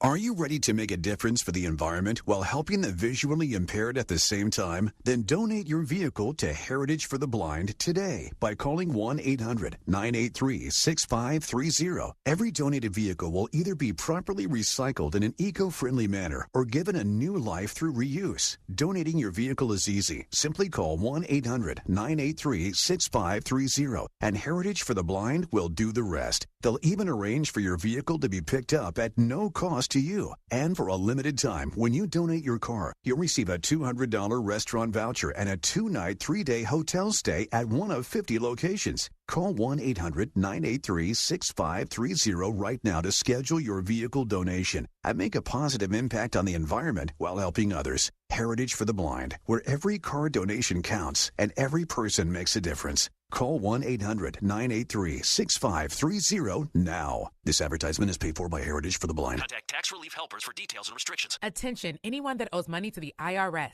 Every day, your unpaid tax debt gets bigger and bigger from daily interest. The longer you wait, the more you will end up paying. If you owe $10,000 or more, now is the time to settle your debt before the IRS takes aggressive action, like taking your wages or property. A special toll-free number has been established so you can stop penalty fees, avoid liens, levies, or other hostile measures by the IRS. Call Tax Relief Helpers right now. I got behind on my taxes and owed $48,000. I called and they got my bill lowered to just $3,500. I owed $87,000 in taxes and it was scary. I got the amount I owed down to just $3,500. I saved $83,500. If you owe money to the IRS, don't wait another day. Your tax debt gets bigger and bigger from daily interest. Call right now before the IRS enforces liens, levies, or other aggressive measures. The call and consult are absolutely free. Call now. Call 800-692-7009. 800-692-7009. That's 800-692-7009. Thinking about going electric? Now's the time. Right now, you could get up to a $7,500 federal tax credit when you buy an EV. It's like getting paid to drive off in a quiet, comfortable, cutting-edge new ride. EVs already save you big on gas and maintenance, but that tax credit ends September 30th, so don't miss out. Head to Monument Chevrolet, where EV Blazers are in stock and ready to roll. Visit Monument Chevrolet off Beltway 8 and 225, or go to monumentchevrolet.com. Chevrolet, together let's drive. Blue Star Tequila, the world's first and only night-harvested tequila. This is tequila at its natural, unfiltered best, made with 100% blue agave and totally additive-free. Smooth, vibrant, and full of character. It's tequila the way it was meant to be. So whether you're chasing championships or celebrating the moment, raise your glass to bold beginnings and taste the Blue Star difference. Find it near you at bluestartequila.com. Chances are, if you've been to a few weddings, corporate events, rodeo committee gatherings, or charity dinners over the years, you've enjoyed Damaris Catering. Yanni Damaris here. Most people know Damaris Barbecue. Our family's been at it since 1964. Well, Damaris Catering has been around since the early 70s. We do events from 20 people to 5,000, serving a variety of cuisines to cater at any event. From no tie to bow tie, it's taken care of. Damaris Catering. Find them at damaris.com. Hey Texans fans, Sean Mapes here. You know every game counts, so don't miss a moment of the action this season on Prize Picks. Make your picks on your favorite Houston Stars and Battle Red all season long. Prize Picks is the best way to win cash this football season. You've been waiting all offseason preparing for this moment. Which players are going to go off? Which ones aren't? Make your picks, and in less than 60 seconds, you can turn your takes into cash all season long. Prize Picks is simple to play. All you have to do is pick more or less on 2 to 6 player stat projections. If you get your picks right, you can cash in. And don't worry about injuries because Prize Picks also offers injury reboots. If one of your players leaves the game in the first half and doesn't return, Prize Picks won't count it as a loss. Download the Prize Picks app today. Use promo code MAPES to get $50 in lineups after you play your first $5 lineup. That's promo code MAPES to get $50 in lineups after you play your first $5 lineup. Prize Picks. It's good to be right. Must be present in certain states. Visit prizepicks.com for restrictions and details. Every family has challenges. Every family has secrets. Every family has a gay uncle that gets too drunk and starts asking you about your buddies. But not every family has a feature-length documentary film made about it.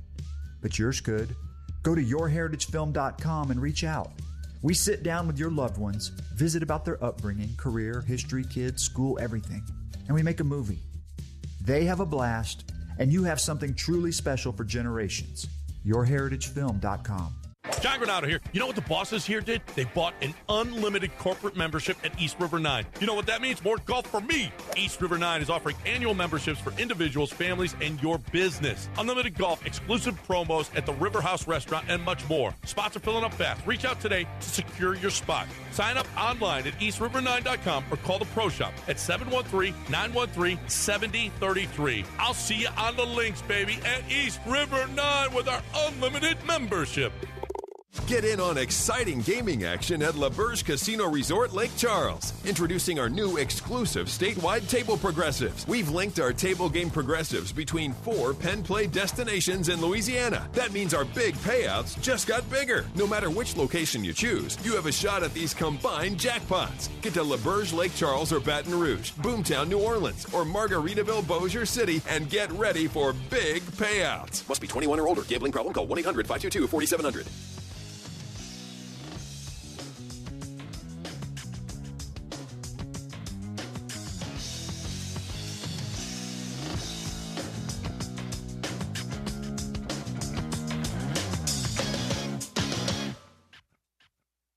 Here on the Rich Eisen Show radio network, ESPN Radio, as well as Disney Plus, as well as the ESPN app everywhere.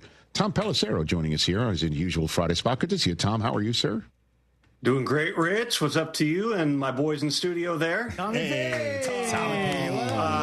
I do need to briefly take issue with Brockman using fab as a verb.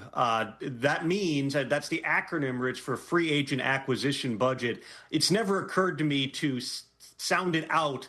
If I did, it would probably be fob, not fab. Right. But Brockman's over there inventing new words on the show today. I know. I can't believe he's our commissioner either. It just is. It's insane. But you voted for it. I did not at all. A tradition like any other Rich complaining about fantasy. Well, gets his way. I mean, the fact that you even choose Yahoo is just insane as well. But I'm sorry. I mean Yahoo. The majority of people use Yahoo for fantasy. I don't agree with that. I would go with our partners at ESPN, actually. All right, Tom, let's jump into Tom. Tom. I got Good Morning Football. Tom, what's going on in Washington? What's with Jaden Daniels saying it's up to the doctors? I feel good otherwise. What's going on, man? That's the truth. It's a medical decision. You know, it's a real knee sprain that he's got. That's what kept him out last week. He was limited last Friday, limited Wednesday, Thursday, not on the field when reporters got out there today, although that was also the case last Friday. To this point, he's not been ruled out. It certainly seems like it's potentially headed toward Marcus Mariota starting against the Falcons on Sunday. And really, this is a long play, if that's the case, for the Commanders.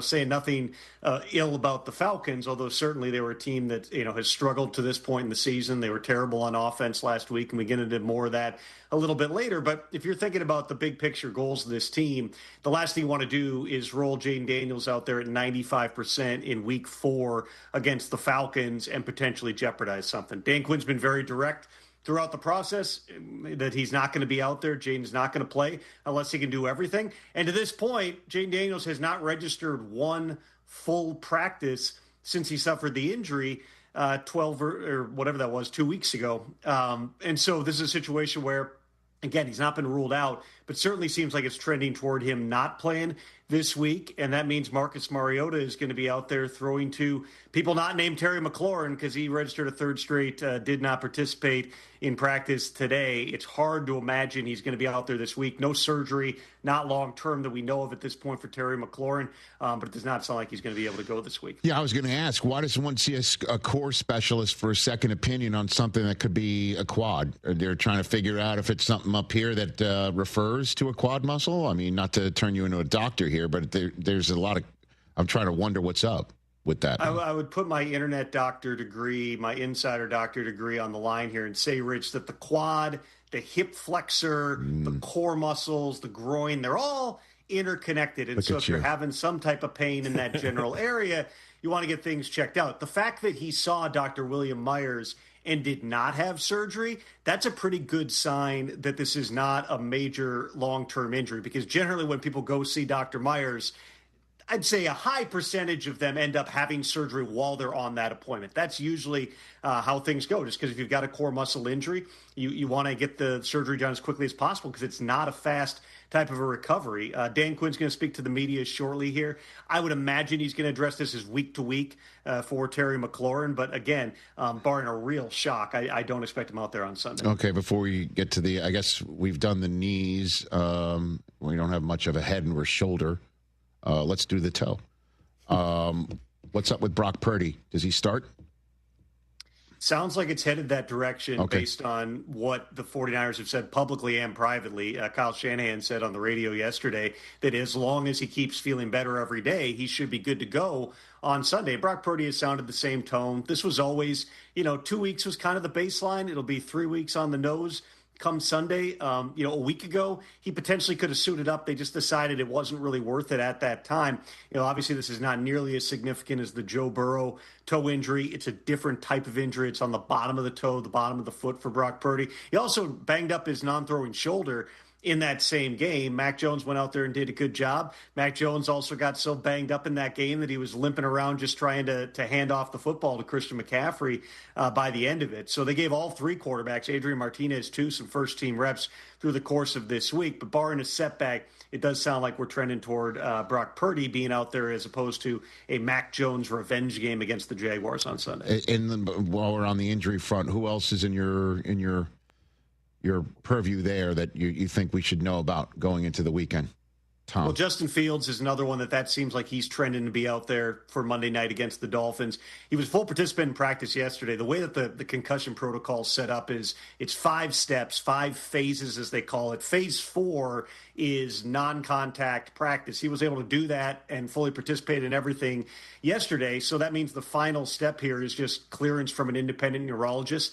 Obviously, if he has a setback, if his body and his brain don't react well to the exercise, then, we're going to be in a different place. But a full participant 3 days, 4 days before a game usually is a sign that player is going to be on track. And so it seems like it'll be Justin Fields Monday night against the Dolphins. Okay, so that's one of interest. What about the fact that the preseason PUP list means you got to miss 4 games? Looking over the steering wheel with the Texans in dire need of a better rushing attack, is there any shot of Joe Mixon coming back at all soon at all? What's going on with Mixon? Not a lot of people are throwing that name around. Tom? Well, and there's been a sort of cryptic type of sense around that situation since he was first put on the non-football injury list back at the start of training camp. I would point to the public statements that the Texans have made. Nick Caserio has been asked about it, has basically just said, we'll evaluate him when the 4 weeks are up. D'Amico Ryans was asked about Mixon a week or so ago and spoke about him in the past tense, saying they missed the things that Mixon brought to the team, but they're moving forward. I would just tell you, Rich, I have not gotten the sense that Mixon is going to be back anytime imminently here, certainly not next week. Things can change, but there's no sense that the cavalry is riding in right now with Joe Mixon. So the Texans absolutely have a lot of things that they've got to figure out offensively. It's kind of been a continuation through these first 3 weeks of the struggles they had last year. They were able to overcome those struggles to get into the postseason, to get into the playoffs, win a playoff game. But there's just been that sense of how do we get over the hump, and the changes they made in the offseason, including the offensive coordinator, to this point have not had the desired effect. Yes, having Joe Mixon out there, absolutely, from an energy standpoint, the physicality, the downhill nature of his game, all those things. They loved what they got from Mixon last year. When, remember, Rich, they got him in kind of a throwaway, low risk trade with a Bengals team that was planning to cut him if they couldn't trade him. Joe Mixon had a great year for the Texans. The fact he's not out there, it's one of the factors, but it's definitely not the sole factor. And there's a lot of things that the Texans are trying to figure out at this point on offense. 1-3 Baltimore at 1-3 Kansas City. Tom Pelissero. Xavier Worthy is ready to roll. He's got a brace. Does not have a brace? What's the scoop with Xavier Worthy? Wait a minute. Really quick, okay. I just got a text. Dan Quinn announcing DQ has ruled Jaden Daniels out. So indeed, he will be out for Sunday. Marcus Mariota gets the ball once again. With Xavier Worthy, this was a situation where once they knew that it wasn't a major long-term type of injury, the hope was sooner than later Xavier Worthy would be able to wear a harness, get out onto the field, and be able to play again. But there's an element of getting comfortable with the harness. Basically, when you dislocate your shoulder, and again, I'm going to put my insider doctor degree to work here. When you dislocate the shoulder, you tear ligaments, you tear the labrum, and it's going to be at risk of popping in and out. What the harness does is it keeps that thing from dislocating, but it can be very uncomfortable. There are players who have, a shoulder that subluxes or dislocates on a regular basis. They don't want to wear the harness because it's uncomfortable, because it changes just their ball carrying, how they're holding the football. So this was something where Xavier Worthy, they were hopeful last week he'd be comfortable, just wasn't comfortable by the end of the week. But this idea that this was a more severe injury or he could miss time, it was never really realistic. We'll see. He registered a full participation in practice. That's a really good sign that he'll be out there this week. They just want to make sure that he is comfortable. And, Rich, I would say this. We've talked a lot about the Chiefs and what's ailing them, why the offense doesn't look the same. If they get Xavier Worthy back this week, and then 2 weeks from now they get Rashee Rice back, who's already back in the building for them, that's your top 2 wide receivers.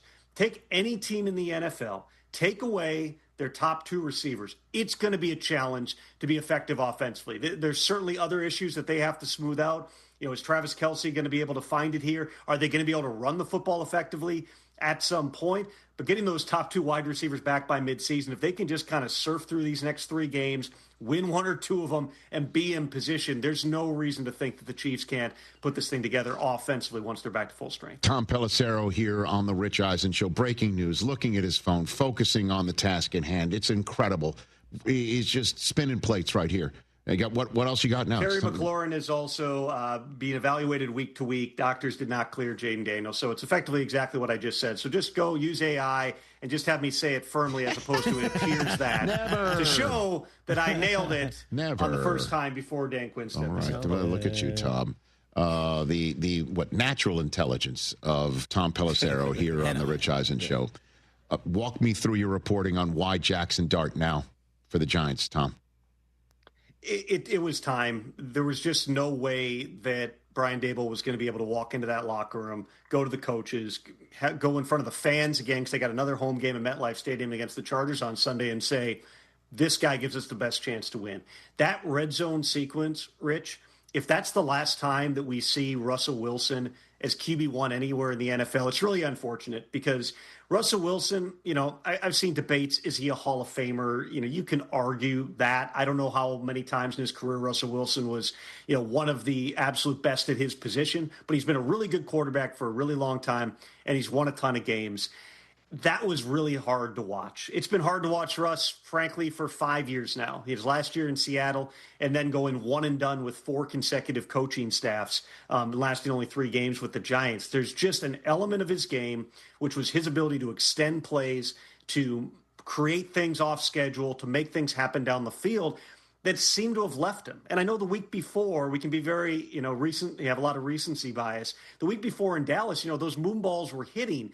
But what you saw in that game against the Chiefs when they were taking away Malik Neighbors the way that they were was Russ trying to come up in the pocket, and he just couldn't get out. He's trying to extend plays. He's trying to throw the ball down the field, and it just wasn't working. To have 4 downs starting at the 4-yard line with a goal-to-go situation down 2 touchdowns, this is your last gasp opportunity.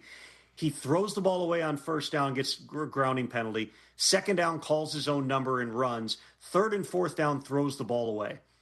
That's it. And I don't mean to, overly simplify this. There's a lot of different factors. We kind of knew the moment that the Giants traded up to number 25, there was a matter of time until Jackson Dart got his opportunity. Russell Wilson was not the top choice in the offseason for the Giants. Is there a parallel universe where the Giants don't win a late season game and lose out on the number 1 pick and they've got Cam Ward starting for week 1? Absolutely. But that doesn't exist. We live in reality here. And the reality is Russell Wilson is a nearly 37-year-old quarterback who's an ultimate competitor and a great guy, and they love him in the room, but it just wasn't there for him to be the quarterback of this team. And so instead of having what you had last week, Rich, even when Russ was still starting, which was when they'd put Jackson Dart in the game for a play, the crowd would cheer, and then they'd put Russ back in, and Russ would get booed. You take that part away from it. It should be an electric atmosphere at MetLife Stadium on Sunday. They have not had a lot of those atmospheres, at least since the 2022 playoff season. How ready is Jackson Dart? We're about to find out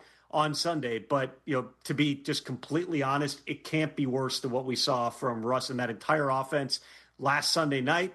This is a new start for a Giants regime that needs to show progress. There's no doubt about it. In 2025, and I'm as intrigued and excited to see what Jackson Dart can do as anybody else. So just picking up what you're putting down here, it was Russ's ineffectiveness that kind of forced the hand here, is what you're saying? And you said he couldn't walk into that locker room. Are you hearing that there are some people in that locker room that are saying, we need to see the kid, Tom? What I would say is, that your receivers are getting frustrated when they're not getting opportunities. You can see that on Malik Neighbors. You put on the tape, Rich. We can sit back and watch it and just go, what was that? It was one of the worst red zone sequences I've ever seen in my life. I hear you. The inexplicability of throwing the ball away, not targeting a receiver in 4 downs. It's hard to square. And so, listen, again, was Russell Wilson their top choice in the offseason? No. I mean, they were in on different trades. They were in on different signings. They were in on Aaron Rodgers and Matthew Stafford.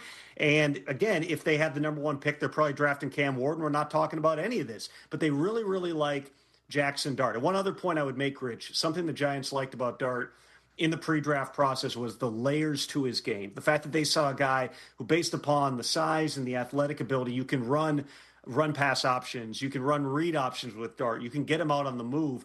That was a part of Russell Wilson's game early in his career. It's not part of his game now. And when we've seen Brian Daboll's offense at its best, it's been with Josh Allen in Buffalo, and it's been the first year with Daniel Jones in New York, where Jones was healthy and they ran the crap out of it with him. There were times where he was rushing the ball almost as much as he was throwing the ball. I don't know exactly what the formula is, but I would say when teams are taking away Malik Neighbors and Wan'Dale Robinson, you're trying to figure out how to get him the ball. One of the best things any offense can do is establish the run threat, make the defense account for the quarterback as a runner, which changes the math and how they run all the coverages against you. And I anticipate that they will at least establish that in this game starting on Sunday. All right. Before I let you go, Tom, the question I ask you every week, which is the team or the coach or the player that's most I guess, popular amongst those in the league, hitting you up on your phone for information or just curiosity or just want to gossip about?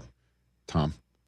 I'll mention two, because there were three teams, Rich, that made a significant change in this past week. One was the Giants, obviously benching Russell Wilson and going to Jackson Dart. Number two was the Falcons. They're coming off of getting shut out by the Panthers. Oh, just absolutely unwatchable performance from that offense. Michael Penix, by Raheem Morris's own admission, had a very bad day at the office. It was bad. It could not have gone a whole lot worse.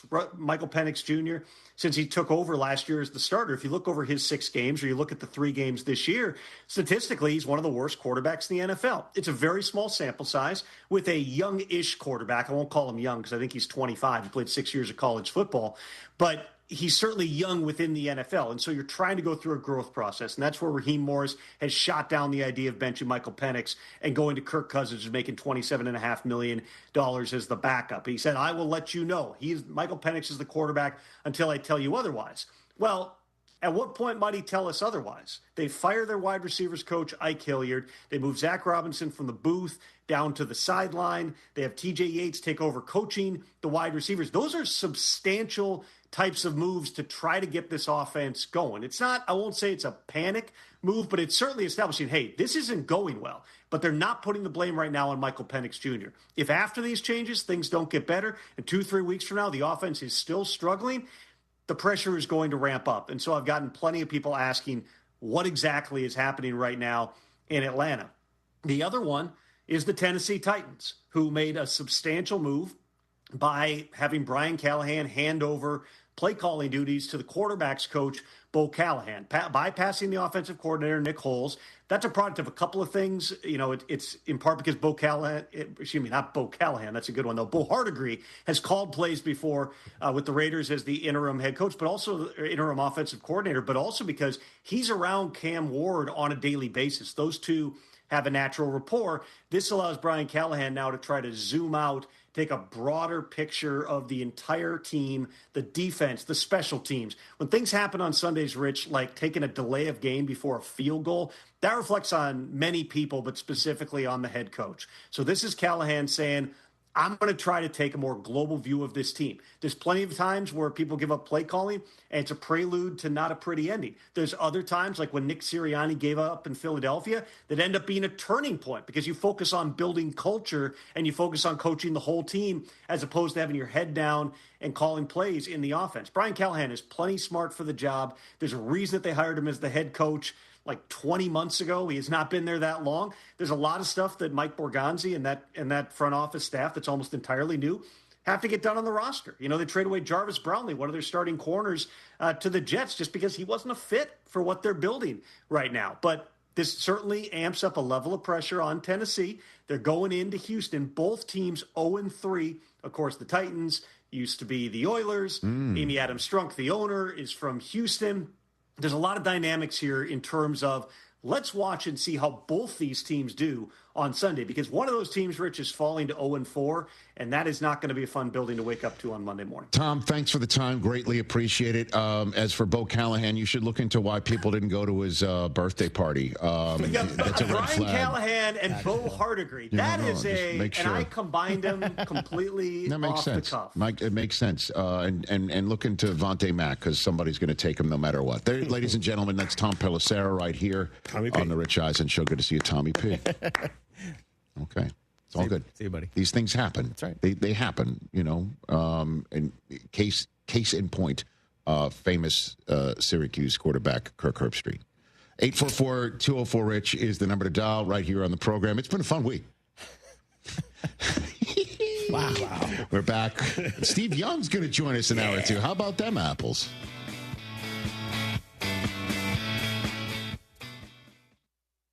From kickoff to cash out, ESPN Bet has the tools you need to score more on game days. Bet smarter with stats at your fingertips. Get personalized parlays built just for you. And with your fantasy team synced right in the app, you can back your squad. Right now, new customers get $100 in bonus bets when you bet $10. Sign up with promo code USL to get started. Must be 21 plus. Gambling problem? Call 1-800-GAMBLER. Terms and conditions apply. See app for details. Offer not available in New York. Attention taxpayers. If you owe $5,000 or more and have missed another tax deadline, you're officially on the IRS's radar. The IRS has resumed aggressive collections. That means wage garnishments, bank levies, even seizures of your home, car, or retirement accounts.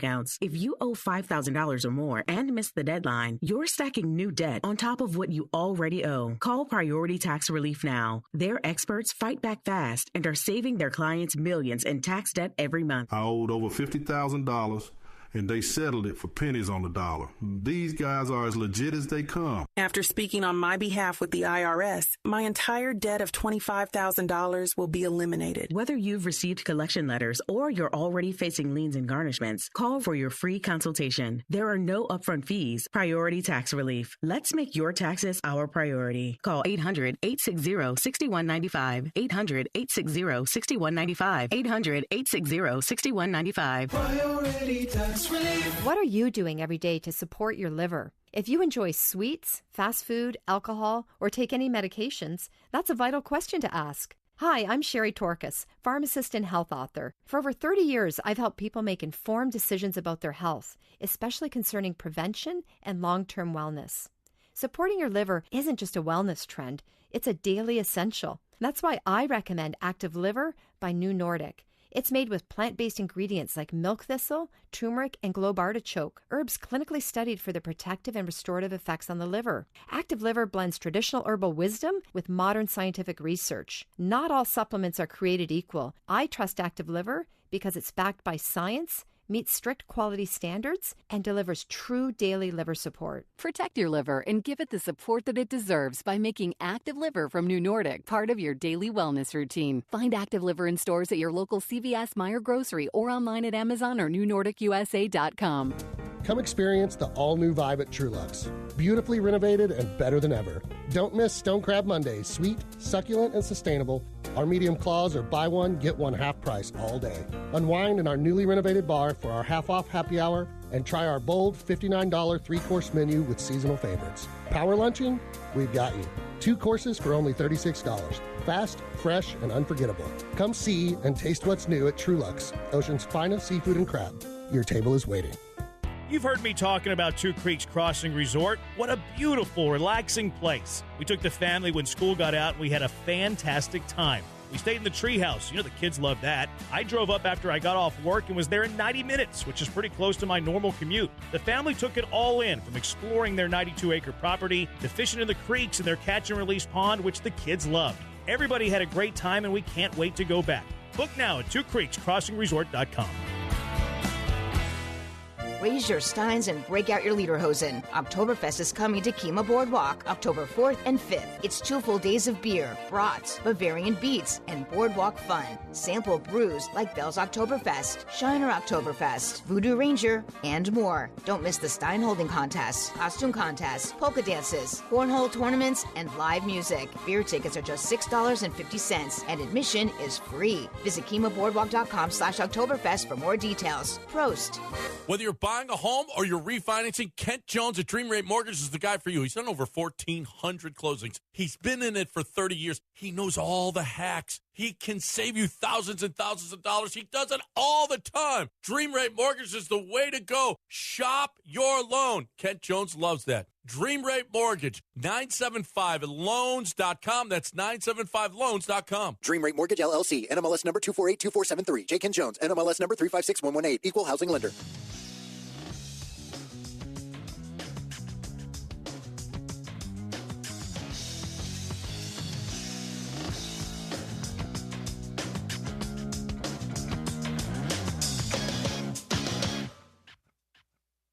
ESPN Radio is presented by Progressive Insurance. Insurance for motorcycles, boats, and RVs. For protection on the road and on the water. See how much you can save at 1-800-PROGRESSIVE and Progressive.com. Listen. All right. Let's jump into this here. We just showed in our TV-only segment a top 10 or half of a top 10 list that I did a few years ago of top 10 NFL quarterback birthday parties I'd most want to attend. And it was a fun list, topped by Gardner Minshew. I remember you came up with that list 15 minutes before the show. It's because, you know why? Because the subtext or the inspiration, if you will, was a headline that had just popped that people, teammates of Russ's in Denver didn't want to go to his birthday party. Remember that one? Even though he had Even though he had some house with 18 million rooms. bathrooms. You're right, and 1 million bathrooms and all of that stuff. And that was the inspiration for that top 10 list. And here we are again. Our friends on the Prime Video studio set, a show that I've done before many years. The Thursday night production team with Prime Video. I know a lot of them because they were on the Thursday night studio set for us on the road on NFL Network. And so, at any rate, Tony Gonzalez said something very strong, and that Russ essentially has played himself out of the Hall of Fame. That his first several years in Seattle were Hall of Fame worthy, and as Tom Pelissero just said, his last 5 years, the last two in Seattle, 2 in Denver, last year in Pittsburgh, and now I guess this year, first 3 games with the Giants. Have been very un-Russ-like from this first few years. And I got to be honest with you, and I'm a big Russ fan. We have a special place for him because he, back in the day, was a guest before he played a snap in the NFL on our season preview Rich Eisen podcast TV show. And has been a friend of this program, but it's tough to push back on what Tony had to say. Yep. We're waiting for his career pivot, one last act, similar to, I guess, what Kurt did in Arizona. Sure. After he was benched for a rookie quarterback in New York. That was Eli, taken first overall, and he was benched I guess when they were above 500. I think they were 5-4 when he got benched. And then he goes to Arizona, and there's Matt Leinart. Yep. And we're all wondering, is Kurt really a Hall of Famer? And then we saw Kurt's a Hall of Famer. We're waiting for that pivot for Russ, and it hasn't happened. And it might have happened in week 2. We were thinking, who knows? That kind of a higher register. Hey, is Russ going to do this again? And maybe if they won that game, I don't know. If they had won that game, they'd be 1-2. But again, the way that Tom's was reporting, what I am also hearing, what Mark Schlereth also mentioned the other day, is the final 4 snaps in that red zone with 3 minutes and change to go against Kansas City were so substandard, were so shocking, was so off the charts bad that you can't go into your own locker room and your own fan base and your own media, local media, and go, we're going to go back with Russ again when we drafted this kid 25th overall and everybody's clamoring for him. And maybe the players are looking at the coach and going, do you know what you're doing? And so it's tough to say if Russ is going to get another chance to start. And guess what? It could actually happen this year. Hey, obviously, you never know. Well, I mean, look at J.J. McCarthy. He had the 4th quarter for the ages in his first career start on the road. He won NFC Offensive Player of the Week based on that 1 quarter. Certainly wasn't the first 3 quarters of that. And then 4 quarters later, he's out for 4 games. You know what I mean? And here's Carson Wentz. And now everyone's like, is this Carson Wentz's second chance? You know, is this it? The life comes at you fast. So Russ could be back in there because it's not Jameis that's in the 2 spot right now there in New York. But it's tough to push back on what Tony Gonzalez had to say, that he's played himself out of the Hall of Fame because he was on that trajectory. He goes to Denver that paid him what a top-notch elite quarterback gets, and then also paid Seattle in draft choices what you pay them to get a top-notch elite quarterback. And then Sean Payton comes in and goes, this ain't it. We're dead capping him to a record pace. And then we all saw what happened in Pittsburgh and what's happening now with the Giants. Steve Young, maybe we'll ask him on this question coming up in hour 2. A Progressive Home and Auto Bundle can protect you round the clock, but we can't protect you from those painful moments in sports. Holding. Defense. The ref totally blew that call. Oh, I'm sure he'll make the right call next time. It's too late. It cost us the game. Well, it's just one game. That loss eliminated us from the playoffs. Oh, the playoffs are on so late. Now you'll be well rested. Okay, I need you to stop talking now. Well, at least your home and auto are protected with a bundle from Progressive. Progressive Casualty Insurance Company affiliates and other insurers. Not available in all states or situations. The John Deere Gator XUV lets you cut, pack, drive, scout, weld, stack, feed, pull, load, tow, spray, and haul, all in a single day. Because with the highest cargo box volume in its class, customizable features, and a towing capacity of up to 4,000 pounds, it gets the job done. You just have to get in the seat. Learn more at your John Deere dealer or visit johndeere.com/Gator XUV. Has your roof started to experience leaks or been damaged from recent storms? When it comes to roofing in Houston and surrounding areas, Brinkman is the only name to trust with your roofing needs. Brinkman's team of professionals will work with you and only if necessary, your insurance company to get your roof repaired or replaced with as little inconvenience to you as possible. There's no substitute for Brinkman quality. Visit them at brinkmanquality.com. That's BRINKMANN quality.com. Contact Tax Relief Helpers for details and restrictions. Attention, anyone that owes money to the IRS. Every day, your unpaid tax debt gets bigger and bigger from daily interest. The longer you wait, the more you will end up paying. If you owe $10,000 or more, now is the time to settle your debt before the IRS takes aggressive action, like taking your wages or property. A special toll-free number has been established so you can stop penalty fees, avoid liens, levies, or other hostile measures by the IRS. Call Tax Relief Helpers right now. I got behind on my taxes and owed $48,000. I called and they got my bill lowered to just $3,500. I owed $87,000 in taxes and it was scary. I got the amount I owed down to just $3,500. I saved $83,500. If you owe money to the IRS, don't wait another day. Your tax debt gets bigger and bigger from daily interest. Call right now before the IRS enforces liens, levies, or other aggressive measures. The call and consult are absolutely free. Call now. Call 800-692-7009. 800-692-7009. That's 800-692-7009. Small businesses look for banking partners who make fast and efficient decisions. Veritex Community Bank has a lending team standing by to help you navigate through the loan process. Visit veritexbank.com for more details. That's VERITEX bank.com. Member FDIC, subject to credit approval. Blue Star Tequila, the world's first and only night-harvested tequila. This is tequila at its natural, unfiltered best, made with 100% blue agave and totally additive-free. Smooth, vibrant, and full of character. It's tequila the way it was meant to be. So whether you're chasing championships or celebrating the moment, raise your glass to bold beginnings and taste the Blue Star difference. Find it near you at bluestartequila.com. Houston is Soccer City, USA, and World Cup 2026 is coming our way. Join me, Glenn Davis, every Tuesday and Wednesday, 6 Central Time, for Soccer Matters ESPN 97.5, presented by the Daspit Law Firm. Hey, Lance Zerline here. You know I'm a numbers guy, and I like the numbers that Daspit Law Firm is putting up for their clients. The super team at Daspit Law handles a full range of personal injury cases, and they are getting results from their clients in big numbers. Car accidents, truck accidents, industrial accidents, construction accidents, maritime accidents, offshore accidents. These are all areas where if it's you or someone you know, I encourage you to get a free case review from John Daspit with the Daspit Law Firm. Call 713-CALL-NOW. That's 713-CALL-NOW. Houston, have you tried Portillo's yet?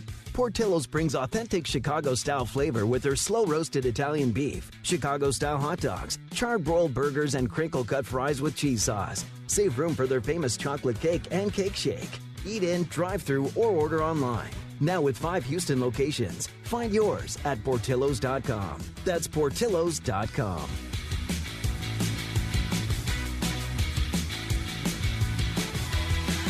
Get in on exciting gaming action at La Berge Casino Resort Lake Charles. Introducing our new exclusive statewide table progressives. We've linked our table game progressives between 4 pen play destinations in Louisiana. That means our big payouts just got bigger. No matter which location you choose, you have a shot at these combined jackpots. Get to La Berge Lake Charles or Baton Rouge, Boomtown, New Orleans, or Margaritaville, Bossier City, and get ready for big payouts. Must be 21 or older. Gambling problem? Call 1-800-522-4700. ESPN 97.5, KFNC 97.9, HD2, Mont Bellevue, Houston, a Gal Media station. This is the Rich Eisen Show. Hey, everybody. Can't get enough of the Rich Eisen Show? You're in luck. You can find us everywhere. Watch us weekdays on Disney Plus from noon to 3 Eastern. Miss the show? We've got a podcast so you can listen anytime. But here's the best part. Our YouTube channel. Subscribe at youtube.com/Rich Eisen Show and you'll never miss a moment. Now, on with the show. This is the Rich Eisen Show. And the kick is good! The Seahawks win the game! Live from the Rich Eisen Show studio in Los Angeles. Do you think we've seen the last of Russell Wilson? Honestly, I hope we have. I'm not done. Earlier on the show, NFL Network insider Tom Pelissero. Coming up, Pro Football Hall of Famer Steve Young. Actor and comedian Kevin Pollak. And now, it's Rich Eisen.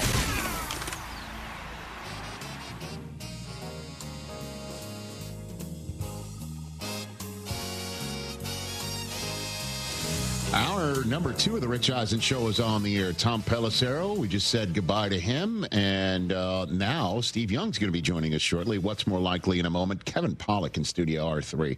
It's just always a dynamite time whenever he joins us as well. 844-204-RICH is the number to dial. We'll take a phone call in a moment. Started the show by talking about how Seattle could make the playoffs at 3-1, a great start. And if they do make it, who would be off it? Washington could be one of those teams. It's Marcus Mariota again for them. It was announced while we were on there, hour number 1 by Dan Quinn, that it's a second straight week that Jaden Daniels will be out. And it does look like no Terry McLaurin either. He's now officially called week to week there. And we'll see how that works out. The Arizona Cardinals are 2-2. They started 2-0. They've now lost 2 in a row at the final gun by a field goal from their opponent after, in their case in San Francisco, taking the lead late. Last night, they tied the game late after falling down by the score of 20-6, 2 unanswered touchdowns, and then Chad Ryland, man, didn't get the ball in the landing zone, which meant all Sam Darnold needed was 2.5 first downs and set things up for the game-winning field goal. And now Arizona's 2-2, leading Kyler Murray to once again, yet another year in Arizona to talk about why something is wrong with the offense where they're not on tilt with somebody like himself and Marvin Harrison Jr. and Trey McBride, a guest of ours a few weeks ago, who is one of the most prolific pass catchers in the National Football League, just to name a few. Now, I understand James Conner's out for the season, and they're to the next 2 men up in their running back depth chart. But this is what he had to say, Kyler. We just got to make more plays. We got to show up, be ready to go. You know what I mean? It's like we're just loading, you know what I mean, and it's taking too long. You know, obviously the resilience of the team is you love to see it, and you feel like you give yourself a chance to win the game at the end, but it's just too late. 2-2, by the way, unless the Colts beat the Rams and go to 4-0 here up the road on Sunday. 2-2 will be last place in the NFC West. Dang. Even if the 49ers lose to Jacksonville. So that would make it a last place positioning after 4 weeks, despite splitting their first 4 games. Their next home game is next week against Tennessee. And a lot is focused right now on Marvin Harrison Jr., who dropped one on a wide-open space. You can't get more wide open than he was in Santa Clara last week when he just dropped it. He had another drop early on in this game with a bobble over the middle that led to an interception after Murray hit him in the hands with a dime. Yep. Now, Marvin did snatch one out of the air, high-pointing it for a touchdown. That was sick. Started the comeback, and it's exactly why we were talking about Marvin Harrison Jr. being one of the best collegiate players to be drafted where he was, rightfully by Arizona. Great photo. So a lot of question after the game to Kyler about Marvin Harrison Jr. You always say that you have the confidence in him no matter what. That seemed like a difficult moment to have the confidence in him in the first half after the interception. What in that moment gave you the ability to keep going back to him? I need him. You know what I'm saying? He needs me. I need him. You know, this is a team sport. 4-quarter game. You know, and I understand, like, he's not coming out of the game. You know what I'm saying? I don't want him to come out of the game, so we got to get this going, you know. And that's really just what it is. It's, you know, just conversations on the sideline, keeping his confidence up, and again the other receivers and everybody around him. You know, we're all in it together. That's a good answer, by the way. That is a good answer because he's not going anywhere. I mean, he's Marvin Harrison Jr. I will say this: I'm not worried about him. So yeah, what I'm doing with Breer on a text chain and Don Weir, money manager of the Stars, 2 Ohio State hunks in my life. It's a bit, but it's a great bit. I'm enjoying that bit. I did bench him last night. I did not play him. 66 yards and a score. Here's why I'm not worried about him. Okay, he's supremely talented. You can see the talent. My God, is he a physical beast, right? You can also look in his eyes through that helmet. And see, it just seems like something. You know what? My counsel to him would be with Tim Tebow when he came on the show to counsel Arch Manning. Just go back to the times when you just loved football. Just try and channel that. Okay. Yeah. Try and channel being a kid and how good you are, and it's only a matter of time. That high point snatch was like grown-ass man material in the end zone. And his reaction afterward, man, he took a knee. But it's because like a weight was lifted off of him. Of course, because that drop ball last week was bad. Absurd. Yeah. I saw this stat. First 20 games of his career, he's now played 20 games. His dad, Marvin Sr., had 1,026 receiving yards and 9 touchdowns. Through the first 20 games of Marvin Jr.'s career, despite everything we're talking about. 1,027 yards and 9 touchdowns. He's 1 yard better than his dad, same number of touchdowns as his dad, and we all know what happened with his dad. Wow, that's cool. Okay, I just hope for his sake that Kyler is like Peyton. Right. Which is, a very tall order. Home for Tennessee at Indianapolis. That's going to be Daniel Jones versus Kyler Murray. Home for Green Bay, then a bye at Dallas on a Monday night. At Seattle for a big-time game there. There are some winnable games here for them if they are anything like what we saw towards the end of the game, being there in San Francisco, having that win. At New Orleans, home for Carolina, our opponents that they should beat, right?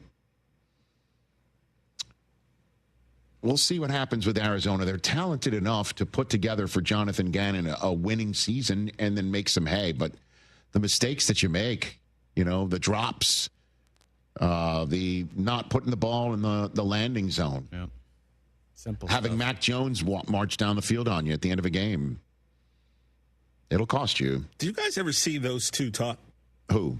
Kyler and Marvin. Like, never. I remember at one point he dropped the pass and they just walked by each other.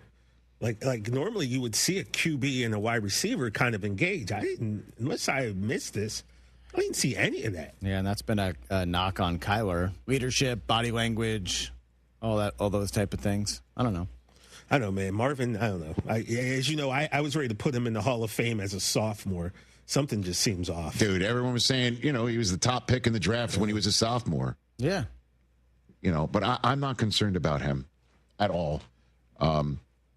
Even though I'm texting certain somebodies that so-called greatest college receiver ever never won the Big Ten championship. See?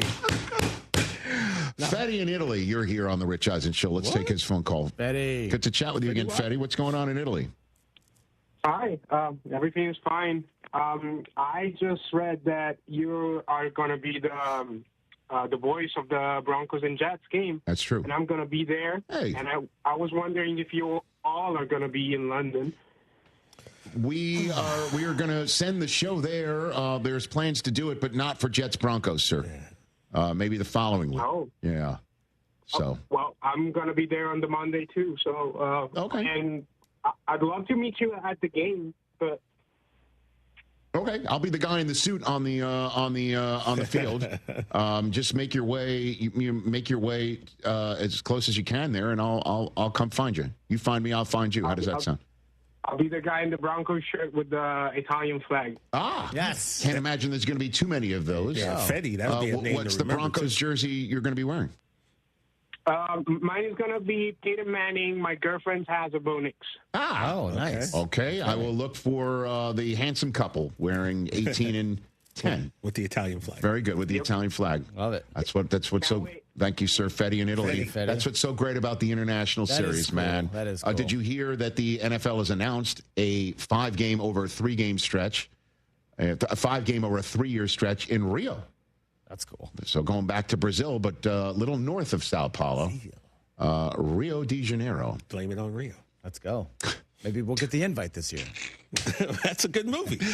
No, it's not. But it's a movie with Rio in the title. Yeah. My friend of mine was in that movie, so I'm saying. I mean, you could just go with Rio. Who's your friend that was in that? Which friend? Which friend isn't Blame It on Rio? Because that's old, man. Oh, I know which friend. Which friend? Demi Moore. Demi Moore is a friend of yours? That's the first time I've heard that. Are you serious? Well, she was married to Ashton, Rich. Oh, now I'm putting 2 and 2 together. We were roommates, Rich. You and Demi Moore were roommates? Yeah, we all lived together. You know this. No, I don't. Our ESPN Disney Plus family doesn't know this, but yes. Okay, very good. Michael Caine in that movie. Mrs. Matt Williams was in that film as well. Look that one up. Forget the actress's name. I just remember her sitting in the wives section at the 2001 World Series Game 7, crying her eyes out in the 8th inning because they were about to lose the World Series to the Yankees. Yada, yada, yada. The Yankees lose in the 9th inning. Michelle Johnson. Michelle Johnson. Oh, yeah. Michelle Johnson is happy. And then I go into the locker room, and Susie gets flipped a baseball with a New York Yankees phone number on it. Hey, Joe Bologna was in that movie. Not good. For me. Never knew that Blame It on Rio would be brought up here. Well, I mean, you never know what I might say. Do you know Michael Caine? I don't. Okay, very good. I wish. Me too. All right, let's take Michael Caine. Michael Caine. Okay, let's go to we do the rest of the show. Larry in Albuquerque. What's up, Larry? Larry. Hey, nice to be on your show, Rich. What's up? Long-time listener. Okay, great. I'm driving to Salt Lake City right now. Oh, okay. And listening to you, it helps a lot. Awesome. You know, keeps us awake and everything else. Oh, good. Love to hear it. Thanks, Larry. I was wondering if we can get any Ryder Cup updates. I haven't heard anything on the Ryder Cup today. Okay, thanks very much, Larry. Your wish is our command. Do we have like a? We have Ryder Cup music. Do we? No, it's not a music. Do you give us the? I guess is it a breaking news or something like that? Oh, you go with the birds. Oh no, just go with the birds. Go with the birds. Right. Okay. All right. After the first, so we're doing four ball today. Europe is up 3-1. It was an absolute ass kicking in the morning. It's 2 guys playing. Yeah. On each side. That's what he means by 4 ball. That's what I mean by 4 ball. It's 4 ball, not plural. Not laughing at He's so stupid. I swear to you can never know. I'm laughing at the birds. Oh, yeah. The king of that's what she said humor is saying it's the birds making him laugh. At the birds after he says 4 ball. Wow. All right. This is not the update Larry's looking for as John he's Rahm driving. and Sepp Straka are 1 up here in the afternoon session. The other 2 matches are even, but Europe has a 3-1 lead. Okay, very good. Thank you very much. Everybody's the up crowd, it looks beautiful out in New York today after the rain on Thursday. Bethpage is rocking. It looks cool. Some of the video that I saw during the commercial break is the European team was laughing on the first tee of the 4-ball when the European fans that are there at Bethpage Black were chanting, "Is this a library?" because it was so quiet. They definitely have taken the home field advantage that was supposed to be going down with the rowdy New York crowd. Here's the whole thing. They're showing like Keegan Bradley looking so concerned, the Ryder Cup captain. Right? Every Ryder Cup. It's the Ryder Cup captain drives around with an earpiece and some system where the earpiece is connected to what looks like a walkie-talkie. Yep. Can you help me with this thing? Like, can we not get some sort of better system? It looks like Ray Floyd used the same system back in the 70s. I don't even know. Is it a Ryder Cup captain? Interceptable foldback. Thank you very much. Oh. That's an IFB. Thank you. Oh. So, did you know that's what IFB stood for? I don't, maybe not. Well, whatever. He's got the earpiece in, and it's connected to, and he's just standing there, and everybody blames the Ryder Cup captain for, like, what happens. It's just like, he picks the team, right? He picks the team. He picks half the team. But he picks who plays with whom, right? Exactly, the matchups. Oh, and it's such a bad pairing. Bad pairing. Why is it a bad pairing sometimes? Just the result? Are we playing the result? Or just guys don't play well with each other? Also, strengths and weaknesses of your teammates. Like if you're playing a 4-ball situation, you want a great driver of the ball with a great iron player. So you want to really match things up But these guys get to the Ryder Cup because they're great drivers and great iron players, right? They're generally the top 30 players in the world. Yeah. The whole thing gets so parsed to the point where just play golf. Like, is it Keegan Bradley's fault that we're down 3-1? No. Make putts. Make your putts. Make your shots. Hit it on the green. Let's go. Give me a shot. Give me a shot. I mean, Rory and Tommy Fleetwood absolutely smoked Morikawa today. And that's Keegan Bradley's fault, right? I guess. I don't know. None of this makes sense. Just play golf. Make Michael Jordan the captain. Like, it'd be way cooler. Wouldn't that be great? I think it'd be way better. And so Keegan Bradley can play. Right. He's there. Mike is there. Just make him the captain. Make him the captain. Go figure that. Made him a captain. Whatever. Rory almost drove the green on one. Hey, you know whose fault that is? Keegan Bradley. I never understand this Ryder Cup stuff, man. It has a little holier than thou vibe. You think so? You think? But it's fun. It's great. It is fun. It's really cool. You cheer for these guys individually. Rory's one of my favorite players, but now I want him to just have the worst 18-hole stretch ever. I need them to win because I'm going to London in 2 weeks. I need to walk around with my head held high. I can't sit around and start to, explain away Keegan Bradley's decision making. All right. It is about me. 844-204-RICH, number to dial. Steve Young's going to join us. We're pushing What's More Likely to hour number 3. Fantastic. And then Kevin Pollak's going to join us. I think Kevin Kevin's told me in the past he checks out our YouTube channel, What's More Likely and stuff like that. So it's fitting that we're going to play that when he's in our green room. Niner fan also. He is that. That makes 2 in a row. We had Dan Soder yesterday, Kevin Pollak today, and by the way, Steve Young's about to join us. Look at us. 844-204-RICH, number to dial. Here's Steve Young in a moment.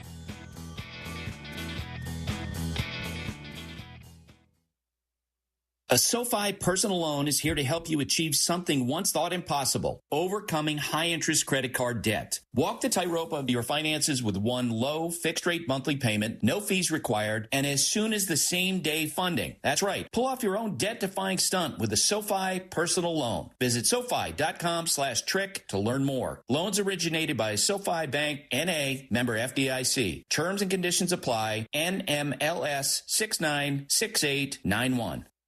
Hey, it's Reese Davis. Let's be honest, you can't keep an eye on everything unless you've got Blink Outdoor 4 cameras. While you're focused on the game, Blink's keeping an eye on your home. With up to 2-year battery life and with Sync Module XR, you can cover more space without constant maintenance. No wires, no worries. Blink helps keep an eye on what matters most. Get Blink today at the Home Depot. How doers get more done. Football is back, and Underdog is the place to make picks and win money all season long. If you're hearing this right now in Texas, you can play right now in Texas. Playing on Underdog is so easy. Pick whether your favorite players will go higher or lower on stats like touchdowns, yards, interceptions, and more. Get your picks right, and you can win up to 5,000 times your cash, and you can play with as little as $1. Also with Underdog, you have the originals, the drafts, ladders where you make 3 to 5 picks and progressively win more based on how well each pick performs. Streaks. Each streak starts by making 2 picks. If both are correct, the next pick for the streak becomes available. Download the app today and sign up with promo code KILLERB to score $50 in bonus funds when you play your first $5. Millions of fans have already won billions making picks on Underdog. Will you be next? Underdog. Make picks, win money. Must be 18 or older. Present in Texas. Terms apply. See website for details. Concerned with your play, call 1-800-GAMBLER or visit ncpgambling.org. Attention taxpayers. If you owe $5,000 or more and have missed another tax deadline, you're officially on the IRS's radar. The IRS has resumed aggressive collections. That means wage garnishments, bank levies, even seizures of your home, car, or retirement accounts. If you owe $5,000 or more and missed the deadline, you're stacking new debt on top of what you already owe. Call Priority Tax Relief now. Their experts fight back fast and are saving their clients millions in tax debt every month. I owed over $50,000.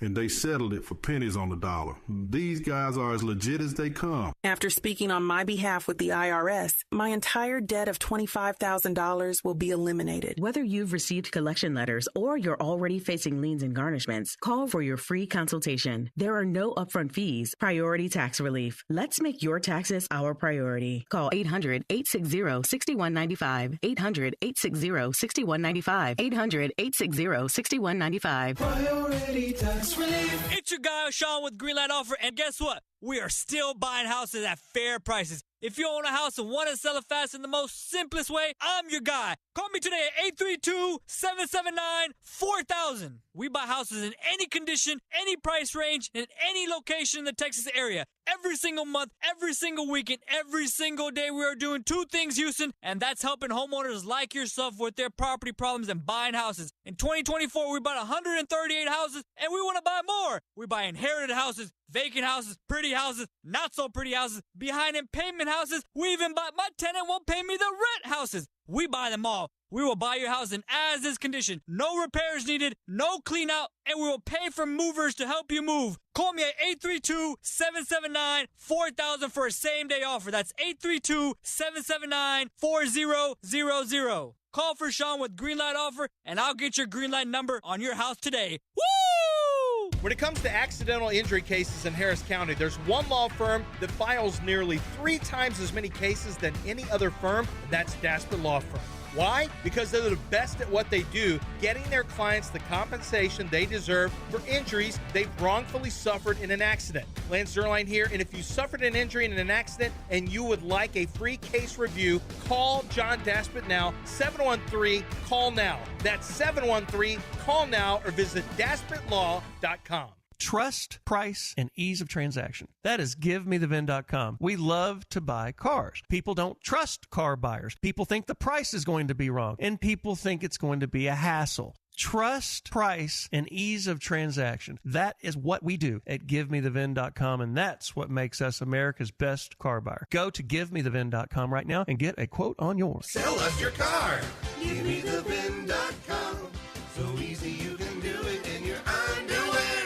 John Granado here with Yanni Damaris, talking football season now. I got a few suggestions for you, Yanni. Why don't we do a Thursday night steak night? You know, that sounds great. How about Saturday, all-you-can-eat ribs? That also sounds awesome. We got 16 TVs where you can watch your games all day long and eat Yanni's ribs. What about on Sundays to watch the hometown team? How about a little happy hour? How about a football happy hour? It's all going on at 18th Street in the West Loop. I don't mind giving the business away. It ain't mine. It's great barbecue and a whole lot more. Damaris Barbecue.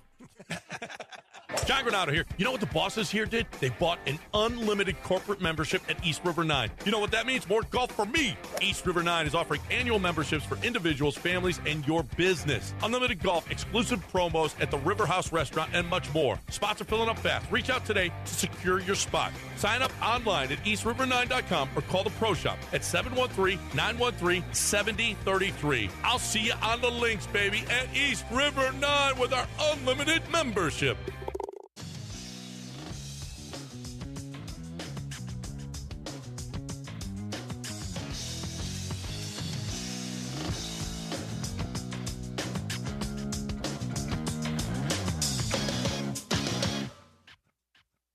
Back on the Rich Eisen Show. Here on ESPN Radio, presented by Progressive Insurance. Joining us here is Hall of Famer Steve Young. Let's everybody raise our level of play here. Let's class it the up. classy man is here. What's up, Steve? How are you, Steve? 14 ball. The 14 ball. That's good. That's good. How are you, Steve Young? What's going on, man? I'm doing good, buddy. How are you? I'm doing better for seeing you on the screen. What's your opinion so far of quarterback play through the first 3 weeks of this season, Steve Young? You mean the September preseason, right? That's what it is, right? Is that are we seeing the effects of a shortened preseason yet for another season in September, remember, Steve? In the effort to make the game safer in the last 10 years, it's essentially reduced the amount of time coaches and players can be together. And so the sophistication goes down, and free agency is as wide open as it's ever been, and they limit, and then obviously when you can get into preseason, the true preseason in August, no one plays, and so really you're just throwing in April you throw 50 guys together by June, and then you get a little, a couple 3-day retreats, and then you go play some ball, and so compared to. I don't want to be the guy, get off my lawn, but in the old days where you really spent the whole year with your coaches grinding through, 5 years of tape and refining, the aspects of your offense and the sophistication. And that's why, Tom Brady said it best when I saw him right at the end of his career. He's like, what's the difference? And he says, well, the flats are always open, the middle of the field's unpatrolled, and no one can touch me. That's overstatement, of course. It's conflated, but, and so then football, you asked me about quarterback play. It's just defense is much easier to get good at than offense. Offense has much more technical parts of it, and it's tender, tedious work. And so the offense will always lag. That's why you see better offense towards the end of the year and better defense early. And so, so what do I see so far? The great teams are showing, and the really bad teams are showing, and then there's 25 teams in the middle that just like, please make me 2-2 in October so I can, figure out who we are. Right, that's what it looks like right now, and it appears to be with Daniel Jones off to a 3-0 start, yet another quarterback that needed 6-7 years to potentially find the right spot, or we can't already anoint him, if you will, the next Baker, next Goff, next maybe even Sam Darnold here, Steve. Rich, again, let's just talk about it for a second. Sure. Before the rule changes in the past, the old days, I felt like there was 5 really great places for quarterbacks in the league. Yes. I think that it's expanded now because the great innovative minds of what I call the Big Four, that when the rule changes for safety about 8 years ago, leaned into the new space that was created by defenses not being able to launch their bodies at people. The Sean McVays, the Kyle Shanahans, the Andy Reids, and the Sean Paytons all leaned in. And then you think about that tactical advantage that they had for a few years. And then what happened is their coaches, because of the way they coach, is kind of an abundant perspective. Like, I'll give you everything I got so you can go get a job and dominate.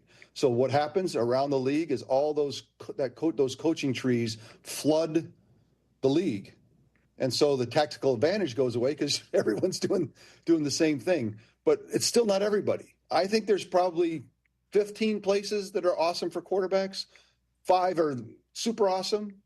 And what you're seeing is, in the past, there were so few places great for quarterbacks that a guy would come in, he'd get mauled, a rookie, high draft choice in a bad team, and he looks like he sucks, he's terrible, and you end up, they can't get back on the track. In today's game, there's more places where quarterbacks can find out how good they are, which is the gift, right? It's like, we'll let you see how good you really are. And you're seeing the Sam Darnolds and the Mac Jones and the Daniel Jones find homes where they can find out how good they are. And by definition, where they wasn't allowing that. That's just a fact.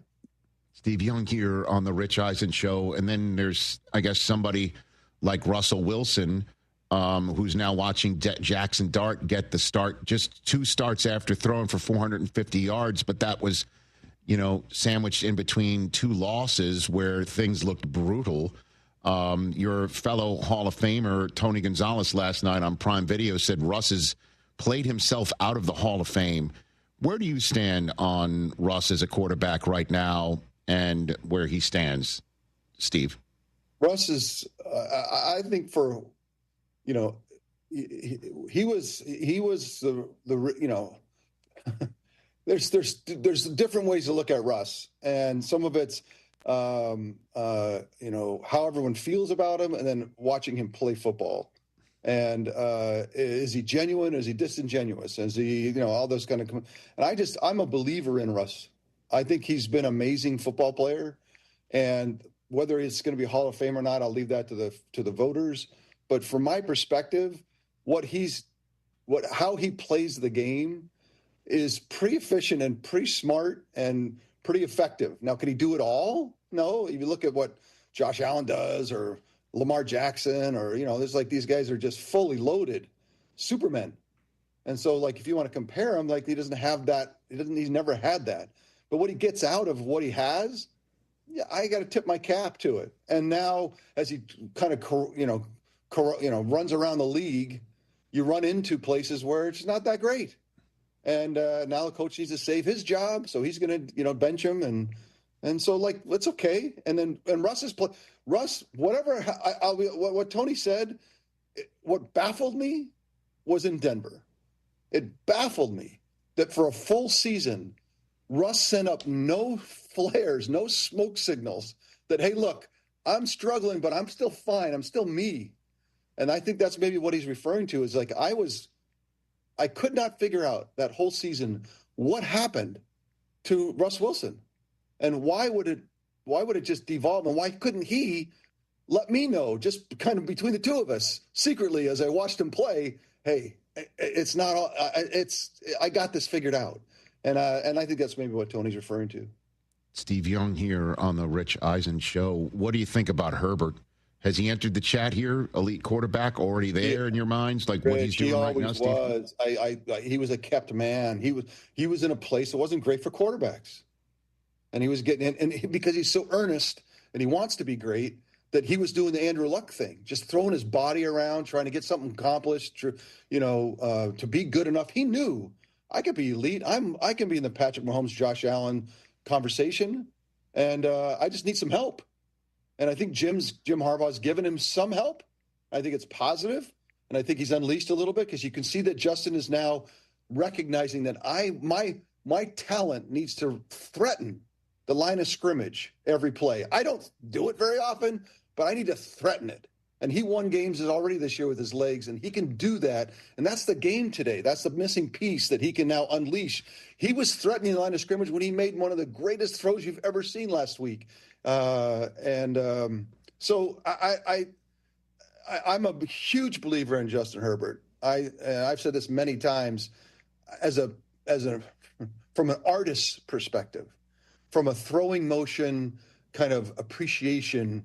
I think he has one of the most beautiful throwing motions in history. So I'm not only a believer, I'm an admirer. And I think that Justin, there's no place he can't go if he has the proper help. And that's true for all great quarterbacks. You need the proper help. And Jared Goff, with the win on Monday night, I don't know if you saw this stat, Steve Young. He and Dan Campbell just surpassed you and Mooch for the second best win percentage in prime time, trailing Peyton Manning and Jim Caldwell. And I'm wondering if you think the Lions. Why are you saddling us with the coaches? No. Yeah, just tell them what's the total. Why are you trying to bring me down, Rich? Oh, beautiful. Steve, that made my day. It might even make game day morning on Sunday morning. I have a feeling we're going to mark the time code here. You're right. My bad. You alone. You stand alone in that regard. So that was my way of getting into whether you think Goff and the Lions and Dan Campbell have shown we got this thing with Johnny Morton, offensive coordinator here. 3 weeks in, we're good. We're just like the same team over the last 3 years. Prolific on offense, smart all around. We're still the Lions. You're kind of wondering right now on that front. Yeah, no, I thought that was a statement game. I mean, early season, preseason, September, right, on Monday night, and going on the road. I thought it was a statement because the good teams are good. The Ravens are still a very good team. I don't care what you say. And so to me, those are two really good teams that are ready to play football in September. And I thought that was expansive. I thought it was unique. I thought it was innovative. I thought it was bold. I thought it was strong. I mean, it was like all of it. So, yeah, right now it feels, without injury, like put them in the mix, right in the mix. And then please tell me that if you get up by 17 in the championship game that you kick a field goal, just please tell me you'll do that. I don't know, man. You never know. No, just play it. No. You never know. I need to know. I refuse to watch unless you tell me that's going to be the case, because I cannot watch.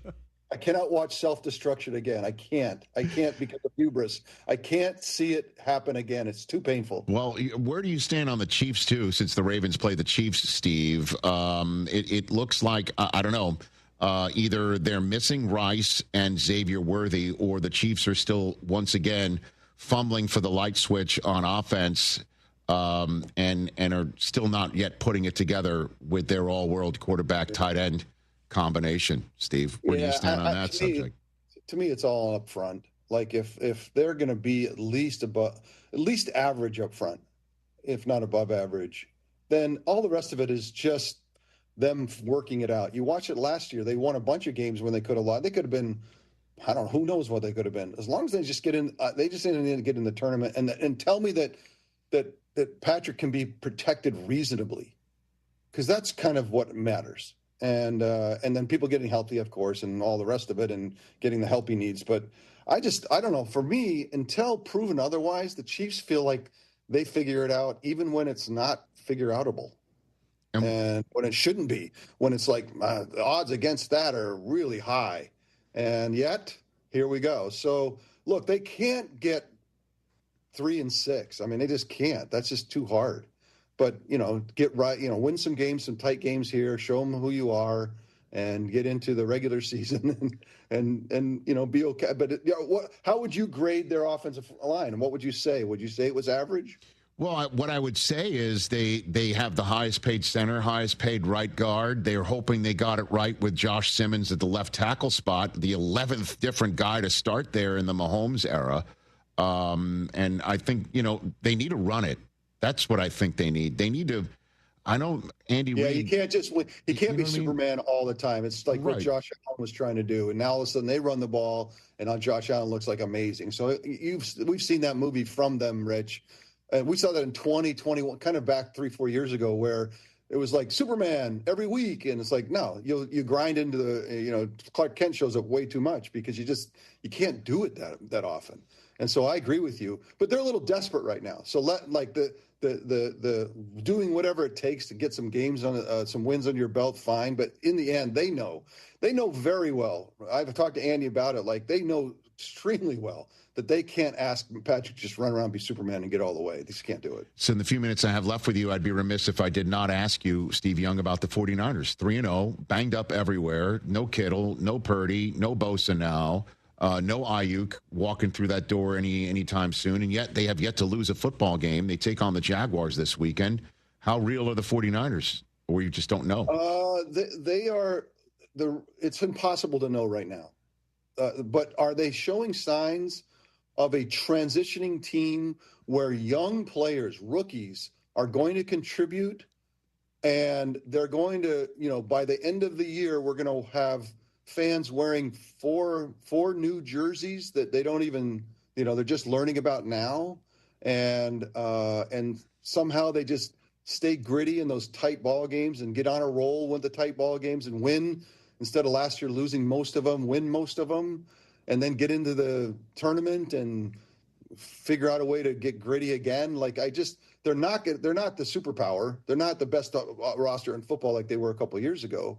And now, especially with Nick. Nick's a gut punch. That's a groin shot that you're doubled over for a little while no matter what. And then in the biggest games of the year that are coming, who's that guy that's going to close games down? And if it's Bryce Hall, then okay, like that's what I mean. Like new people need to become, Nick Bosa. They need to become Debo and all the rest of it. And Brandon needs to get healthy.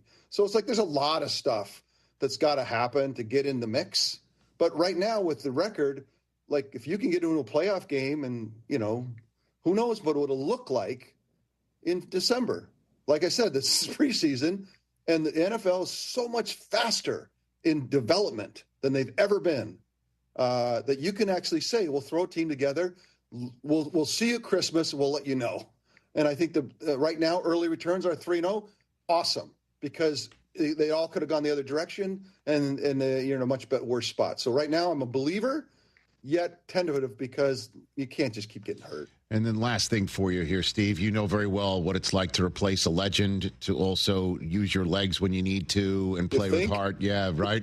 That's the setup for what goes through your mind when you watch Baker Mayfield play football these days, Steve. I love Baker. The grittiness, and he throws the ball better than I thought. And it feels like he's one of those guys that found a space where he got somebody that the clouds opened up and the sun came out and really helped the quarterback. And where he was not, he's the perfect case for what I just gave you as a reason why he's thriving. And now what's happening is he's growing. Even when you get a lot of help, you still have to go through 1,000 filters and hurdles to be good or great. And a lot of it is, understanding that, who you are. What can I do? How can I accentuate the things that I'm really good at? And how can I diminish the things that I'm not that great at or get better at? And it feels like Baker's on a quest. And it feels like every time I see him, he's better than I saw him last time. And I love that. That's how you get there. And that's the beauty of being in a place where it's, for quarterbacks, a good spot.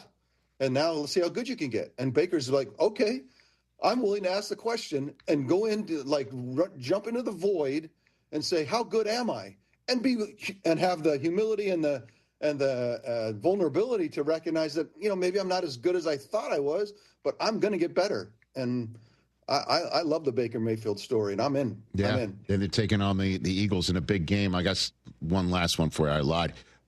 Did a top 10 list earlier this week in advance of Micah going back to Dallas about revenge games. One of them that I put on was Montana taking on you guys in the 49ers in Kansas City. That's got to be number one. I mean, it was just insane. What was that like from your perspective, and what Dallas might be dealing with this weekend? It was nutty. It was like for a regular season game, it was like, I don't know, the Battle of the Bulge, man. It was crazy. It was like it was crazy. And then it was over, and then the rest of the season, and that's what things about regular season revenge games or whatever else. It's like it's kind of an insane moment in the regular season, but then you just go on. Yeah, I mean, 5 weeks later, another revenge game that I put on the list was Dion back in Atlanta. And he was high stepping from the 30-yard line, pick six, and Jeff George, I love that. That was awesome. That moment right there. Look at those colors. He screwed up. I mean, that was the colors that Lee looked best in. I don't know what he was thinking. I know. He did sort of go around the league, winning championships wherever he went. He was all that, though, bro. Do not sleep on Deion Sanders and his talent. It was different. I said, some people are just different. He was freaking different. And it was amazing. Well, I mean, in that season, you only lost 3 times, winning it all, having the monkey removed from your back in that year. But it did start, I guess, in week 2 with that game against Montana. And I'm just wondering what you think the Cowboys are going to be dealing with on Sunday night with Micah coming into the building, knowing what it's like to play a game like that in the regular season, Steve. I love the idea of a revenge game, but you have to have the emotion for revenge. I'm not sure you think it's a revenge game. I think it's a revenge game. I'm not sure the Cowboys think it's a revenge game. I'm not sure that they even have the wherewithal to even have a revenge game. I'm just worried that the core fundamental ability to just have a locker room that's empowered, a coach that can fire people, and walk in and own the room, like stuff that just hasn't happened for so long. It's just debilitated this team to a point where I don't know that they have the chutzpah to have a revenge game, you know? Steve, you the man. Thanks for the time. Love chatting with you. Let's do this more often. Look for more of my calls and requests of your time, sir. Thank you. Well, I'll take 16 balls anytime. Ladies and gentlemen, Steve Young. Steve Young doing callbacks, dropping takes, using Yiddish. Didn't he see that one coming either? Chutzpah. Right here on the Rich Eisen Show on the Disney Plus stream, ESPN app everywhere, and ESPN Radio presented by Progressive Insurance. We take this break. Come on back. I would love Steve Young, Matt. Phone calls. What's more likely? Kevin Pollak coming up in studio.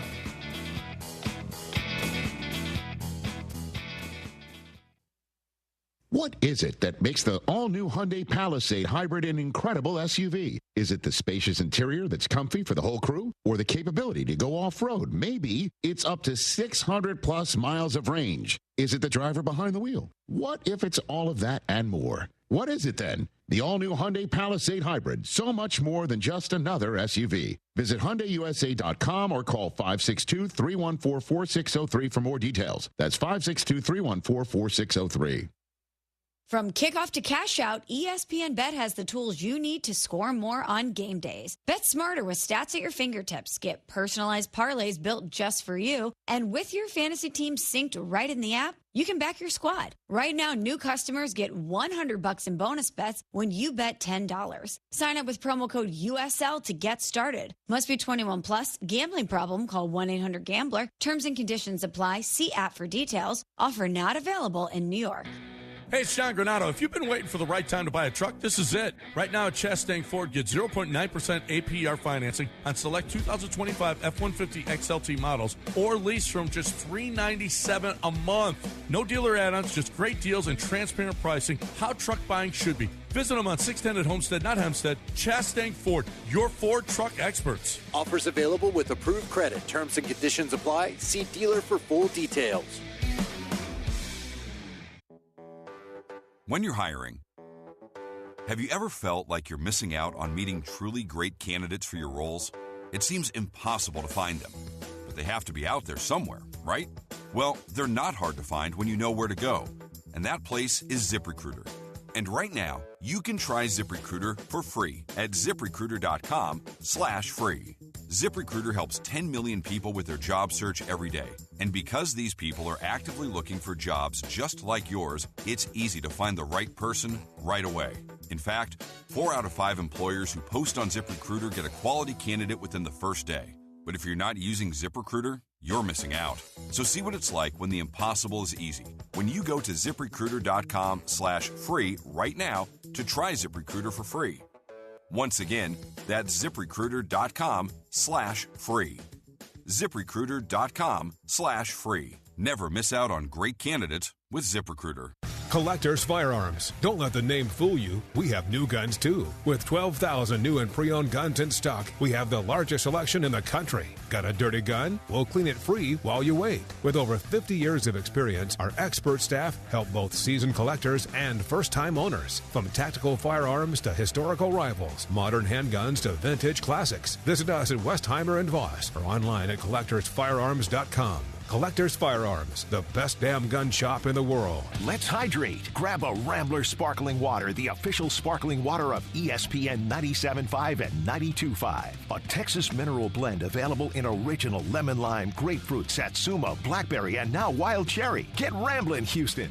Contact Tax Relief Helpers for details and restrictions. Attention, anyone that owes money to the IRS. Every day, your unpaid tax debt gets bigger and bigger from daily interest. The longer you wait, the more you will end up paying. If you owe $10,000 or more, now is the time to settle your debt before the IRS takes aggressive action, like taking your wages or property. A special toll-free number has been established so you can stop penalty fees, avoid liens, levies, or other hostile measures by the IRS. Call Tax Relief Helpers right now. I got behind on my taxes and owed $48,000. I called and they got my bill lowered to just $3,500. I owed $87,000 in taxes and it was scary. I got the amount I owed down to just $3,500. I saved $83,500. If you owe money to the IRS, don't wait another day. Your tax debt gets bigger and bigger from daily interest. Call right now before the IRS enforces liens, levies, or other aggressive measures. The call and consult are absolutely free. Call now. Call 800-692-7009. 800-692-7009. That's 800-692-7009. What's up, Houston? Lance Zerline here. Listen, if you're looking for a spot to catch a game, hit up Aranda's Sports Bar, ice cold beers, killer tacos, and big screens blasting every home game. Since 1981, Aranda's has been bringing that authentic Mexican vibe,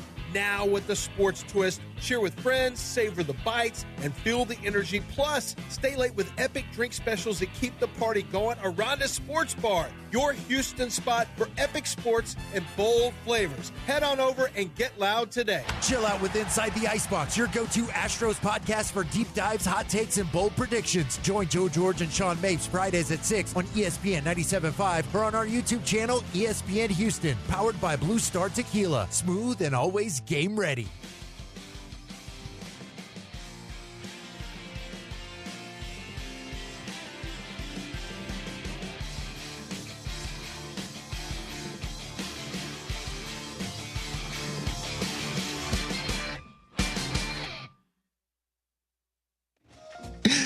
Kevin Pollak joining us shortly here on the program for our ESPN Radio, presented by Progressive Insurance audience. We just showed one of his previous appearances in one of his A++ stories. Oh, my goodness gracious. ESPN Radio is presented by Progressive Insurance. Get renter's insurance to protect the things that make your place a home, including coverage for theft or damage. Visit Progressive.com. Khalil in Nashville, Tennessee wants to chime in here. What's up, Khalil? Man, Rich, long time fan. Thank you for your class. Thank you, sir. And your candor in your hosting. I appreciate it. Watching you for decades. Wow. I will take all of that. What's on your mind, sir? The New York Giants. Uh-huh. I was born into a New York Giants family. Okay. When they unceremoniously fired Tom Coughlin, we have gone downhill since in coaching. I don't even know what Joe Judge was. Let's just forget about him, because that's just trauma-inducing to think about that. What I think the Giants need to do, I hope the kid Jackson Dart is good. I think Brian Daboll is a better coordinator than he is a head coach. And I think the GM is a better talent evaluator than talent retainer. Looking at Xavier McKinney, Daniel Jones, and Saquon Barkley going on to do what they did, it's hard to stomach. I think we need to clean house as far as the coaching staff and the upper office. We hire Louis Riddick as the GM, Brian Flores as the head coach. Interesting, Khalil.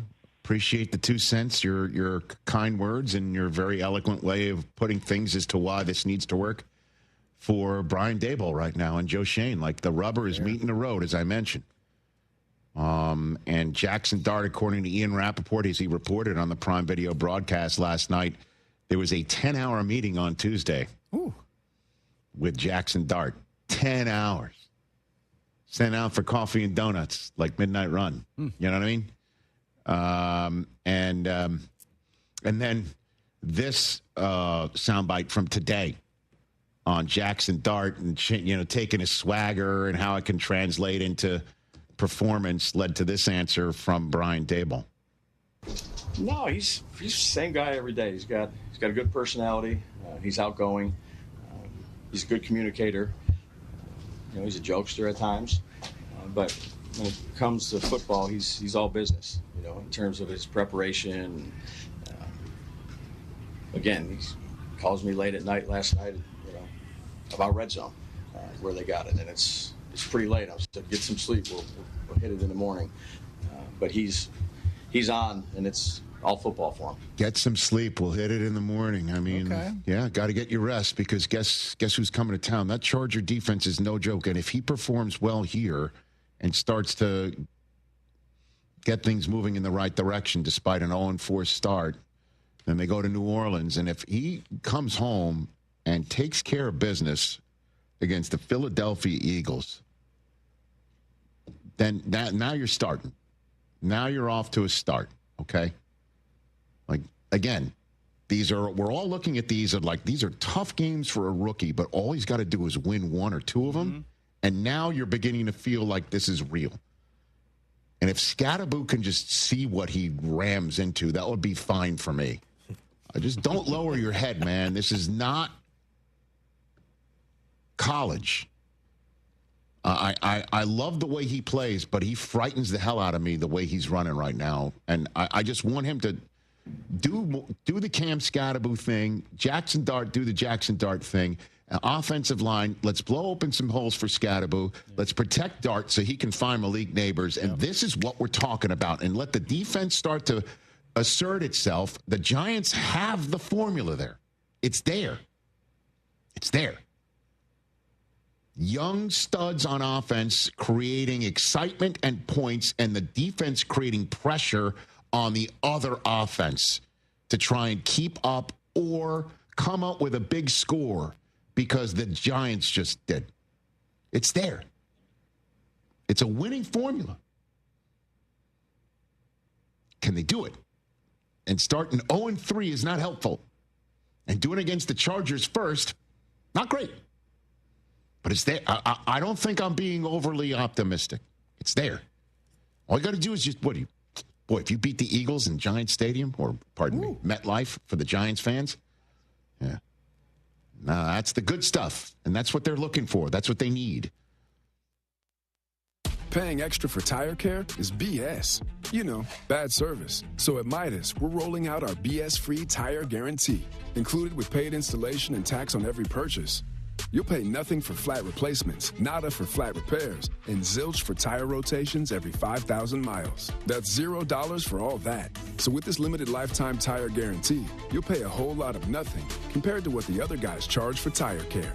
That's the BS-free tire guarantee, only at Midas. Out here, days are getting a little cooler, and mornings are starting with a few more layers.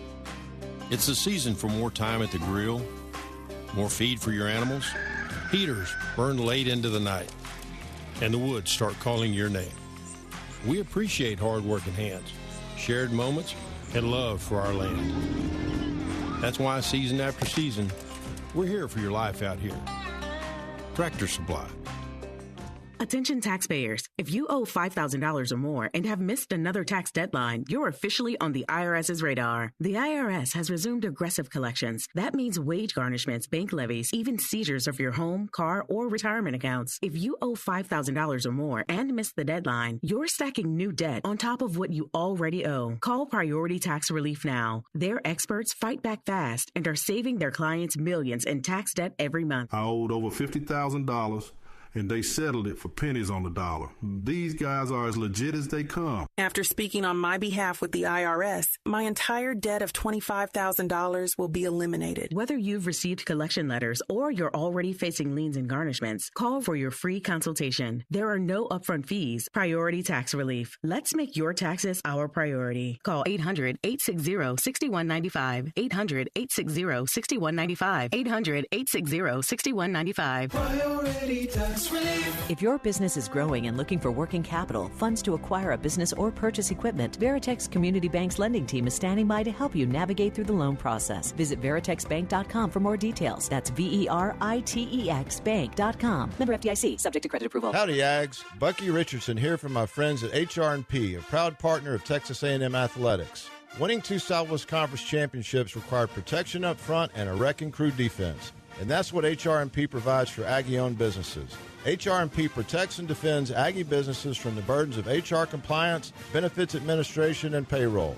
If you're an Aggie-owned business, let HR&P customize a plan for you. Visit hrp.net/AGS. That's hrp.net/AGS today. Hey parents, Jeremy Branham here. Want to transform your driveway into a pro-level court? Pro Dunk basketball goals are the real deal. Their revolutionary lightning adjust system lets you change heights in seconds. From regulation 10 feet down to 5 feet so the whole family can play. Built with commercial-grade materials that stand up to Houston weather, get your kids off those screens and onto the court. Pro Dunk, the choice of serious ballers. Visit ProDunk.com today. That's ProDunk.com.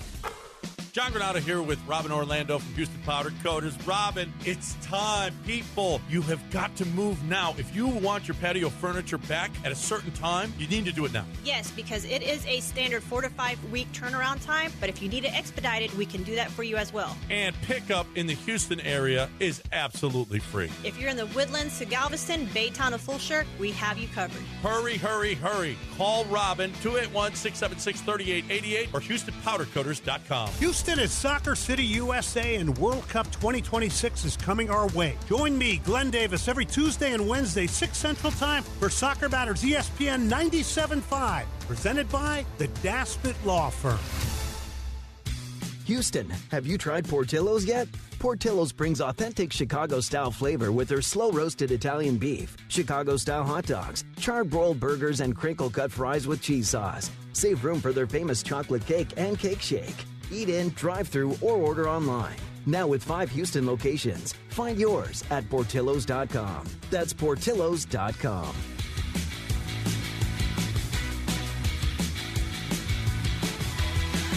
Get in on exciting gaming action at La Berge Casino Resort Lake Charles. Introducing our new exclusive statewide table progressives. We've linked our table game progressives between 4 pen play destinations in Louisiana. That means our big payouts just got bigger. No matter which location you choose, you have a shot at these combined jackpots. Get to La Berge Lake Charles or Baton Rouge, Boomtown, New Orleans, or Margaritaville, Bossier City, and get ready for big payouts. Must be 21 or older. Gambling problem? Call 1-800-522-4700. This is ESPN 97.5, brought to you by Zada Jewelers, KFNC, and 97.9 HD2, Mont Bellevue, Houston. This is the Rich Eisen Show. Hey, everybody. Can't get enough of the Rich Eisen Show? You're in luck. You can find us everywhere. Watch us weekdays on Disney Plus from noon to 3 Eastern. Miss the show? We've got a podcast so you can listen anytime. But here's the best part. Our YouTube channel. Subscribe at youtube.com/Rich Eisen Show and you'll never miss a moment. Now, on with the show. This is the Rich Eisen Show. And the kick is good! The Seahawks win the game! Live from the Rich Eisen Show studio in Los Angeles. Do you think we've seen the last of Russell Wilson? Honestly, I hope we have. I'm not done. Earlier on the show, NFL Network insider Tom Pelissero. Pro Football Hall of Famer Steve Young. Coming up, actor and comedian Kevin Pollak. And now, it's Rich Eisen.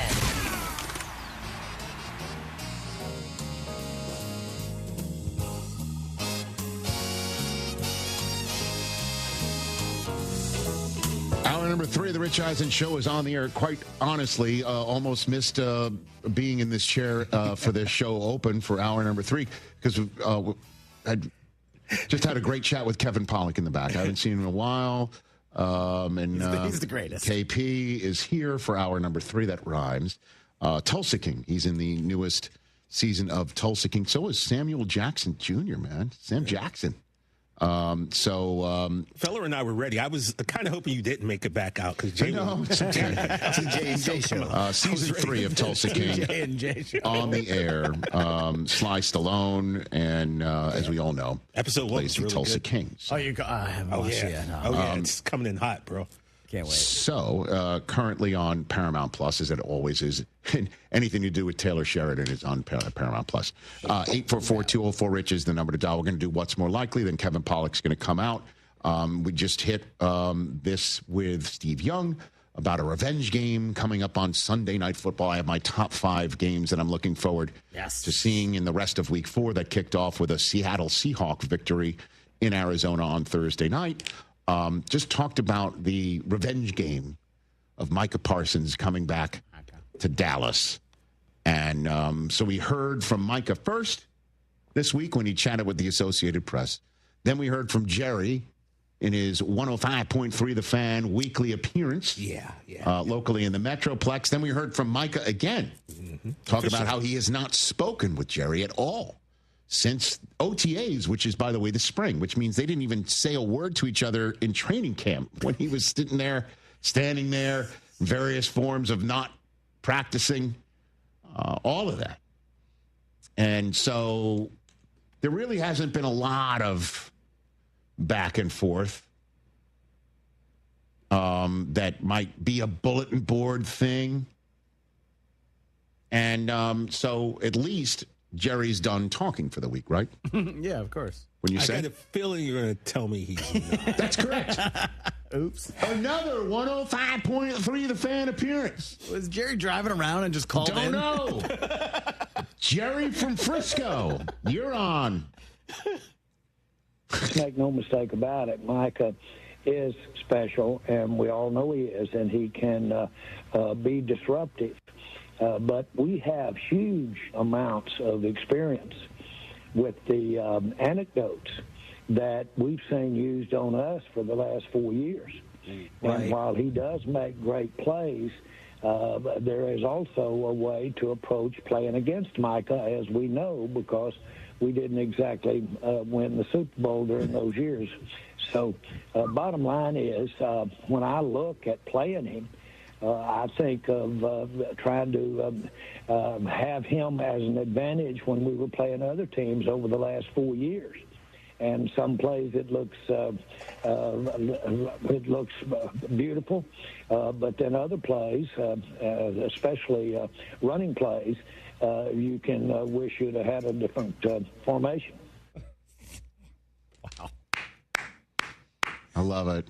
This is why I think, what was the word? Miracle? Is that what Michael Irvin used to describe Jerry Jones to the NFL and the Jim Jackson show? Wherever you get your podcasts, Jim's guest this week, Michael Irvin, calls Jerry a miracle. It's a miracle I haven't signed that paper. The release of fandom. Do it. The Dallas Cowboys. That's a true Do miracle. it. Do it. Do it. Do it. Do it. Do it. Like I said, what would we have to talk about? Listen, you know?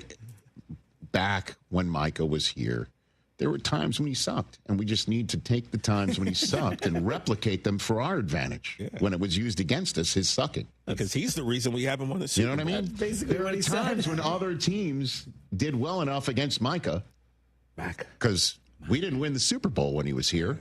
So solely because of now, no, not so. You didn't say that. You didn't say that. We didn't exactly win the Super Bowl when he was here. Look, that's how I heard it. As a Dallas fan. Who came on the air this week and said when you had 50 home runs with us, you know? Oh, yeah. That was an old... it was an old... I forget. Somebody's like, if you hit 50 home runs when you're with us and we lost, we can... You don't have to be here. Yeah, we don't need Somebody told that story. Yeah, it was a story about I forget who it was. I mean, hey, what we need to do is we need to look at the tape is when Micah sucked. And then take that tape and see what the other team did to cause Micah to suck. And we'll be that team now. And then we do that and make us sucking. Yeah. You need to marry that with the Frank Caliendo. You know what I mean? Oh, man. Sunday night football. I just want, again, Jerry, just one last time here. Jerry Jones, go up to Micah before the game. Extend your hand just to mess with him. He'll shake it. Oh, yeah. It'll be great. That's what we need. There we go. 844-204-RICH, number to dial here on the program. It's a Friday. So? It's time for What's More Likely. Do it. Hit it. What's more likely? Never say never, but never. Ah, yes. What do you have over there, Chris Brockman? It's a big Friday. What's more likely? Hit it. Big Friday. What's up, everybody? You guys are good? We're great. Let's talk about Micah and Dallas playing against each other on Sunday night. Where is it on my list here? More likely to be the higher total Sunday night, boys. Micah Parsons sacks or Dak Prescott touchdown passes. I'll go Dak Prescott touchdown passes for you, TJ. Yeah, don't be ridiculous. Well, he's going to throw 8 in the game then? Because Micah's that's not going to happen. Setting the sack that won't happen. Obvious. That won't happen. So I'll go. Let's say Dak has 2. Dak throws 2. Micah gets 1.5 sacks. I think that's a feasible thing, right? 1.5 sacks would be a nice night for Micah. It's a good night. I'd prefer a number closer to 0. I don't think that's going to happen either. Are you secretly rooting for Micah to do well, TJ? Absolutely, he is. No. Why? Because him doing well will have an outcome on the game. So if he does well, we're definitely going to lose. But I think you kind of don't like the Cowboys anymore in a weird way. You know, it depends on what day you ask me. Today's that day. I'm cool with him. Okay, cool. Yeah. I'll go Dak touchdown passes. 1.5 sacks, by the way, would be a nice night for him because then there'll be some quarterback pressures on top of it. But I think, Dak and this offense has done very well. No CD is problematic. Yeah, if only we hadn't lined him up in the backfield for a stupid play and he hurt his ankle and is out 4 weeks. For a stupid play. Yeah, stupid. Is that what the play's called? Was stupid? They better read it. Everybody, let's run stupid. That play. Let's get 88 in the backfield and let's run stupid on 3. 1, 2, 3. Stupid. That's right. Here he goes. Rich, you think the NFC North? Here we go, stupid. You think the NFC North is still the best division, right? NFC North? I think it is, sure. More likely division to get 3 playoff teams. NFC West, NFC North. I'll go NFC West right now. Because if we said beforehand that Minnesota might be the team that loses out on a playoff spot and the Seahawks get in, I still think the Rams are getting in. Yeah. 49ers are the issue too, huh? 3-0. 3-0. They lead the division. I know, everybody's hurt. Well, not everybody, but they're probably going to beat Jacksonville, right? Purdy's back. What about the AFC North? Steelers, Ravens, and the Jake Browning-led Cincinnati Bengals. I'm not giving up on that. By the way, there's a whole Monday to preview Bengals and Broncos for me to keep on which doubling means there's down. Still time for you to get off this take. Get on first take. You might want to leave that one alone. Have I had my last take on first take? What do you think? Well, if you keep going down this Jake Browning one. Jake Browning throws for 500. I don't know. Okay. Maybe. They'll have you back. Struggling second-year wide receiver, more likely to break out this weekend. We saw Marvin Harrison kind of break out last night. How about Brian Thomas Jr. or Malik Neighbors? I'll go Malik Neighbors, man. What's going on with Brian Thomas Jr.? Did he hurt his wrist, too? I mean, celebrating a catch? I have no idea. I have no idea what is going on there, It's very dude. bizarre. Jeez. I mean, they've both been pretty terrible. The Niners' defense has been really terrific, bud. So have the Chargers. What am I thinking here? Yeah, but Malik is... Man, they're Malik trailing. Malik Neighbors is... He's ridiculous. I know. Brian Thomas did have that 40-yard catch at the end of the game. I think Brian Kelly would have a problem with this question. It's the wrong LSU question to ask. Right. Why not both? Why not both? I'll go Malik I could have Neighbors. went struggling LSU receiver. I just assumed that. Yeah, we assumed that's why you're connecting this two. Right? Okay, very good. Yeah. More likely backup quarterback to get a second straight win. Carson Wentz, Marcus Mariota. I'll go Mariota. Carson Wentz against the Steelers defense. I think they're licking their chops. The Steelers. What Steeler defense? The one that knocked the ball loose 20 times against your team. I don't think they had anything to do with it. Well, get out of here, man. The Pats players stink and can't hold on to the ball. Somebody had. They didn't just drop it. Yeah. That reminds me, Stevenson basically just dropped it 4 times. No, he didn't. Well, at least one of them. Get out of here, dude. Walking into the end zone. By the way, again, I don't know if this is going to get me on first take at all. I saw a topic bar there. Like, which quarterback would you rather have or trust or whatever in that game, Carson Wentz or Aaron Rodgers? It's just like, that's an offensive question. Yeah, that's a little disrespectful. To Wentz, obviously. Well, come on. Stop it, dude. Get out of here, man. Carson Wentz has been bouncing around, and he had one it was a good game. I think he's on, his 6th different team in the last 6 years? Yes. This man was 3 games away from being MVP of the NFL. I know that. What happened? Aaron Donald. He decided to jump for the end zone head first, and Aaron Donald was in the hole. What if I told you? That kind of changed everything. Yada, yada, yada. There's a statue of Nick Foles out front of the stadium. I mean, has anyone ever been so close to greatness and just have it, ripped away from them? I'll go Mariota in Atlanta rather than Carson Wentz against the Steelers in Ireland. So, Rich, you agree with Chris that this is a revenge game? Mariota revenge game. Yes, I'm now turning it around. Okay. More likely quarterback running back duo for more combined yards on Sunday. Jackson Dart and Scattaboo. Herbie and Omarion. Really? Well, the Giants are going to be trailing, so I imagine Dart can. I'll go Herbert in Hampton. I don't know if they're going to need to throw it. Okay, I'm going to go 3-0. I'm going 3-0 versus 3-0. I'm starting 3-0 versus 0-3. I'm taking the 3-0 The Giants winning this game would be great for content. By the way, Rich, yesterday... So are the Chargers. Great for content. You don't think a 4-0 team that's practicing down the street would be good for the Rich Eisen Show? Are they coming in here to celebrate with us on Monday? I mean, I'm just saying it's good for content if the Jackson Dart balls out and wins. I think it would be great for the Giants fans. Rich, you might not have heard this story in the control room yesterday, but I picked the Giants to win this game. Oh, good for you. I hadn't heard that from the. Yeah, you weren't paying attention. I was not. Yeah. That spread should not be 6.5. More likely, is it Baker leads another last-minute comeback win, or the Chiefs drop to 1-3? Ooh. Obviously, the Chiefs dropping to 1-3 is likely, as it is that Baker does it again. I think this is a false choice that you're making me make. What? It is.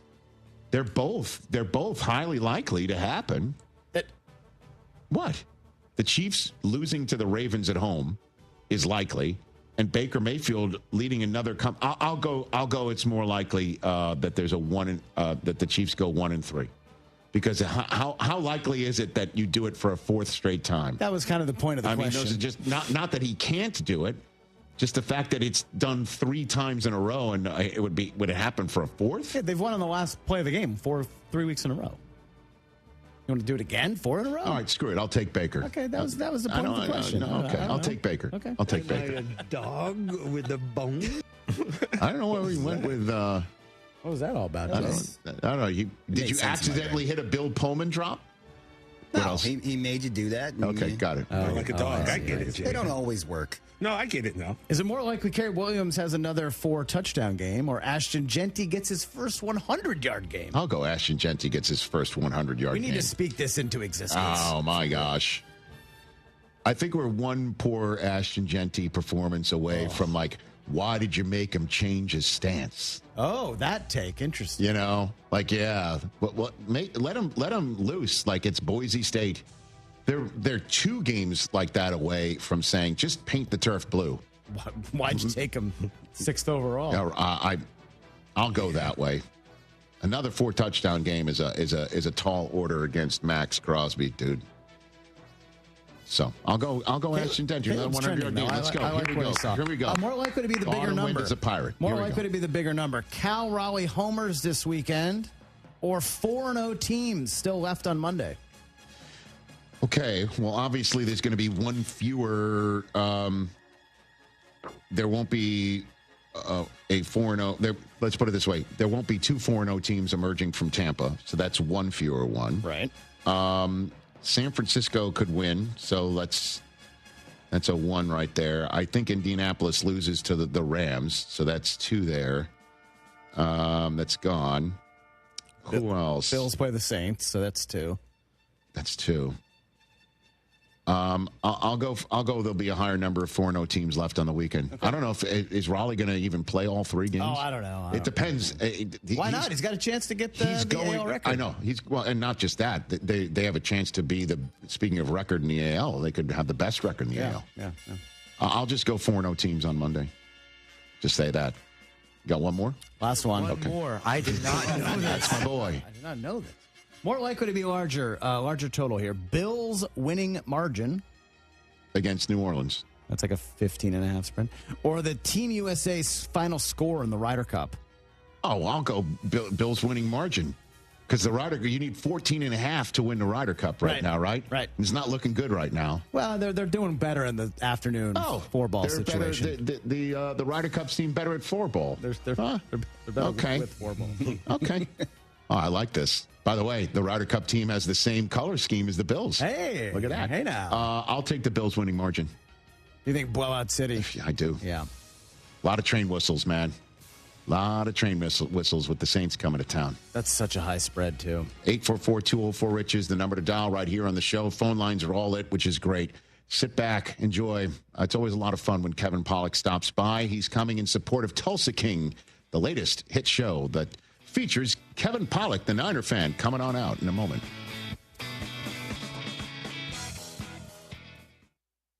What is it that makes the all-new Hyundai Palisade hybrid an incredible SUV? Is it the spacious interior that's comfy for the whole crew? Or the capability to go off-road? Maybe it's up to 600-plus miles of range. Is it the driver behind the wheel? What if it's all of that and more? What is it then? The all-new Hyundai Palisade Hybrid, so much more than just another SUV. Visit HyundaiUSA.com or call 562-314-4603 for more details. That's 562-314-4603.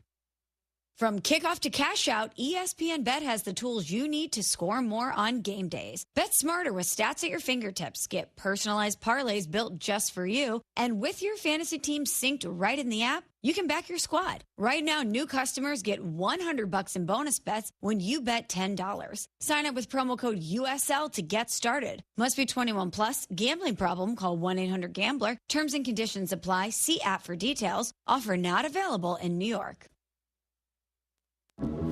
Today on ESPN Radio, it's a critical showdown in the hunt for October. Big grab by Riley Green. The Detroit Tigers head to Fenway Park to face the Boston Red Sox as the fight continues for a spot in the postseason. Come on! Home run! And Boston is rolling out. The Tigers at the Red Sox. Coverage begins today at 6:30 Eastern with first pitch at 7:10 Eastern on ESPN Radio and on the ESPN app. Contact Tax Relief Helpers for details and restrictions. Attention, anyone that owes money to the IRS. Every day, your unpaid tax debt gets bigger and bigger from daily interest. The longer you wait, the more you will end up paying. If you owe $10,000 or more, now is the time to settle your debt before the IRS takes aggressive action, like taking your wages or property. A special toll-free number has been established so you can stop penalty fees, avoid liens, levies, or other hostile measures by the IRS. Call Tax Relief Helpers right now. I got behind on my taxes and owed $48,000. I called and they got my bill lowered to just $3,500. I owed $87,000 in taxes and it was scary. I got the amount I owed down to just $3,500. I saved $83,500. If you owe money to the IRS, don't wait another day. Your tax debt gets bigger and bigger from daily interest. Call right now before the IRS enforces liens, levies, or other aggressive measures. The call and consult are absolutely free. Call now. Call 800-692-7009. 800-692-7009. That's 800-692-7009. Hi, this is Sean with Greenlight Offer, and I buy houses cash. If you own a house and want to sell it fast at a fair price, I'm your guy. Call me at 832-779-4000. I can pay cash and close in as little as 3 days. I buy houses in any condition, any price range, and any location in the Houston area. I'm a local real estate investor who buys several houses a month, and I want to buy more. I buy inherited houses, vacant houses, behind in payment houses. I even buy my tenant won't pay me the rent houses. Do you own a house that is trash and needs thousands of dollars repairs? That's fantastic, because I love buying junk houses too. Skip all the hassle and headache of listing, dealing with agents, showings, and who knows what else. If you own a house and want to sell it fast, give me a call today. Sean at Greenlight Offer, buying houses. Call me at 832-779-4000. That's 832-779-4000. Call for Sean with Greenlight Offer, and I'll get your Greenlight number on your house today. Woo!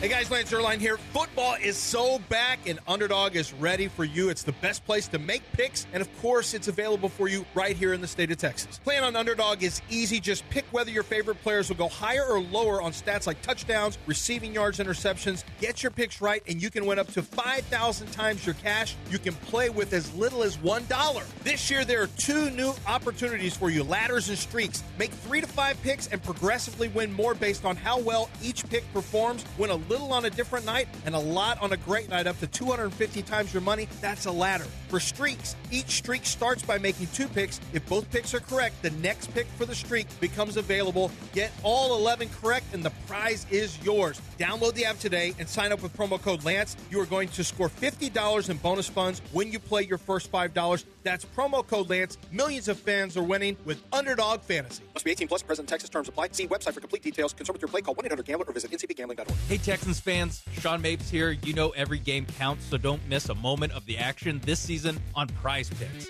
Make your picks on your favorite Houston Stars and Battle Red all season long. Prize Picks is the best way to win cash this football season. You've been waiting all offseason preparing for this moment. Which players are going to go off? Which ones aren't? Make your picks, and in less than 60 seconds, you can turn your takes into cash all season long. Prize Picks is simple to play. All you have to do is pick more or less on 2 to 6 player stat projections. If you get your picks right, you could cash in. And don't worry about injuries, because Prize Picks also offers injury reboots. If one of your players leaves the game in the first half and doesn't return, Prize Picks won't count it as a loss. Download the Prize Picks app today. Use promo code MAPES to get $50 in lineups after you play your first $5 lineup. That's promo code MAPES to get $50 in lineups after you play your first $5 lineup. Prize Picks. It's good to be right. Must be present in certain states. Visit prizepicks.com for restrictions and details. Blue Star Tequila, the world's first and only night-harvested tequila. This is tequila at its natural, unfiltered best, made with 100% blue agave and totally additive-free. Smooth, vibrant, and full of character. It's tequila the way it was meant to be. So whether you're chasing championships or celebrating the moment, raise your glass to bold beginnings and taste the Blue Star difference. Find it near you at bluestartequila.com. Hey, game day's got rules, and rule number 1, don't show up empty-handed. Unless your hands are full of boudin from the best stock. That's the kind of pass that gets you straight through the gate, no questions asked. Bring the heat, or you don't get a seat. Stock up and spread the flavor, one bite at a time. Swing by the Best Stop Cajun Market, now with 2 locations in Katy and Baytown before your tailgate or watch party. And keep the game day rules.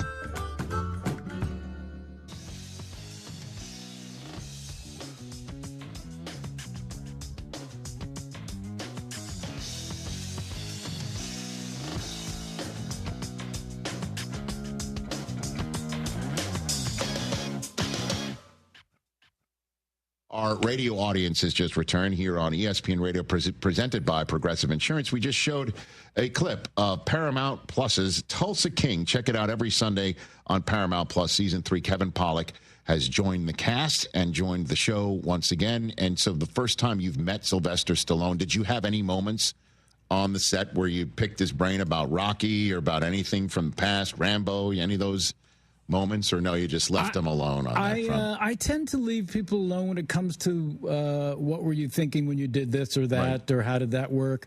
Also, I was new guy. They'd already had 2 wildly successful seasons. Yes, sir. The show is a monster hit in the Taylor Sheridan universe.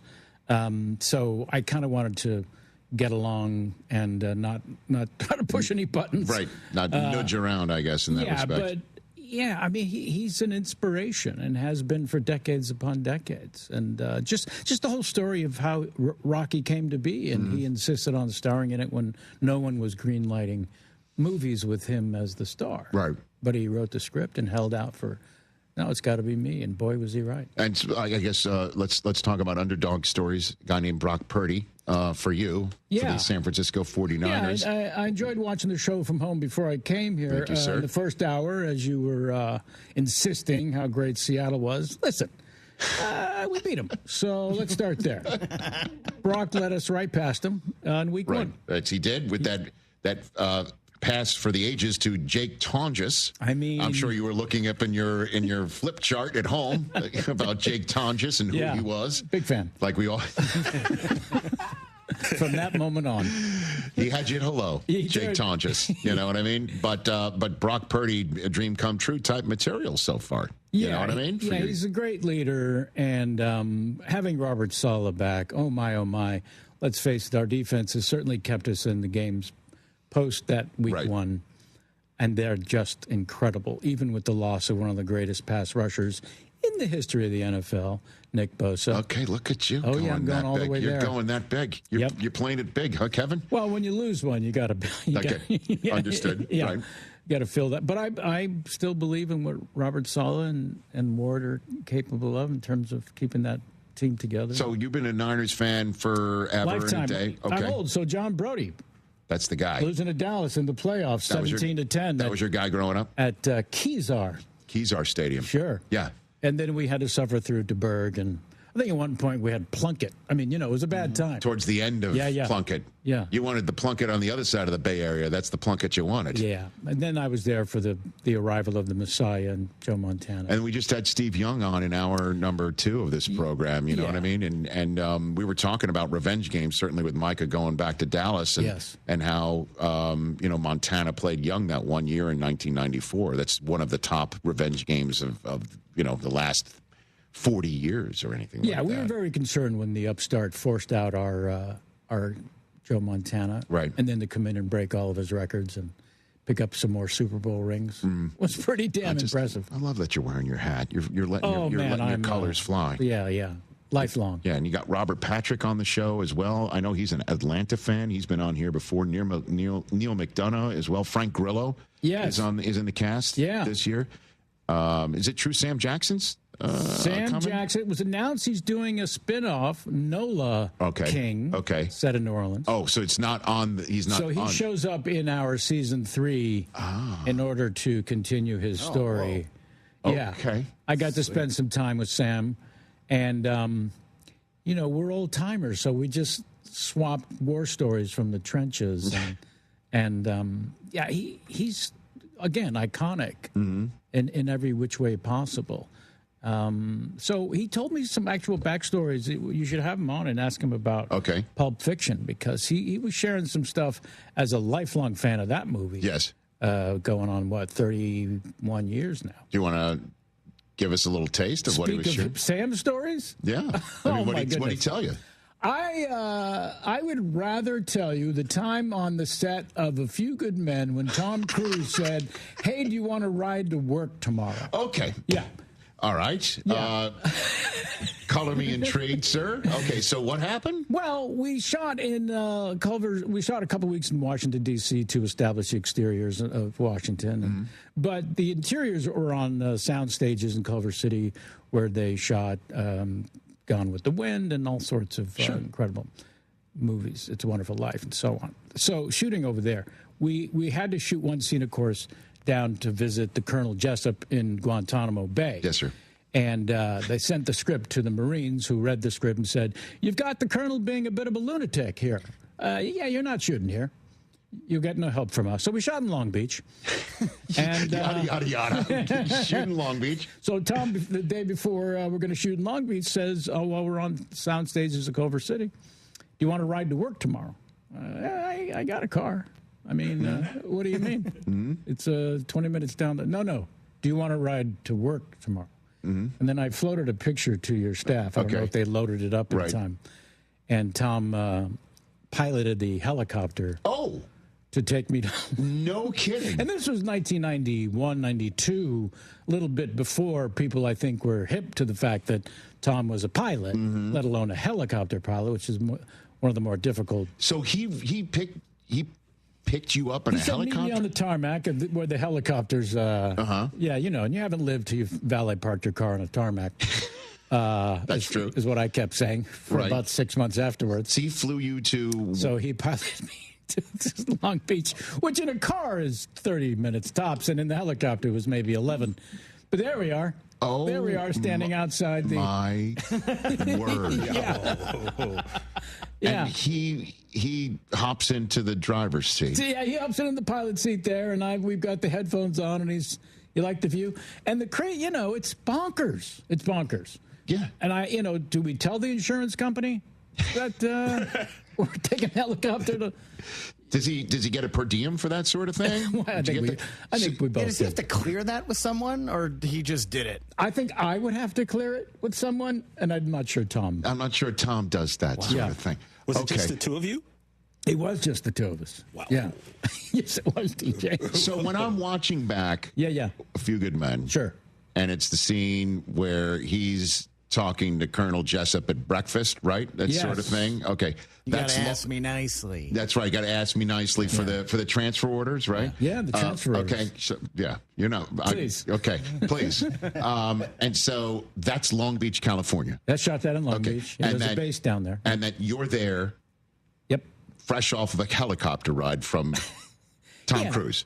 Probably a little sweaty from it. Yeah, because I was nervous. I mean, he's got to be a good helicopter. Oh, tremendous, pilot, right? He said, "Do you want to see something?" And I said, No, let's just get there. What's the something he was referring to? Okay, very good. Amazing. I was going to ask you your favorite Tom Cruise story. Yeah. Is that... Well, another time I used him to get a better deal on a Lexus. Okay. What? I'd love to hear this. I'll bite. Yeah. What happened? So I had a new HBO special coming up, stand-up special. And we were going to do these bits other than just the concert footage for the special. And so I thought, you know how people at the end of a big Broadway show, the famous thing where they're bowing and someone brings them up the flowers? Sure. I said, let's really go that to the nth degree. someone will come out, give me flowers. Someone comes out after that a couple seconds later, puts a robe and a crown on me or a cape.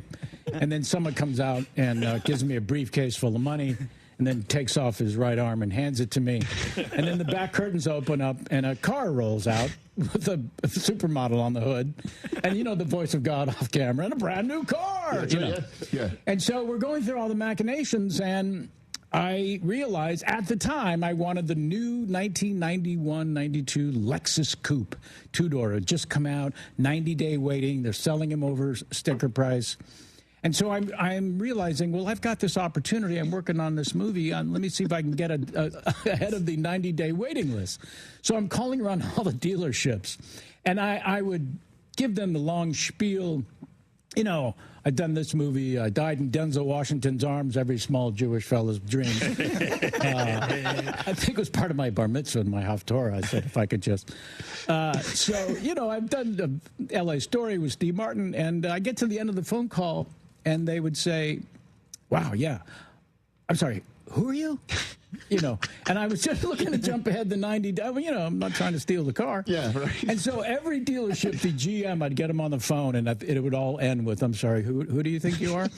And so at the very last time, out in Tustin, Lexus. Tustin, Lexus. Yeah. I'm on the phone again with the GM, and I get to the end of the story, and he says, tell me again who you are? And I said, well, listen, I'm shooting a movie right now with Tom Cruise and Jack Nicholson. If you want to deliver the car, I guess I could introduce you to him, take some photos. And the guy says, how's Monday? And so I know Tom's a car guy, so I tell Tom, because I got to get him to take this photo. You know what I mean? I have completely pimped him out. And so I tell him, that, hey, Tom, you know that Lexus Coupe? Oh, my God, yeah, the new one? Yeah. You can't get it. It's a great car. I'm having one delivered today. Get out of here. Yeah, no, for sure. If you want to drive it first, we'll go for a drive around the... What time? 1 o'clock. Okay, great. Yeah, no, I'm there. And 12:30, I'm in my trailer. Open up the door. There's Tom. Is the car here yet? It's another half hour, Tom. Okay, relax, let me know. It's coming from Mr. Tustin Lexus at some point. It's coming by here. Yeah, right. He's driving all the way out from Tustin to Culver City. It's a good hour. That's for sure. So, Tom's very excited. I think he's established that. One of the jobs our first AD on every movie has to figure out how to get all the actors to the set at the same time. And in that courtroom scene, there's a lot of us. Oh, sure. Demi's going to take 7 minutes when you knock on her door. Jack's going to take 11 to find his shoes. Kevin's always wants to go to the restroom again before he leaves. But Tom, can I stand up for a second for a little demo? Yeah, this is Tom. When you knock on his trailer door, it's as if he's doing this on the other side of the door. Yeah. Ready to go. Because he will burst through the door and run to set. Yes. So much so that one day I'm running to set, or he's running past me to set, and I go, Tom, where's the fire? Just busting chops. And he says, come on, Kevin. Sure enough, I'm running with him, leading by example. Yes. So 12:45, open the door. Is the car here yet? Yeah. It's not here yet. 1 o'clock, Tom. Okay, let me know. No, I'll definitely let you know. 1:05. I walk out of my trailer. Tom's pacing. He's pacing at his trailer. I'm not going to assume it's because of the car. And I look towards the drive, and sure enough, the guy's pulling in about 1:09. And I'm walking towards the GM in my new car, dark blue, tan interior. I can't believe this car is being delivered to me. Yes. And Tom runs past me towards the guy driving the car. And I'm thinking, oh, don't blow the deal, Tom. Don't blow the deal. Yeah. Well, Tom's angry. So the guy stops the car. It's about to meet Tom Cruise. Tom opens the door. What are you doing, man? It's 10 after 1. It's supposed to be here at 1 o'clock. And Tom, don't yell at the GM of Tustin Lexus. I need this deal. Yeah, I got it.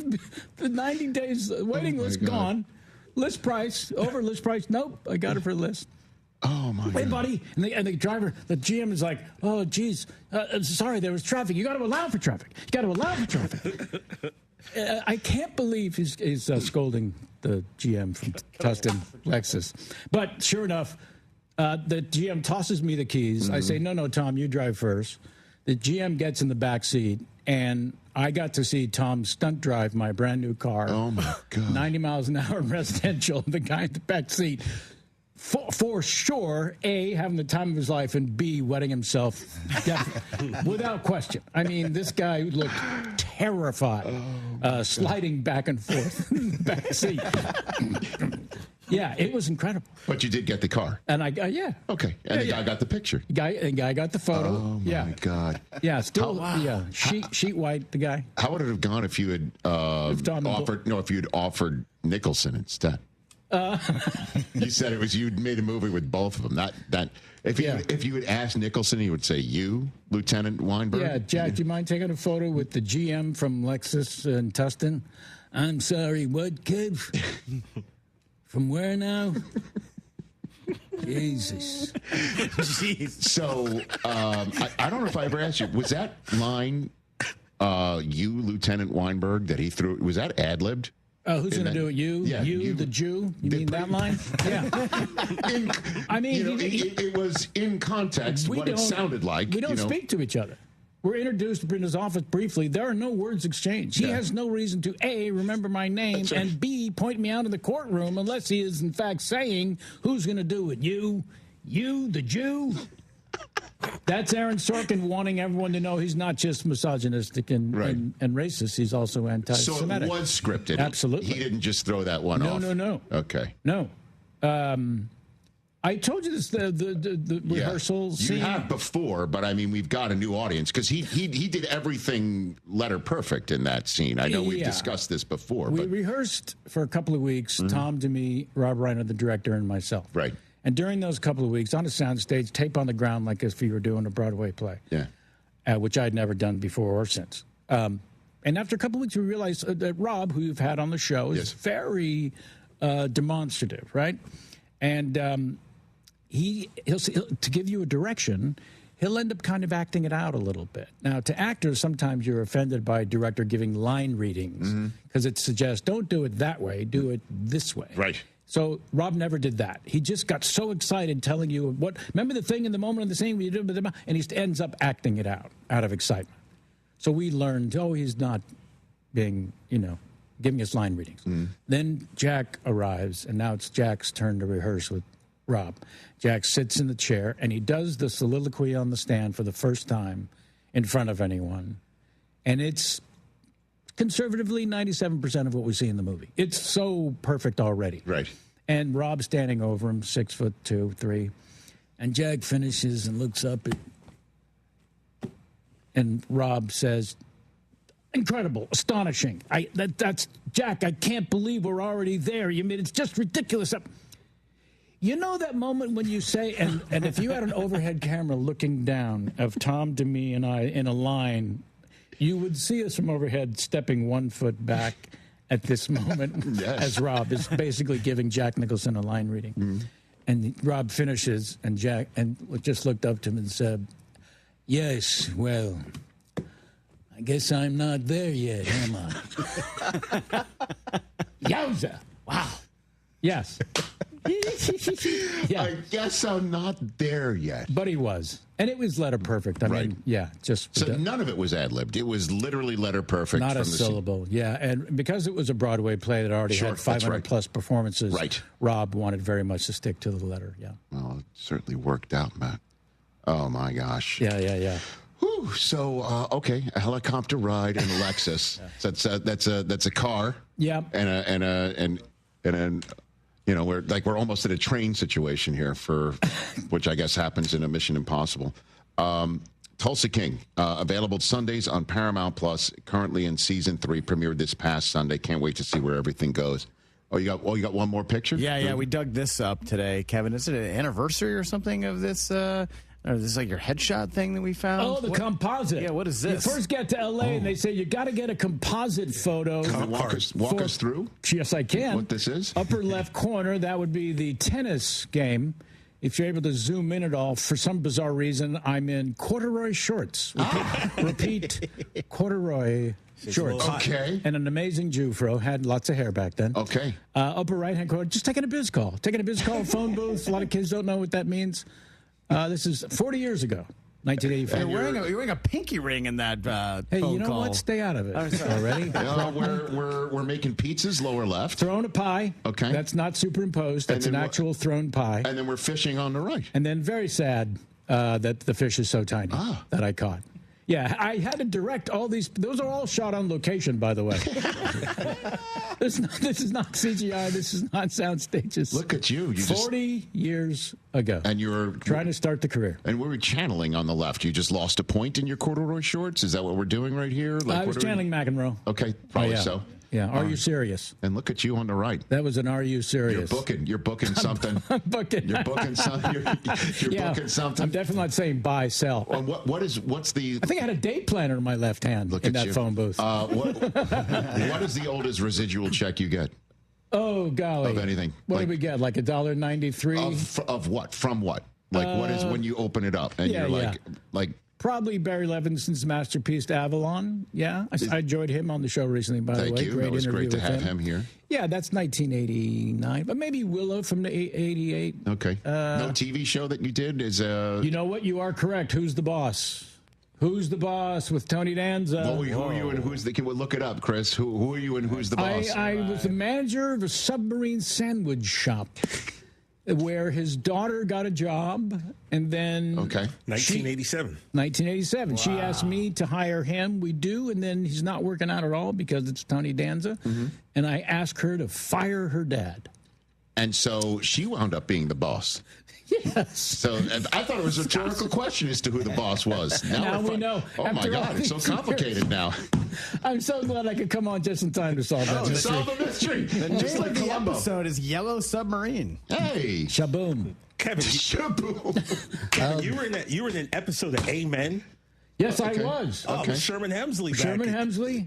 Around the same time, 1987, you were a photographer. Yeah. And I used to love that. Correct. Continue. Small Jews for 400. The answer is. And Sherman gave you a ride that day in his helicopter, in his whirligig. Very good. Oh, my God. You're the best, dude. Thanks for coming on. Thank you so much. You're the best. Go Niners. Yes, sir. Jaguars, no problem. That's 4-0 then. Then they're coming here. And then we're coming to town. I'm going to give the Rams the advantage. Okay. But then when we see the Rams again later in the season, we got some people back. Look the hell out. Okay. Look the hell out. Also for Tulsa King on Sundays on Paramount Plus, along with Sylvester Stallone, this man, Kevin Pollak, right here on The Rich Eisen Show. Back to wrap up this program in a matter of moments. Oh.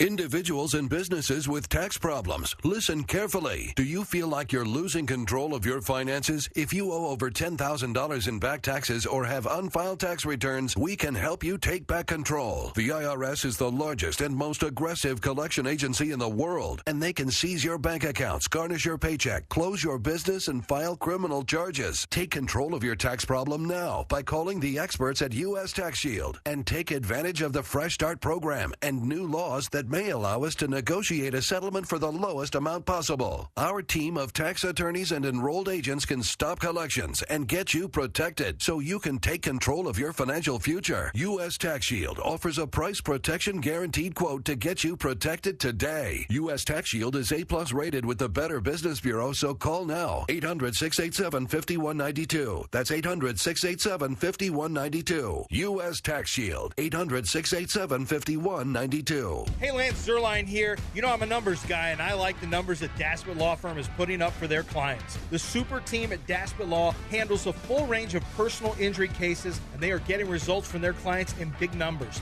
Car accidents, truck accidents, industrial accidents, construction accidents, maritime accidents, offshore accidents. These are all areas where if it's you or someone you know, I encourage you to get a free case review from John Daspit with the Daspit Law Firm. Call 713-CALL-NOW. That's 713-CALL-NOW. Diabetes, high blood pressure, anxiety meds, everyone's on them. If you're a 50-year-old male, maybe a bit porky, and you may even have type 2 diabetes, $1 million of term insurance may only cost you about $200 a month. Call Term Provider. Speak with Big Lou at 800-859-3220. Big Lou will find a term life policy for you even if you have type 2 diabetes, are overweight, or have high blood pressure. Term Provider has helped thousands of people like you who think they can't afford term life insurance. To buy $1 million of affordable term life for you, all you need to do is call Big Lou at 800-859-3220. Lou will make sure the scales are tipped in your favor. Call 800-859-3220. Big Lou will answer your call and work to fit you into a term life policy that you can afford. Remember, Big Lou's like you. He's on meds too. Call 800-859-3220 or biglou.com. Attention taxpayers. If you owe $5,000 or more and have missed another tax deadline, you're officially on the IRS's radar. The IRS has resumed aggressive collections. That means wage garnishments, bank levies, even seizures of your home, car, or retirement accounts. If you owe $5,000 or more and missed the deadline, you're stacking new debt on top of what you already owe. Call Priority Tax Relief now. Their experts fight back fast and are saving their clients millions in tax debt every month. I owed over $50,000 and they settled it for pennies on the dollar. These guys are as legit as they come. After speaking on my behalf with the IRS, my entire debt of $25,000 will be eliminated. Whether you've received collection letters or you're already facing liens and garnishments, call for your free consultation. There are no upfront fees. Priority Tax Relief. Let's make your taxes our priority. Call 800-860-6195. 800-860-6195. 800-860-6195. Priority Tax Relief. Howdy, Ags. Andrew Monaco, voice of the Aggies, here for HRMP, a proud partner of Aggie Athletics. For nearly 25 years, HRMP has been protecting the interests of Aggie-owned businesses. HRMP provides comprehensive human resource services, including HR compliance, benefits administration, and payroll. If you're an Aggie-owned business, let HRMP customize a plan to eliminate your HR burdens. Learn more by visiting hrp.net/AGS. That's hrp.net/AGS today. Hey, this is Chance from Heritage Films. You know what I miss about working in sports radio? Raiding the supply closet. I loved all that stuff. Paper clips, sticky notes, those little black clamp things that you put on the end of your finger. I love stealing stuff from the supply closet. But you know what I love more? My company, yourheritagefilm.com. I love filming families and founders' stories. I love being invited into their homes, getting to know them, and creating magic for generations. Magic markers, love those. yourheritagefilm.com. Houston, have you tried Portillo's yet? Portillo's brings authentic Chicago-style flavor with their slow-roasted Italian beef, Chicago-style hot dogs, charred broiled burgers, and crinkle-cut fries with cheese sauce. Save room for their famous chocolate cake and cake shake. Eat in, drive-thru, or order online. Now with 5 Houston locations. Find yours at Portillos.com. That's Portillos.com.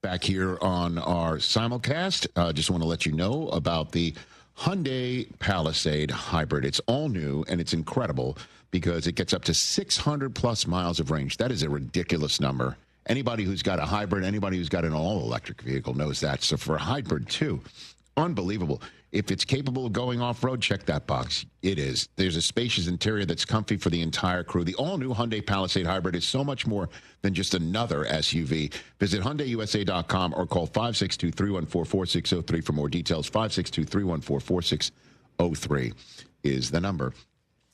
As always here, I finish the week by looking over the steering wheel and telling you the rest of the NFL week that's already begun.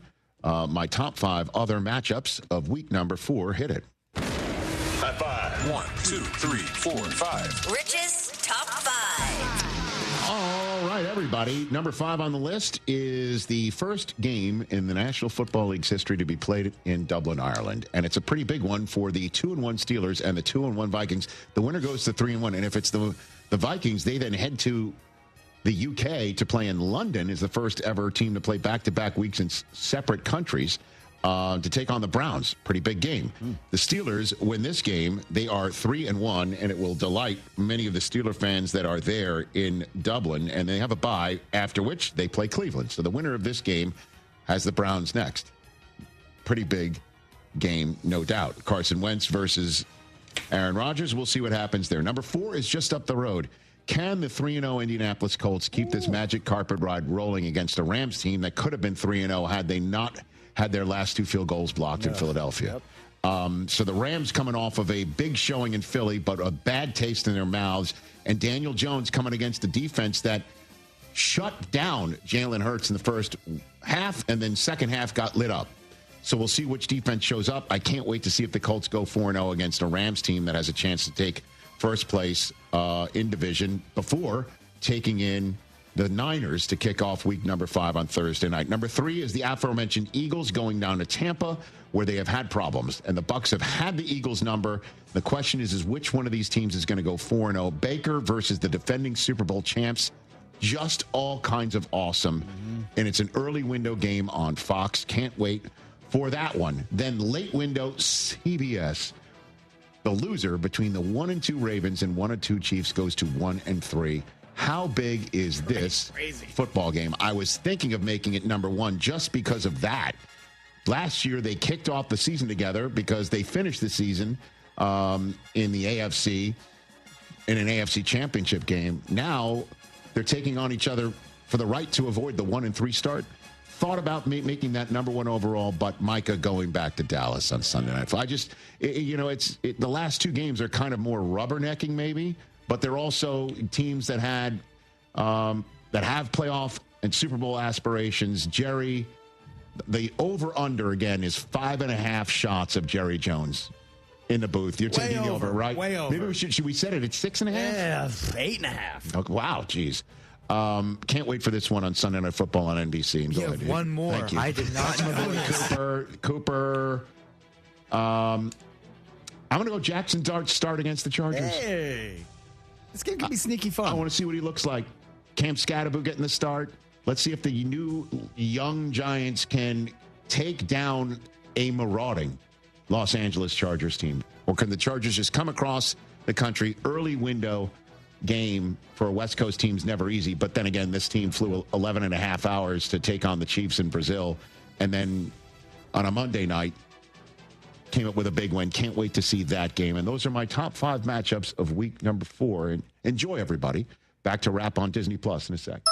That's the ease at which you get information. You want it, you get it. Like that. Ask your phone. Group chat. Smartphone. You're always connected and informed in real time. No waiting. So if you're diabetic and still using finger sticks to read your blood sugar, what are you waiting for?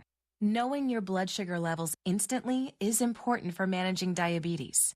Call US Med at 888-665-0696.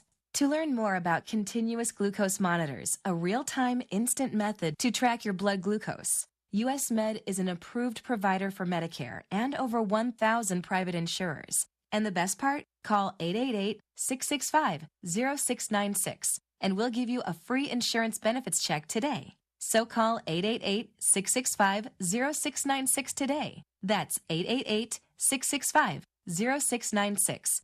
And manage your diabetes as easy as... Contact Tax Relief Helpers for details and restrictions. Attention, anyone that owes money to the IRS. Every day, your unpaid tax debt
Actually, no. Jeremy and Joe out today. Mapes and Kunkel in. You're welcome, Houston. What an honor. What a blessing. What a day to be alive today on Friday, September 26th, 3 o'clock here. But I think we need a moment of silence, Mapes, and we need to say a prayer for USA. Because, man, slow start to the Ryder Cup, and I woke up juiced for this cup. Yeah, I mean, they maybe took inspiration from the Houston Texans starting 0-3, and they were it's always fun to win. Let's also start. Let's not show anyone up. Let's also start 0-3. They scrambled back to make it a 3-1 after the morning session, and hasn't really gone better, very much better so far in the afternoon. Maybe they're taking a page out of some really dumb fans' books, which I had a dude in my mentions today telling me that Nick Caley isn't showing the entire playbook yet because they're not ready to, and they're not ramped up to that stage yet. By the way, what are we talking about? Also a bad thing if you can't prepare. That's what I'm saying. That's not that's not a defense. That's an excuse. It's a bad one. It's a 17-game season in the NFL, and we can't get ready to show a play action rollout with motion. Exactly. It's one of those things where you think it's excuses something, but if that is even true, which I don't think it is. No, it's not true. It would speak to he also couldn't install the full offense in OTAs. Spoiler alert. In training camp. If you're using excuses in the NFL, it's because you suck. Right? It's because you're trying to find a way to explain away why you've been so bad. All right, let's get into this game because we are in Houston after all here on ESPN Radio 92.5. We want to hear from you, Mapes. So what's that number? 713-780-3776 to get in with us. Either call or text. All right, so Titans, Texans, something has to give. One of these teams will get their first win of the season. And as of I last checked, the Texans were favored, and they still are, by a touchdown. I mean, we come into this season, and you told me that the Texans would be favored by 7 at home against the Titans. All bad. There has to be an injury, right? Unfortunately, this is the worst part, is that they're healthy. Offensively, they are healthy. They have everybody that you could possibly want ready to roll. I know Joe Mixon's not in there, but he's hardly the issue. How do you see this game playing out? What are you looking at in this game? I mean, to me, it's what we've been looking at. I mean, since the first day of training camp, it's that offensive line and how they can protect C.J. Stroud and how they can get anything going against this Titans front with Jeffrey Simmons and Tavondre Sweat. Each game we've gone into this, and part of it is just because the Texans are a bad offensive line of, well, it's a tough matchup with Jared Verse and Bryant Young. Well, it's a tough matchup with Vita Vea. Well, it's a tough matchup. They're all tough matchups when you're starting who the Texans are starting on the offensive line. But to me, it's just, can this be workable? Last year, they had a bad offensive line, but they still found a way to get this offense to be workable and win 10 games. So far, it hasn't been workable. They have gone one game without a touchdown, one with 2, although the second one, the Nick Chubb touchdown rush, you could maybe say the Bucs were letting them score there to get the ball back, and then you had just the one touchdown in Jacksonville. So at a certain point, you're going to have to score several times. Which, by the way, that one touchdown in Jacksonville was a complete busted coverage. Busted. So if we're talking about touchdowns that they actually earned, no questions asked. It's 1 in 3 games. Yeah, and so I mean, to cover a touchdown spread, you're going to have to score some touchdowns to get that right. Yeah, listen, you take no apologies for the broken play against the Jaguars. You don't no apologies. You take what you can get. But let's not sit here and act like they drove down the field and the offense was clicking and Nick Caley was in his bag and the boys looked good. C.J. Stroud was popping around back there. No, it doesn't matter. They had one drive that whole game. One drive with double-digit plays. It was, I think, the second drive of the game, 13 plays, and it ended in a field goal. So it's not even like they punched it in. Yeah. They're the first team since 2011, matching the Jaguars, to not have a touchdown in the red zone 3 games into the season. They've had that's a bad stat. The worst stat is that they've been in the red zone 4 times this season. And this is where I'm honestly baffled, and I'm shocked that the offense is this bad. And I don't mean that sarcastically, because I thought that they were going to be better than last year based on kind of what we saw in the preseason. Not necessarily in training camp, but in preseason against the Panthers. Now, I guess you say, all right, it was the Panthers, but I mean, with all due respect, the Panthers have a win. The Panthers shut out the Falcons. They put up 30-some-odd points in that game. Texans can't do diddly. So they have 38 points on the season. Yeah, 38 points. It's the worst offense in the NFL. Yeah. They're last in first downs. They're last in red zone. They're last in scoring. They're last in third down conversions. They're last in anything that truly matters as an offensive stat. So that's what's so confusing to me, because they were moving bodies against the Panthers. They had receivers at different levels against the Panthers in preseason. And I wasn't looking at this as saying, oh, hell yeah, that's the offense we need. But they were doing things that said to me, they know what to do. Like, they were executing the simple stuff. The starters weren't. I think we all agreed that we saw enough to be like, all right, let's just stay healthy. Let's get to the regular season. I don't know that anybody out there thought that they would be the worst offense in the NFL.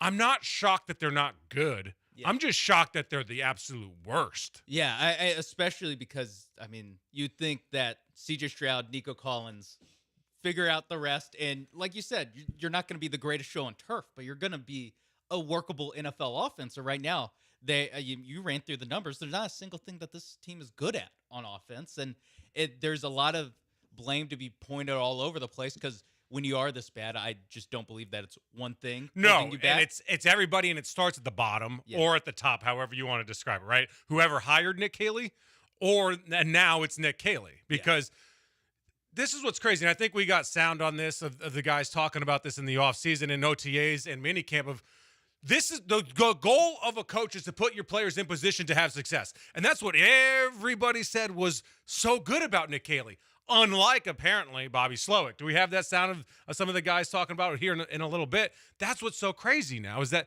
they're so far out of position. It's embarrassing to watch. Yeah, they don't look professional. They look like a team that looks like high school BS. Yeah, that got or just a bunch of guys that just all met each other and are now trying to play football together. Yeah, it does. It feels like it's a pickup game. Yeah, it feels like that pickup game in basketball where nobody understands that spacing is what helps. It's like everybody spots up at the 3-point line, or everybody gets in low, and no one actually moves. Everyone ball watches. Like, hey, has anyone here played any level of basketball? Move. Yeah. No one's moving. No one's in the right spot. So many routes would end with guys next to each other, and that's the crap that can't happen. Yeah, especially when you're already, again, other than Nico Collins, so under-talented everywhere on the skill position. Part of that is the Joe Mixon injury, but like no running backs fixing this problem. Yeah, and you just have no. A lot of times you can overcome bad scheme or below average scheme just because you're over talented.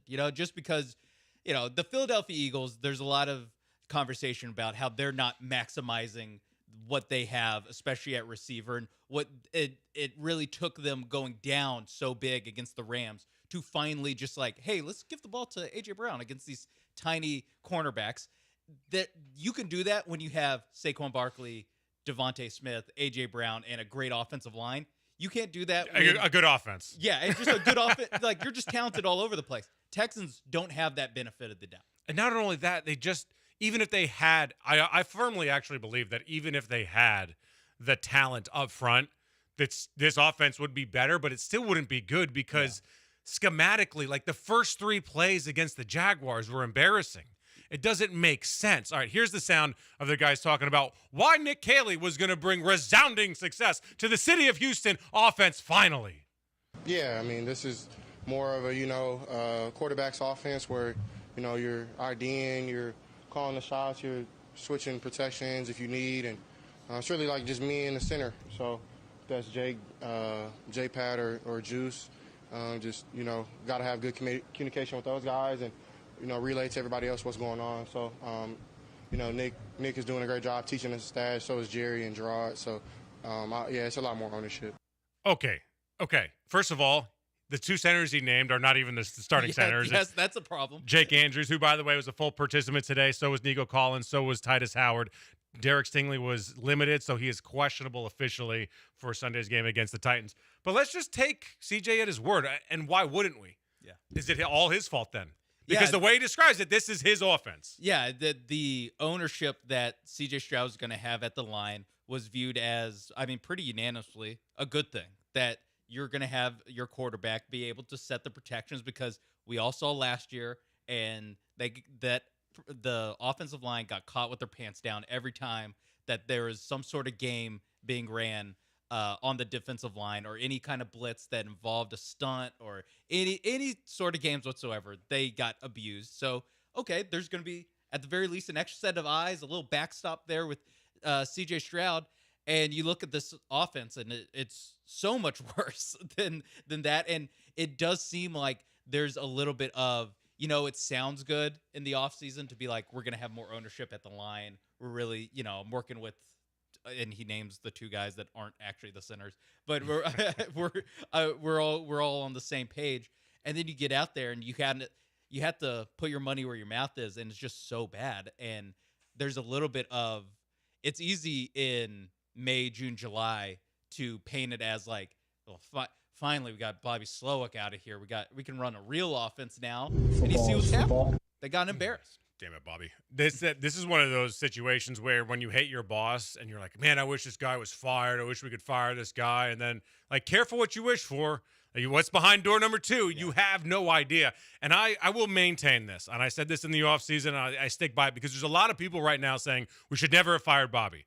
Where the hell was your ass a couple months ago? Is that what you were saying a couple months ago? Then okay, stand by it. That's fine. And maybe you're right, maybe you're wrong. But just because Nick isn't the answer doesn't mean Bobby was the answer. For one, I said I didn't think that D'Amico was going to fire Bobby because I thought he just would stand by him. However, what I thought needed to happen, regardless, no matter what he did with Bobby, is that he needed to hire somebody that had called plays in the NFL before, and stop with the Bill Lazor stuff. Because every time I bring this up, they're like, all right, if they get rid of Nick, I guess they're going to go to Bill Lazor. I'm like, well, why? They didn't do it last year at any point. He obviously couldn't help Bobby get out of his own way and save his job. He obviously can't help the Texans offense get any better right now from week 1, 2 to 3. So why would Bill possibly be the answer? Gerard Johnson isn't the answer. If what I'm saying is accurate, is that Nick Caley's resume was not qualified for this job, then Gerard's isn't. Because you have had to have called plays for this offense to be in this position. Because the defense is of championship caliber. Yeah. They have played well enough every single game to win. And if you have a competent offense, you actually win every game by double digits. That's kind of the crazy part, is that you look like a dominant football team if you have an offense. So they should have brought somebody in that had been there, done it, so that way you've gotten your scars, you've learned what not to do, and you've learned to adjust. And part of that, to me, goes into the fact that on a offense that last year we viewed as a pretty comprehensive failure, they are retaining Gerard Johnson, they're retaining and promoting Cole Popovich, they're retaining all these guys, and then building this kind of zombie staff of, it's half of these people, half of these.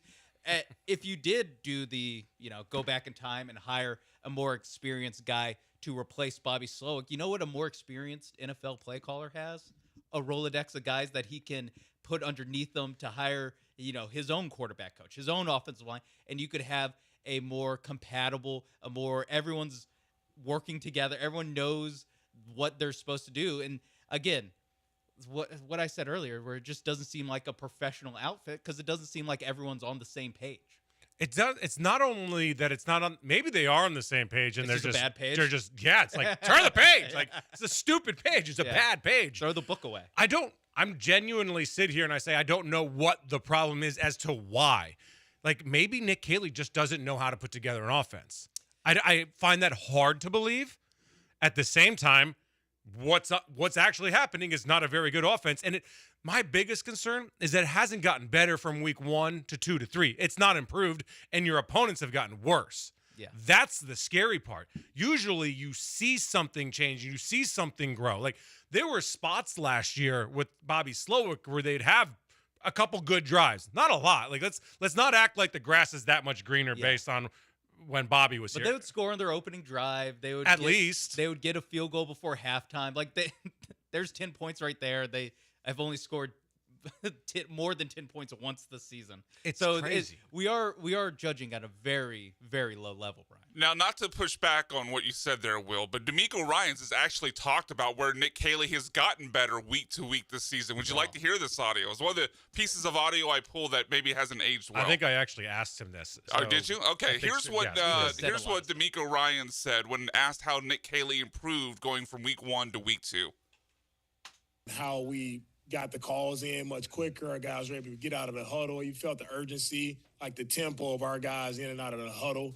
Like, we got our calls in. Guys were able to get to the line of scrimmage. We weren't pressing there as the play clock was going down. So I thought Nick did a much better job of just dialing it down a little bit and making sure, hey, we had plays that we can call, we can get executed really well. I thought we did a really nice job of that. So to recap, how they Houston improved was Nick Caley called plays. Not only but he that, called them a little bit quicker. Not only that, y'all, Houston, the Texans are an elite football team from jogging to the huddle to the line of scrimmage in an urgent fashion. Like JV football coaches across the nation all take their caps off to you. Coaches that yell, "Don't be last! Don't be last! Hustle, hustle!" First of all, why does every high school coach yell to the group, "Don't be last"? Like, how about we strive a little bit higher than "Don't be last"? Be first. Maybe. Yeah. Like, is that the standard now with the offense? We hustled to the line of scrimmage and we did that well. Isn't that the best answer we could get from D'Amico? It's got to be tell the us worst the truth about what he thinks about this offense. Okay. If he's asked, like, where did they improve, and his answer was, well, they call plays a little bit quicker.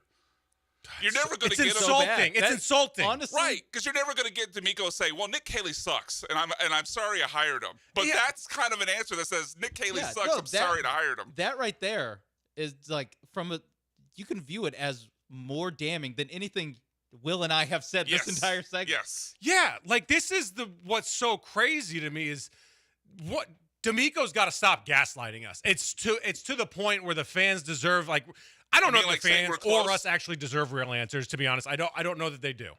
Like, I don't know that we deserve the truth from D'Amico because it's not his job to tell us the truth. It's his job to win games. That's not happening. It's his job to figure out who to hire and get that offense going, and that's not happening. But if he does want to just hypothetically not piss on our leg and tell us it's raining, like hypothetically just say, yeah, it's got to be better. It's abysmal here. It's abysmal there. It's abysmal here. It's got to be better there, or like something. He said he admitted this week that he and CJ had a talk, and that CJ's got to be better. But if I'm criticizing the offense, I'm not going after CJ at this point because I don't have enough time before I get through everything else. Yeah, exactly. That's my problem. He's just so low on the list. Like, he hasn't been perfect, but he's far from the issue. Yeah. That's the problem. Yes. And so the D'Amico Ryans, I like the gaslighting term, is something that we saw last year with the appraisal of the offensive line and with Bobby Slowick. It was something where it's every week it's just, hey, listen, I thought we did some things well. Maybe we could talk about some of the things we did well, and then you ask about. But you can't continue to get your ass handed to you and be like, well, we got to the line of scrimmage, lickety split. Yeah. Okay. It's almost a bad thing. That means they have to run more plays. Yeah. I have to watch this offense faster now. Especially since what he said there was all about tempo, pace, getting things quick. And they did that very briefly in the Jags game, and it worked. But that's really the only series I could think of that they ever played with some sort of, not really even no huddle, but just any sort of upbeat tempo. I don't even... they're not even actually doing what he said in that clip. And I don't even recognize that as being a major issue. A major issue. If I'm criticizing things, they're not, it's not like they're having a whole bunch of delay of games. And even when they do get there in time, I don't see CJ making a whole bunch of changes, moving guys around, changing plays on a consistent basis. It's a flawed system, clearly, because we're in week 3. You can't, if this was week 1, week 1, I didn't say any of this stuff. Yeah. I found the positives. I found the silver linings because it is week 1. It is a new offense. It's a pretty damn good defense in the Rams. Exactly. Then in week 2, it's all right, that's kind of annoying to do that again. And then in week 3 to look your worst against your worst opponent in a very important game, not a must-win, but an important game. Do you want to have that conversation now? We'll do that later, whether this is a must-win game or not. It's just it says a lot, like you guys just said. D'Amico's comments about how they're moving to the line of scrimmage at a nice rate of speed, it's more insulting than anything I could say. And I'm not even trying to insult. I'm just telling you exactly what's happening. Yeah, it's just so damning that that's the silver lining. That's the little rose that we have of all the thorns that is this Texans offense. It's this tiny little rosebud of, hey, they get to the line fast. It's like he's patting on you in the head and saying, "Good job, little buddy." Way to go, That's squirt. kind of what it feels like. It's like when you kiss a girl and you kiss her on the forehead. It's like all right, okay, all right. Well, I guess that's not serious. And I'm not gonna tell my buddies about that. Man, it's super frustrating to watch this offense, and I don't like. Do you think good teams win, great teams cover? There is 0% chance I'm taking them to win this game by double digits, or not by double digits, by 2 scores, by more than a touchdown. Yeah, it's a 7-point spread. I mean, they would have to win it 10-3 for me to feel good about that. Like the path to them, the offense breaking out, by the way, to 20 points it's so hard to see because, like you said, they had their worst performance relative to opponent against their worst opponent. That is the thing, is like you can't even go, well, this is a pretty sorry Titans team that's walking in here. No one's saying that the Jags are some juggernaut that they lost to last week. And again, they looked just as dismal as they had against 2 teams that are probably going to win their division in the NFC. And I'm a big believer, and D'Amico says this a lot, and I firmly agree with him, is that it's really not about the opponent. It's about ourselves. If we execute what we're supposed to do, then we should win a game. I agree. Yeah. But you're not even close to executing. And D'Amico thinks they're close. Trigger, I mean, there's the trigger word for me. Close. They're close. Oh, yeah. They're close. Dude. They're close to scoring 20 points, guys. They're close. They got to 19 once. As close as you can get. I did a whole episode of this on my show, Kicking It with Kunkel. Find it on YouTube. And because it's more gaslighting, and it's insulting to the fans again, and it's insulting to the media, and it's got to be insulting to somebody in that offensive side of the room that maybe has a different idea of what they should be doing versus what they are doing. Because yes, you are close. You're 1 possession away, 100%. But offensively, like BS, dude, you're the worst offense in the NFL by a wide margin. So you're not close. You're not close at all, because it's not like you're close to showing anything that says that you're even going to be an average offense. So, Will, I don't know if you want to put on the cape and be this person, but I'm waiting for – and maybe someone has asked this question and I didn't hear it, but I'm waiting for the pushback when the next time D'Amico says we're close for someone to follow up with, you're close to what? That was asked this week. It was asked this week? Okay. Yeah. Kudos to whoever did. Was that you? No, it wasn't me. It was, I believe it was Landry Locker. That like kind of like, fits. what was your definition? I asked him the last question of how, because when you cover D'Amico enough, you understand what you're going to get and what you're not going to get, and kind of maybe how to get something. So I said, all right, don't tell me whatever else you would ask, but like, tell me where Nick got better, because now you got to tell me something. Yeah. Versus, do you think you got better? I'm like, oh yeah, we got better. I think we're close. Now tell me what he got better at. For a dumbass like me, just break it down for me like I'm 2 years old, like Michael Scott and then the surplus experiment. Tell me. So now it's, well, we jogged to the line of scrimmage and broke a sweat. But Landry asked that question, and he said something to the effect of like, I don't even know. I can't even remember it. It was so stupid. And the close comment is also such a slap in the face, because like, yes, you are close to winning these games. That is indisputable. That sure, there's a agreed. Henry Toa tackle on Baker Mayfield, and congratulations, you win on Monday Night Football.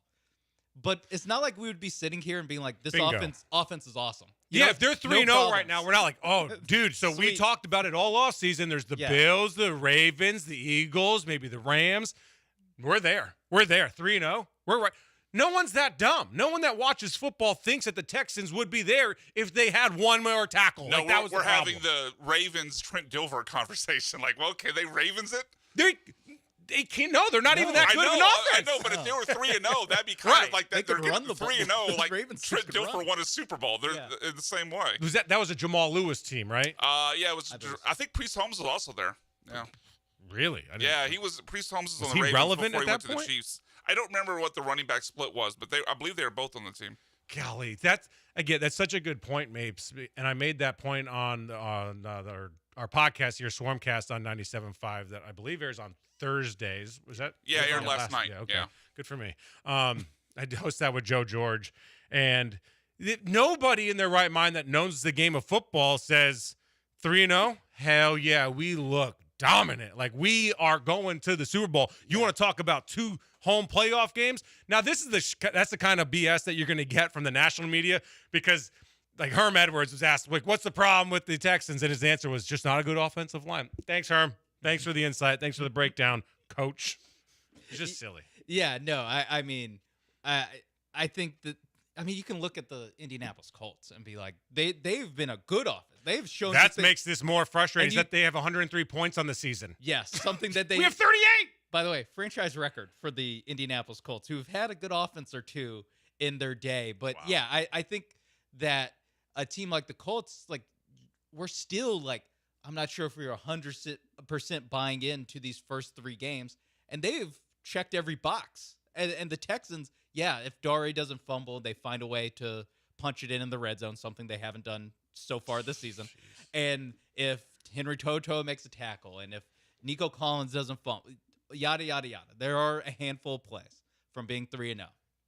The problem with this is, like, they would we're still be the worst 3-0 team in the league. Yeah, it would be the worst 3-0 team in the league, and then we'd be like, "You are what your record says you are." Yes. There's we can play all these games and the semantics, but when you're vying for a Super Bowl, which is what we talked about off season, if the offense, as I kept saying, sucked less. I'm not saying be good, because that's how good the defense is.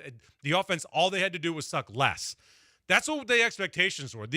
I guarantee, and now maybe this is me. Maybe I'm just holding the standard and the bar too high for the Texans, and it's my fault. And if that's the true, I apologize to everybody inside NRG Stadium. I expected too much of you guys, and that's my fault. I'm sorry for expectations. Yeah.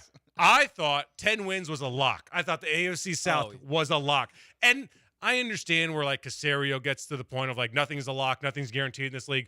100%, I get that.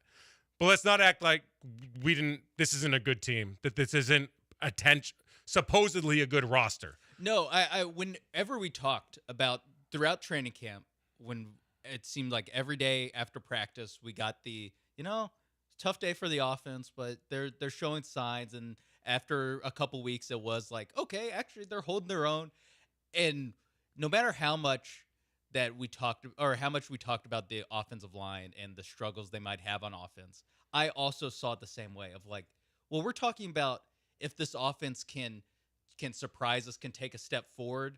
We're talking about them going from 9-10 wins and winning the division to competing with the Ravens, Chiefs, and Bills. To me, there's no world where they weren't, at the very least, going to compete in the AFC South, or they weren't going to win the AFC South. I thought all these problems were January problems. I thought that this team could raise the or just kind of float through the AFC South race, and then it's like, okay, now we'll see the improvement. Be a competent team. Yeah, when you have to go to Arrowhead, when you have to play the Ravens in January, then you see your so bruises shown. They failed. It's failure to launch. They just haven't gotten off the ground. You can't view them as any threat whatsoever in the AFC. To D'Amico's point, they've failed against themselves.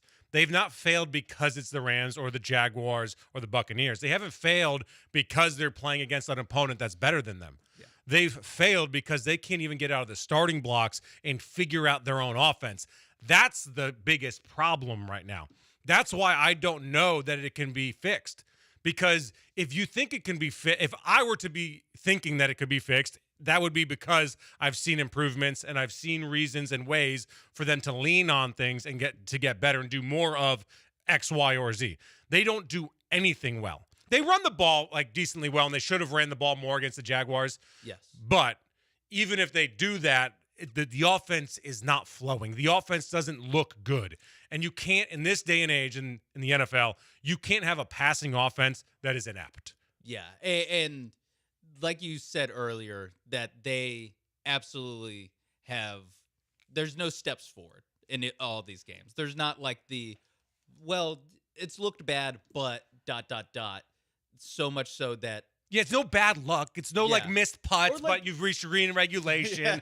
There's no there's no redeeming quality to the game right now. Even if it was just like, there's some deflected balls, turnovers, yada yada. No. Like, it is just incompetence. No bad breaks. It's the bad breaks happened in the hiring season.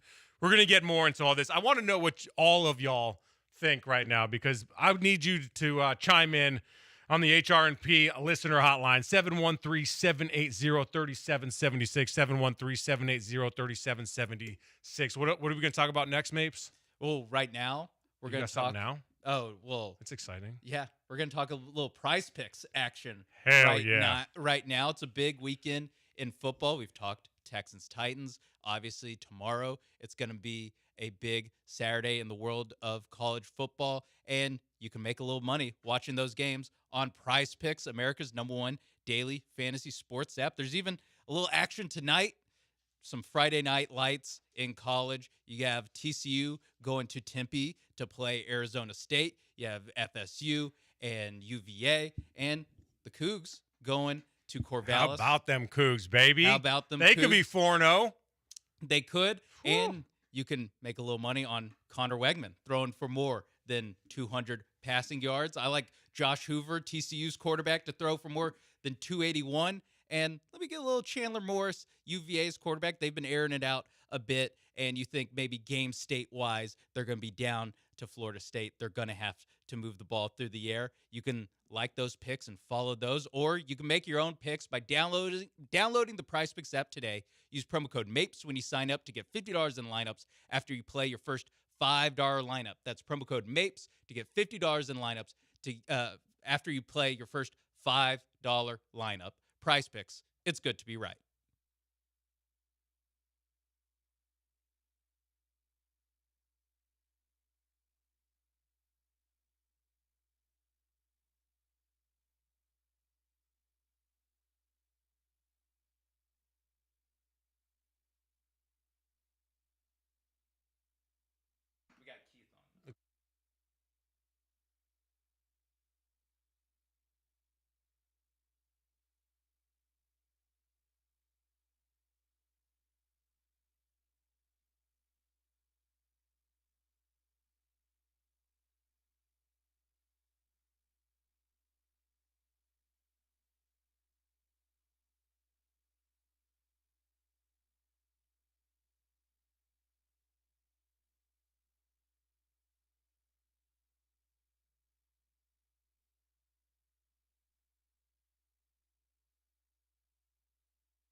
This is Jeremy and Joe on ESPN 97.5 and 92.5. from the Veritex Community Bank Studios. Here's Jeremy Branham and Joe George.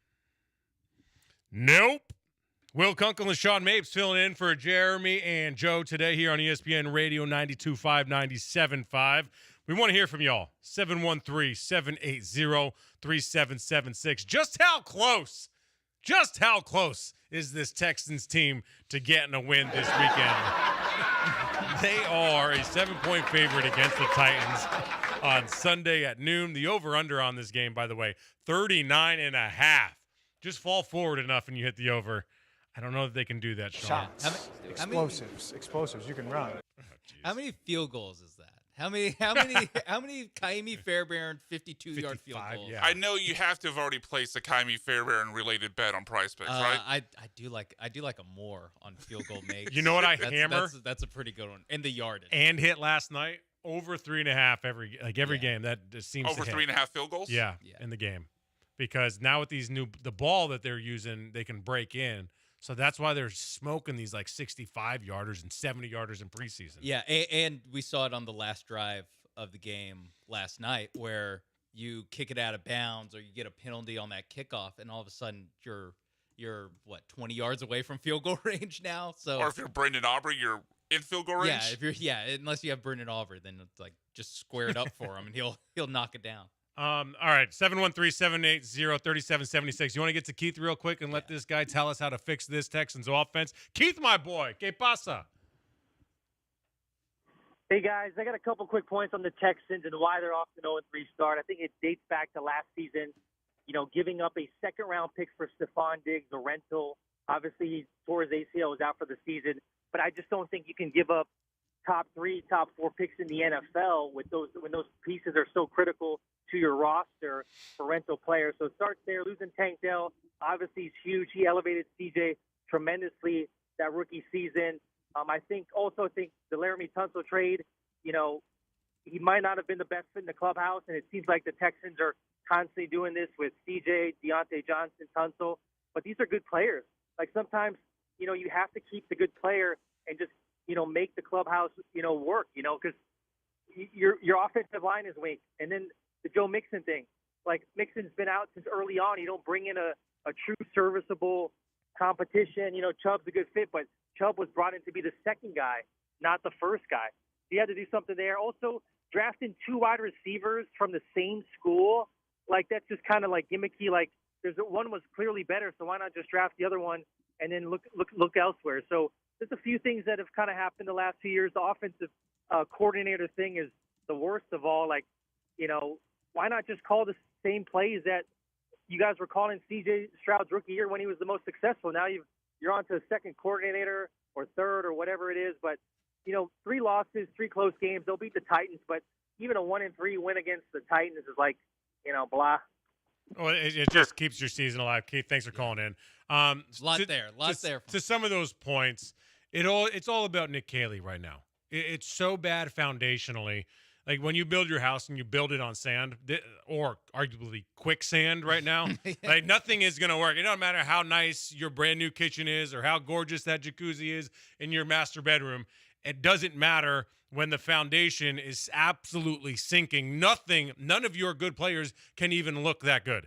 Tank Dell wasn't actually very good last year. He had a handful of clunkers. To start the season, he had 40 yards, -3 yards, 62 yards, 38 yards, 57 yards, 0 yards, 35. Broke out against the Jets in that game, and then 39 yards. You get my point? He wasn't very good. Like, he did not contribute a whole lot. No one really wanted to talk about that because the injury was so devastating against the Chiefs, where, by the way, he was actually having a pretty good game. Went down there. Now, of course, weapons help. But the issue is the weapons aren't being put in the position to have success. That's the problem. And, yeah, sure, hindsight, you'd love to have that second-round draft pick back for Stephon Diggs. You don't know Steph that is going to get hurt, of course, and have an ACL issue. And he was a bit of a problem. And I don't know that he was a problem, but, he brings some baggage with him. We've seen the last 12 months of Stephon Diggs. We kind of know what's up there. Exactly. And so who knows what Nick's going to do with those picks? The biggest – the problem is this. The problem isn't that you pick 2 wide receivers from a school. because I didn't have a. That was a weird nitpick from. Yeah, it's just like, one of those okay, things if they're where both good, then what does it matter? It just looks bad. It just looks Does bad it? when it's Well, like it's give a us the Iowa hindsight State thing. It's like a hindsight. I think it's an Iowa State thing. Like if they drafted 2 wide receivers out of Georgia or Alabama, no one would say anything. No one would have But those 2 guys were studs. And Jalen Noel, by the way, has contributed in the return game. Yeah. You lose a game where you have a block punt, a return for 53-plus yards, and you still can't win. But what does Nick do with those picks? The biggest issue of the offseason isn't what they did as much as what they didn't do. Because I don't study the NFL draft like crazy. I don't know if you do. No, I try to I read what Lance and what the experts say, and I try to like, all right, so this player is this type of player, this guy is this type of player, but I know like if I turn on the tape, like I don't know what I'm watching. Yeah, I could figure it out if I'm watching the tape, but I'm not going to go watch 150 guys watch tape and break them all down. It's just I just don't give a damn that much. I'll have Lance do it, and then I'll steal his takes, at least the right ones. Exactly. Is they never addressed the offensive line seriously. The second wide receiver pick was a luxury pick because you had wide receivers. You still didn't have offensive linemen. And now if you go back in the draft, there's offensive linemen that are contributing. There are rookies for the Lions that look really damn good that you should and could have. And that's when you have to say, at least I say, I acquiesce in the moment of the draft to Nick that these guys aren't good. He doesn't like them. They won't fit their offense. These wide receivers are exactly what they need. They have a plan going forward. I just have to kind of acquiesce to Nick only because I don't know everything about everything. So I'm humble enough to say like, all right, you got a plan. So I gave him the benefit of the doubt. Here's the issue. We're in week 3 and the benefit of the doubt is out the window and the plan sucked. Yeah. I was about to call him Xavier Hutchinson. That's not good. Jaden Higgins, the guy you drafted with your first pick in the draft, is very early second pick of the second round. He hasn't made a difference for you. That's an issue, and like you mentioned, they picked both Higgins and Ursery before the Lions picked Tate Ratledge, and Tate Ratledge looks like a stud so far for the Lions. He was getting highlighted in was that a Monday night game? Yeah, the Monday night game against the Ravens. And that's just one where it's like, that it especially looks bad because you drafted a wide receiver first. You drafted the wide receiver before and then went again at wide receiver. Yes. And now you're not using them. So you're either wrong in your evaluation of them. Yes. Or you were wrong in the hiring of Nick Caley, or maybe both. Yeah, or there's just a disconnect of, the Bill Parcells, if I'm going to cook the meal, I need to shop for the groceries of there could be we don't want these guys element to this where the Higgins just isn't what Caley was looking for. Or maybe it's a bad draft pick by Nick Caserio. Either way, especially going best player available. Every draft time, people are like, go best player available. You won't make a mistake going best player available. It looks really bad when you have a glaring hole in your offense and 5 guys standing in front of your quarterback, and you don't address that first. And the guy you do address has given up 11 pressures in his first 3 games. That is early. Yeah, no, I'm with you. It is early, but it also is like, well, you drafted a wide receiver before him, and that guy hasn't made a difference for you. Part of it, though, and this all kind of comes back to Nick Caley. It feels like all these conversations come back to Nick Caley because if there's one or really 2 positions where I trust Nick Caserio's evaluation above almost anybody is wide receiver and obviously also defensive back. I think he's hit a lot of home runs there. So I'm not willing to throw out the idea that Jalen Noel and Higgins are great players. I think part of the problem is what we've seen with Nick Caley's offense going back to 2005 Patriots where there's so many option routes on all these different plays. A quarterback and 2 rookie wide receivers have to be seeing the coverage the exact same way and reacted to it the exact same way, that it's going to take rookie receivers that much longer to be able to get integrated into the offense. That, look, I don't think because they're not playing means they're untalented. I think it just means it's a hard offense to learn. And maybe because it's such a hard offense to learn, maybe you should go on with veteran receivers instead of rookie receivers and spend those draft picks on other places. I mean, that's something where you're right. Like that all makes sense. At the same time, you want Nick Caserio drafting offensive linemen? Because no, at least their bodies. He's 0 for life, though. I was gonna say this is something that kind of bothers me with how the national perspective on this team is, and it gets framed as like the Texans didn't prioritize offensive line. No, with Nick Caserio, they've prioritized offensive line. Maybe more than any other team in the league. It's just whiff after whiff after whiff. It's Blake Fisher. They drafted in the second round last year.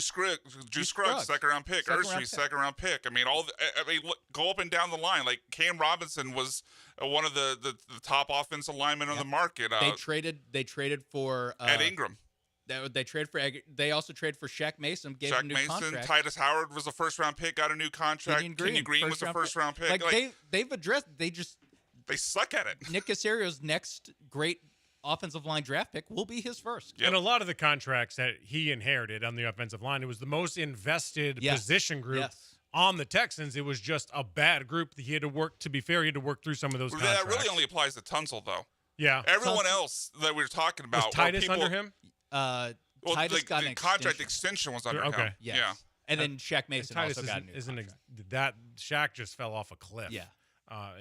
It was all sorts of bad. But, I mean, you guys are exactly right. I mean, it's almost like they're throwing darts with offensive linemen versus having a method to the madness. And that's hardly the case, and I don't believe that's the case. Yeah. But that's just what it feels like because they have touched so many guys, and they all are bad. Yeah, you'd think they would get one right on accident at some point. That like just blind luck. They would just stumble into a guy, and they just haven't done it. That's why I think there's a lot of conversation, like Keith mentioned, with the Stephon Diggs thing. And I think we're pretty eye to eye on the Stephon Diggs thing to me, like, was the Stephon Diggs trade a failure? Yes, but I'm fine with it because, he was in hindsight. Yeah, in hindsight. Like, you can't predict an ACL exactly. injury. And before the ACL injury, he was pretty good. What you can do is maybe predict that CJ Gardner-Johnson isn't a fit, giving up a pick there, giving up Kenyon Green, like whatever. Then you cut both, and then you give CD a whole bunch of money, and then you cut him. Yeah.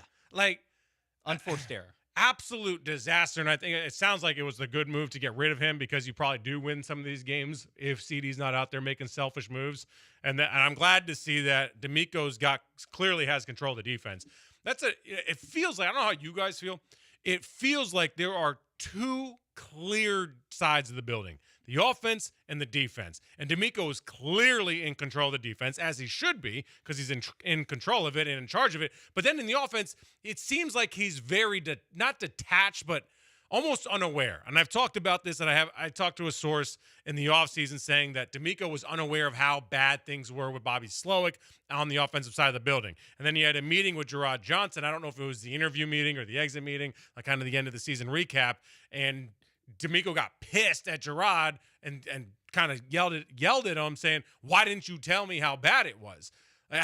How do you not have a clue? How do you not have an inkling that things are going that poorly? It just feels like there's a clear delineation of how D'Amico operates. And yes, that seems like it's something that's very first-time head coach, and it seems, which is fine. It's not the worst thing in the world because it reminds me of, and this is the good example of this, of when Sean McVay got hired with the LA Rams, and he was fully immersed in the offense, and they got great results. Just like the Texans are getting great results, and D'Amico Ryans team is fully integrated and fully invested in that defense. The difference to me is it's one simple thing, is that Sean McVay's first defensive coordinator with the LA Rams was Wade Phillips, a very, very experienced defensive coordinator who has head coaching experience. That, to me, if you want to be hands-off on the other side of the ball, you kind of have to go in that direction more so than first-time play caller, first-time offensive coordinator Bobby Slowick, and first-time offensive coordinator Nick Caley. If he was going to go full, I am locked in on the defense, we have a head coach of offense, essentially, and that's going to be my offensive coordinator and play caller. That's fine. That's a perfectly legitimate way to run your team. You just have to invest more in an experienced person in that position, more so than a first-timer. That's the wild thing to me, because I have no problem with a guy who wants to focus on one side of the ball, delegating the other side. Yeah. It's worked in many other places. Yeah. The wild thing is, to me, they invested the second overall pick in a quarterback, and their strategy to get the best out of that investment was 2 first-time play callers. Yeah. they're failing him. Like they're failing him. And let's get that Nick Caserio sound in the offseason, because this adds to the frustration of, okay, you missed on some guys, fine. But then if afterwards you now think that Ariante Ursary is the answer to left tackle, and he's not the answer to left tackle. He should be at right tackle. He's not ready to be at left tackle, clearly. And if he's at left tackle, at least give him some help. Yeah. He's failed against everybody, and he's getting his ass kicked, and I understand it's going to happen. He's young. But the problem is, like, the way they've gone about using the talent they have. Here's what Caserio said in the offseason, kind of speaking down to the rest of us. Again, I would say for D'Amico and I, we're not concerned about it. So if we're not concerned about it, you guys certainly shouldn't be concerned about it either. Maybe that's the bigger issue, is that they're not even concerned with the fact that they have a lack of talent, or they don't even recognize that they have a lack of talent. Like, fine, get it wrong, but at least be aware that you got it wrong. Therefore, you have a bad offensive line. We spent all of last year, D'Amico, telling us how good the offensive line was. Yeah. Now we're sitting here doing how close they are. Yes. We said the offseason, Nick telling us and the fans, that was a fan event, by the way, telling them not – don't you be worried about it. We're not worried about it. We kind of have D'Amico saying kind of the same thing. You want to hear that? Sure, go for it, baby. You just got to go do it. It's not going to be about the talking. It's just going to be about us showing you. And I know, again, I'm going to get a ton of questions about the offensive line and what it looks like. Like, you guys will see what it looks like when we line up across from another team. We get a chance to actually compete in live reps. Me talking to you is probably not going to convince anybody here. You're going to keep asking me questions. I'm not going to convince you I can't do a good enough job. Right? It hasn't changed, but we'll see what it looks like, man. I'm excited about the group because I know they'll be better. See, how are you? I understand you got to say the positive things. The players see that, but the issue now is that his tone hasn't changed. His answers haven't changed. So, like, are you recognizing the issues? Because it's not us. We're not some buffoons that don't know the game, that if C.J. Stroud gets sacked 52 times in a season, that it's bad. That if his pressure rate is at an all-time high, that's bad. Like, we're not idiots. Everyone knows that that's bad. You know it's bad. Why is it the same tone and same tune? Yes, that is the most frustrating thing, because this is a team that, like with the Stephon Diggs trade, with the acquisition of Danielle Hunter and C.J. Gardner-Johnson, this is a team that's operating like they are all systems of Joe Mixon. They're operating like they're going all in, and they're very urgent to build a great team while you have a quarterback and one of the best pass rushers in the league on rookie deals. They're operating with urgency in how they're building the team, but then when they're in front of a microphone, no urgency whatsoever. Are they having urgency? Like, are they? Because step one. Their actions appear to be urgent in that they are going out and getting veterans to surround a young group with. When they talk to us, they are like, hey, no problems here. Keep it moving. Why are you asking about their actions are that the offensive line wasn't an issue and that protecting CJ is not a priority. Like, that's got to be your number one. There are a handful of guys in the NFL. There are 3 quarterbacks, Josh Allen, Joe Burrow, Patrick Mahomes, that can overcome bad things. And they're not even in bad situations. Joe Burrow got to the Super Bowl getting sacked 1 billion times. CJ's not that guy. This offense is so bad that no one could be that guy. So they're not putting him in position to succeed because the offensive line is that bad. Yeah, but I would guess I would push back on, like, a lack of urgency, because Cam Robinson, of tackles that actually left their team, was the top guy on the market. And then they spent a second-round pick on Ursary. Like, the problem to me is kind of what we talked about, 5-10 minutes ago, that it's not that they're not investing on the offensive line. It's just they don't know what they're doing with the players that they pick. And then when they get in front of a microphone, they're just like, what are you talking about? This is fine. We're close. Yeah, man. you can't tell me that the offensive line wasn't a problem when you spend on the top free agent and a second-round pick on an offensive lineman. They didn't address the offensive line, I should say, aggressively enough. Yeah, like they didn't do it in the draft. They didn't do it well. They should I guess we're nitpicking, like, terminology. Yeah. I think they're aggressive. They just didn't do it right. They didn't do it well. Well, that's why I say it wasn't urgent. Like, if it was urgent and they were showing the urgency, they would do what they needed to do absolutely to get the guys on the offensive line in the draft in particular, versus You will get our guy when he's up. That's fair. The trade somewhere. back. Yeah, we'll the trade trade back out of the is a bad first look. round. Go get that mother freaker. You know, you were close Yeah, there. You were close. Let's go to break I could before feel it. I could we feel have it any coming more. out. I'm just, it's maddening. Like, go get the dude and protect your future. And you're about to give $60 million to this cat. Yeah, and part of the reason it is so infuriating. Man, skip the heartbite there. That was a big FCC one. Yeah, you were close there, Will. And part of the reason it's so infuriating, it's driving us to use words that we can't say, or almost use words that we can't say on the radio, is that the way they talk to us is that there's no problem. Maybe I'm just taking it personally, and maybe I don't care. I shouldn't care what D'Amico tells us because he doesn't have an obligation to own up to us and throw. And I don't want him to throw anyone under the bus. I just want him to be like at least a little bit honest about what's going on or what's not going on and where things are bad. But maybe he doesn't have to. Maybe I'm taking it personally, but it's insane that we keep saying that we're close and you're the worst offense. You're not. What is close then? The second worst? It's frustrating as all hell, man.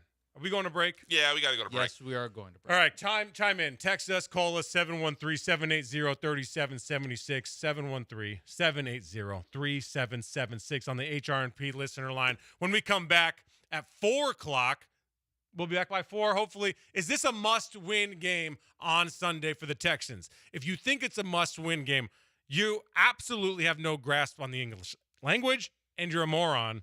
We'll be right back.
Appreciate the boys slacking today, letting us fill in. Sean Mapes, Will Kunkel here with you. We're going to dive into this Texans game a little bit because some people think this is a must-win game. And just by definition, it's just simply not a must-win game for the Texans against the Titans Sunday at NRG Stadium. Kickoff at noon. 7-point favorites for Houston. Now, I believe that the 2018 Texans are the last team to make the playoffs at 0-3, and then just one time in the history of the NFL, the 1992 San Diego Chargers have made the playoffs at 0-4. Correct, and no team has made it 0-5 or worse. Okay, so statistically speaking, it's not even a must-win game. It's an extremely important game. I agree with you that this game for the Texans is super important, but it is not must-win. Well, you just laid out some of the numbers I was going to bring up. Like, if they start 0-4, only one team in how many years of NFL football? 80 years has ever made the playoffs. I mean, so, but like, because to me, must win means if you don't win it, your season's over. By that stat, only the 1992 Chargers have ever made it if they're 0-4. And we know what waits for the Texans in Week 5, a road trip to Baltimore. We know they're going to get curb stomped, so they're 0-5. The very definition to me of must win is if you don't win it, your season's over. If they don't beat the Titans. But it is, as in like the little E in the standings gets your name put next to it. That is must win, not statistically, not based on what other teams did in the 90s. Let me just simplify it. If they lose to the Titans, will you say that they can still make the playoffs? Hell no. There you go. It's a must win. By definition, it's a must win. I'll say this. I will say that they can still make the playoffs if the Colts and Jaguars lose. Oh, I'm come just on. saying. If they're 0-4 going to Baltimore, the goal. You're not going to say they can make the playoffs. The goal isn't to be one of the better teams in the AFC. The goal isn't to get 10 wins. The goal now is to just win the AFC South, and the AFC South is bad enough to where that's possible. Like, it's possible. If they're 0-5? If the other teams lose, I'm just saying, like, that's, yes, it's a caveat. Yes, it's an uphill battle. I'm not, like, trying to necessarily die on this hill, and I'm not betting on it. I'm not putting my money on it, to be clear. Feels like you're agreeing with me then. No, I'm not. I'm just saying it's not must win, but it is super want to win. If they're 0-5, it's really, really, really ought to win. I'd really like them to win. If they're 0-5 with the game at the Seahawks, the Broncos, the Niners, the Bills, the Chiefs, a road game at the Colts. It's just not a must win. Like the words in this language have meaning. Okay. Words have meaning. Yeah. And I'm just saying, like, what do you say if it's truly a must win? Like, no, for real, dog, must win. No, it is a must win because I think I defined at the start of this. If you're saying a loss ends your season, it's must win. But literally, and not like literally like the season, like you don't play any more games. I mean, like literally, the little E goes next to your name in the standings. That is the end of the season. They should. I'm just saying that's the definition. If they lose to this Titans team, they should just put the E. You might as well. I agree. I agree. They might as well. Yeah. Okay. Yeah. So like if they lose this game, no one in the city of Houston will say they're going to make the playoffs. To me, that by definition makes it a must win. I bet you some people will call that and say it. Texans Jacob. But let's agree to disagree. I feel like you kind of agree with me. You just don't want to say it. I don't agree with you because it's not a must-win game. It's an extremely important game, like for sure. So I'll ask again. If they lose, will you pick them to make the playoffs? I'm not picking them. No. Okay, no. must win. Unless. But my pick, hey, this is shockingly, I've lost so many bets in my life. Like, that could be another one. Now, the odds, it's on the board. The bet would still be on the board for you to make a whole bunch of money if they lose, right? Therefore, they still have a chance. At Ravens, at Seahawks, yes, Broncos, Niners, Chiefs, Bills, at Colts. Like Kevin Malone says, when someone gives you 10,000-1 odds, you would take that bet. Yeah. He also then dropped the chili all over the floor. That's what the Texans do on offense every week. Dictionary. That's true. Yeah, like do you think they're going to make the playoffs as we sit here right now? No. Mapes? No. Yeah, I don't. I'm not ready to commit one way or the other, honestly.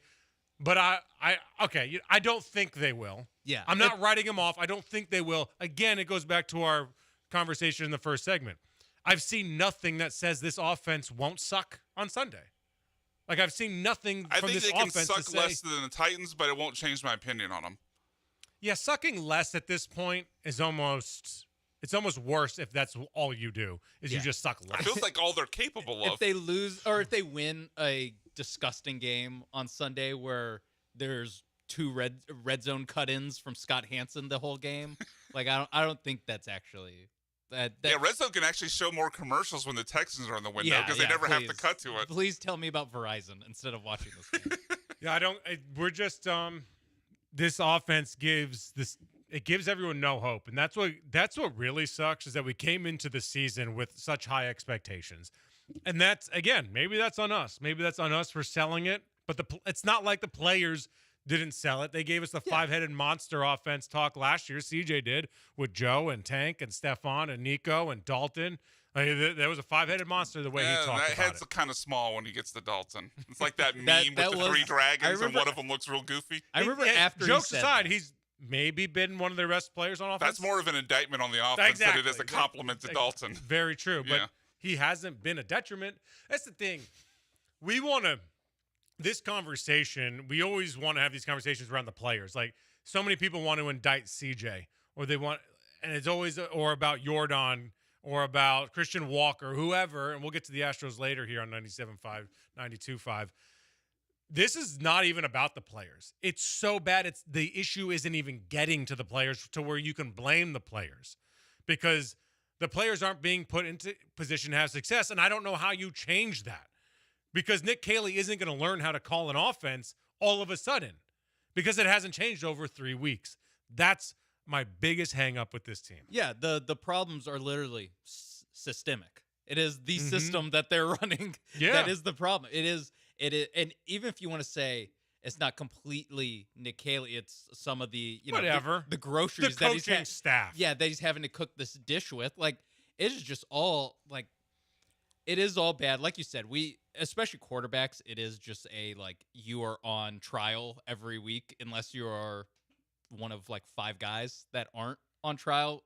After you have a bad game, especially you play poorly like the Texans did on a Monday Night Football game, and then you follow it up with another clunker and one that we were probably saying was, if not a must-win, a very, very important win last week in Jacksonville, and you go out and you score 10 points. Like, it is natural that the quarterback is going to catch the brunt of that, especially because it's what, casual fans sitting on your couch. Yeah, it's natural if you don't know what the hell you're talking about. Yeah, you just it's see, just not his fault. He's getting sacked. He's throwing incompletions. Like, hey, get it to the guys.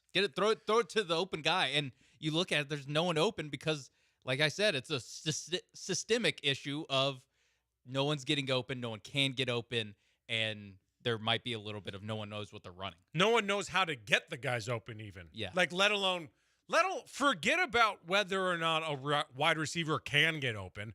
Does the route tree allow you to get open? Or are you running your route near another guy who's running his route, which brings defenders closer together? In all sports, in hockey, basketball, and football, most importantly, and soccer, spacing is the key to offensive success. We talked about this all season with the Rockets. Where the hell is the spacing? When you don't have spacing, all the defense has to do is clamp down, bog down, stay in their spot, and do nothing. There's no decisions to be made. There's no consequences if you make the wrong decisions. You're not out of position because you're only a foot away from where the hell you were a second ago. So if there's no spacing, the defense doesn't have to do anything. They just have to be around, and then the guys will come to them, and they are automatically defended. Yeah, and there's an element of you're just not pushing the defense to do anything out of their comfort zone. It is, like you said, you can just throw bodies where these receivers are, and, well, guess what? You're not going to be able to hurt me on the other side of the field where there's nobody. It's all in this 10-yard box that we can put. You have 3 receivers there. We can put 4 defensive backs there. And to the point of this conversation, I heard the morning show talking about, but the Texans, when they line up in tight formations versus spread formations, they're one of the worst offenses in the league in tight formation. No but kidding. It improves, not greatly. It's still 20th, but it improves when they spread it out. 20th versus 32nd. Yeah, that's the number that Dale gave. It's worse than the league versus 20th, which is a big difference. It's a huge difference. Imagine if you extrapolated 20th across the whole game. You get a damn touchdown. I was going to say extrapolate that across the whole season. If I told you right now that the Texans were the 20th best offense in the NFL for the first 3 games, like we could live with it. What do you think the record is? They're 3-0. Probably 2. They've lost everything by 1 possession. Yeah, maybe they're 3-0. Close, Brian. Maybe 3-0. They're close. They are close. They are close. The problem is they're too close. They got to spread it out. Yes, they are too close physically to each other, and they're thus easier to defend. But yeah, it's so interesting because it is something where it's like they are close to winning games. I don't think they're close to being a good team, or I don't think they're close. No, I think they're closer to being a good team. I don't think they're close to being good offense. They're That's not. what I should have said. The problem is, if you have a pie chart, and I've talked kind of a lot about this in the offseason, if you have a pie chart, special teams, offense, defense, you'd like to split that up as evenly as possible, because if your offense has a bad day, then your defense can pick up the slack. If the special teams bungles a play, then your offensive defense is there to save them. Right now, this pie chart is about 80% defense, 10% special teams, and 10% offense. Therefore, if your defense doesn't bow up against the Buccaneers, forget about it. Yeah. They can have 10 great drives defensively, but if they're not money every single time, they have to play nearly to perfection. I think the Bucs game is the perfect pie chart game. It is the perfect one of what'd you get in that game? You got a absolute fantastic performance by that defense for all but the last drive, more or less. You got a punt return or kick return for 53+ yards, and in a critical moment, you had a block punt, and the offense twice had field of 25 yards to go to touchdown and 35 yards. One of those drives ended up in no points, and one time just 3 points. Exactly. And it's something where I remember watching that game. I was thinking, the Texans are a good team. They just have such a bad offense that I'm not sure that they are a good team, and now they're 0-3. But it was something where it feels like you're wasting, and it's the worst place to be as a fan, is you are wasting a championship defense and a very good special teams unit. You are, it's an age-old phrase, you are as strong as your weakest link, and nothing is more true in football because it's such a team sport. Yeah. Like this defense, I thought could be the best defense in the NFL if the offense was good. That's how this works, because then it's a longer field to defend. You got points on the board. You can pin your ears back and get after the quarterback with a great pass rush. That's when you become the best defense in the NFL. If you're always chasing points, you can't do that, and you can't play that way. And then all of a sudden you're on the field more, and instead of being the 7th best, you're now the 10th best. I have a stat that perfectly lays this out. I don't know if you saw Stresson's retweeted this. This is from NBC Sports. But so fewest points allowed in the league right now. Packers 1, Seahawks 2, Niners 3, Chargers 4, Texans 5, Cardinals 6, and Jaguars 8. Now, this was before the Cardinals result last night. But think about those teams again. Packers, Seahawks, Niners, Chargers, Texans, Cardinals, Jaguars. The records of those teams: 2-1, 2-1, 3-0, 3-0, 0-3, 2-1, 2-1. Which was the 0-3 team, Brian? Yeah, I know. Every other team in that top 8 is either 3-0 or 2-1. Somehow the Texans, because of how the disproportion on that pie chart, have found a way to make themselves 0-3. If you have a chain and you have 2 pieces of steel holding each other together, and then right in between you got some straw, like the chain's broken. Yeah. That's the offense of the Texans. It doesn't matter how good the other ones are when you're relying on them all the time. By the way, you guys mentioned the 20th offense in the NFL, what they would be. Texans are scoring 12.7 points per game right now. That is a full 1.3 points fewer than the Falcons, who got shut out last week. Yeah. You know how bad that is? David Carr 2002 Texans average more points per game. The 20th team in the NFL, 20.5 points. If they're scoring 20.5 points, they're winning every game by double digits. That's a touchdown improvement. Yeah. It's a touchdown improvement, and you're winning every game. Yeah. By double digits. And I think it's less than even just adding the 8 points to the scoreboard.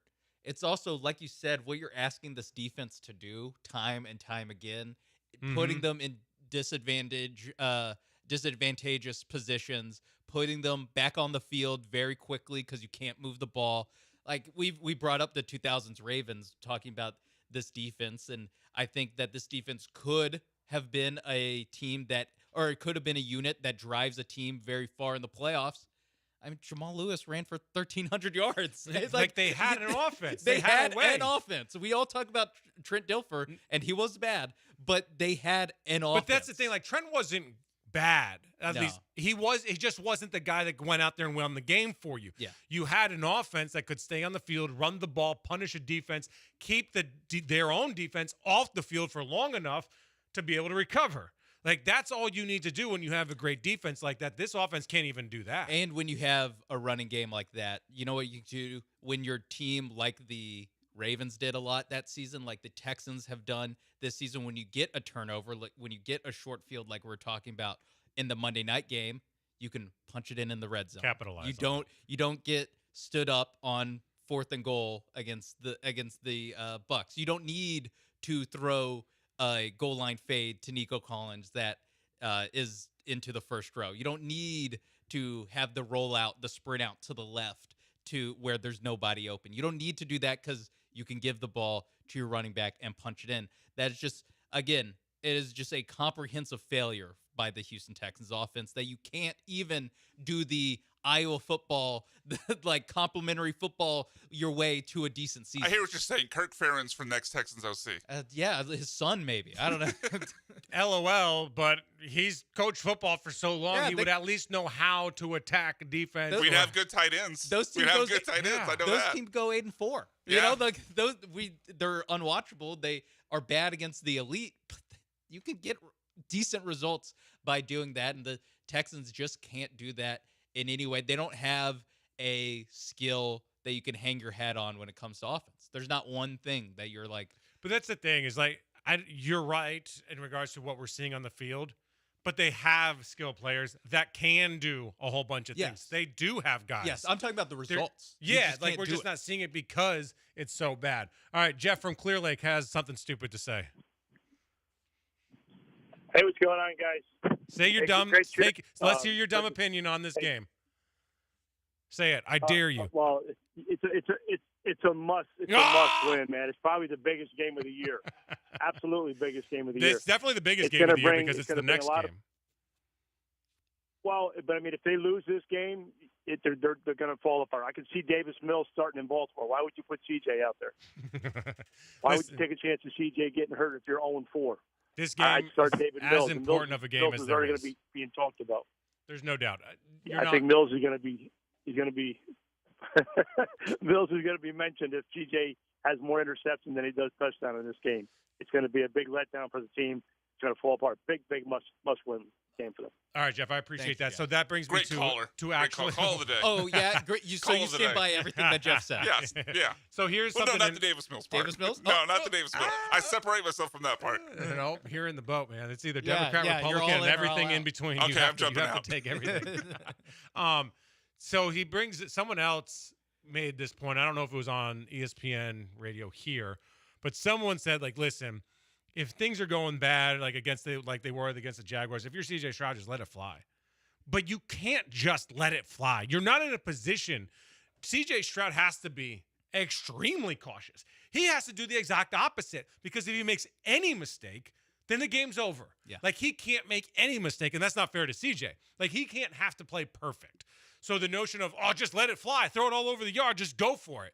And then if it doesn't work out, then you're losing these games by 30 points, because you're not going to be in a situation again where maybe you even have a chance at a touchdown or, quote unquote, letting it fly. Yeah, you can't set the other team up in advantageous positions for their offense, because even if we do think this defense is really good, and they've proven that they are one of the best defenses in the league, you know, they give up 20 points, you lose every time. Yeah, like CJ can't let it fly. No one on this offense can make a risk. No one can take a risk. No one defensively should be able to take a risk, because they got to be damn near perfect. This team is playing with a razor margin edge. That's how the NFL is in general. But if you're a good team, you're not living like that every single Sunday. You're taking care of business, winning games by the spread or by 2 scores here and there, because you're a good team and you're playing 3 phases of football. This team is playing 1.5 phases of football. Yeah, right you just. Like, you're just not. You're playing with fire every single time. Does Eddie have something good to say? Or I mean, that's open to interpretation. Eddie, what do you have to say, my man? Hey guys, what's going on? I'm just curious. What do you guys think the narrative would be right now if we were 3-0? You know, Agumbawala doesn't fumble on that last drive. We beat the Rams against the Bucks. Toto doesn't miss that critical tackle on 4th down against Baker Mayfield, and Nico Collins doesn't fumble near the goal line against the Jaguars, and we win the game. Eddie, first of all, how dare you to not listen start to finish? Here? How dare you not listening from 3 o'clock all the way through 6 o'clock? We've talked about this, and you know so I'm going to address your answer because it's a good question, Eddie. You know what's hilarious is that he said that Nico Collins was near the goal line. Was he like on the 25? That's how. They would have been in the red zone. They would have added a fifth red zone possession. But that's how it feels when you're like close to the red zone. Is that you feel like you're close to the goal line? That's how bad it's been offensively. Like, oh my God, we were right there. I could almost still 30 yards away, but it feels so close. I can almost see it in the frame of the CBS you wide can hardly shot. cross midfield. So now when you do, it's like, oh my God, we're on the goal line. It feels like that stat needs to be like mentioned 1,000 times. Like the failure. 4 red zone trips in 3 games is the craziest offensive failure stat I've ever heard. Especially when you look at the roster. This roster is not this bad. Like, it's just not. I know the offensive line's not good. That's not me pumping up this offensive line. They're not that good. But the scheme, that's how bad the scheme is. But Eddie, to answer your question, we talked about this, is that we would say, all right, you never apologize for 3-0. You take 3-0 and you try to build on it to actually look good. But nobody is saying that this is a good offense. Nobody is saying that once we see the Ravens, that's going to be a fun game. Let's get the Chiefs in. Let's see let's use that game as a measuring stick. Nobody that watches the game would actually believe that. No, I mean, if they were 3-0, like we said, we'd be having the same conversations. It is just the like, hey, but you'll take the 3 wins. Like, it would be less. You'd take the panic out of our voice. Is what you would do. Yeah, it would be. We wouldn't have to have must-win conversations. You wouldn't have to have. No. Yeah, you wouldn't have to have a non-must-win, must-win. You mean the one that is a must-win? The whole tenor of the last 25 minutes would have been different. Yeah, like you just take away some of the not even hyperbole. You just take away the panic in your voice because the urgency. Despite being 3-0 or despite having a bad offense and kind of knowing what's on the horizon, you have your head above water and you can survive with your head above water. We not only don't have our head above water, we're about to get our head pushed down underwater, unfortunately. And we have no reason to think that anyone's going to throw a safety raft out there to save us. Like, that's the problem. No, the Ravens are going to hold you under until you stop moving. They're going. That's going to be. Yeah, I pulled this up. You thought like we were actually not a bad football team last year, and they embarrassed. Was it 34-2? Christmas. 31-2. Oh, my bad. But Beyonce was great. I just want to be fair. I don't want to put like all of the Texans' history against the Ravens on this current unit. The Ravens are 13-2 all time against the Texans. Again, not all that's C.J. Stroud, DeMeco Ryan era football.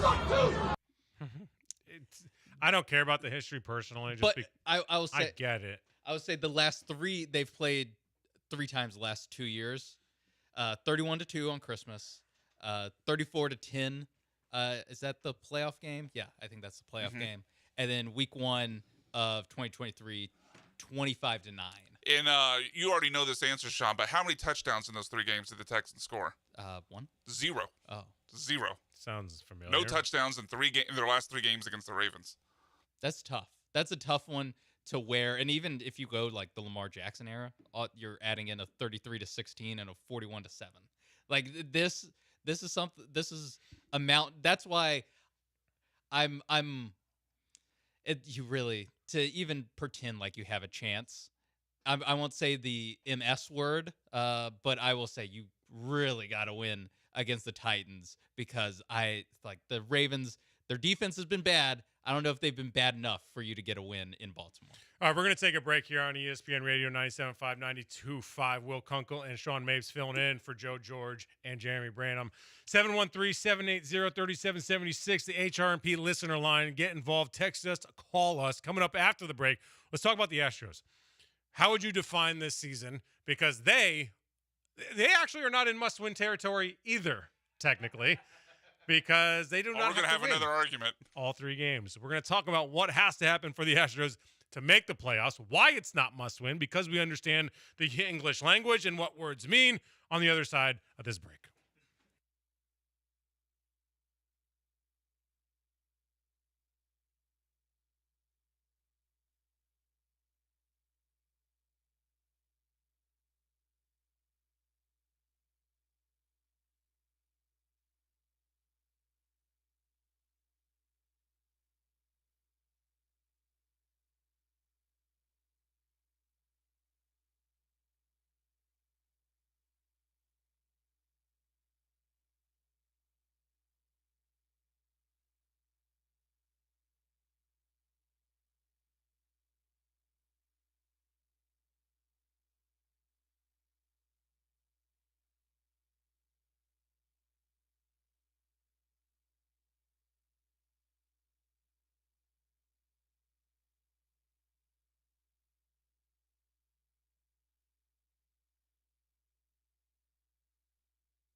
Now back to the Veritex Community Bank Studios with Jeremy Branham and Joe George. On ESPN 97.5 and 92.5. All right, welcome back in here. Just took a bite of a Snickers. Great timing. Thanks for all that. Hey, I think a Snickers is needed after the must-win talk.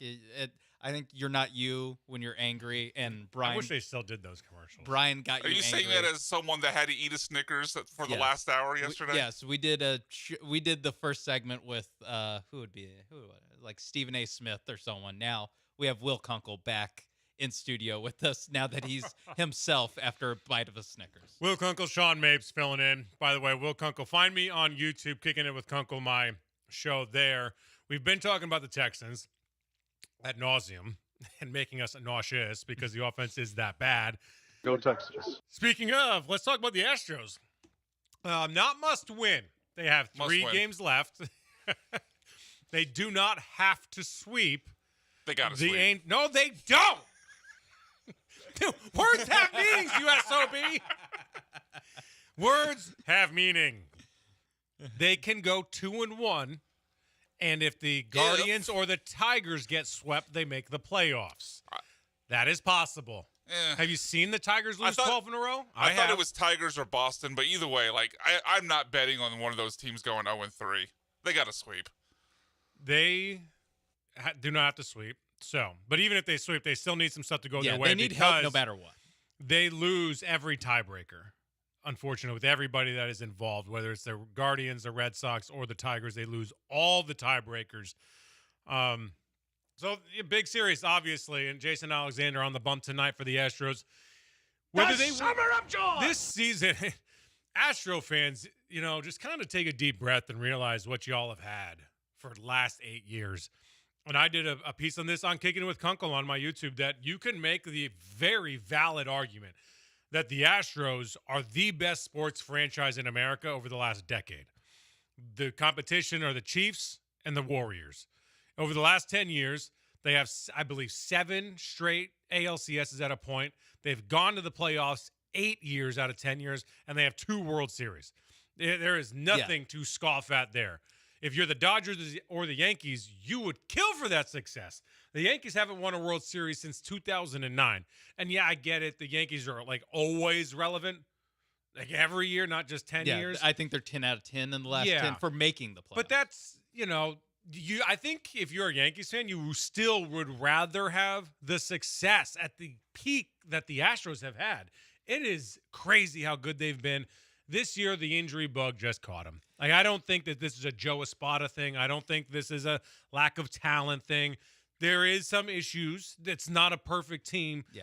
But if they don't get that injury bug the way they did, they're in the playoffs. Yeah, that's where we've talked a lot this week about who's farther away from their ultimate goal, winning a championship, the Texans or the Astros. To me, it's it's pretty obviously the Astros because they're only going to miss the playoffs if they do miss the playoffs by a game or two. It might even come down to tiebreakers as far as that, where the Texans, we spent the first hour and a half talking about how bad things are with them. And I love that question. I think that you hit it on the head where it's not solely because of the injuries, but I think the injuries put you in such a spot to where at some point the dam just kind of breaks and you can't keep asking for the Taylor Trammels, the Zach Coles, Zach Short, Zach Cole, any of the Zachs. You can't keep asking for Jason Alexander to be your ace.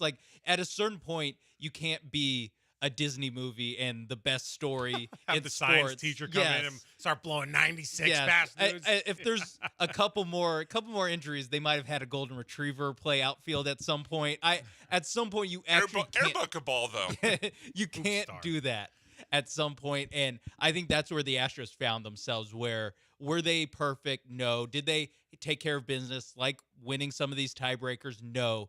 But at the same time, they're in this position primarily because of how historically injured they've been. Here's the issue with the injuries. It's not that they happened. Every team gets injuries. It's the fact that they happened all season long. Yeah. So you play the small sample size game with whether it's Trammell or Short or Jason Alexander or whoever, and you'll take that lightning in a bottle. And those guys can be heroes for a weekend. They can be heroes for 2 weeks or a month. The problem is they're in the minors for a reason. They can't play at that level for an entire season. And you're asking them to play at that level all season, not because of anything other than bad luck. Your rotation was hammered because Spencer Arrighetti took, allegedly, has anyone seen that video? Oh, yeah. We need the security cam on the like, batting has practice. anyone seen this? I'm just saying, like, is that We're just what asking happened? questions, Brian. All I'm saying is that we were told that he got hit in the right hand during BP on the road somewhere. I forget what it was. Seattle. Interesting. And he missed basically the rest of the year and was irrelevant all year. And he was one of my favorite pitchers coming into the season. I had him in fantasy. I thought he was going to be an absolute stud. So anyway, like freak injuries, pile that on top of other injuries, season-ending injuries, trades you made, guys get hurt. But it just happened all year long. So you can't have guys come up and fill in for 100 games. That's not their job. That's not their role. That's not what they're expected to do. And then you pile that on with your studs get hurt. Jeremy Pena has missed a couple significant stretches. Yordan Alvarez has now done this in a couple straight years. So it's just not fair, and that's why this team is where they are. I don't think it's a Dana Brown issue or a Joe Espada issue, because I think Dana Brown did a pretty nice job with this team, and he's trying to reload and also still have a future. Yeah, that to me is what this team kind of needs, and it's not an answer you're going to get in 2025, is you are kind of shifting gears from the 2017 guys and the 2022 guys. You're going to need the next, generation of Astros, not even stars, because you still have the stars on your team. Like you said, the problem was that they're hurt too much, but you need that next wave of reinforcements to come, and you got a lot of reinforcements. The thing is, there are a bunch of good stories because they're 28-year-olds that were in the minors, and they're not really long-term prospects. I think with the injuries, I think we can kind of separate it a little bit as far as the blame game with injuries go from the amount of injuries they had, which I think they're relatively that's just things happen. That's bad luck.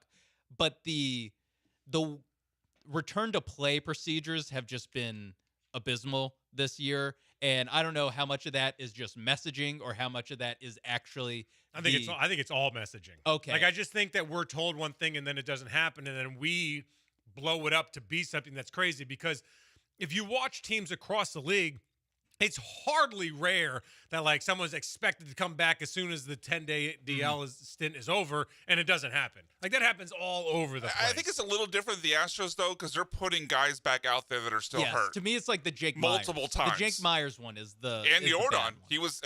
he broke it, or he re-injured his hand twice when he was going through activities to return to the field. Jeremy Pena broke his rib, stayed in the game, and then was lifting weights after the game. But if Jeremy,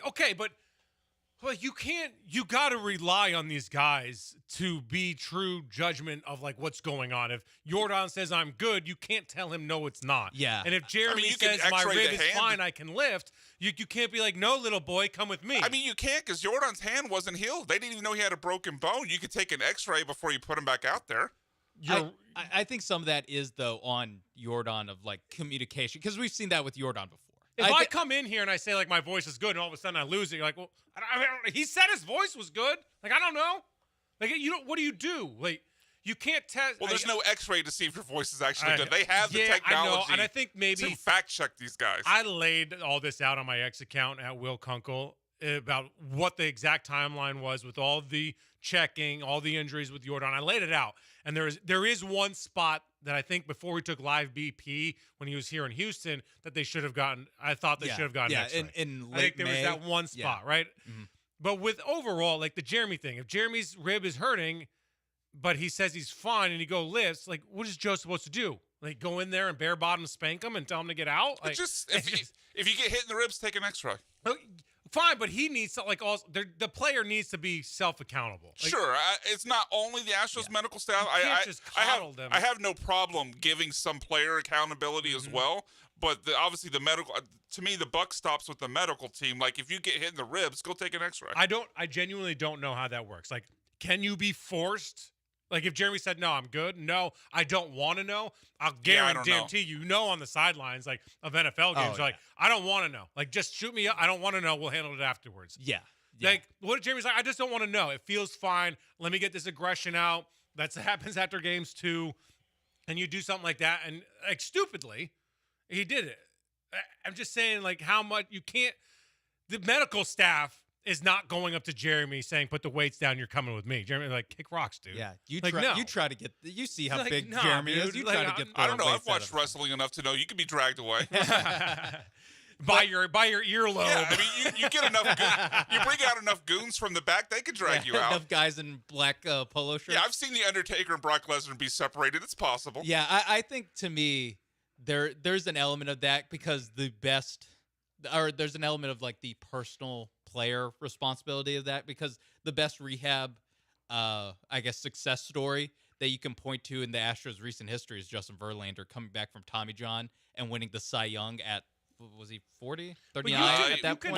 But you know what the funny thing is that though? You're right, Sean. Yes. And what are you? Okay, looks like you're about to say it. Go ahead and say it. He did the rehab away from the team. Yes. The only guy So- that did the rehab away from the team was the only success story. But to me, it can be the answer to what we're both saying of that there is some like personal accountability and also some team like, you know, you look at Luis Garcia, you look at how slow it was to get Christian Javier back. And again, I think some of that is messaging that when a guy gets Tommy John surgery, they're going 12 months. And we all know across baseball, it's 16. You don't know what the timeline necessarily is for a rib, like 4 to 8 weeks. That's a big ass window. Yeah. To try to narrow down how someone's going to respond. And then you don't know that behind the scenes, they're lifting weights when they shouldn't be, or they're taking dry swings when they shouldn't be, or live hacks when they really shouldn't be. Football and baseball are different in the sense that in football, there's certain things you just can't play through, and then there's the head. So that's when the NFL comes in and says, no, you're coming off the field. We saw it. You have to go get tested. In baseball, you can obviously play through a lot more things. You can get away with it. So if a player says, yeah, no, I can swing and I feel good. I mean, all that happens when a guy gets hit in the ribs in the middle of a game is Joe walks out there, puts his hand on his back. How you feeling? You feeling good? You good? You want to stay in? What do you want to do? Trainer comes out, says, how you feeling? How you doing? What do you want to do? That's all that's happening. There's no x-ray imaging right there. Player says, I'm good, stays in the game. Like, that's it. Yeah. That's how it works in baseball. I think like in game, there's like what you're outlining and then all they do afterwards is really say, still good? Yeah, but I mean that maybe it shouldn't be. Maybe there should be a call for more given the team's history. Especially like the Jake Myers, like he can't get through the first pitch of the game. They didn't even have. Yeah, nope. Yeah, he got hurt in warmups. Yeah, so and that's one where it's again, should he have not been out there in warmups, or is that just bad luck that he got hurt in warmups? What if the team said, "Are you sure?" He said, "Yeah." He says, "All right, but you have to be sure because we need you for the rest of the season." He goes, "Yeah, I'm sure." And they're like, "Are you sure? Sure?" And he's like, "Yeah, I'm sure." Like, we don't know these conversations. I want to see this conversation with Joe. No, yeah. No, really, sure. Really. And they're going to miss first pitch because they keep going back and forth. The point is, we don't really know how they're handled behind the scenes. Yeah. You either assume that they're doing their due diligence, or apparently you assume they're dumb as rocks and they don't know what the hell they're doing. And I don't believe it's that. I tend to believe that they are doing more of the due diligence than not. And it's hard to predict how an injury is going to respond, what the player is going to do on their own time, and what the timeline is to return. And they err on the side, and this is clear. We all agree that the Astros as a team err on the side of get him out there as soon as they err on the side of rub some dirt on it. As soon as he's ready to go, get him back out there because that is, again, I don't know if that's a full-on strategy, if that is the PR part of it of Dana Brown sitting in the dugout telling you like he looks good out there. Like we feel confident about this. He'll be back next weekend, and they're not actually dotting all the I's, crossing all the T's of like, will he be 100% or can he just be out there at this timeline? And then anytime you get a small setback, now it looks like an absolute disaster. So, you know what I'll say on that? I bet you that it's not a philosophy within the organization. I'll bet you that it's a culture within the clubhouse. And I'll bet you that if Jose's going through something and he's playing or if Cam Smith is going through something, he's going to play through it because Jose is. If Yiner's going through something, if you see guys around you playing through stuff, you might make the wrong decision because, like, these guys are playing, like, my ass is getting out there. I hear what you're saying. This season's on Jose Altuve. I'm with you. I'm with you. I mean, what's his OPS, Brian? It's enough to win my bet against Branham. I know that. Yeah, I think that Will brings up a really good point because I think it's a culture thing in the Astros clubhouse. Like, they play through some crap, and I think that sometimes that can backfire. And we've heard players talk about it was Josh Hader at the beginning of the season where it's just like, hey, being in the Astros clubhouse is just different. Like, there's a different culture. And you're playing for something. Mm-hmm. When Hader was out of it, he was like, nah, dude, I'm not pitching back-to-back innings. When you're in Houston, you're playing for something, so you're willing to sacrifice your body more. So maybe that's what's happening. I think we have to be fair in saying maybe the doctors aren't morons. Maybe the GM isn't like, get your ass out there because I told you to. It's not like Varsity Blues or coach is shooting up fat Billy Bob or whatever. What was that coach's name? Bud Gilmer? Something like that, right? Something like that, yeah. I'll look it up. I don't remember. But anyway, I think it's more of a culture thing where more Astros are willing to play through things because you have Hall of Famers in that clubhouse that play through things. And what about the fact that there's so many guys that are getting called up that, hell no, am I coming out of this lineup? Like, hell no, this might be my only chance. This is my only shot. Yiner Diaz, no way am I coming out because Carantini's hitting well. Yeah. Maybe I'll never see the dish again. I mean, there's like that's baseball in general, and especially in that clubhouse and in that culture where there's so many guys coming up and performing. You see a guy lose a spot, and you're like, oh my God, like I don't want that to be me. And so Jake is like, all right, so we've got Chaz. He's hit 22 home runs and 70 RBIs before. If I'm out, Chaz could easily take this spot over. Jose's now an outfielder. They've got a young kid in Cam Smith that will not sniff the bench no matter how bad he's performing. So I've got to hold on to my job. I got to get back out there. Like that's a real thing in all the sports. And you're balancing all of this while in a pennant race, while in a division race, looking to keep all those streaks alive that you met. I mean, they don't have the ALCS streak alive anymore, but they have the division streak that that has now been broken, and there is a lot of pressure. I do agree that short of playing in New York, Boston, and Philadelphia, maybe Chicago too. Like Houston is, as far as local pressure goes, probably up there as far as most pressure-packed MLB market to play in because every game during the summer we lead the show talking about the Astros, and we're talking about all of the Yordan injury and the like minutia of when he's coming back and things like that, where I think even other good teams across America, like I don't know if they're having those conversations with the Dodgers every day. I don't know if in a market like LA or in some of these other ones that outside the Northeast that you are living and dying with 162 games. Yeah, I hear what you're saying, and I do think there's obviously pressure playing in Houston because I think it more comes from the bar that they've set themselves. Yeah. And I think the pressure comes mostly inward for the Astros. There's some pressure because it's a huge city and there's there's high expectations, again, the bar that they set for themselves. But I don't think it's the same pressure, like especially in Boston. Yeah, I say that because it's more of a negative pressure. Yeah, like if you don't perform, I remember Alec Boehm for the Philadelphia Phillies mouth like I hate it here. Yeah, like that. That's a different kind of pressure. You don't see any Houston Astros doing that because it's not like that. It's more of an upbuilding, high expectation. We're not going to boo you and tear you down if you suck. But like there is pressure, but it's also not like a negative pressure that you have to deal with. And you see it a lot in like college sports too, where it's a team that's in like a golden era or has a legendary coach or something like that, where it's a little bit of, we don't want to be the group that messes this up. We don't want to be the group that screws it up. And right now, the 2025 Astros, I mean, we've laid it out about all the injuries and how hurt they've been, and there's plenty of explanations for it.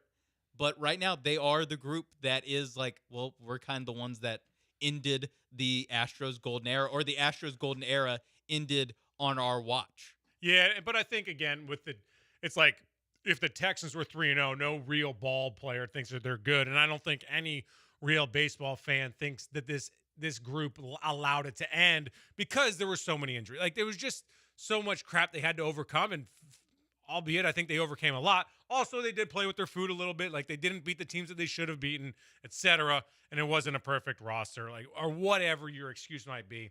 I just think, like, appreciate what you have had in Houston and that this is the blip.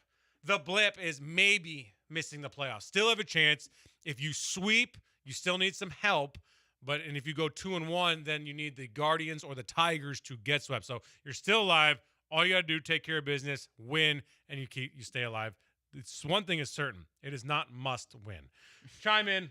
I want to hear what you guys have to say about the Astros this year. Do we have any reads? No, but it was Coach Kilmer, by the way, played by Bud John Kilmer. Voight. Bud Kilmer. Yeah, Okay. Bud Kilmer. Gilmore's happy. Coach Happy Gilmore. 713-780-3776. Will Kunkel and Sean Mapes filling in for Joe George and Jerry Branham here on ESPN Radio 97.5, 92.5. We'll be back on the other side talking more Texans, y'all.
Oh, no, Houston. You don't have to listen to those two clowns today. Today we have upped the ante. Two different clowns. Will Kunkel, Sean Mapes, filling in for the boys here on ESPN Radio 97.5, 92.5. We've been talking a lot about the Texans. We just wrapped up talking about the Astros, who, by the way, do not have to win, okay? They do not have to sweep the Angels in order to get to the playoffs, technically speaking. It's also not a must-win game for the Texans. However, I have been saying behind closed doors for a long time, based on no reports or no knowledge of anything, that there has to be something going on with the Texans. There's just no way, with all this talent on the roster, that Nick Caley has no idea. It looks like Sean Mapes all of a sudden was named OC, and you're like, whoa, what just happened? Like, you know what it looks like? It looks like disrespectful to Sean Mapes. It looks like a catch me if you can situation. We're like, it's Leo in the who's this in the operating room. Yeah. Wait, this resume is not even real? Looking at that kid's leg, being like, yeah, that's a messed up leg. So Nurse, can you get this? I preview that with the fact that I think there's something going on in that building, and I have no idea what it is, so I don't want to speculate on anything. But then all of a sudden, the great Diana Rossini says this today. Diana, is CJ Stroud any good? What is going on with Houston? It's a good question. I'm writing about it this week. CJ Stroud is really good. I think they are still trying to figure themselves out on offense. They have a new play caller. They have a different looking offensive line. I still think they're working some kinks out. So he's still good. I'm not on this. I'm not in the camp of he's ruining his opportunity here to get some mega extension. I still think CJ Stroud can play. I just think there's still a lot of work to be done, and there's some things going on behind the scenes that I think we're going to find out about soon. Speculation, gentlemen. What do you guys think that this is? It has to be something with just the way the question's framed, or the question that she's answering. It leads me to believe that it is CJ Stroud and something going on, whether that is a personality conflict with someone there, whether that is just a professional conflict of like, hey, we should be doing XYZ instead of what we have been doing. I think, especially thinking back to the story that Lance told, I believe it was after Bobby Slowick was fired earlier this year, where in the pre-draft meetings with Bobby Slowick, CJ Stroud and Bobby Slowick like got into it with had to be separated with apparently. With some CJ Stroud being like, let me tell you how we did it at Ohio State, yada yada yada. I think that's what leads me to think that it's something with either I would just say Nick Caley. I think it's more likely that's CJ Stroud Nick Caley conflict because of, well, partially I get the local games and I can watch the offense on the field, and someone should be pissed off at someone with the product that they're putting out there. That to me seems like it's the most likely thing. And it's not even like CJ Stroud like coach killer stuff. It's CJ Stroud being like, this is not up to standard. Yeah, I that's kind of where I fall. I think that there's a clash of personalities, not even clash of personalities, because I think you can overcome personalities when you have two guys in the same room with the same goal and maybe going about things a little differently and different personalities. But if you're on completely different pages, or albeit maybe even reading completely different books, that's where, if you tack this onto what happened last year, you're starting to waste guys' careers. You're starting to waste guys' seasons, and a situation where the Texans are in win now mode. I wonder how much this has to go maybe to D'Amico. What about, and I hate this talk because it's such speculative, and I just want to preface that none of this is knowledgeable. This is all, it's almost gossip. It's so bad. But, like, what if it's, because I thought that the hiring of Nick Caley was almost malpractice. I just thought that it has nothing to do with Nick Caley. It has everything to do with his resume. His resume did not deserve this job for this team. This team needed an OC with a long long history of being an OC. That's not what they got. I don't know. Maybe D'Amico disagreed with that, and Nick Caserio got his guy, and it's Nick Caley. So maybe now it's like I effing told you so. Now there's like a whole bunch of push and pull about playing that game. Like, I don't know. Like, Sean can maybe fill out some of the names that I'm forgetting here, but I'm agreeing. I can see what you're saying, Will. I think the answer is kind of in between. Or maybe Stroud is unhappy at both. He's unhappy with Caley, and he's unhappy at D'Amico because Caley's there. But at Ohio State, maybe Sean will remember the name, but there was a part earlier in his career at Ohio State where the report was C.J. Stroud didn't respect their offensive coordinator, so he got to the point where he would only talk to Ryan Day. Yeah, I remember that. I don't know who that offensive coordinator would have been. But that kind of paints the picture, though. Like, so he did that at Ohio State. Yeah. Then we got the picture of, the pre-draft process with Bobby Sloak, and it seemed like, at least by the end, his respect had gone away for Bobby Sloak. So not calling C.J. Stroud, someone who causes trouble or a diva or anything like that, but he doesn't seem to have a problem, and good for him, not listening to the people he doesn't respect. Like, if he's in the meeting with you, as he's shown now at least 2 times, maybe 3 times, and he doesn't think you know ball, he's going to let it known that you don't know ball. Yeah, and I just looked it up. It was former Ohio State offensive coordinator Kevin Wilson. Sure.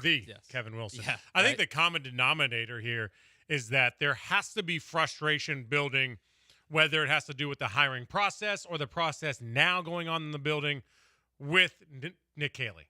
Like, whether it's with him now or the fact that he was hired and should never have been hired, there is frustration bubbling to the surface. That's our guess. We have no freaking clue. And we're going to find out when Diana Rossini comes out with it. Maybe it's just the fact that Joe Mixon is out for the season. We don't know that, and he did something stupid in the offseason, and that's pissed a lot of people off. Maybe it's that kind of scoop. I don't know. We have no idea. Yeah, and this is I want to be clear that we're not pointing fingers at C.J. Stroud, because I think if this is a C.J. Stroud conflict with someone else, like, let's just say it's our assumed narrative that it is some issue with how Caley is running things, I don't think this is a bad thing to call out this kind of. We are calling it out. Yeah, dude. Imagine if you're CJ. Seriously, imagine if you're CJ and you know offense and you know NFL offense. Yes. That's got to drive him crazy, because you and I are watching this knowing that this is bad. We can go to the film and say, dude, what is going on here? Why are they getting to the line of scrimmage with 6 seconds left against the Rams? Why are these 2 wide receivers in this position? Why are they ending their routes near each other? Why are they lining up like this? If we are noticing it, who know less, CJ's forgotten more about football than we'll ever know.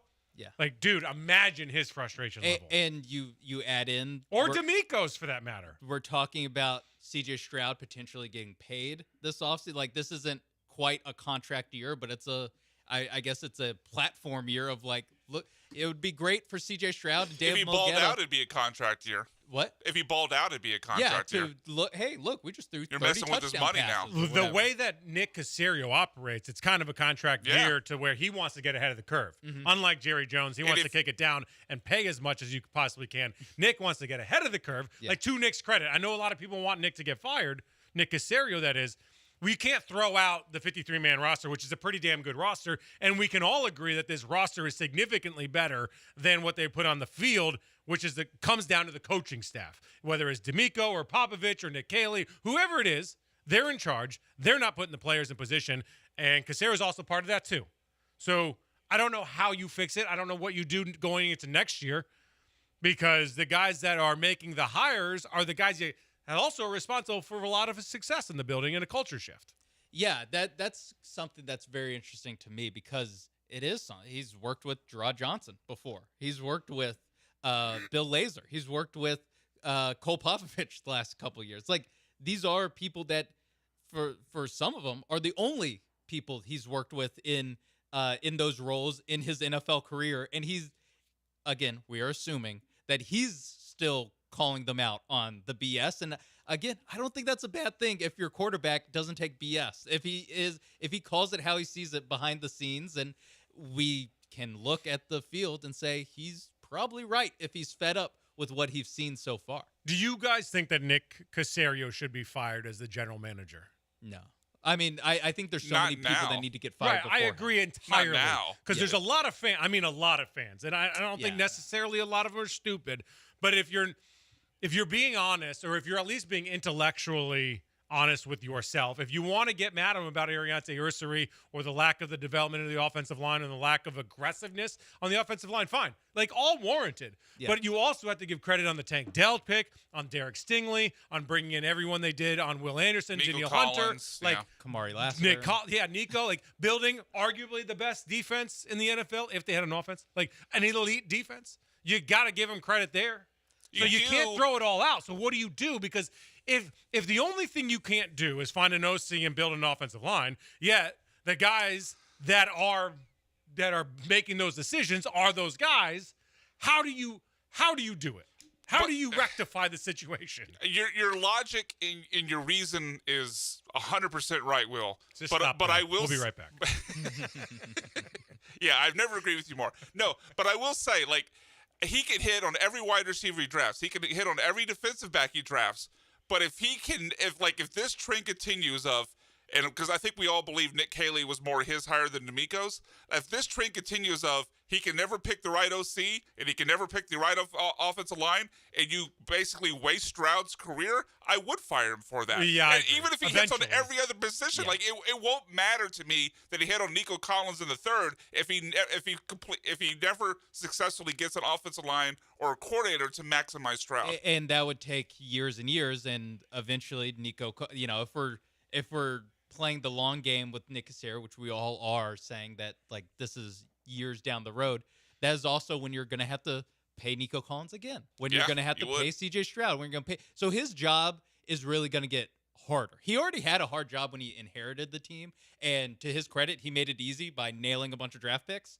But now when it comes time to, you're going to have to pay Will Anderson $40+ million a year at market rate for an edge rusher of his caliber. You're going to have to pay CJ Stroud at least mid-$50 million a year to be quarterback of this team.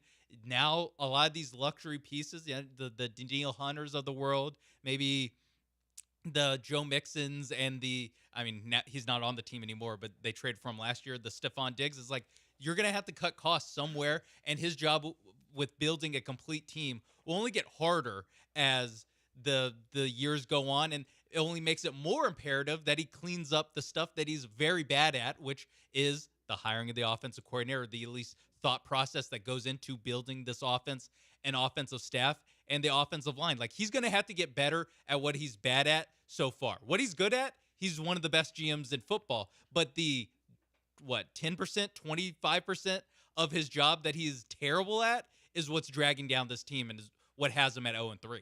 Which tells me that you have to make a change in your scouting department in order to hire or find the right offensive lineman, because a lot of that comes down to the scouting department. Like D'Amico, when we talk to him, he doesn't know anything about these. He's told what to think, or at least he's given a binder about these guys, and then he'll do his study, and then he'll look at tape on the guys that because he's coaching, he's got other things to do. Yeah.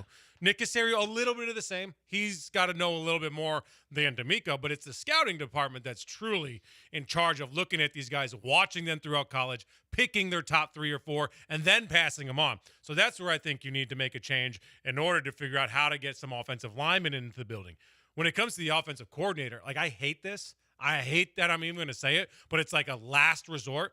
Like, you have to, like, a search firm, because you don't want, like, with all due respect, you don't want Hannah and Cal McNair making the hire.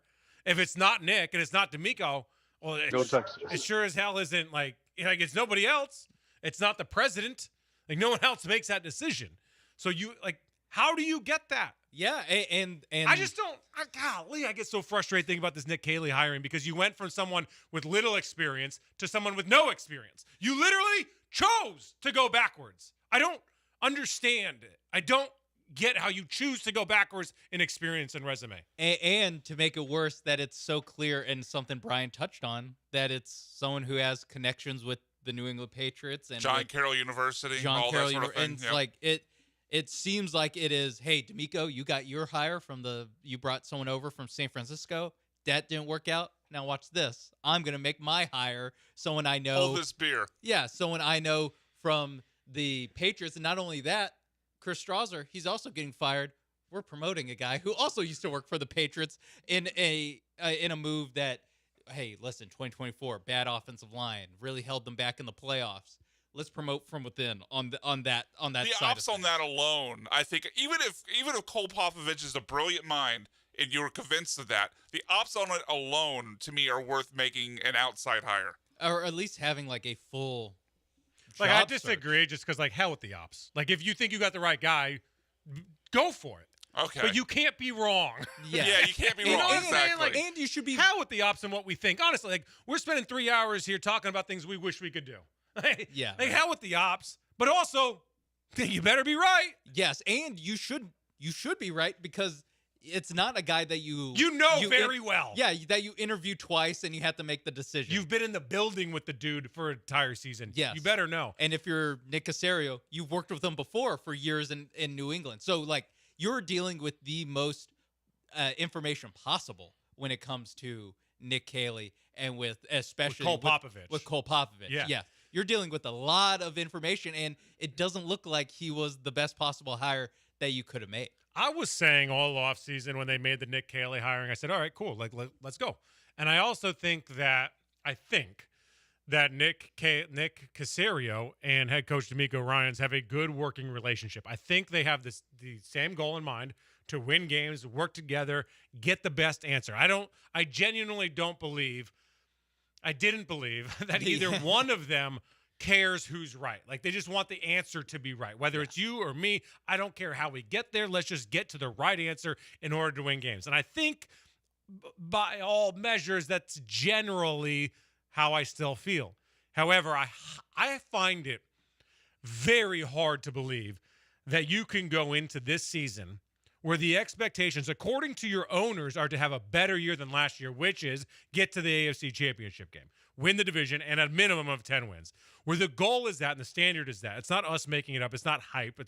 It's nothing more than your owners, and you guys probably have the same standard as well. Yeah. I find it very hard to believe that everybody in that building was on the same page of, yes, Nick Caley, a guy who's never called plays, is the right hire. Yeah. I don't believe that they were all in agreement. I find that very difficult to believe. I believe that maybe they all think that Nick Caley might be a good OC one day, and that if he went to the Jaguars or the Titans or somewhere, like, hell yeah, great spot. Go learn there. The expectations aren't high. You're not going to have a whole lot of weapons, but you're going to learn a lot, and you're going to have to figure out a lot of things. We are just not the spot for you right now. This is not the job for you. We are in win now mode. We don't have time for you to try to figure it out. I just have a hard time to believe that my dumbass is the only one that believes this. Like, there's just no way. The guys that know a lot more than I do aren't like, hey, maybe we need someone to at least mentor, at least bring someone in next to him. Yeah. Why give him all the keys to the car? Bring in a offensive analyst, offensive assistant with like a vague role who is someone who's worked in the league for 25 years. I know he's at Stanford as the head coach, but like a Frank Reich who flamed out in Carolina, but he's done a bunch of it. Doug Peterson, Norv Turner, Jim Caldwell. Anyone that's been around the league for a long time, that's seen a whole bunch of offenses, knows what to do or what not to do or how to adjust. Be there for him. And again, people are like, well, they have Bill Lazor. Dude, Bill didn't save Bobby Slowick's job. Yeah. And maybe that was a Bobby thing. Maybe Bobby didn't want to listen. Maybe Bobby didn't want to talk to other people. I don't know. The point is, if it didn't work with these people, why do you keep these people in the same roles? Exactly. You got to change, and if you change. The problem with Bobby is that he didn't know how to adjust. I guarantee you the guy that's never done it before doesn't know how to adjust. But he may not even know how to he doesn't know how to have an original script against the Jaguars, let alone adjusting. No, I mean it's something where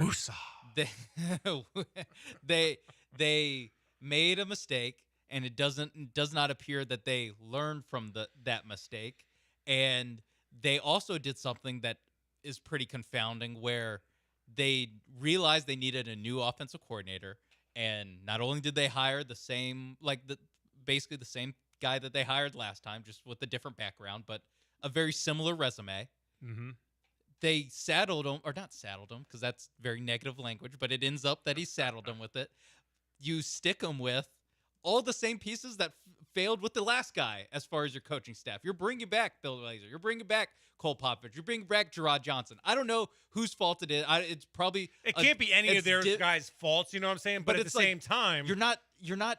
You can't just say, like, you can't have a crap soup and then change out the celery and be like, keep all the ingredients, but like change pork to beef, but have still all the BS in there. Like, yes. Yeah. That's a very yes. They kept all the terrible sides and they swapped out the main entree, but it was also you went from one hamburger helper option for the entree to another hamburger helper option for the entree and kept all the terrible sides because you realized that it was a failure on your offense last year. Awesome. You realized it was a failure of your offensive line last year. Awesome. You only make those two changes. You only make the change at offense coordinator. You only make the change at offensive line coach, and you promote from within. You don't actually have a clean slate, and that's something where we touched on before. If you hire a more experienced offensive coordinator back in January, he's going to want to bring in his own guys, his guys that he knows that know the system that he's going to be teaching, that are guys that he's worked with in previous stops, and they're all on the same page and prepared. If there's one thing that I can say with 100% certainty, because this segment we've talked a lot about speculations of what we don't know, one thing I can say with certainty, this offense is not on the same page. This offense was not prepared for this season as a complete comprehensive unit of a coaching staff, and by proxy and the trickle down of that is what you see on the field with the players in the first 3 games. I'm looking at all the top offenses in the NFL. Every single one of them has an experienced offensive coordinator or a head coach that is an offensive guy. So this does not bode well for DeMeco Ryans. If he can't find an offensive coordinator, that means that McNair's got to go out and find a head coach, because trying to find an offensive coordinator that doesn't want to be a head coach, it's tough. It's really tough. You had to find you almost lost Bobby after one decent year. You had to do what the Chiefs did, and it's harder because this is a defensive guy. But like the Steve Spagnuolo type, where he didn't work out as a head coach. He's not a hot name. And doesn't want to be a head coach. Yes. Like whatever. And you have to find that on offense, where offensive guys we see every hiring cycle are just more in demand. So it's harder to find that guy.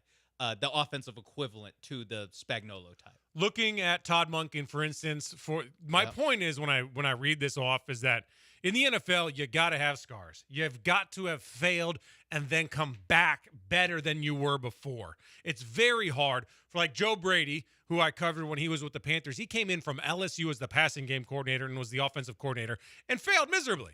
But then he went to Buffalo, became the quarterbacks coach, worked his way back up, was the interim coach, was in a good system, learned, and now he's doing well. Todd Monken for the Ravens. He was a passing game coordinator in 2002. He became an offensive coordinator for the first time with the Buccaneers in 2016. He was a head coach with Southern Miss for 2 years before that. The point is, he's got a whole bunch of experience. And then you look at the Lions, John Morton. He's now their brand new offensive coordinator, but it's not his first time. One, he's been in the system, so that's beneficial. Yeah. He was an offensive coordinator in 2017 with the Jets. What a better way to learn what not to do than try to figure out the offense for the New York Jets. Talk about scars. Then went to the Raiders, was as a senior offensive assistant, then Lions senior offensive assistant, then Broncos pass game coordinator, then Detroit Lions offensive coordinator. Now he's in a position where the team wants to win. They need to win, and he's been there. He's done that. Those two guys are offensive coordinators. Colts have an offensive head coach. Bills, Joe Brady. Seahawks, I don't actually know. It was McDonald. It's Clint Kubiak. Clint Kubiak, yeah. You're right. And then Vikings, obviously, O'Connell is a great offensive mind. The Washington Commanders have a defensive head coach, but they have Cliff Kingsbury, and then they got a great tree underneath him. Like the point is, they all have experience. They've all been there and done that. They've like all of them. There's not one young guy that's just like figured it out on my first try, and here we go. Yeah. It doesn't happen in the NFL because the defenses are that damn good too, and defensive minds have been around for a long time. It's just I don't understand the hiring by the Texans for Nick Caley. It resume-wise doesn't make any damn sense. It doesn't mean in 5 years Nick might be a stud. Yeah. But like you got to go through some stuff to become a stud. Yeah, you don't want to be the 2017 Jets, for John Morton, the where he learned what not to do, and it's something that when they had a vacancy, and I think this is something that changed when they had the vacancy for offensive coordinator. I'm sure we talked about that. Hey, an experienced voice would be nice, especially going from Bobby Slowick. But then when they hired Nick Caley, we're like, well, they feel good about Nick Caley. We were seduced by the Rams on his resume. The Rams. Yeah. He sat next to Sean McVay for 15 minutes, got his coffee, whatever. And Caserio and D'Amico Ryans had a benefit of the doubt of, hey, they still won back-to-back division titles. Like, things have worked out. They are competent. The trading away Laramie Tunsil because we want our culture in the offensive line room. Like, okay, I can understand that, blah, blah, blah. And that's an awesome move and a great move if you have the right OC. Yes, and when they inevitably are going to have another offensive coordinator opening sometime this year or at the end of the season. Let's call it January. Let's when's their bye week? Week 6? It might actually be, honestly, that's it might benefit the Texans that it is such an early bye week because they can pivot, make a change. But it might be too late. Yeah. But if you fire Caley, and I'm not saying it wouldn't be deserved, and because it's mid-season, you basically have to promote within. Pew, pew, Bill Lazor. That's exactly. That's my other point. But if you promote, it's malpractice because you brought in a guy that I talked to people around the league about Nick Caley when we got hired, and everyone said he's a good offensive mind. I said, how is he as a play caller? I said, well, he's never done it, because I was trying to figure out if he did it in like preseason, it was really, really good, or like for a stretch at any point. He never did, at least anything significant. And they're like, we all don't know. Like we got to find out together. So no one in the Texans building knew what they were getting as a play caller, and yet there was never a plan B for a team that is needing to win now. Yes. Yeah, that's a problem. But how does that happen?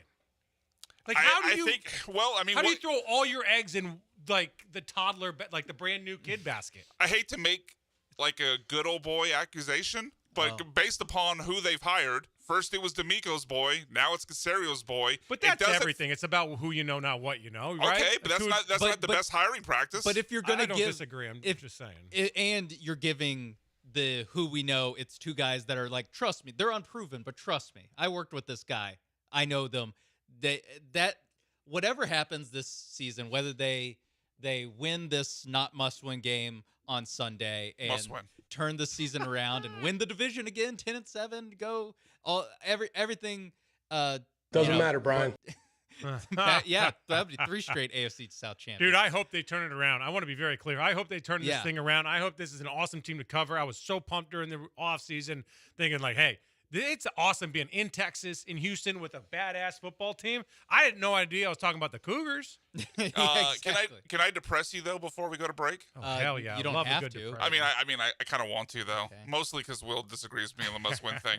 But even if let's either scenario, either Nick Caley turns it around or you fire him and you hire a guy that's great. Guess what happens the following year? That guy leaves for a head coaching job when we go through all this again. 100%. And whoever they hire is going to be so much more scrutinized now. Yeah. Not only are you 100% correct, but now CJ's not on his rookie deal. Mm-hmm. Now Will Anderson is getting paid. Kamar Lassiter, Kalen Bullock's getting everyone's getting paid or walking. This is your time. I love D'Amico, but whenever D'Amico leaves the Texans, I don't think I'll ever advocate for a defensive-minded head coach again because of this exact scenario. That way we don't have to go through, even when it goes well, changing the OC, changing the system every 2 to 3 years. It's fun. I understand that this is going to look really bad in the situation based on the last 2.5 hour conversation. I love having a defensive head coach only because they're usually such culture guys. And you want that culture. You want that toughness. Like Kelvin Sampson, defensive guy. Ime Udoka, defensive guy. D'Amico Ryans, defensive guy. Like Dan Campbell, sorry. Dan Campbell, like defensive. I love the culture he's a tight end, though. Of those guys. But he's like that culture guy. You're right. Yeah. You're right. But he doesn't run the offense. Right. He doesn't run the offense. Right.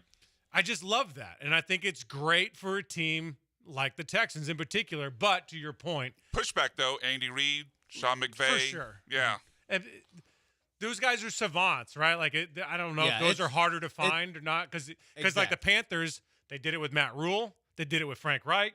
They did it with now Dave Canales. So they haven't failed with Dave yet, but they failed with the last two guys because they wanted to advance Bryce Young. They wanted to build around Bryce Young. So maybe it's just really hard to find an offensive guy. Like maybe it's just hard to do that. It's two things. It's one, it's hard to find the right offensive head coach because, there's, Sean Payton, Andy Reid, but there's a lot of failed offensive coordinator. There's a lot of who is the guy with the crazy Adam Gase. There's a lot of Adam Gases in that graveyard. Peyton Manning made him so much money. A lot of Chip Kellys as a head coach in those graveyards. So everything in football is situational. It is the most team sport. We say it all the time. Yeah. Like, you're a good head coach because you got good players. You're a great defense because you got a good offense. You're a good offense because you have good play calling. You have a good offensive line. You have good wide receivers. Like, it's all situational. There are certain guys that can overcome bad situations. Text us, call us. 713-780-3776. Can the Texans fix this thing? Will they fix this thing? After the break, we're going to talk about that plus something else. What do you guys want to talk about? What should I tease? Anything? We could talk college football weekend. A lot of big games this weekend. Huge. Big one. Something happy. I'm in. Let's go. We'll be right back after this break.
This is Jeremy and Joe on ESPN 97.5 and 92.5. from the Veritex Community Bank Studios. Here's Jeremy Branham and Joe George. Joe George, Jeremy Branham out. What a blessing for the city of Houston here on ESPN Radio 97.5, 92.5.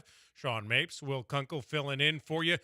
We have gone in on the Texans for 2.5 hours. And I've reached my wit's end talking about how you can hire Nick Haley's resume. Yeah. I don't know what else to say about it. Whether it's a must-win on Sunday. I don't want to open those can of worms, but whether it is or not, you can check it out on the podcast. It's an embarrassing situation they find themselves in for a team that was supposed to compete for an AFC championship this year. But coming on tomorrow, actually, let's start with tonight. The highlight of the football schedule, Houston on the road in Corvallis, taking on Oregon State, expected to get the win. They're a double-digit favorite. So if they win tonight, then they come home next weekend to host Texas Tech, who is also going to be 4-0 because they're on a bye week this week. Texas Tech looks awesome. How about the Cougs? The best football team in town. Who would have thought? Like, could the Cougs beat the Texans? I was nodding my head along until the very end. Okay. No, but how about the Cougs and Willie Fritz? I think, mean, like, how great to see that they have done this in such a short period of time. Now that they're getting the facilities, some of the money is coming into the program, because you can't win in today's college football landscape if you don't have money, if you don't have facilities, and you're expected to do it quickly because of the transfer portal as well. Yes, and Willie Fritz is a guy who, in his previous stops, especially Tulane most recently, is a guy who has proven he can flip a roster, he can flip a program if you give him just not even that much time. You give him a little bit of time, especially with the transfer portal, it's a little bit faster, and he's, I mean, to me, a little bit ahead of schedule with what he's done with U of H. Some of that is getting the transfer of Connor Wigman in from A&M, getting a pretty established quarterback at a higher level of football than what you're facing, especially in the non-conference, but in Big 12 play, and getting a defense that, I mean, I had no idea that Houston Cougars defense could be this big, this good. I don't know. I'm not a UH football historian. This has to be one of the best defenses that they've trotted out there this season. 0 points against SFA. It's SFA, but good. 0. 9 points against Rice and only 20 against Colorado. This is a team that is winning with defense. It's a team that is controlling the ball against these opponents, and they're 2 touchdown favorites at Oregon State, and you feel pretty good about where they're at, and you feel good about next week when Tech comes to town. It's not something where you're like, ugh. Yeah, it would be such a disappointment if they lose tonight, because there are expectations that they actually win. And it's the moment you have expectations that you have that carpet ripped out from underneath you. But after the Cougs win tonight, ideally, they move to 4-0. The Red Raiders come to town. Tomorrow is an awesome slate of college football. In the top 25 alone, you have USC and Illinois, Notre Dame and Arkansas, Ohio State, Washington, LSU, Ole Miss, Auburn, and Texas A&M, Indiana and Iowa, Tennessee, Mississippi State, Oregon, Penn State, probably the best game of the day in Alabama, Georgia as well, not to mention Northwestern, Go Cats, and UCLA. Hopefully Northwestern gets that win. Right, boys? Is that one on TV? Yeah, Big Ten Network, baby. Okay. Yeah. Hell I mean, yeah. it's for the Cougs, but that's a little more repurpose ferocious than the Wildcat sound. Yeah. What game are you looking forward to the most? Besides UCLA, Notre Dame, or Northwestern, I have to go outside of the lead. Yes, I have to go Oregon, Penn State, because it's a spot where they're James Franklin, well established. Hey, got to win a big game at some point. We did this around this time last year at home in Happy Valley against Ohio State. Ohio State coming to town, and they couldn't get it done. They played Oregon State they beat Oregon. SMU and Boise State in the playoffs. Exactly. Congratulations. I was just saying, those are big games, playoff games. Yes. If he lost them, y'all would be all over him. Yes, and this is one where Dan Lanning has a little bit of that too. He has just a smidgen of, like, especially home games because they did beat Ohio State last year in Autzen. On the road, it's been y'all much are tougher. tough. You don't come out right away and have. I get all right, Franklin. Dan Lanning. What's he in his third year? Yes, he's in his third year. Lost to. It's hard to win. Lost to UW. Calvin Sampson's never won a national championship. Yeah, bum. He's gone to exactly. Final Fours. He's gone to Final All Fours. right. Just But he, lost to the Michael Penix team twice. 2 close games. But Will, in your this, you'll like this. Someone's got to get that monkey off their back tomorrow. Indeed, they do. Someone's gonna have a statement win. Someone's gonna have a big pelt on the wall. And to me, it's Penn State, a very established, a very veteran college football team, taking on a Oregon team that's very young. Their best wide receivers, Decorian Moore. He's a true freshman. Their quarterback in a road environment is going to be Dante Moore, a guy who started at UCLA, then transferred, was a backup, really making his first huge start for as a college quarterback. And it's an environment that will be loud. It's going to be a night game. It's going to be wide out. To me, this is just going to be awesome. Yeah, it's just going to be an awesome game. And it's two teams where they are in the same conference. They did play in the Big Ten title game last year, but it is still kind of a fresh matchup to me.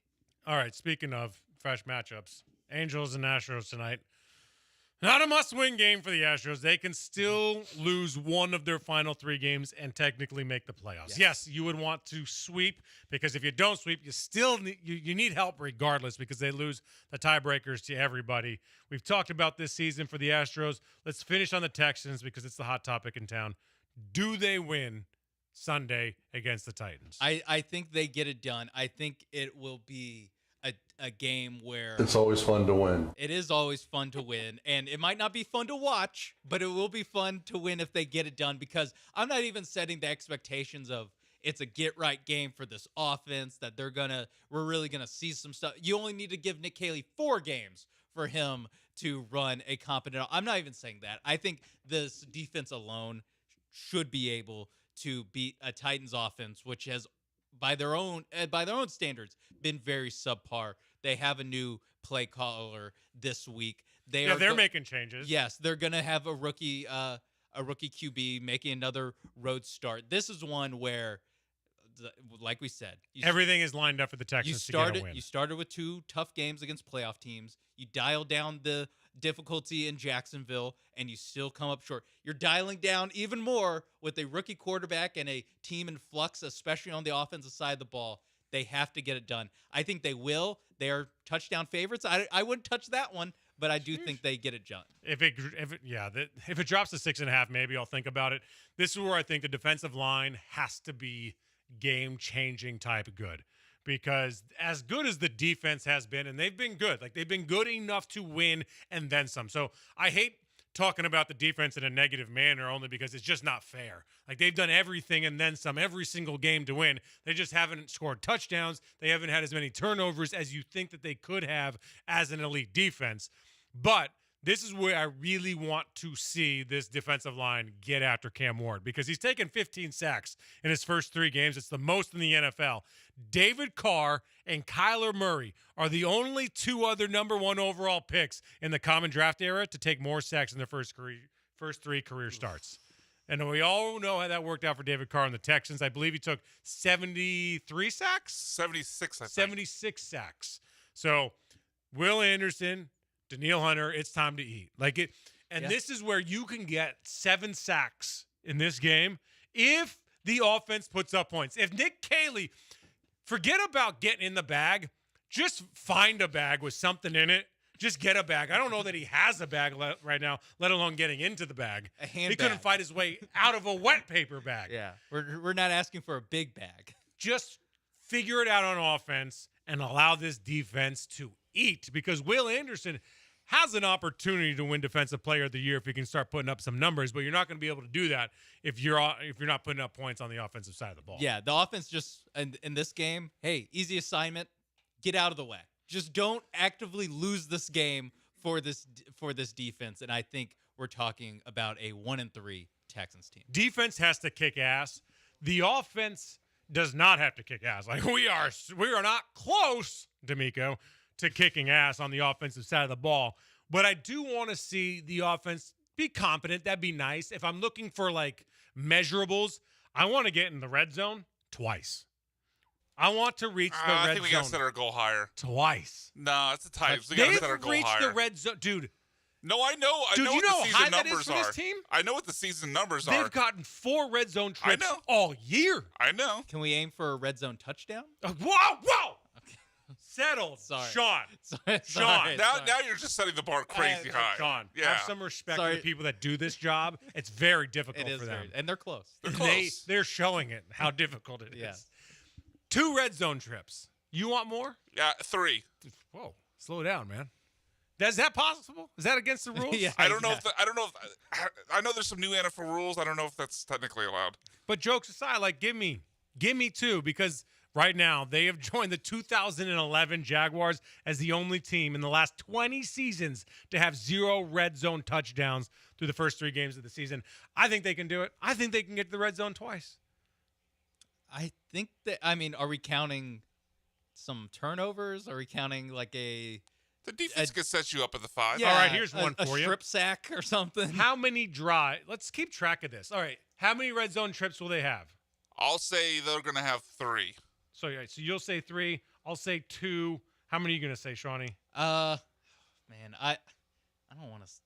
Come on. I'll say 3. I'll say 3. All right, so you're going to say 3. How about how many red zone touchdowns? Give me 1. All right, 2. 1, 2. All right, so I'll say 1. There's no way I'm going 2. It's so funny when someone sets like the 2. It's like I cannot go 3. I cannot go 3. How many? Here's the biggest one, honestly, for me. Okay. This is the one I care genuinely the most for this offense right now. How many drives will they sustain with double-digit plays? They had 1 against the Jaguars. How many will they have? Like that's the crazy bar that they need to achieve. I don't know if I like that metric because you can have a great drive go 5 plays. You know what I mean? Like but the number of plays doesn't make it a great drive. It speaks to something that they need to do. Though. Sure. I want them to maintain honor the question, success. To honor the question, I'll say 2. That's it, man. Okay. But can they do? No, 4 is just asking way too much. Give me 3. I was thinking like, can they do 2 each half, 1 a quarter? I mean, at least give me 8, 9 plays, right? I mean, that'll maybe even count. I mean, that's what I want to see. That's what I took away from the Panthers preseason game so much is that they had several drives with several first downs. That's what I love the most is that they were having sustained success, which showed you could win drives and win battles in different ways. Mm-hmm. They can't win drives and battles in any way right now, let alone different ways. No. God, this is so depressing. This is so depressing. I said that I was not going to take the Texans to win another game. I wasn't going to pick them if they lost to the Jaguars, so I'm not picking them to win this game. Ooh. I'm just not making it. I'm abstaining my vote right now. I can't pick against them. Okay. I will pick them. I appreciate you being a man of honor. I will say this might be your last opportunity to pick them to win a game. Well, that's for quite the a next while. thing is where else? We have 20 seconds. Like the next time that they are going to be favored in the game, maybe at home against the Jaguars, but they just lost to the Jaguars, and that's in Week 10. Who knows what happens? All right, that's going to do it. I'm Will Kunkel. Find me on YouTube, Kicking It With Kunkel for Sean Mapes, and everybody here at ESPN Radio 97.5, 92.5. You can text the hotline if you want, but we're leaving the building. Have a good weekend. Go Northwestern. Woohoo!